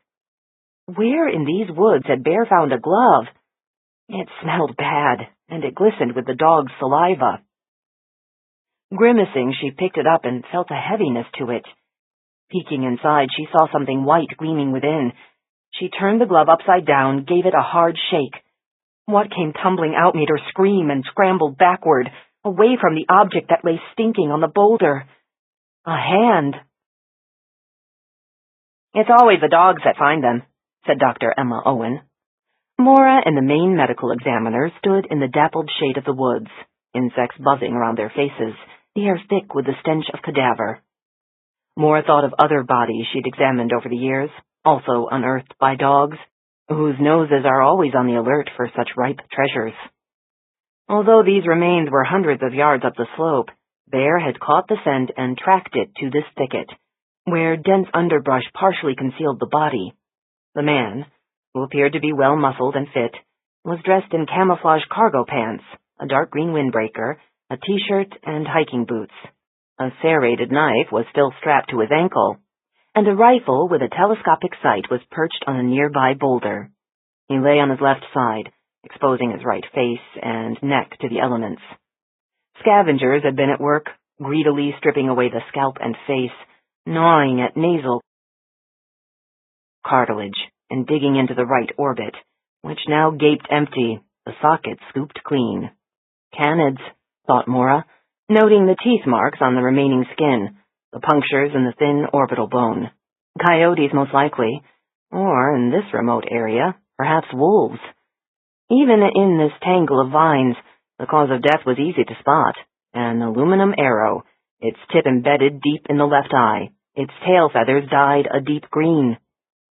Under other circumstances, Maura might have assumed this was just an unlucky hunter, brought down in the woods by another hunter's carelessness.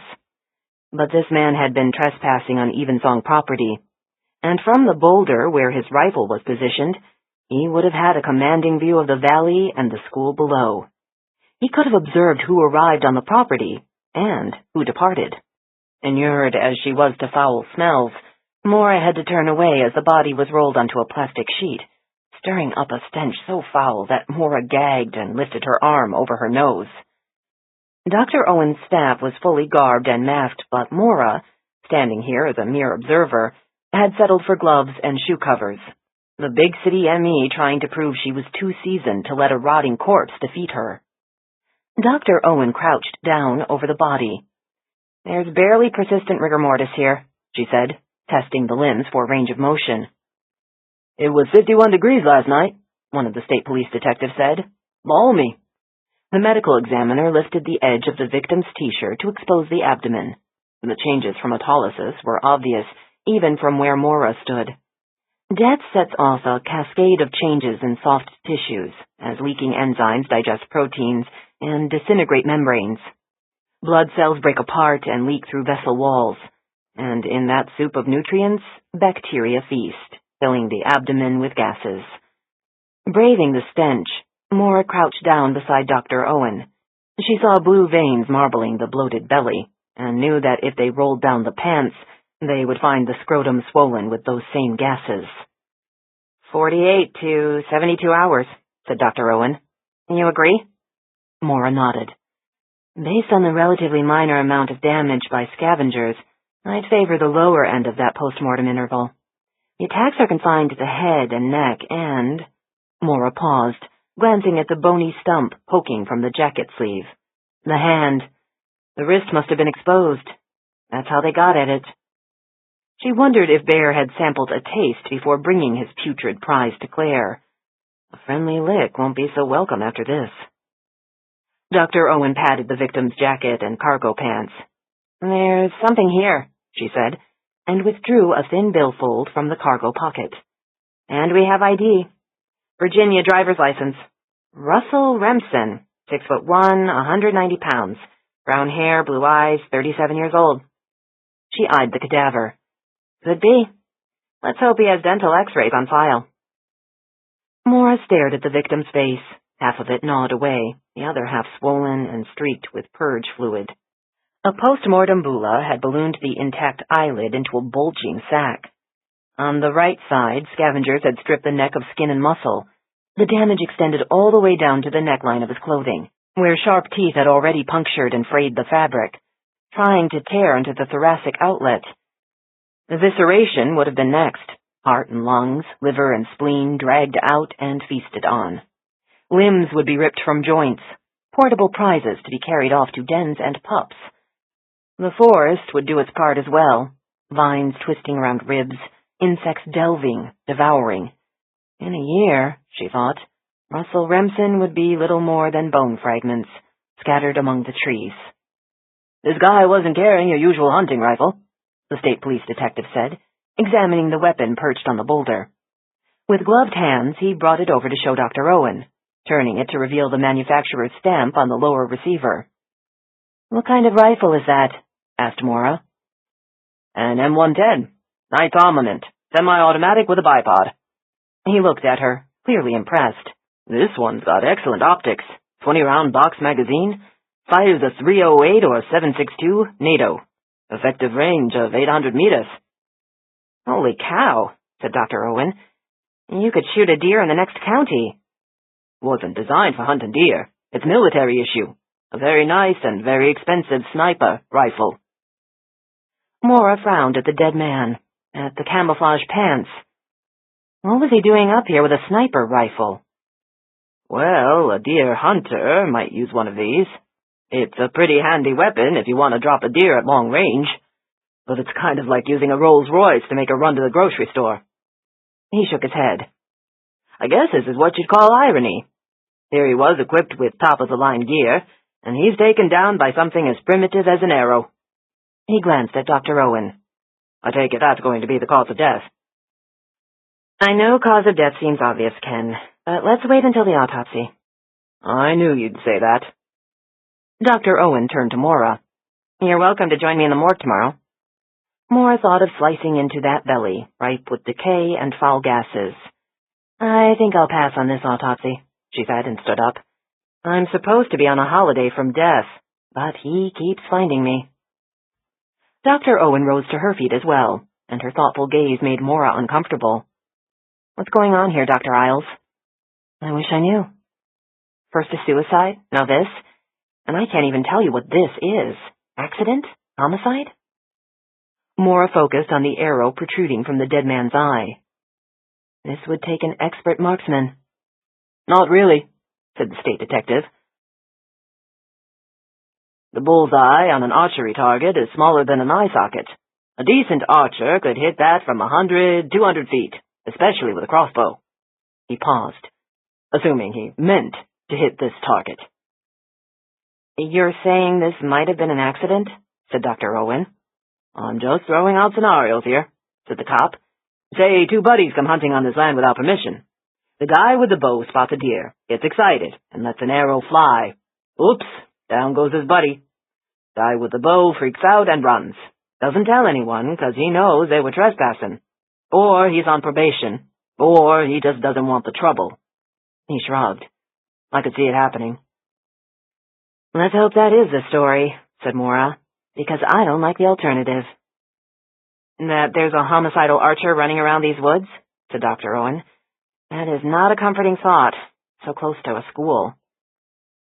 And here's another disturbing thought. If this man wasn't hunting for deer, what was he doing up here with a sniper rifle? No one responded, but the answer seemed obvious when Maura gazed down at the valley below. If I were a sniper, she thought, this is where I would wait. Where I'd be camouflaged by this underbrush with a clear view of the castle, the courtyard, the road. But who was the target? That question dogged her as she scrambled down the trail an hour later, across bare boulders, through sun and shade and sun again. She thought of a marksman poised on the hill above her, imagined a target hatch mark trained on her back. A rifle with an 800-meter range. Half a mile. She would never realize anyone was watching her, aiming at her, until she felt the bullet. At last she stumbled out of a tangle of vines onto the school's back lawn. As she stood brushing twigs and leaves from her clothes, she heard men's voices, raised in argument. They came from the forester's cottage at the edge of the woods. She approached the cottage, and through the open doorway she saw one of the detectives she'd met earlier up on the ridge. He was standing inside with Sansone and Mr. Roman. None of them acknowledged her as she stepped inside, where she saw an array of outdoorsmen's tools, axes and rope and snowshoes. And hanging on one wall were at least a dozen bows, as well as quivers filled with arrows. There's nothing special about these arrows, Roman said. You can find them in any sporting goods store. Who has access to all this equipment, Mr. Roman? All the students do. At the school, or haven't you noticed?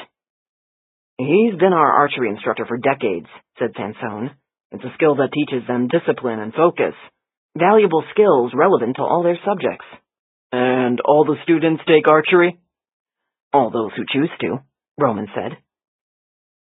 If you've been teaching for decades, you must be pretty good with a bow, the detective said to Roman. The forester grunted. Fair enough. Meaning, I hunt. Deer. Squirrels. Not enough meat on a squirrel to make 'em worth the trouble. The point is, you could hit one. I could also hit your eye at 100 yards. That's what you want to know, isn't it? Whether I took down that fellow up on the ridge? You had a chance to examine the body, did you? Dog took us straight to him. Didn't have to examine the body. Clear as day what killed him. That can't be an easy shot to make. An arrow through the eye. Anyone else at the school able to do it? Depends on the distance, doesn't it? 100 yards. Roman snorted. No one here but me. None of the students? No one's put in enough time, or had the training. How did you get your training? Taught myself.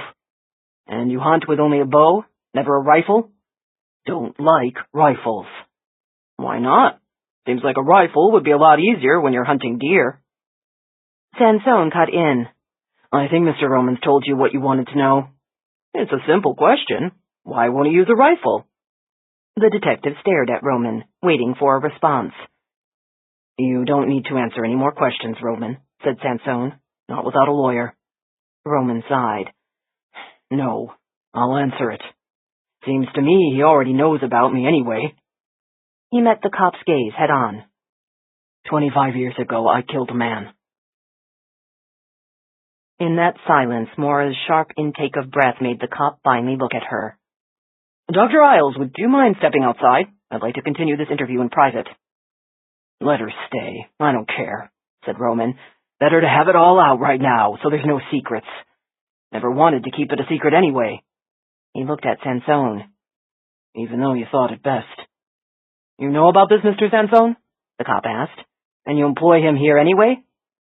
Let Roman tell you the circumstances, said Sansone. He deserves to be heard, in his own words. Okay, let's hear it, Mr. Roman. The forester crossed to the window and pointed at the hills. I grew up there, just a few miles past that ridge. My grandfather was a caretaker here, looked after the castle since way back, before it became a school. No one was living here then, just an empty building waiting for a buyer. Naturally, there were trespassers. Some of them just come in to hunt and leave. They bag their deer and leave. But some of them, they came to make trouble, smash windows, set the porch on fire. Or worse, you run into them, you didn't know which kind you were dealing with. He took a breath. I ran into him over there, coming up out of the woods. There was no moon that night, he just suddenly appeared. Big fella carrying a rifle. We saw each other and he raised his gun. I don't know what he was thinking. I'll never know. All I can tell you is I reacted on pure instinct. Shot him in the chest. With a gun? Yes, sir. Shotgun. Took him right down. He was probably dead within 5 breaths. Roman sighed and sat down, looking a decade older, his scarred hands resting on his knees. I just turned 18.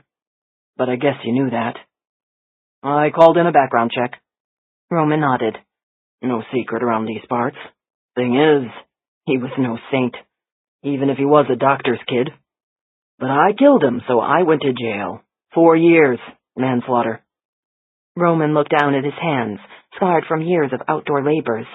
I never picked up a shotgun again. That's how I got so good with a bow. Gottfried Baum hired him straight out of prison, said Sansone. There's no better man. He still has to come into town to sign a statement. The cop turned to the forester. Let's go, Mr. Roman. Headmaster Baum will make some calls, Roman, said Sansone. He'll meet you in town. Don't say a word, not until he gets there with an attorney. Roman followed the cop to the door and suddenly stopped to look at Sansone. I don't think I'll be making it back here tonight. So I want to warn you that you've got a big problem here, Mr. Sansone. I know I didn't kill that man, which means you better find out who did. 28. Summer fog cloaked the highway to Providence, and Jane craned forward, peering from behind the wheel at cars and trucks that glided ahead of them like ghosts in the mist. Today she and Frost were chasing yet another ghost, she thought, as the wiper swept the gray film from her windshield. The ghost of Nicholas Clock, Teddy's father. Born in Virginia, graduate of West Point with a degree in economics, avid outdoorsman and sailor. Married with 3 children. Worked as a financial consultant at Jarvis and McCrane, a job that required frequent travel abroad. No arrests, no traffic tickets, no outstanding debts. At least that was what Nicholas Clock looked like on paper. Solid citizen, family man. The mist swirled on the road ahead of them. There was nothing solid, nothing real. Nicholas Clock, like Olivia Yablonsky, was a ghost, flitting quietly from country to country. And what did that mean exactly? Financial consultant. It was one of those vague job descriptions that conjured up businessmen in suits carrying briefcases, speaking the language of dollar signs. Ask a man what he does, and those 2 words, financial consultant, could make your eyes glaze over. The same way medical supply sales rep could. Beside her, in the passenger seat, Frost answered his ringing cell phone. Jane glanced at him when he said a moment later, "You're kidding me. How the hell did that happen?" "What?" she said. He waved her off, kept his focus on the phone call. "So you never finished the analysis? There's nothing else you can tell us?" "Who is that?" she asked. At last he hung up and turned to her, a stunned expression on his face. "You know that GPS tracker we pulled off the rental car? It's vanished." "That was the lab calling?" "They said it disappeared from the lab sometime last night. They got only a preliminary look at it. There was no manufacturer's stamp, totally untraceable. State-of-the-art equipment. Jesus. Obviously too state-of-the-art to stay in Boston PD's hands. Frost shook his head. Now I'm getting seriously freaked out. She stared at the spectral swirls of mist on the highway. I'll tell you who else is freaked out, she said, her hands tightening on the steering wheel. Gabriel. Last night he was ready to tie me up and throw me in the closet. She paused. I sent Regina to stay with my mom this week, just to be safe. Can I hide with your mom too? She laughed. That's what I like about you. You're not afraid to admit you're afraid. So you're not scared? Is that what you're saying? She drove for a moment without answering, the wipers sweeping back and forth as she peered at a highway as misty as the future. She thought about planes falling from the sky, bullets shattering skulls, and sharks feeding on bodies. Even if we are freaked out, she said, what choice do we have? When you're already in neck deep, the way out is to forge ahead and get to the end of this. By the time they reached the outskirts of Providence, the mist had thickened to drizzle. The address for Jarvis and McCrane was in the southeast corner of town, near the industrial waterfront, a bleak neighborhood of abandoned buildings and deserted streets. When they arrived at the address, Jane was already prepared for what they would find. The two-story brick warehouse was flanked by vacant parking lots. She eyed faded swoops of graffiti and boarded-over first-floor windows and knew that this building had been vacant for months, if not years. Frost surveyed the broken glass on the sidewalk. Nicholas Clock financed a 75-foot yacht working here? Obviously, this was not his primary place of business. She pushed open her door. Let's take a look anyway. They stepped out of the car, into a drizzle that made Jane zip her jacket and turn up her collar. The clouds hung so low it seemed as if the sky itself was pressing down, trapping them in gloom. They crossed the street, broken glass crunching beneath their shoes, and found the entrance locked.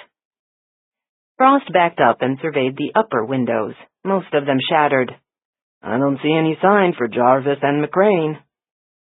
I checked the tax records. They are the listed owners for this property. Does this look like a real business to you? Let's go around back. They rounded the corner, past broken crates and an overflowing dumpster. At the rear of the building, she found an empty parking lot where weeds were forcing their way up through cracks in the pavement. The rear door latch had been pried open. She nudged the door with her shoe, and it creaked ajar, revealing a cavernous darkness within. She paused at the threshold, feeling the first prickles of alarm. Okay, Frost whispered, his voice so close it startled her. So now we have to search the scary building. This is why I brought you along, so you wouldn't miss all the fun. They glanced at each other and simultaneously drew their weapons. This was not their jurisdiction, not their own state, but neither one dared to venture unarmed into that gloom. She clicked on her flashlight and swept the darkness, saw a concrete floor, a crumpled newspaper, felt her heart kick into a faster tempo as she stepped across the threshold. It felt even chillier inside, as if these brick walls had trapped years of dankness where anything could be incubating, waiting. She heard Frost right behind her as they moved deeper into the building, their flashlight beams skittering past pillars and broken crates. Frost accidentally kicked a beer can, and the rattle of aluminum over concrete was as startling as gunfire. They both froze as the echoes faded to silence. Sorry, whispered Frost. Jane heaved out a breath. Well, now the cockroaches all know we're here. But it doesn't look like there's anyone else. She stopped, and her head snapped up toward the ceiling. Above them, the floorboards groaned. Suddenly her heart was thumping faster as she listened for more movement above. Frost was right behind her as she made her way toward a metal staircase. At the bottom of the steps she paused, peering up at the second floor, where gray light seeped through a window. That sound they'd heard could mean nothing, just the building settling, wooden floorboards contracting. She started up the metal staircase, and each step sent off a faint clang that made the darkness hum and announced, "Here we come." Near the top of the steps she crouched, palms sweating, and slowly lifted her head to peer over the second-floor landing. Something hurtled toward her from the shadows. She flinched as it whistled past her cheek, heard glass shatter on the wall behind her, and she saw a crab-like figure retreat into the gloom. "I see him! I see him!" she yelled to Frost as she scrambled up onto the landing. "Police!" she yelled, her gaze fixed on the dark shape hulking in the corner. He was folded into himself, his black face obscured in shadow. "Show me your hands," she ordered. "I got here first," a voice growled. "Go away." The figure raised an arm, and Jane saw another bottle in his hand. "Drop it now," she commanded. "They said I could stay here. They gave me permission." "Put down the bottle. We just want to talk." "About what?" "This place? This building?" "It's mine. They gave it to me." "Who did?" "The men in the black car said they didn't need it anymore and I could stay here." "Okay." Jane lowered her weapon.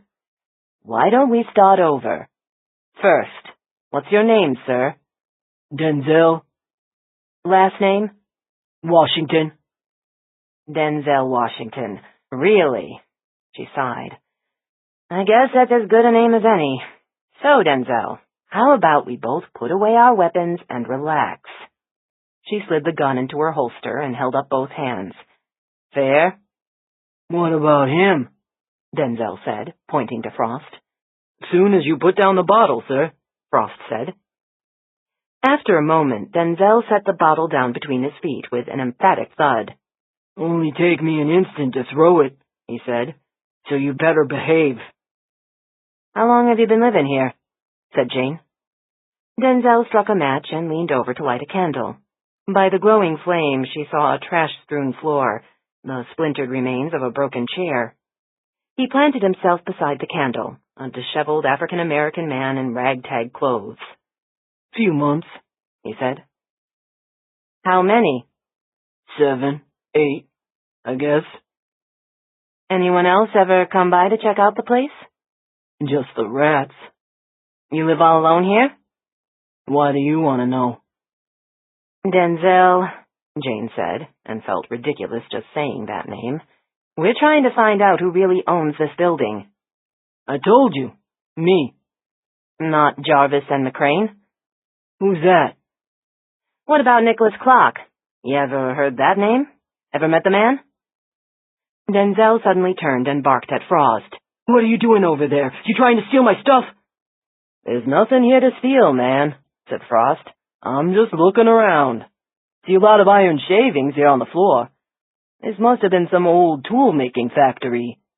"Look, Denzel, we're not here to hassle you," said Jane. "We just want to know about the business that was here 2-3 years ago." "Wasn't nothing here." "You knew the building back then?"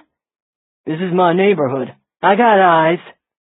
"You know a man named Nicholas Clock? 6'2", blonde hair, well-built, about 45 and good-looking?" "Why are you asking me about good-looking guys?" "I'm just asking if you've seen Nicholas Clock around. This address was listed as his place of business." Denzel snorted. Must have been real successful." His head swiveled toward Frost as he snapped, "You really don't pay attention, do you? I told you to stop looking around my place." "What the fuck?" Frost said, staring out the broken window. "Someone's in a car." "What?"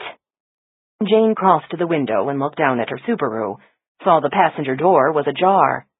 She reached for her weapon and snapped, "Let's go." "No, you won't," Denzel said, as a gun barrel suddenly pressed against the back of Jane's head. "You are going to drop your weapons, both of you." His voice, no longer a careless drawl, was now cold and crisp. Jane let her Glock fall to the floor. "You too, Detective Frost," the man ordered. "He knows our names." The second gun thudded to the floor. Denzel grabbed Jane's jacket and shoved her down to her knees. The gun was still pressed to her skull, shoved so hard against her scalp that it felt like a drill bit about to punch a hole through bone. Who would find their bodies in this blighted building? It could be days, even weeks before anyone noticed her abandoned car, before anyone thought to trace its owner. Frost bumped down to his knees beside her. She heard the beeps of a cell phone being dialed. Then Denzel said, "We've got a problem. You want me to finish it?" She glanced sideways at Frost and saw terror in his eyes. If they were going to fight back, this was their last chance. 2 of them against an armed man. One of them would almost certainly take a bullet, but the other might make it. Do it now while he's on the phone and distracted. Muscles tensing, she took a breath. Maybe her last. Twist, grab, deflect. Footsteps clanged on the stairway, and the gun barrel suddenly lifted from her scalp as Denzel stepped away, beyond her reach, beyond any hope of wresting the weapon from him. The footsteps ascended to the top of the stairs and moved toward them, heels clipping sharply against the wooden floor. "Well, this is a problem," said a shockingly familiar voice. A woman's voice. "You can both get up, detectives. I guess it's time to drop all pretenses." Jane rose to her feet and turned to face Carol Mickey. But this was not the lacquered blonde who'd claimed to be Olivia Yablonsky's colleague at Lydecker Hospital Supplies. This woman wore sleek blue jeans and black boots, and instead of a matronly blonde helmet shellacked with hairspray, her blonde hair was gathered in a tight ponytail that emphasized a model's jutting cheekbones. Once she would have been a stunning beauty, but middle age was now etched in that face, in the creases fanning out from her eyes. "I take it there's no such company as Lydecker Hospital Supplies," said Jane. "Of course there is," said Carol. "You saw our catalog. We carry the latest in wheelchairs and shower seats. Sold by sales reps who never seem to be in the office. Do they actually exist? Or are they all like Olivia Yablonsky, running operations around the world for the CIA?" Carol and Denzel glanced at each other. "That's a very big leap of logic, Detective," Carol finally said, but that 2-beat pause told Jane she'd hit the target. "And your name isn't really Carol, is it?" said Jane, "because I know his isn't Denzel." "Those names will do for now," Denzel said. "They asked me about Nicholas Clock." "Naturally. They're not idiots." Carol picked up the fallen weapons and offered them back to Jane and Frost. "That's why I've decided it's time we work together. Don't you think?" Jane took back her Glock and considered, just for an instant, turning the gun on Carol and telling her to screw that working together crap. These people had drawn a gun on her, had forced her and Frost to kneel with the full expectation of death. That was not something you easily kissed and made up over. But she choked back her temper and shoved the gun in her holster. "How did you just happen to be here?" "We knew you were headed this way. We've been keeping an eye on you." "This is like the Lydecker company," said Frost. "Another fake business, this one used as Nicholas Clock's cover." "And this is where they'd come looking for him," said Carol. "But Clock's dead. He died aboard his yacht." "They don't know that. For weeks we've been leaking rumors that Clock is alive, that his appearance has been altered by plastic surgery." "Who's looking for him?" asked Jane. Carol and Denzel exchanged looks. After a moment, she seemed to come to a decision and said to Denzel, "I need you outside to watch the street. Leave us." With a brisk nod, he left the room, and they heard his footsteps clanging down the stairs. Carol watched from the window and didn't say a word until she spotted her associate outside. She turned to Jane and Frost. "Boxes within boxes. That's how the company controls information. He knows what's in his own little box, but nothing outside it. So now I'm going to give you a box, which belongs to just you two, not to be shared. You understand?" "And who knows it all?" asked Jane. "Who owns all the boxes?" "I can't tell you." "Can't or won't?" "That's not part of your box.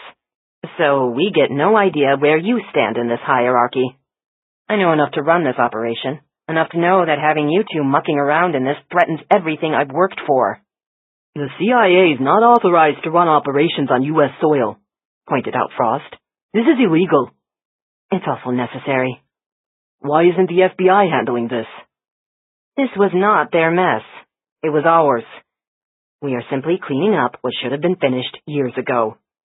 "In Rome," Jane said quietly. Carol didn't answer, but her sudden stillness confirmed what Jane believed. Rome was where it started, where the lives of Nicholas and Olivia and Erskine had intersected in some catastrophic event that was still casting ripples in the lives of their children. "How did you know?" Carol finally said. 16 years ago, they were all there in Rome. Erskine, working as a foreign service officer. Olivia, working as a so-called sales rep." Jane paused, made an educated guess. "And Nicholas, traveling as a consultant for Jarvis and McCrane, a company that exists only on paper." She saw confirmation in Carol's face. The woman stared out the window and sighed. They were so cocky, so goddamn sure of themselves. We'd pulled it off before, so what could possibly go wrong? You were there too, said Jane. In Rome. Carol paced away from the window, her boots clicking across the wood. It was a straightforward operation. Only Olivia was new to the team. The rest of us had worked together before. We knew Rome well, especially Erskine. That was his home base, and he had all the local assets lined up, people in place. All we had to do was swoop in, snatch our target, and get him out of the country. You mean a kidnapping? You sound so judgmental. About kidnapping? Yeah, I tend to be. You wouldn't be if you knew the subject in question. You mean your victim? A criminal who's responsible both directly and indirectly for the deaths of hundreds of people. We're talking Americans, detective. Our fellow citizens killed in multiple countries. Not just military personnel, but also innocents abroad. Tourists, businessmen, families. Some monsters simply need to be exterminated for the good of society. Surely you both understand that, considering your jobs. It is, after all, what you do. Hunt down monsters. But we do it within the law, said Frost. The law has no teeth. The law tells us when we're over the line. Carol snorted. Let me guess, Detective Frost, you were a Boy Scout. Jane glanced at her partner. Well, that was right on the money. We do what needs to be done, said Carol. Everyone knows that extreme measures are sometimes necessary, but no one wants to admit it, no one wants to own it. She moved toward Jane, close enough to be intimidating. If you want a safer world, you need someone to do your dirty work. That someone would be us. We were there to take a monster out of circulation. You're talking about extraordinary rendition, said Frost. That makes it sound so clinical. But yes, that's what it's called. 16 years ago, our mission was to scoop him up, whisk him to a private airstrip, and fly him to a detention facility in a cooperative country. For interrogation? Torture? Said Jane. It's a lot less than what he did to his victims. This man wasn't driven by politics or religious convictions. He was in it for the money, and he'd made a fortune at it. Wire him enough cash, and he'd arrange to bomb a nightclub in Bali, or take down a jumbo jet from Heathrow. His fortune made him untouchable, at least through normal channels. We knew he'd never face justice in Italy, so we had to deliver justice another way. We had one chance and only one chance to snatch him. If we fucked up, if Icarus slipped away, he'd go underground. With his resources, we'd never get another shot at him. Icarus? Only a code name. His real name isn't important. I'm guessing it didn't go well, said Jane. Carol went back to the window and peered out through cracked panes.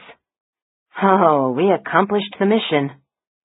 Waited outside his favorite restaurant, where he dined with his wife and children and 2 bodyguards. When they came out, we were ready for them. One team boxed in the bodyguard's vehicle. The other team pursued the car with Icarus and his family. She turned to look at them. Have you ever driven a mountain road there? I've never been to Italy, said Jane. And I'll never be able to go back. Not after what happened. You said you accomplished your mission. Yes, in spectacularly bloody fashion. We were in pursuit, 4 of us in 2 cars, winding up killer curves. We almost had him when the truck came around the bend. Icarus hit the guardrail and skidded. The truck hit him broadside. Carol shook her head. It was a fucking mess. his wife and the older son crushed on impact, the younger son taking his last breaths. And Icarus? Said Frost. Oh, he was alive. Not just alive, but fighting us. Nicholas and Erskine got him restrained and threw him in one of our vehicles. 6 hours later, he was on a plane, handcuffed and sedated. He woke up behind bars. You know the first thing he said when he saw me? You're dead. All of you. You did kill his family, pointed out Jane. That was unfortunate. Collateral damage. But we accomplished our mission. The truck driver was too shaken up to give the Italian police any useful details about us. Erskine continued in his post at the embassy. Nicholas went back to his cover story as a financial consultant. And Olivia went back to selling non-existent bedpans. Carol laughed. At least Olivia went home with a souvenir. She stayed on in Italy for a few weeks. Met a dorky tourist named Neil Yablonsky. By candlelight, in a Rome restaurant, I guess even a dork looks good. A year later, she married him. And you all went on with your lives. That's how it should have been. What went wrong? Icarus escaped. In the silence that followed, Jane put it all together. The reason why 3 families were massacred. Vengeance, she said. Carol nodded. For what we did to him and to his family. Those 13 years he spent in prison made him even more of a monster. They gave him time to nurse his hatred, to feed it, grow it, until it consumed him. The escape was an inside job. That's the only way it could have happened. I'm sure he offered a king's ransom to whoever helped him. After he slipped out of sight, we had no idea where he went, or even what he looked like. We never did locate all his secret accounts, so he still controlled a fortune. I'm sure he bought a new face, and new friends in high places. You said he spent 13 years in prison, said Frost. Yes? So he escaped 3 years ago. He looked at Jane. That must be why Nicholas Clock and his family packed up and left on the sailboat. Carol nodded. After Icarus escaped, Nicholas got nervous. We all did. But he was the only one worried enough to pull up roots and actually ditch the company. I didn't think it would be easy for Icarus to track us down, until the Italian government got involved. Why? Said Jane. Blame it on politics, on WikiLeaks, whatever. Word got out to the press that the CIA had committed an act of extraordinary rendition on Italian soil. Suddenly the Italians were pissed.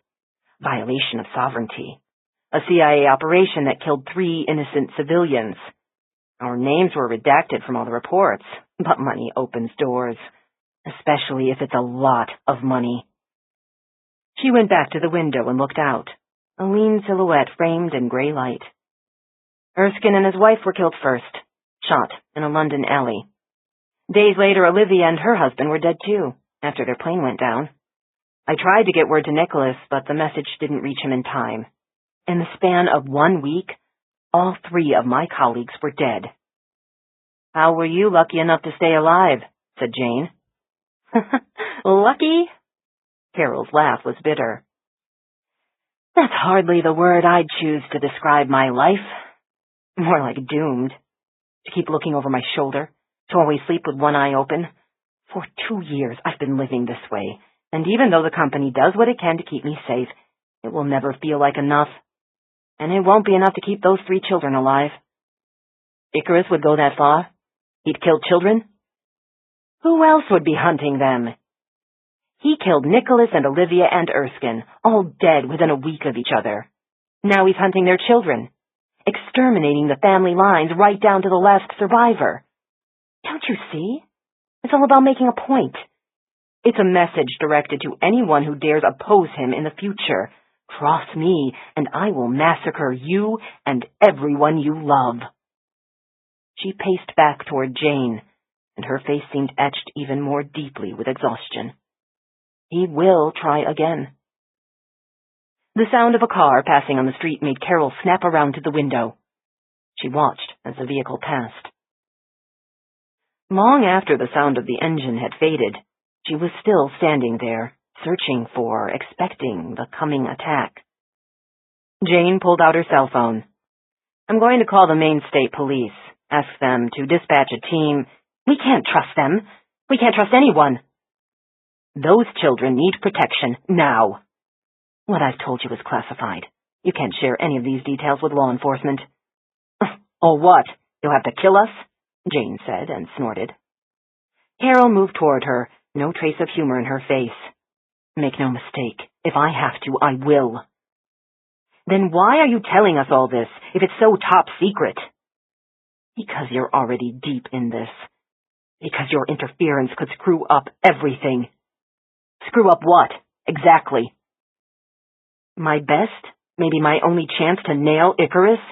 That was my plan, anyway. Place all 3 children in one location, and he won't be able to resist the target. Jane and Frost glanced at each other in astonishment. You planned it this way? She said. You arranged to put those kids at Evensong? It started as a precaution, not a plan. The company believed they were safe in their various locations, but I had doubts. I was monitoring them, and when the first attack came on the girl, you were the Good Samaritan, the mystery blonde who magically showed up on the scene and then vanished. I stayed with Claire long enough to make sure she'd be safe.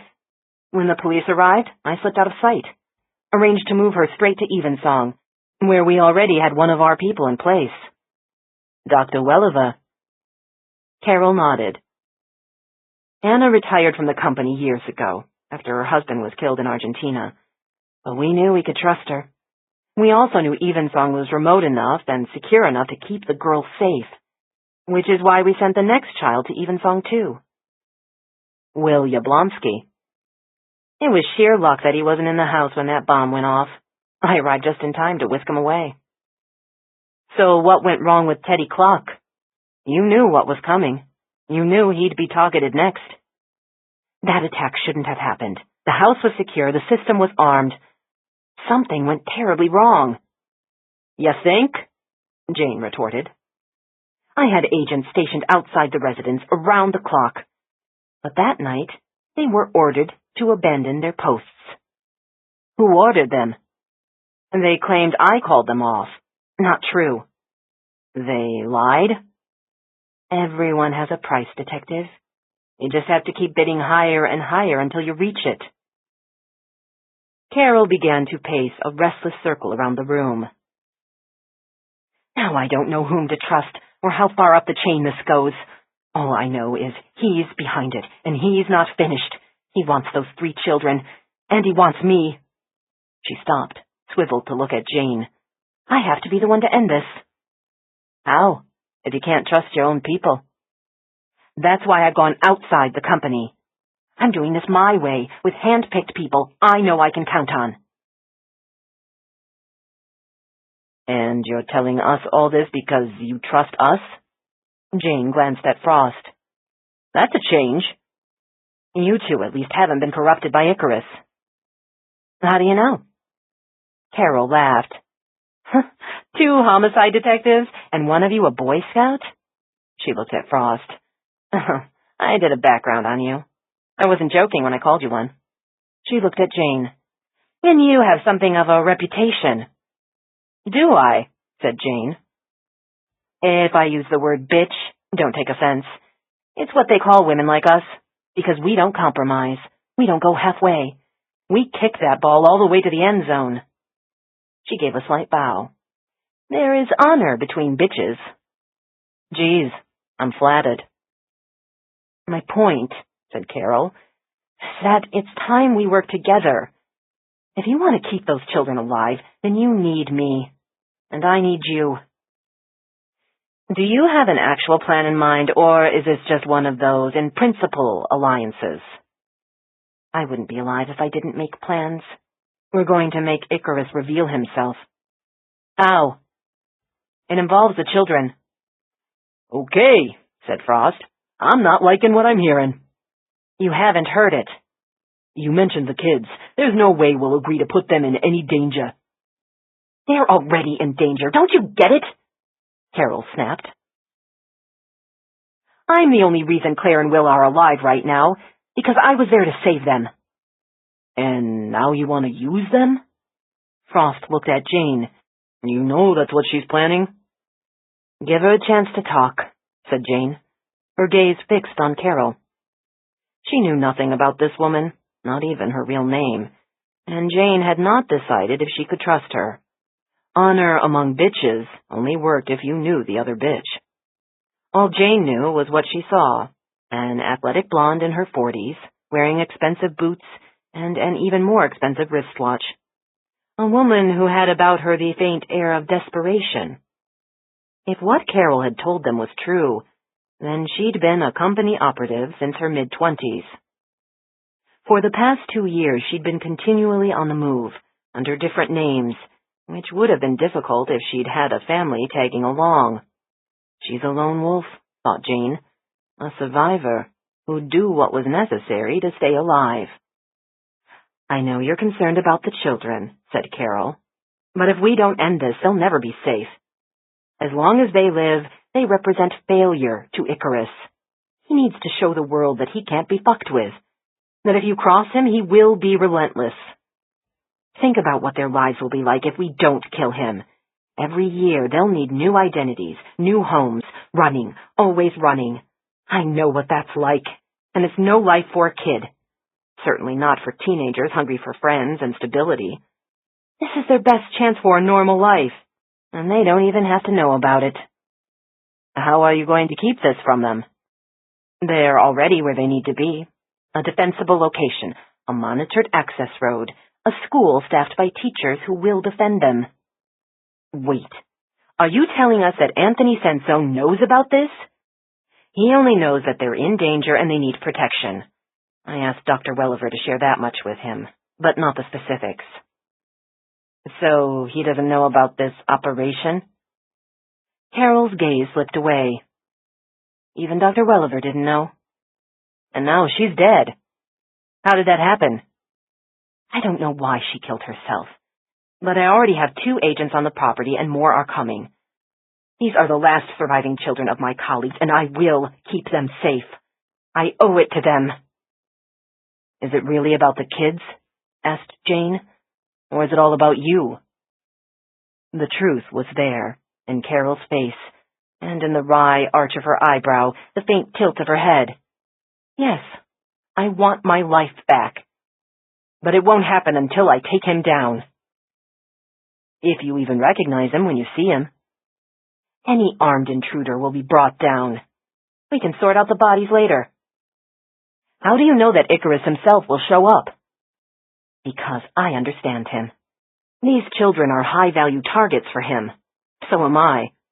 He wants the satisfaction of personally seeing us die. With all of us in one location, he won't be able to resist the bait. She looked at her watch. I'm wasting time here. I need to get to Maine. What do you expect from us? Asked Jane. To stay out of it. Petty clock is my responsibility, and lady, you are way out of your jurisdiction. The last thing I need are clueless cops shooting at their own shadows. She glanced down as her cell phone rang. Turning away, she answered it with a brusque, "Talk to me." Though Jane could not see the woman's face, she saw her spine suddenly stiffen, her shoulders snap straight. "We're on our way," she snapped, and disconnected. "What happened?" asked Jane. "I had an agent in place, at the school." "Had?" "His body has just been found." Carol looked at Jane. "It seems we've come to the final act." 29. "We should evacuate," said Sansone, as he unlocked the safe in the curiosities room. He swung open the safe to reveal a handgun stored inside. Maura watched him swiftly load 9mm bullets into the magazine, and was startled by his obvious familiarity with the weapon. She had never seen him hold a gun before. Clearly, he was not only comfortable with the weapon, but also prepared to use it. "If we wake up the kids now," he said, "we could be on the road within 10 minutes. "And where would we take them?" said Maura. "Outside those gates, we're vulnerable. You've turned this castle into a fortress, Anthony. You have a security system, unbreachable doors, and a gun," she thought, watching him slide the magazine into place. "Jane told us to batten down and wait till she gets here. That's what we should do. As secure as I've made this castle, we're still a stationary target. Safer inside than out there. Jane was very clear on the phone. Stay together, stay in the building, trust no one. He tucked the gun in his belt. Let's make one last perimeter check, he said, and left the curiosities room.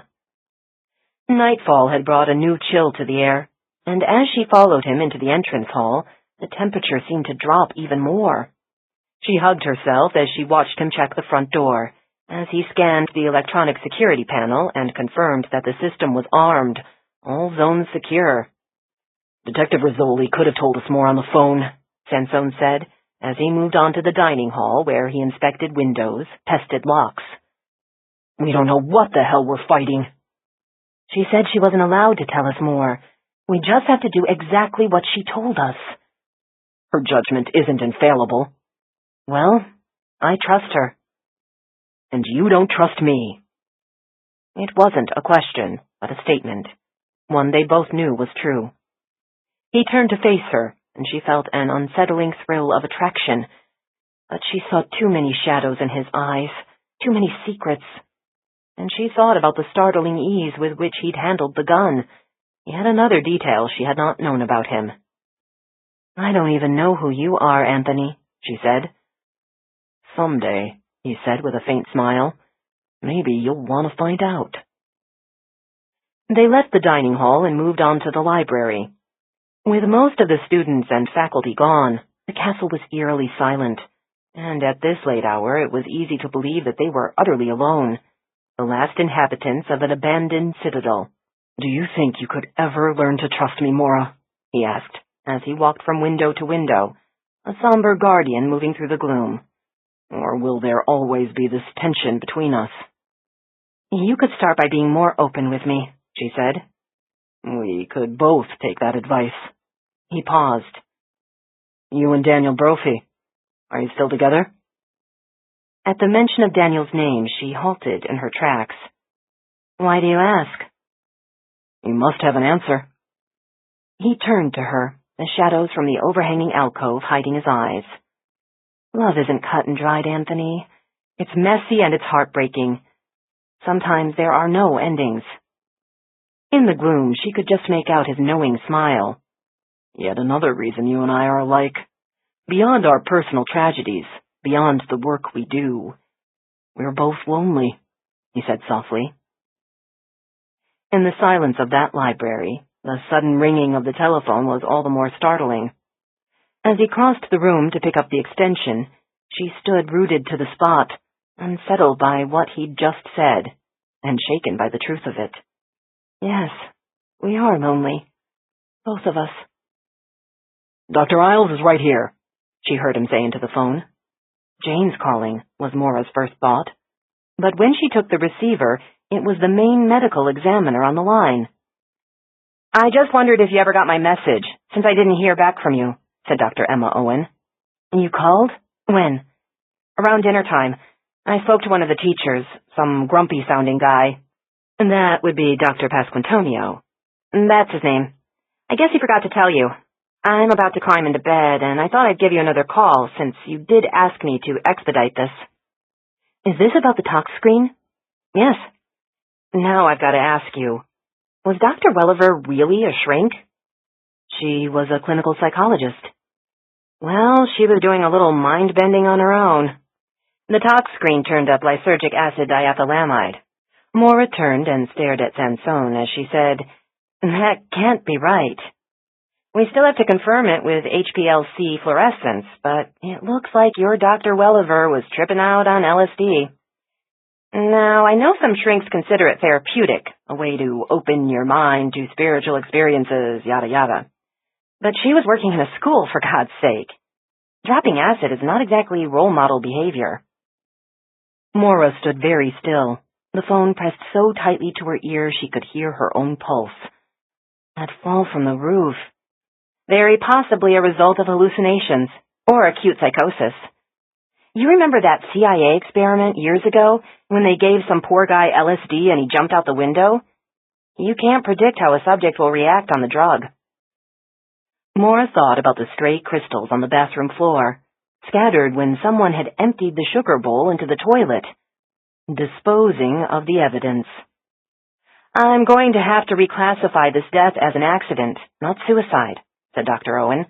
"Fall from a height after ingestion of hallucinogens." "LSD can be synthesized," cut in Maura. Yeah, I suppose. Wasn't it first isolated from some fungus grown on rye plants? And who knows more about plants than Professor David Pasquantonio? "Oh my God," Maura whispered. "Is there a problem?" "I have to go." She hung up and turned to Sansone, who stood right beside her, his eyes filled with questions. "We can't stay," she said. "We have to get the children and leave now." "Why? Maura, what's changed?" "The killer," she said. "He's already inside the castle." 30. "Where are the others?" Maura asked. Julian squinted at them from his doorway, eyes still dazed with sleep. He stood bare-chested, wearing only boxer shorts, his hair standing up in all directions. A sleepy teenager who clearly wanted only to crawl back into bed. Yawning, he rubbed his chin, where the first dark stubble of a beard had sprouted. "Aren't they in bed?" "Will and Teddy and Claire aren't in their rooms," said Sansone. "They were there when I checked on them." "When was that?" "I don't know. 10:30 maybe." Julian suddenly focused on the gun tucked into Sansone's waistband, and he straightened in alarm. "What's going on?" "Julian," said Maura, "we need to find them now, and we need to be quiet about it." "Hold on," he said, ducking back into his room. A moment later he re-emerged dressed in blue jeans and sneakers. With Bear at his heels, he headed down the hall and stepped into Will and Teddy's room. "I don't get it," he said, frowning at the empty beds. "The boys were both in here, already in their pajamas." "They didn't say anything about going out?" "They know they're supposed to stay inside tonight. Especially tonight." Julian spun around and headed across the hall. Maura and Sansone followed him into Claire's room, where they all stood surveying the books spread haphazardly on the desk, a sweatshirt and dirty socks lying in a heap in the corner. Nothing alarming here, just the typical disorder of a teenager's room. "It doesn't make sense that they'd leave," said Julian. "They're not stupid." Suddenly Maura was aware of how deep the silence was. As deep as the earth, as deep as the grave. If any other souls were in the castle, she could not hear them. She dreaded the thought of searching every room, every alcove and stairway, in a fortress that had already been breached by a killer. The dog's whine startled her. She looked down at Bear, who returned the look with an eerie gleam of intelligence in his eyes. "He can help us search," she said. "He just needs their scent." "He's not a bloodhound," Julian pointed out. "But he is a dog with a dog's sense of smell. He can track them if we make him understand what we're searching for." She glanced at the mound of Claire's discarded clothes. "Give him a whiff of those," she said. "Let's see where he takes us." Julian pulled a leash from his pocket, clipped it to Bear's collar, and led him to the pile of dirty laundry. "Here, boy," he urged. "Take a good sniff. That's what Claire smells like. You know Claire, don't you?" He cupped the dog's enormous head in his hands and stared straight into Bear's eyes. The connection between them was something deep, even sacred. It had been forged in the Wyoming mountains, where boy and dog had learned to rely on each other, where survival had meant complete trust between them. Maura watched in wonderment as understanding seemed to light the dog's eyes. Bear turned toward the door and barked. "Come on," said Julian. "Let's go find Claire." Bear tugged on the leash, leading the boy out of the room. But instead of heading toward the main stairway, the dog moved down the corridor, toward the deserted wing of the building where the shadows were deeper, where doors gaped open, revealing empty rooms with sheet-draped furniture. They passed an oil portrait of a woman in red, a woman with eyes that seemed to stare at Maura with strangely metallic brightness, as though lit from within by some secret knowledge. "He's headed toward the old servant's staircase," said Sansone. Bear halted and stared down the steps, as if pondering the wisdom of descending into that gloom. He glanced back at Julian, who nodded. Bear started down the narrow stairs, claws clicking on wood. Unlike the banister in the grand staircase, this oak railing was unadorned with elaborate carvings, the wood rubbed smooth over the decades by the hands of multiple servants who had quietly kept the castle tidy and its guests fed. A chill seemed to cling to the air, as if the ghosts of those long-dead servants still lingered in this passage, forever flitting up and down with brooms and breakfast trays. Maura could almost feel one of those ghosts whisper past her like a cold breeze, and she glanced over her shoulder, but saw only deserted stairs ascending into the gloom. They moved down 2 flights, and still they kept descending, toward the basement level. Maura had never been down this far, into the deepest part of Evensong. These steps seemed to lead into the heart of the mountain itself, into closed spaces. She could smell it in the air, could feel it in the dampness. They arrived at the bottom of the steps and walked into the cavernous kitchen, where Maura saw massive stainless steel stoves, a walk-in refrigerator, and ceiling racks where pots and pans hung. So this was where their morning eggs were fried, and their bread was baked. At this hour the kitchen was deserted, the crockery and utensils stowed until morning. Bear suddenly froze, staring at a cellar door. The ruff of his neck stood up and he growled, a sound that sent fear screaming up Maura's spine. Something was behind that door. Something that alarmed the dog, made him drop to a crouch, as though preparing for attack. Metal clanged, loud as a cymbal crash. Maura jumped, heart slamming, as the echoes faded in the kitchen. She felt Sansone holding her arm, but she didn't remember when he'd grasped it. It was simply there, as if he had always been there to steady her. I think I see him, Sansone said quietly, calmly. He released Maura's arm and started across the kitchen. Anthony? It's okay. It's okay. He rounded the kitchen island and knelt down, dropping from view. Though she couldn't see him, she heard his voice, murmuring gently, Hey, you're safe.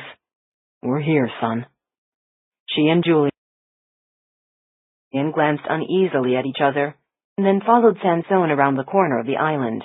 There they found him crouched over a trembling Teddy clock. The boy was curled into a tight ball, knees shoved up to his chest, arms hugging himself. He seems to be fine, said Sansone, glancing up at her. He's not fine, she said. Dropping down beside Teddy, she pulled him into her arms and rocked him to her chest. He was chilled, his skin like ice, and shaking so hard that she could hear his teeth rattle. There, she murmured. I've got you, Teddy. He was here, the boy whispered. Who? I'm sorry. I'm so sorry, he moaned. I shouldn't have left them there, but I was scared, so I ran. Where are the others, Teddy? Said Julian. Where's Claire and Will? The boy pressed his face against Maura's shoulder, as though trying to burrow his way into some safe place where no one could find him. Teddy, you have to talk to us, said Maura, and she peeled him away from her. Where are the others? He put them all in the room.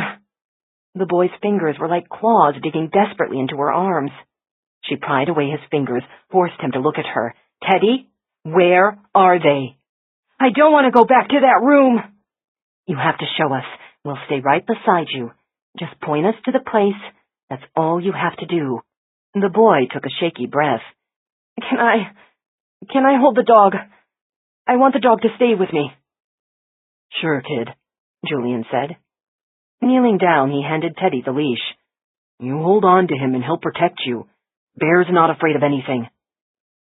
That seemed to give Teddy the dose of courage he needed. He rose unsteadily to his feet, clutching the dog's leash as if it were a lifeline, and moved across the kitchen to a door. Taking a deep breath, he opened the latch.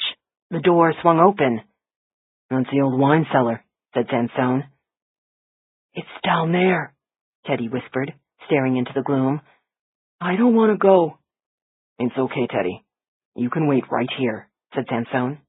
He glanced at Maura, then led the way down the stairs. With every step they descended, the air felt thicker, danker. Bare light bulbs hung overhead, casting a yellowish glow on rows and rows of empty wine racks that once must have held thousands of bottles, no doubt only the best French vintages for a railroad tycoon and his guests.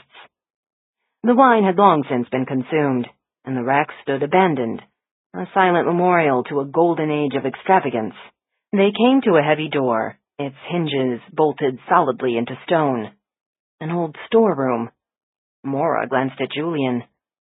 "Why don't you go up to the kitchen and wait with Teddy?" "Bear's with him. He'll be fine." "I don't want you to see this. Please." But Julian remained stubbornly by her side as Sansone lifted the latch. In the kitchen above, Bear began to howl, a high, desperate sound that sent dread screaming up her spine as Sansone swung open the door.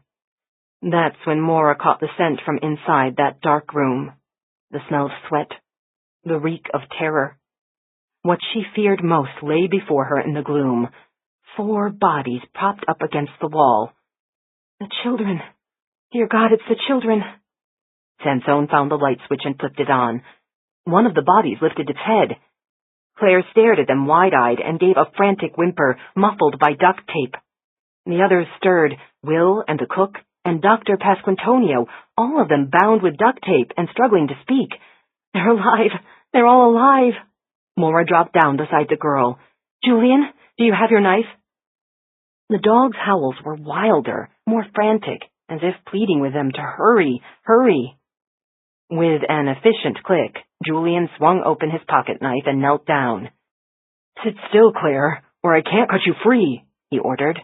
But the girl was squirming, her eyes wide with panic as if fighting to breathe. Maura peeled the tape off her mouth. "It's a trap!" Claire screamed. "He hasn't left, he's right—" Her voice died, her gaze fixed on something, someone, standing behind Maura. Blood roaring in her ears, Maura turned and saw a man towering in the doorway, saw broad shoulders and glittering eyes and a face smeared black with paint. But it was the gun in his hand she focused on. The silencer. When he fired, there would be no deafening blast. Death would come with a muted thud, heard only in this stone room, buried deep within the mountain. "Drop your weapon, Mr. Sansone," he ordered. "Do it now." "He knows our names." Sansone had no choice. He eased the gun out of his waistband and let it thud to the floor. Julian, already kneeling beside Maura, reached out and grabbed her hand. Only 16, so very young, she thought, as they held hands, squeezing hard. Bear howled again, a cry of rage, of frustration. Julian suddenly looked up and she saw his bewildered expression, realized, just as he did, that this did not make sense. If Bear's still alive, why isn't he defending us? "Kick it toward me," the man said. Sansone nudged the gun with his shoe, and it slid across the floor, stopped just short of the doorway where the man stood. "Now down on your knees."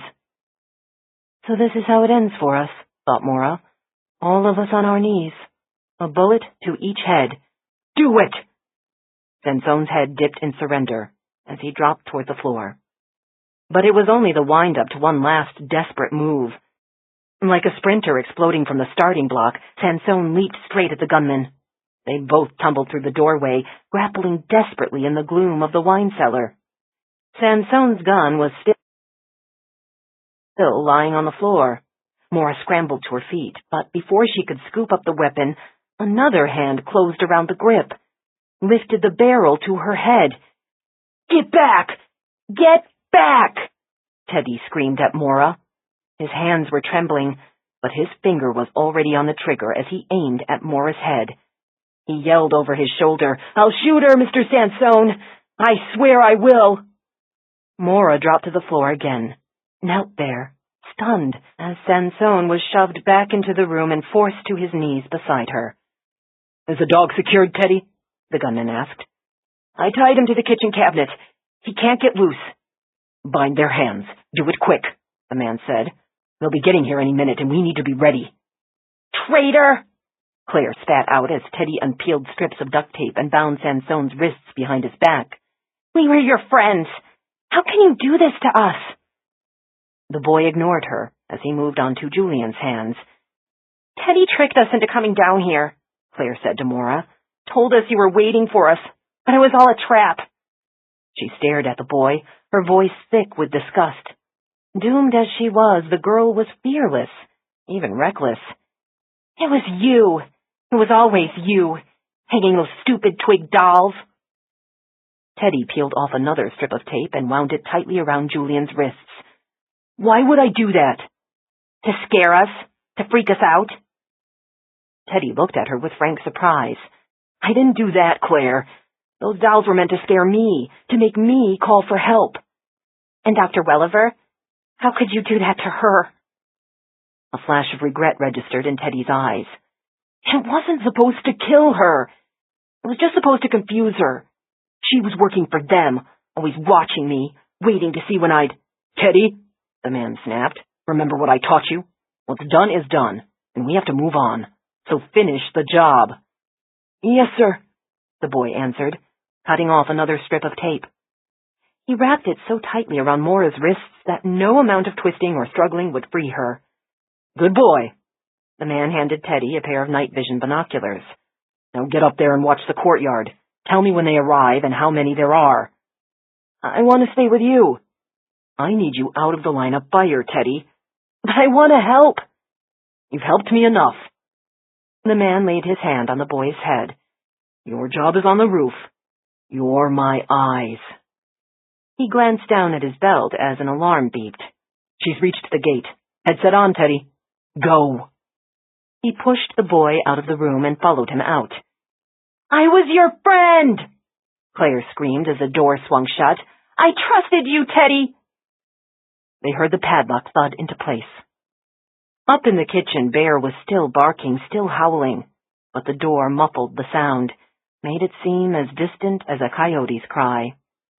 Maura stared at the closed door. "It was Teddy," she murmured. "All this time I never imagined—" "Because he's just a kid," was Claire's bitter observation. "No one pays attention to us. No one gives us credit until we surprise you." She looked up toward the ceiling. "They're going to kill Detective Rizzoli." "She's not coming alone," said Maura. "She told me she's bringing people who know how to defend themselves." "But they don't know the castle like this man does. Teddy's been letting him in after dark. He knows every room, every stairway, and he's ready for them." In the kitchen, Bear had stopped howling. Even he must have grasped the futility of their situation. "Jane, it's all up to you." 31. The castle looked abandoned. Jane and Frost pulled into the Evensong parking lot and stared up at dark windows, at the jagged rooftop looming against the starlit sky. There'd been no one to meet them at the gate, and no one had answered the phone when she'd called from the road half an hour ago, using the last weak blip of a cell signal. A black SUV pulled up beside them, and through the windows Jane saw the silhouettes of Carol and her two male associates. One was Denzel, the other was a buff and silent man with a shaved head. When they'd all stopped for gas an hour earlier, neither man had said a word. It was clear that Carol was running this show. "Something's wrong," Jane said. "We would have tripped the sensors on the road, so Maura's gotta know we've arrived. Where is everyone?" Frost glanced at Carol's SUV. "I'd feel a lot better if we had Maine State Police backup. We should have called them anyway. Screw the CIA." Car doors thumped shut, and Carol and her men stepped out. To Jane's alarm, they were all strapping on weapons. Already Denzel was moving toward the building. Jane scrambled out of her car. "What do you people think you're doing?" "Time for you to get us inside the building, Detective," said Carol, as she slipped on a communications headset. "Now go to the front door and speak into the intercom. Let them hear your voice, so they'll know it's okay to let us in. We came just to collect the kids and get them to a safe place. That's what we agreed on. Why do you have all this Rambo gear?" "Change of plans." "Since when?" "Since I decided we need to search the building first. Once we're in the front door, you wait in your vehicle until we give you the all clear. You said this was just an evacuation. That's the only reason we agreed to help you get inside. Now it looks like you're launching an assault." Unnecessary precaution. Fuck that. Children are in there. I'm not going to let you shoot up the place. The front door, detective. Now. It's not locked, said Denzel, returning from the building. We don't need them. Carol turned to him. What? I just checked it. We can walk right in. Now I know something's wrong, said Jane. She turned toward the building. Carol instantly blocked her way. Get back in your vehicle, detective. My friend is in there. I'm going in. I don't think so. Carol raised her gun. Take their weapons. Whoa, said Frost, as Denzel forced him and Jane to their knees. Can we all bring this down a notch? You know what to do with them, Carol snapped at Denzel. If I need you inside, I'll be on comm. Jane looked up as Carol and the man with the shaved head strode off toward the building. Lady, you are so fucked, she yelled. Like she cares. Denzel laughed. He planted his foot against the small of her back and gave her a push. Jane landed face down onto the cobblestones. He yanked her hands behind her back, and she felt plastic zip cuffs suddenly bite into her wrists. Asshole, she spat out. Aw, say more sweet things to me. He moved on to Frost, securing his wrists with startling efficiency. Is this how you guys always operate? She said. It's how she operates, the Ice Queen. And you don't have a problem with that? Gets the job done. Everybody's happy. He straightened and paced a few steps away as he said into his comm unit, All secure out here. Yes, I copy. Just tell me when. Jane rolled onto her side to look at the building, but Carol and the other man had already vanished inside. Now they were roaming those dark halls, adrenaline pumping, instincts primed to fire at any shadow. This mission wasn't about saving lives. The children were merely pawns in a war waged by a woman with one objective in mind, a woman with ice in her veins. Denzel's footsteps moved back toward her, and she looked up to see him standing just above. Silhouetted by the starry sky, his weapon appeared to be an extension of his hand, a black wand of death. She thought of what Carol had said to him, "You know what to do," and those words suddenly held a new and frightening meaning. Then Denzel took another step away from her. He wasn't looking at her at all. His head swiveled left, then right, searching the darkness, and she heard him whisper, "What the hell?" Something whistled in the wind, like a knife slitting through silk. Denzel toppled across her chest, landing so hard that the air rushed from her lungs. Crushed by his weight, she struggled to take a breath, felt his body twitching in its death throes, as something warm and wet soaked through her blouse. She heard Frost yelling her name, but she could not move under that dead weight, could do nothing but stare as footsteps approached. Slow. Deliberate. She looked up at the night sky, at stars, so many stars. The Milky Way was more brilliant than she'd ever seen it before. The footsteps halted. A man towered above her, eyes glowing in a face smeared with black. She knew what would happen next. Denzel's body, dripping blood onto hers, told her all she needed to know. Icarus is here. 32. It was the dog who alerted them. Through the door of their cell, Claire heard Bear start to howl again, loud enough to echo through the wine cellar and funnel up the stairs. She did not know what had set him off. Maybe he understood that their time had run out, that death was even now making his way down the steps to claim them. "He's coming back," Claire said. In that airless room, she could smell the fear, sharp and electric, the scent of animals awaiting slaughter. Will pressed closer to her, his flesh moist with sweat. He had finally worked the tape off his mouth, and now he leaned in and whispered to her, "Get behind me and stay down, Claire. Whatever happens, just play dead." "What are you doing?" "I'm trying to protect you." "Why?" "Don't you know why?" He looked at her, and even though this was the same chubby, spotty Will she knew so well, she saw something new in his eyes, something she hadn't noticed before. It was shining there so brightly it could not be missed. "I won't get another chance to say this," he whispered, "but I want you to know that—" The padlock clanged. They both froze as the door squealed open, and they saw the barrel of a gun, clutched in gloved hands. The weapon swept an arc around the room, as though seeking a target and not finding it. A man with a shaved head stepped into the room and called out, "He's not in here, but the others are." Now a woman entered, sleek and graceful, her hair hidden under a watch cap. "That dog had to be howling at something down here," she said. They stood side by side, two invaders clad all in black, surveying the room of bound prisoners. The woman's gaze fell on Claire, and she said, "We've met before. Do you remember, Claire?"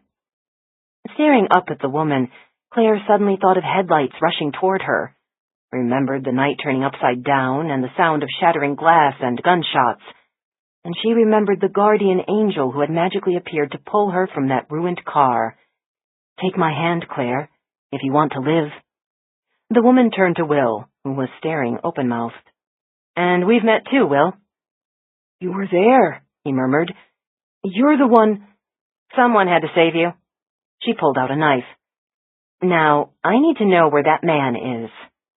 She held up the blade, as though offering it as a reward for their cooperation. "Cut me free," snapped Sansone, "and I'll help you take him down." "Sorry, but this game's not for civilians," the woman said. She looked around at the faces. "What about Teddy? Does anyone know where he is?" "Screw Teddy," said Claire. "He's a traitor. He led us into this trap." "Teddy doesn't know what he's doing," the woman said. "He's been lied to, corrupted. Help me save him. He won't come out. He's hiding." "Do you know where?" "On the roof," said Claire. "That's where he's supposed to wait." The woman glanced at her partner. "Then we'll have to go up and get him." Instead of freeing Sansone, the woman knelt down behind Claire and sliced her bonds. "You can help us, Claire." With a gasp of relief, Claire rubbed her wrists, felt the welcome rush of blood into her hands. "How?" "You're his classmate. He'll listen to you." "He won't listen to any of us," said Will. "He's helping that man." "That man," the woman said, turning to Will, "is here to kill you, to kill all of us. I've spent 3 years trying to catch him." She looked at Claire. "How do we get to the roof?" "There's a door. In the turret." "Take us there." The woman yanked Claire to her feet. "What about them?" Claire said, pointing to the others. The woman tossed the knife on the floor. "They can cut themselves free, but they have to stay here. It's safer." "What?" Claire protested as the woman pulled her out of the room. "I can't have them getting in the way." The woman swung the door shut. Inside the room, Sansone was cursing, shouting, "Open the door!" "It's not right," insisted Claire, "leaving them all locked up." "It's what I need to do. It's best for them, best for everyone, including Teddy." "I don't care about Teddy." "But I do." The woman gave Claire a hard shake. "Now take us to the turret." They climbed out of the wine cellar into the kitchen, where Bear was barking again, looking pitiful and half-strangled as he struggled to free himself from the leash. Claire wanted to untie him, but the woman dragged her away toward the servants' stairway. The man took the lead, his gaze constantly sweeping the steps above them as he climbed. Never had Claire known people who could move as quietly as these two. They were like cats, their footsteps silent, their eyes always moving. Sandwiched between them, Claire had no view forward or backward, so she focused on the steps, on moving as soundlessly as this man and woman. They were some kind of secret agents, she thought, here to save them, even to save Teddy, the traitor. She'd had a lot of time to think about it while sitting in that room with her hands bound, listening to the cook's whimpers, to Dr. Pasquantonio's nasal whistles as he breathed.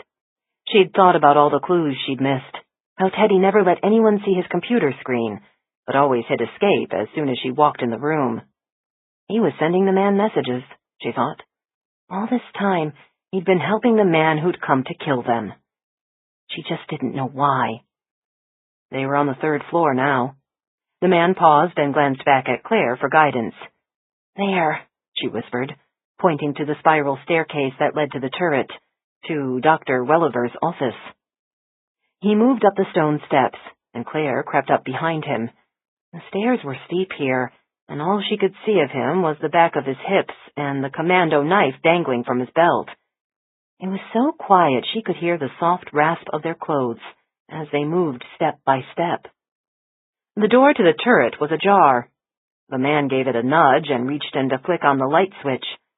They saw Dr. Welliver's desk, her filing cabinet, the sofa with the flowery upholstery and the plump cushions. It was a room Claire knew well. How many hours had she sat on that very sofa, telling Welliver about her sleepless nights, her headaches, her nightmares? In this room that smelled of incense, decorated in soft pastels and magic crystals, Claire had felt safe enough to reveal secrets, and Dr. Welliver had listened patiently, nodding her head of frizzy silver hair, a cup of herbal tea always beside her. Claire stood near the door as the man and woman quickly searched the office and the adjoining bathroom. They checked behind the desk, opened the closet. No Teddy. The woman turned to the door that led outside, to the roof walk. The same door Welliver had exited to take her fatal plunge. As the woman stepped outside, the summer wind blew in, warm and sweet with the scent of pine trees. Claire heard running footsteps, then a cry. Seconds later, the woman came back in, dragging Teddy by his shirt, and the boy sprawled onto the floor. Teddy looked up at Claire. "You told them! You ratted me out!" "Why wouldn't I?" Claire shot back. "After what you did to us." "You don't understand who these people are." "I know what you are, Teddy Clock." Claire aimed a kick at him, but the woman grabbed her shoulder and dragged her into the corner. "Stay there," she commanded, then turned to Teddy. "Where is he?" Teddy folded himself into a ball and shook his head. "What's his plan?" "Tell me, Teddy." "I don't know," the boy moaned. "Of course you do. You know him better than anyone. Just tell me and everything will be fine." "You'll kill him. That's why you're here." "And you don't like to see people killed, do you?" "No," Teddy whispered. "Then you wouldn't want to see this either." The woman spun around and pressed her gun to Claire's forehead. Claire froze, too shocked to say a word. Teddy was stunned, just as silent, his eyes wide in horror. "Tell me, Teddy," the woman said, "or I'll just have to splatter your friend's brains all over this nice sofa." The woman's partner looked just as shocked by this turn of events. "What the fuck are you doing, Justine?" "Trying to get some cooperation here." "So, Teddy, what do you think? Do you want to see your friend die?" "I don't know where he is." "I'll count to 3. The gun dug deeper into Claire's forehead. 1. "Why are you doing this?" Claire cried. "You're supposed to be the good guys." 2. "You said you were here to help us." 3. The woman lifted the weapon and fired into the wall, sending a drizzle of plaster onto Claire's head. With a snort of disgust, the woman turned back to Teddy. At once, Claire scrambled away and dropped down behind the desk, trembling. "Why is this happening? Why have they turned against us?" "Since that didn't work," the woman said, "maybe you really don't know where he is. So we go to plan B." She grabbed Teddy's arm and dragged him toward the roof walk. Her partner said, "This is fucked up. These are just kids. It needs to be done. We came for Icarus. Our target is whoever I say it is." She yanked off Teddy's communications headset and dragged him out the door, onto the exposed roof walk. "Now we dangle some bait," she said, and swung him over the railing. Teddy screamed, frantically scrambling for a toehold on the steep slate roof. All that kept him from plummeting to his death was the woman, gripping his arm. She spoke into the boy's headset. "No, this isn't Teddy talking to you. Guess who I got hanging off the roof? Such a sweet boy, too. All I have to do is let go, and he'll be nothing but a stain on the ground." "The kid's not part of this," her partner protested. The woman ignored him and kept talking into Teddy's comm unit. "I know you're on this frequency, and you know what's happening. You also know how to stop it. I never liked children anyway, so it's no big deal to me. And he's getting heavy." "This is way over the line," the man said, moving toward her. "Pull the kid back." Stand down, she ordered him, and she barked into Teddy's microphone. 30 seconds. That's all you've got. Show yourself or I let go. Justine, the man said, pull the kid back now. Jesus Christ. The woman yanked Teddy back over the railing and set him down. Then she aimed at her partner and fired. The force of the bullet sent him flying backward. He collapsed against the desk and slid off, his head thudding to the floor right next to where Claire was cowering. She stared down at the hole above his left eye, saw blood streaming out, soaking into Dr. Welliver's rose-colored rug. She killed him. She killed her own man. Justine bent down, scooped up her dead colleague's weapon, and tucked it into her waistband. Then she tossed aside Teddy's headset and spoke into her own comm unit. Where the fuck are you? The target's on his way up to the turret. I need you here now. Footsteps were moving up the stairs. Instantly, the woman hauled Teddy to his feet and held him in front of her, a human shield against the man who now stepped through the doorway, the same man whom Claire had earlier thought was the enemy. But nothing made sense anymore, because Claire had thought this woman was their rescuer, and she'd thought this man who'd tied her up, with his black-smeared face and camouflage clothes, had come to kill them. Which one is my friend? The man advanced slowly, his weapon trained on the woman. But Teddy stood in the line of fire, pale-faced and trembling in the woman's grip. Let him go, Justine. This is between you and me, he said. I knew I could make you finally surface. These kids have nothing to do with it. They're my trump card, and here you are. Still looking fit, I see, although I liked your old face better. She pressed the barrel of her gun harder against Teddy's temple. Now you know what to do, Nick. You'll kill him anyway. But there's always a chance I won't, as opposed to a sure thing, which you'd have to watch. She fired and Teddy screamed, blood trickling from his bullet-torn ear. Next time, she said, it will be his chin. So drop it. Teddy sobbed. I'm sorry, Dad. I'm so sorry. Dad? The man dropped his gun and now stood unarmed before her. Do you really think I'd walk into this without a fail-safe, Justine? Kill me, and it all blows up in your face. Claire stared at the man, searching for any resemblance to the Nicholas clock she'd seen in the photo with her father. He had the same broad shoulders, the same blonde hair, but this man's nose and chin were different. Plastic surgery? Hadn't Justine said it? I liked your old face better. You're supposed to be dead, Claire murmured. I thought for certain you'd show yourself after Ithaca, said Justine. That you'd make some move to save Olivia's boy. But in the end, I guess it all came down to saving just your own flesh and blood. Claire understood suddenly that this woman had ordered the murders of Bob and Barbara. She'd killed Will's aunt and uncle, all to make Nicholas Clock come back from the dead. Now this woman would send him back to the dead. She'd send them all. Do something. Claire looked down at the man Justine had just shot. The woman had taken his gun, but he'd also had a knife. Claire remembered it dangling from his belt as she'd followed him up the stairs. Justine wasn't watching her. Her complete focus was on Clock. Claire leaned over the dead man's belt, tunneled her hand under his body, feeling for the knife. If you kill me, said Clock, I guarantee you'll go down. Every major news agency will find a video file in their inbox. All the evidence I've been collecting against you these past few years, Justine. Everything that Erskine and Olivia and I managed to pull together.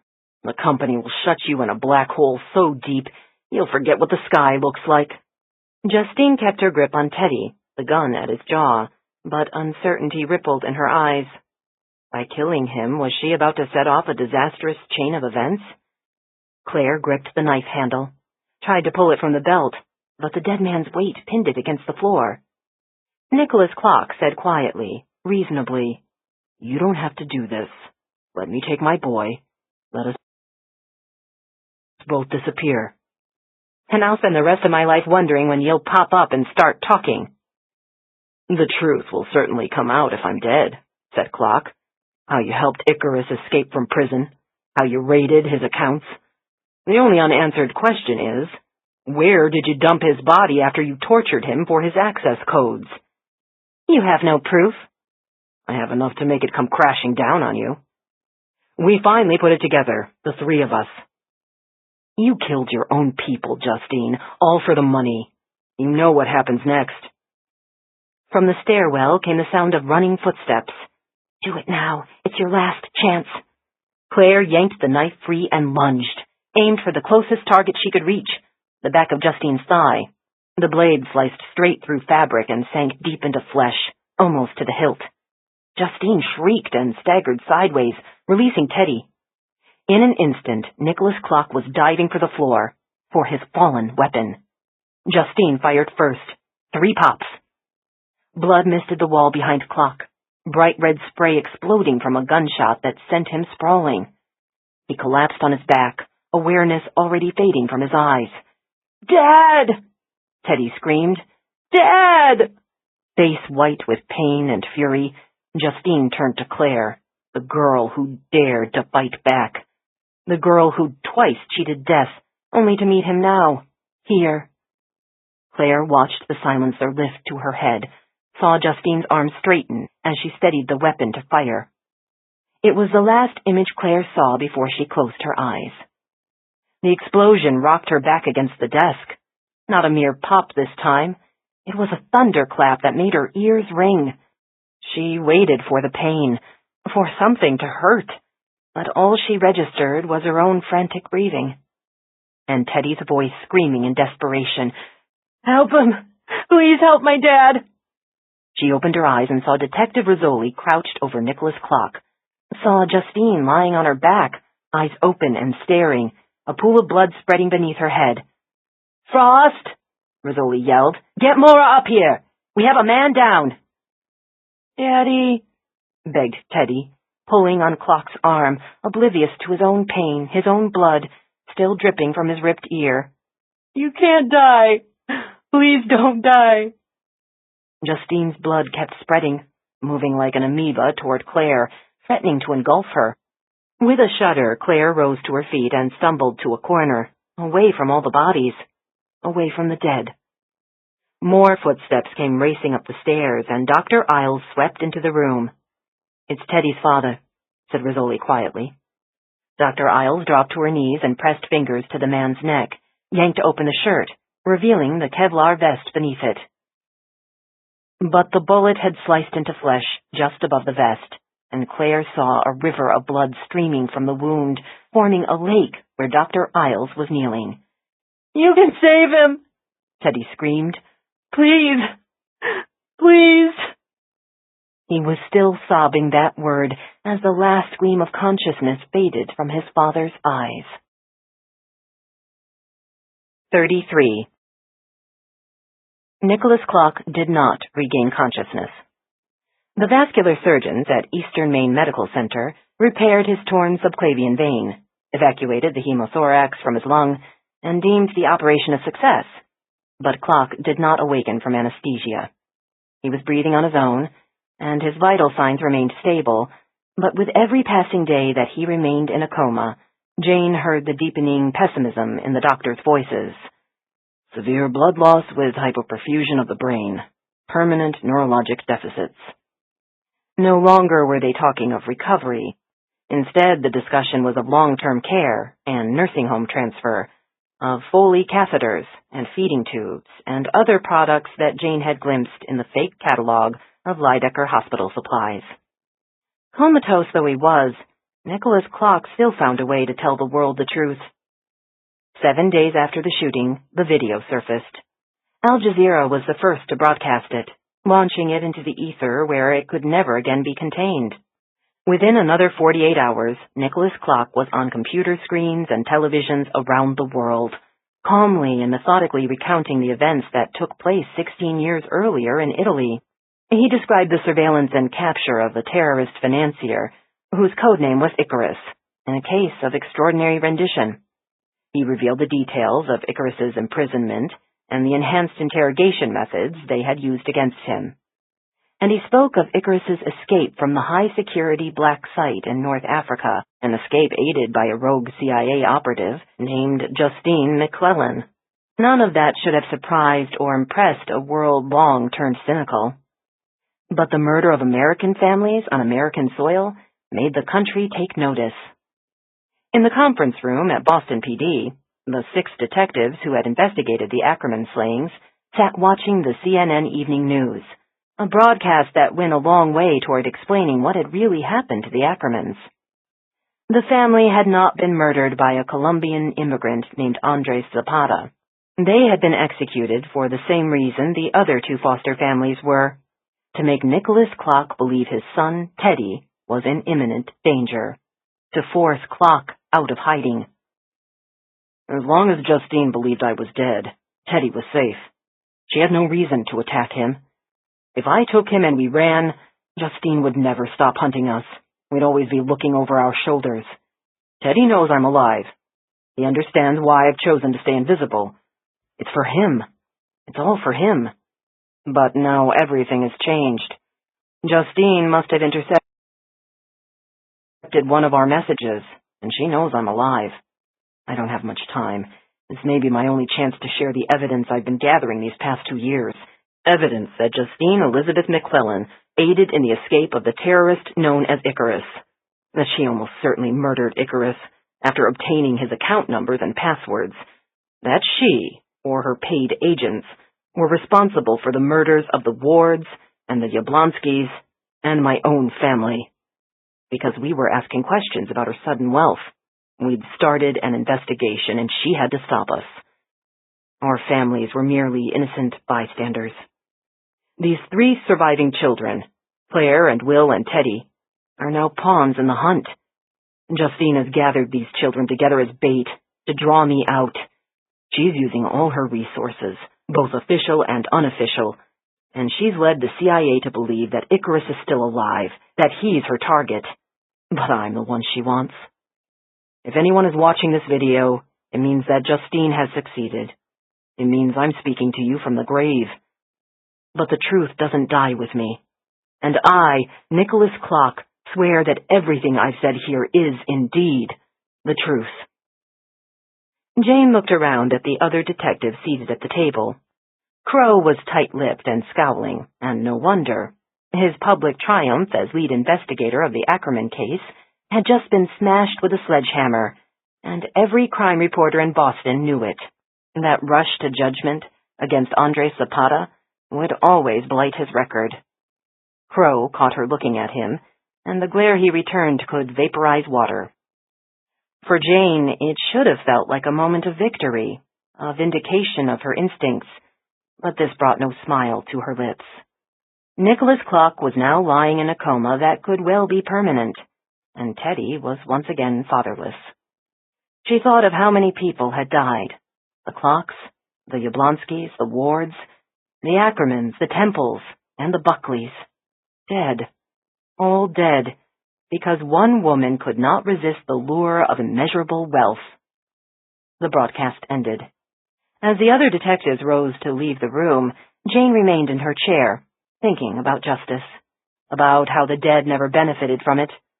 For them, it always comes too late. "That was good work, Rizzoli," said Lieutenant Marquette. She looked up to see him standing in the doorway. "Thank you." "So why do you look like your best friend just died?" "It's just not satisfying, you know." "You're the one who brought down Justine McClellan. How can it get more satisfying than that?" "Maybe if I could bring back the dead?" "Above our pay grade. We're just the cleanup crew." He scowled at his ringing cell phone. "Looks like the press is going bonkers, which is a problem because this story is as sensitive as hell." "Rogue agent? Dead Americans?" She snorted. "No kidding." "The Fed slapped a muzzle on us, so for now it's no comment, okay?" He cocked his head. "Now get out of here. Go home and have a beer. You deserve it." That was the nicest thing Marquette had ever said to her. A beer did sound good, and she did deserve it. She gathered up her files, left them at her desk, and walked out of the station. But she did not go home. Instead, she drove to Brookline, to the home of someone who'd be equally depressed by that broadcast, someone who had no one else to turn to. When she arrived at the house, she was relieved to see that no TV vans had arrived yet, but the press would certainly be there soon. Every reporter in Boston knew where Dr. Maura Isles lived. The lights were on inside, and Jane heard classical music playing, the plaintive strains of a violin. She had to ring the bell twice before the door finally opened. "Hey," said Jane. "Did you see it on TV? It's all over the internet." Maura gave a weary nod. "The fun is just beginning." "Which is why I came over. I figured you might need the company." "I'm afraid my company's not going to be much fun, but I'm glad you're here." Jane followed Maura into the living room, where she saw an open bottle of red wine and a nearly empty glass on the coffee table. "When you bring out the whole bottle, there's some serious drinking planned." "Would you like a glass?" "Can I get a beer out of your fridge instead?" "Be my guest. There should still be a bottle in there from your last visit." Jane went into the kitchen and saw pristine countertops, with not a single dirty dish in sight. It looked clean enough in there to perform surgery, but that was Maura for you. Everything in its place. It suddenly struck Jane how bleak it all looked without clutter, without even a hint of disorder, as if no human really lived there. As if Maura had scrubbed her life so clean she had sterilized the joy out of it. She found the bottle of Adam's ale, probably months old, and uncapped it, went back to the living room. The violin music was still playing, but with the volume turned down. They sat on the sofa. Maura sipped wine, and Jane took a swig of beer, careful not to spill a drop on Maura's spotless upholstery or the pricey Persian rug. "You must feel thoroughly vindicated after this," said Maura. "Yeah, I look like a real genius. The best part was taking Crow down 10 notches. She took another sip of beer. "But it's not enough, is it?" "What isn't?" "Closing a case, knowing we got it right. It doesn't change the fact that Nicholas Clock is probably never going to wake up." "But the children are safe," said Maura. "That's what matters. I spoke to Julian this morning, and he says Claire and Will are doing fine." "But not Teddy. I'm not sure he'll ever be fine," said Jane, looking down at her beer. "I saw him at his foster home last night. We brought him back to the Inigos, the family who looked after him before. He wouldn't say a word to me, not one word. I think he blames me." She looked at Maura. "He blames all of us, you, me, Sansone. Nevertheless, Teddy's always welcome back at Evensong." "You've spoken to Sansone about it?" "This afternoon." Maura reached for the glass of wine, as though needing to fortify herself for this subject. "He made me an interesting offer, Jane." "What kind of offer?" "To work for the Mephisto Society as a forensic consultant, and to be part of Evensong, where I could shape young minds, as he put it." Jane raised an eyebrow. "Don't you think he's really offering you something more personal?" "No, that's exactly what he said. I have to judge him by his words, not by my interpretation of those words." "Jesus," Jane sighed. "The two of you are dancing around each other like you're both blind." "If I weren't blind, what exactly would I be seeing?" "That Sansone's a much better choice for you than Daniel ever was." Maura shook her head. "I don't think I should be choosing any man right now, but I am considering his offer." "You mean, leave the ME's office? Leave Boston?" "Yes, that's what it would mean." The violin music soared to a high, sad note, a note that seemed to pierce straight to Jane's chest. "You're seriously thinking about it?" Maura reached for the CD remote and abruptly shut off the music. Silence hung, heavy as a velvet drape, between them. She looked around the living room, at the white leather sofa, at the polished mahogany. "I don't know what's next for me, Jane." Lights flared through the window, and Jane rose to peek through the curtains. "Unfortunately, I do know what's next for you." "What?" TV van just pulled up. Damn hyenas can't even wait for the press conference. They gotta show up on your doorstep. I've been told not to talk to them. Jane turned with a frown. Who told you that? I received a call half an hour ago. The governor's office. They're getting pressure from Washington to keep this under wraps. Too late. It's already on CNN. That's what I said to him. So you're not gonna talk to the press at all? Do we have a choice? We always have a choice, said Jane. What do you want to do? Maura rose from the sofa and went to stand beside Jane at the window. They both watched as a cameraman began to haul out equipment from the van, preparing for the invasion of Maura's front lawn. The easy choice, said Maura, is to simply tell them no comment. No one can force us to talk. Maura mulled this over as they watched a second TV van arrive. But isn't that how all of this happened? She asked. Too many secrets. Too many people not telling the truth. When you shine a bright light, a secret loses all its power. The way Nicholas Clock did with his video, thought Jane. Shining the light of truth had cost him his life, but it had saved his son. You know, Maura, that's exactly what you're so good at. You shine a light, and you make the dead give up their secrets. The trouble is, the dead are the only relationships I seem to have.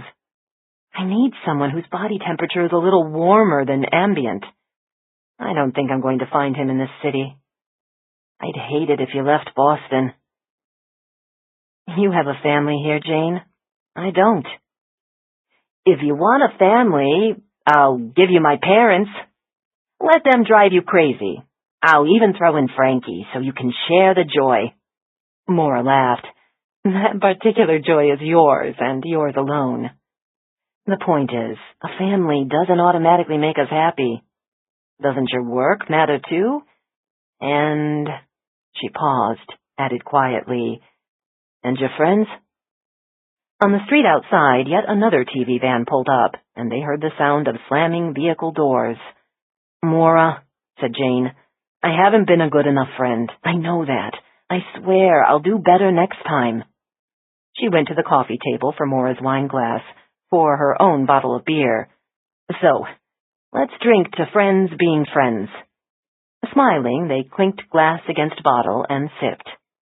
Jane's cell phone rang. She pulled it from her purse and saw a main area code on the display. Rizzoli, she answered. Detective, this is Dr. Stein, Eastern Maine Medical Center. I'm the neurologist taking care of Mr. Clock. Yes, we spoke the other day. I'm, not exactly sure how to tell you this, but... He's dead, Jane said, already guessing the purpose of this call. No, I mean, I don't think so. How can you not know? There was a sheepish sigh on the other end. We really can't explain how it happened, but when the nurse went into his room this afternoon to check his vital signs, his bed was empty, and the IV line was disconnected. We've spent the last 4 hours searching the hospital grounds, but we can't find him. 4 hours? He's been missing that long? Maybe longer. We don't know exactly when he left the room. Doctor, I'll call you right back. She cut in and hung up. Immediately she dialed the Inigo's residence. It rang once, twice. What's going on, Jane? Maura asked. Nicholas Clock's gone missing. What?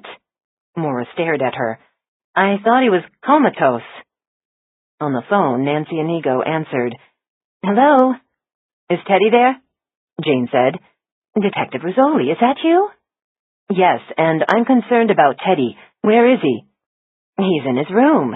He came home after school and went straight upstairs. I was about to call him down for dinner. Please check on him for me. Right now. Nancy Inigo's footsteps creaked up the stairs as she asked Jane over the phone, Can you tell me what's going on? I don't know. Not yet.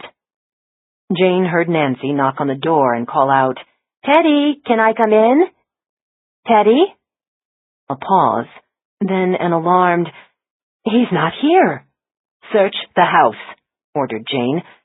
Wait, there's a note here on the bed. It's Teddy's handwriting. What does it say? Over the phone, Jane heard the rustle of paper. "It's addressed to you, Detective," said Nancy. "It says, 'Thank you. We'll be fine now.' That's all there is." "Thank you. We'll be fine now." Jane imagined Nicholas Clock miraculously rising from his coma, untethering his own IV line, and walking out of the hospital. She pictured Teddy placing the note on his bed before he slipped out of the Inigo's house and disappeared into the night. Both of them knew exactly where they were going, because they were bound for the same destination, a future together, as father and son. "Do you have any idea what this note means?" asked Nancy. "Yes, I think I know exactly what it means," Jane said softly, and hung up. "So Nicholas Clock is alive," said Maura. "Not just alive. He finally has a son." Jane gazed out the window at the TV news vans and the growing pack of reporters and cameramen. And even though she was smiling, the lights of all those vehicles suddenly blurred through her tears. She tipped her beer bottle in a toast to the night and whispered, "Here's to you, Nicholas Clock." Game over. 34.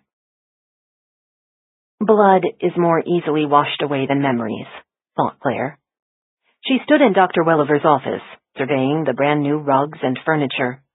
Sunlight gleamed on spotless surfaces, and the room smelled of fresh air and lemons. Through the open window, she heard the laughter of students rowing on the lake. Saturday sounds. Looking around the room, it was hard to believe that anything terrible had ever happened here, so thoroughly had the school transformed it. But no amount of scrubbing could erase the images seared in Claire's mind. She looked down at the pale green carpet, and superimposed on that pattern of vines and berries, she saw a dead man staring up at her. She turned toward the wall, and there was Nicholas Clock's blood splattered across it. She looked at the desk, and could still picture Justine's body lying nearby, brought down by Detective Rizzoli's gunshots. Everywhere she looked in this room, she saw bodies. The ghost of Dr. Welliver still lingered here as well, smiling across her desk, sipping her endless cups of tea. So many ghosts. Would she ever stop seeing them? "Claire, are you coming?" She turned to Will, who stood in the doorway. No longer did she see the pudgy, spotty Will. Now she saw her Will, the boy whose last impulse when he thought they were going to die was to protect her. She wasn't sure whether that was love exactly. She wasn't even sure what she felt about him. All she knew was that he'd done something no other boy had ever done for her, and that meant something. Maybe it meant everything. And he had beautiful eyes. She cast a final look around the room, said a silent goodbye to the ghosts, and nodded, "I'm coming." Together they walked down the stairs and stepped outside, where their classmates were enjoying that bright Saturday, splashing in the lake, lolling on the grass, shooting arrows at the targets that Mr. Roman had set up that morning. Claire and Will headed up the path they both knew well now, a path that brought them up the hillside, winding through the trees across lichen-covered boulders, past scrubby juniper bushes. They came to the stone steps and climbed to the terrace, and the circle of 13 boulders. The others were waiting. She saw the usual faces, Julian and Bruno, Arthur and Lester. On that fair morning, a chorus of birds sang in the trees, and Bear the dog dozed on a sun-warmed rock. She went to the edge of the terrace and looked down at the castle's jagged rooftop. It seemed to rise from the valley below like an ancient mountain range. Evensong. Home. Julian said, "I now call to order this meeting of the jackals." Claire turned and joined the circle. We hope you have enjoyed our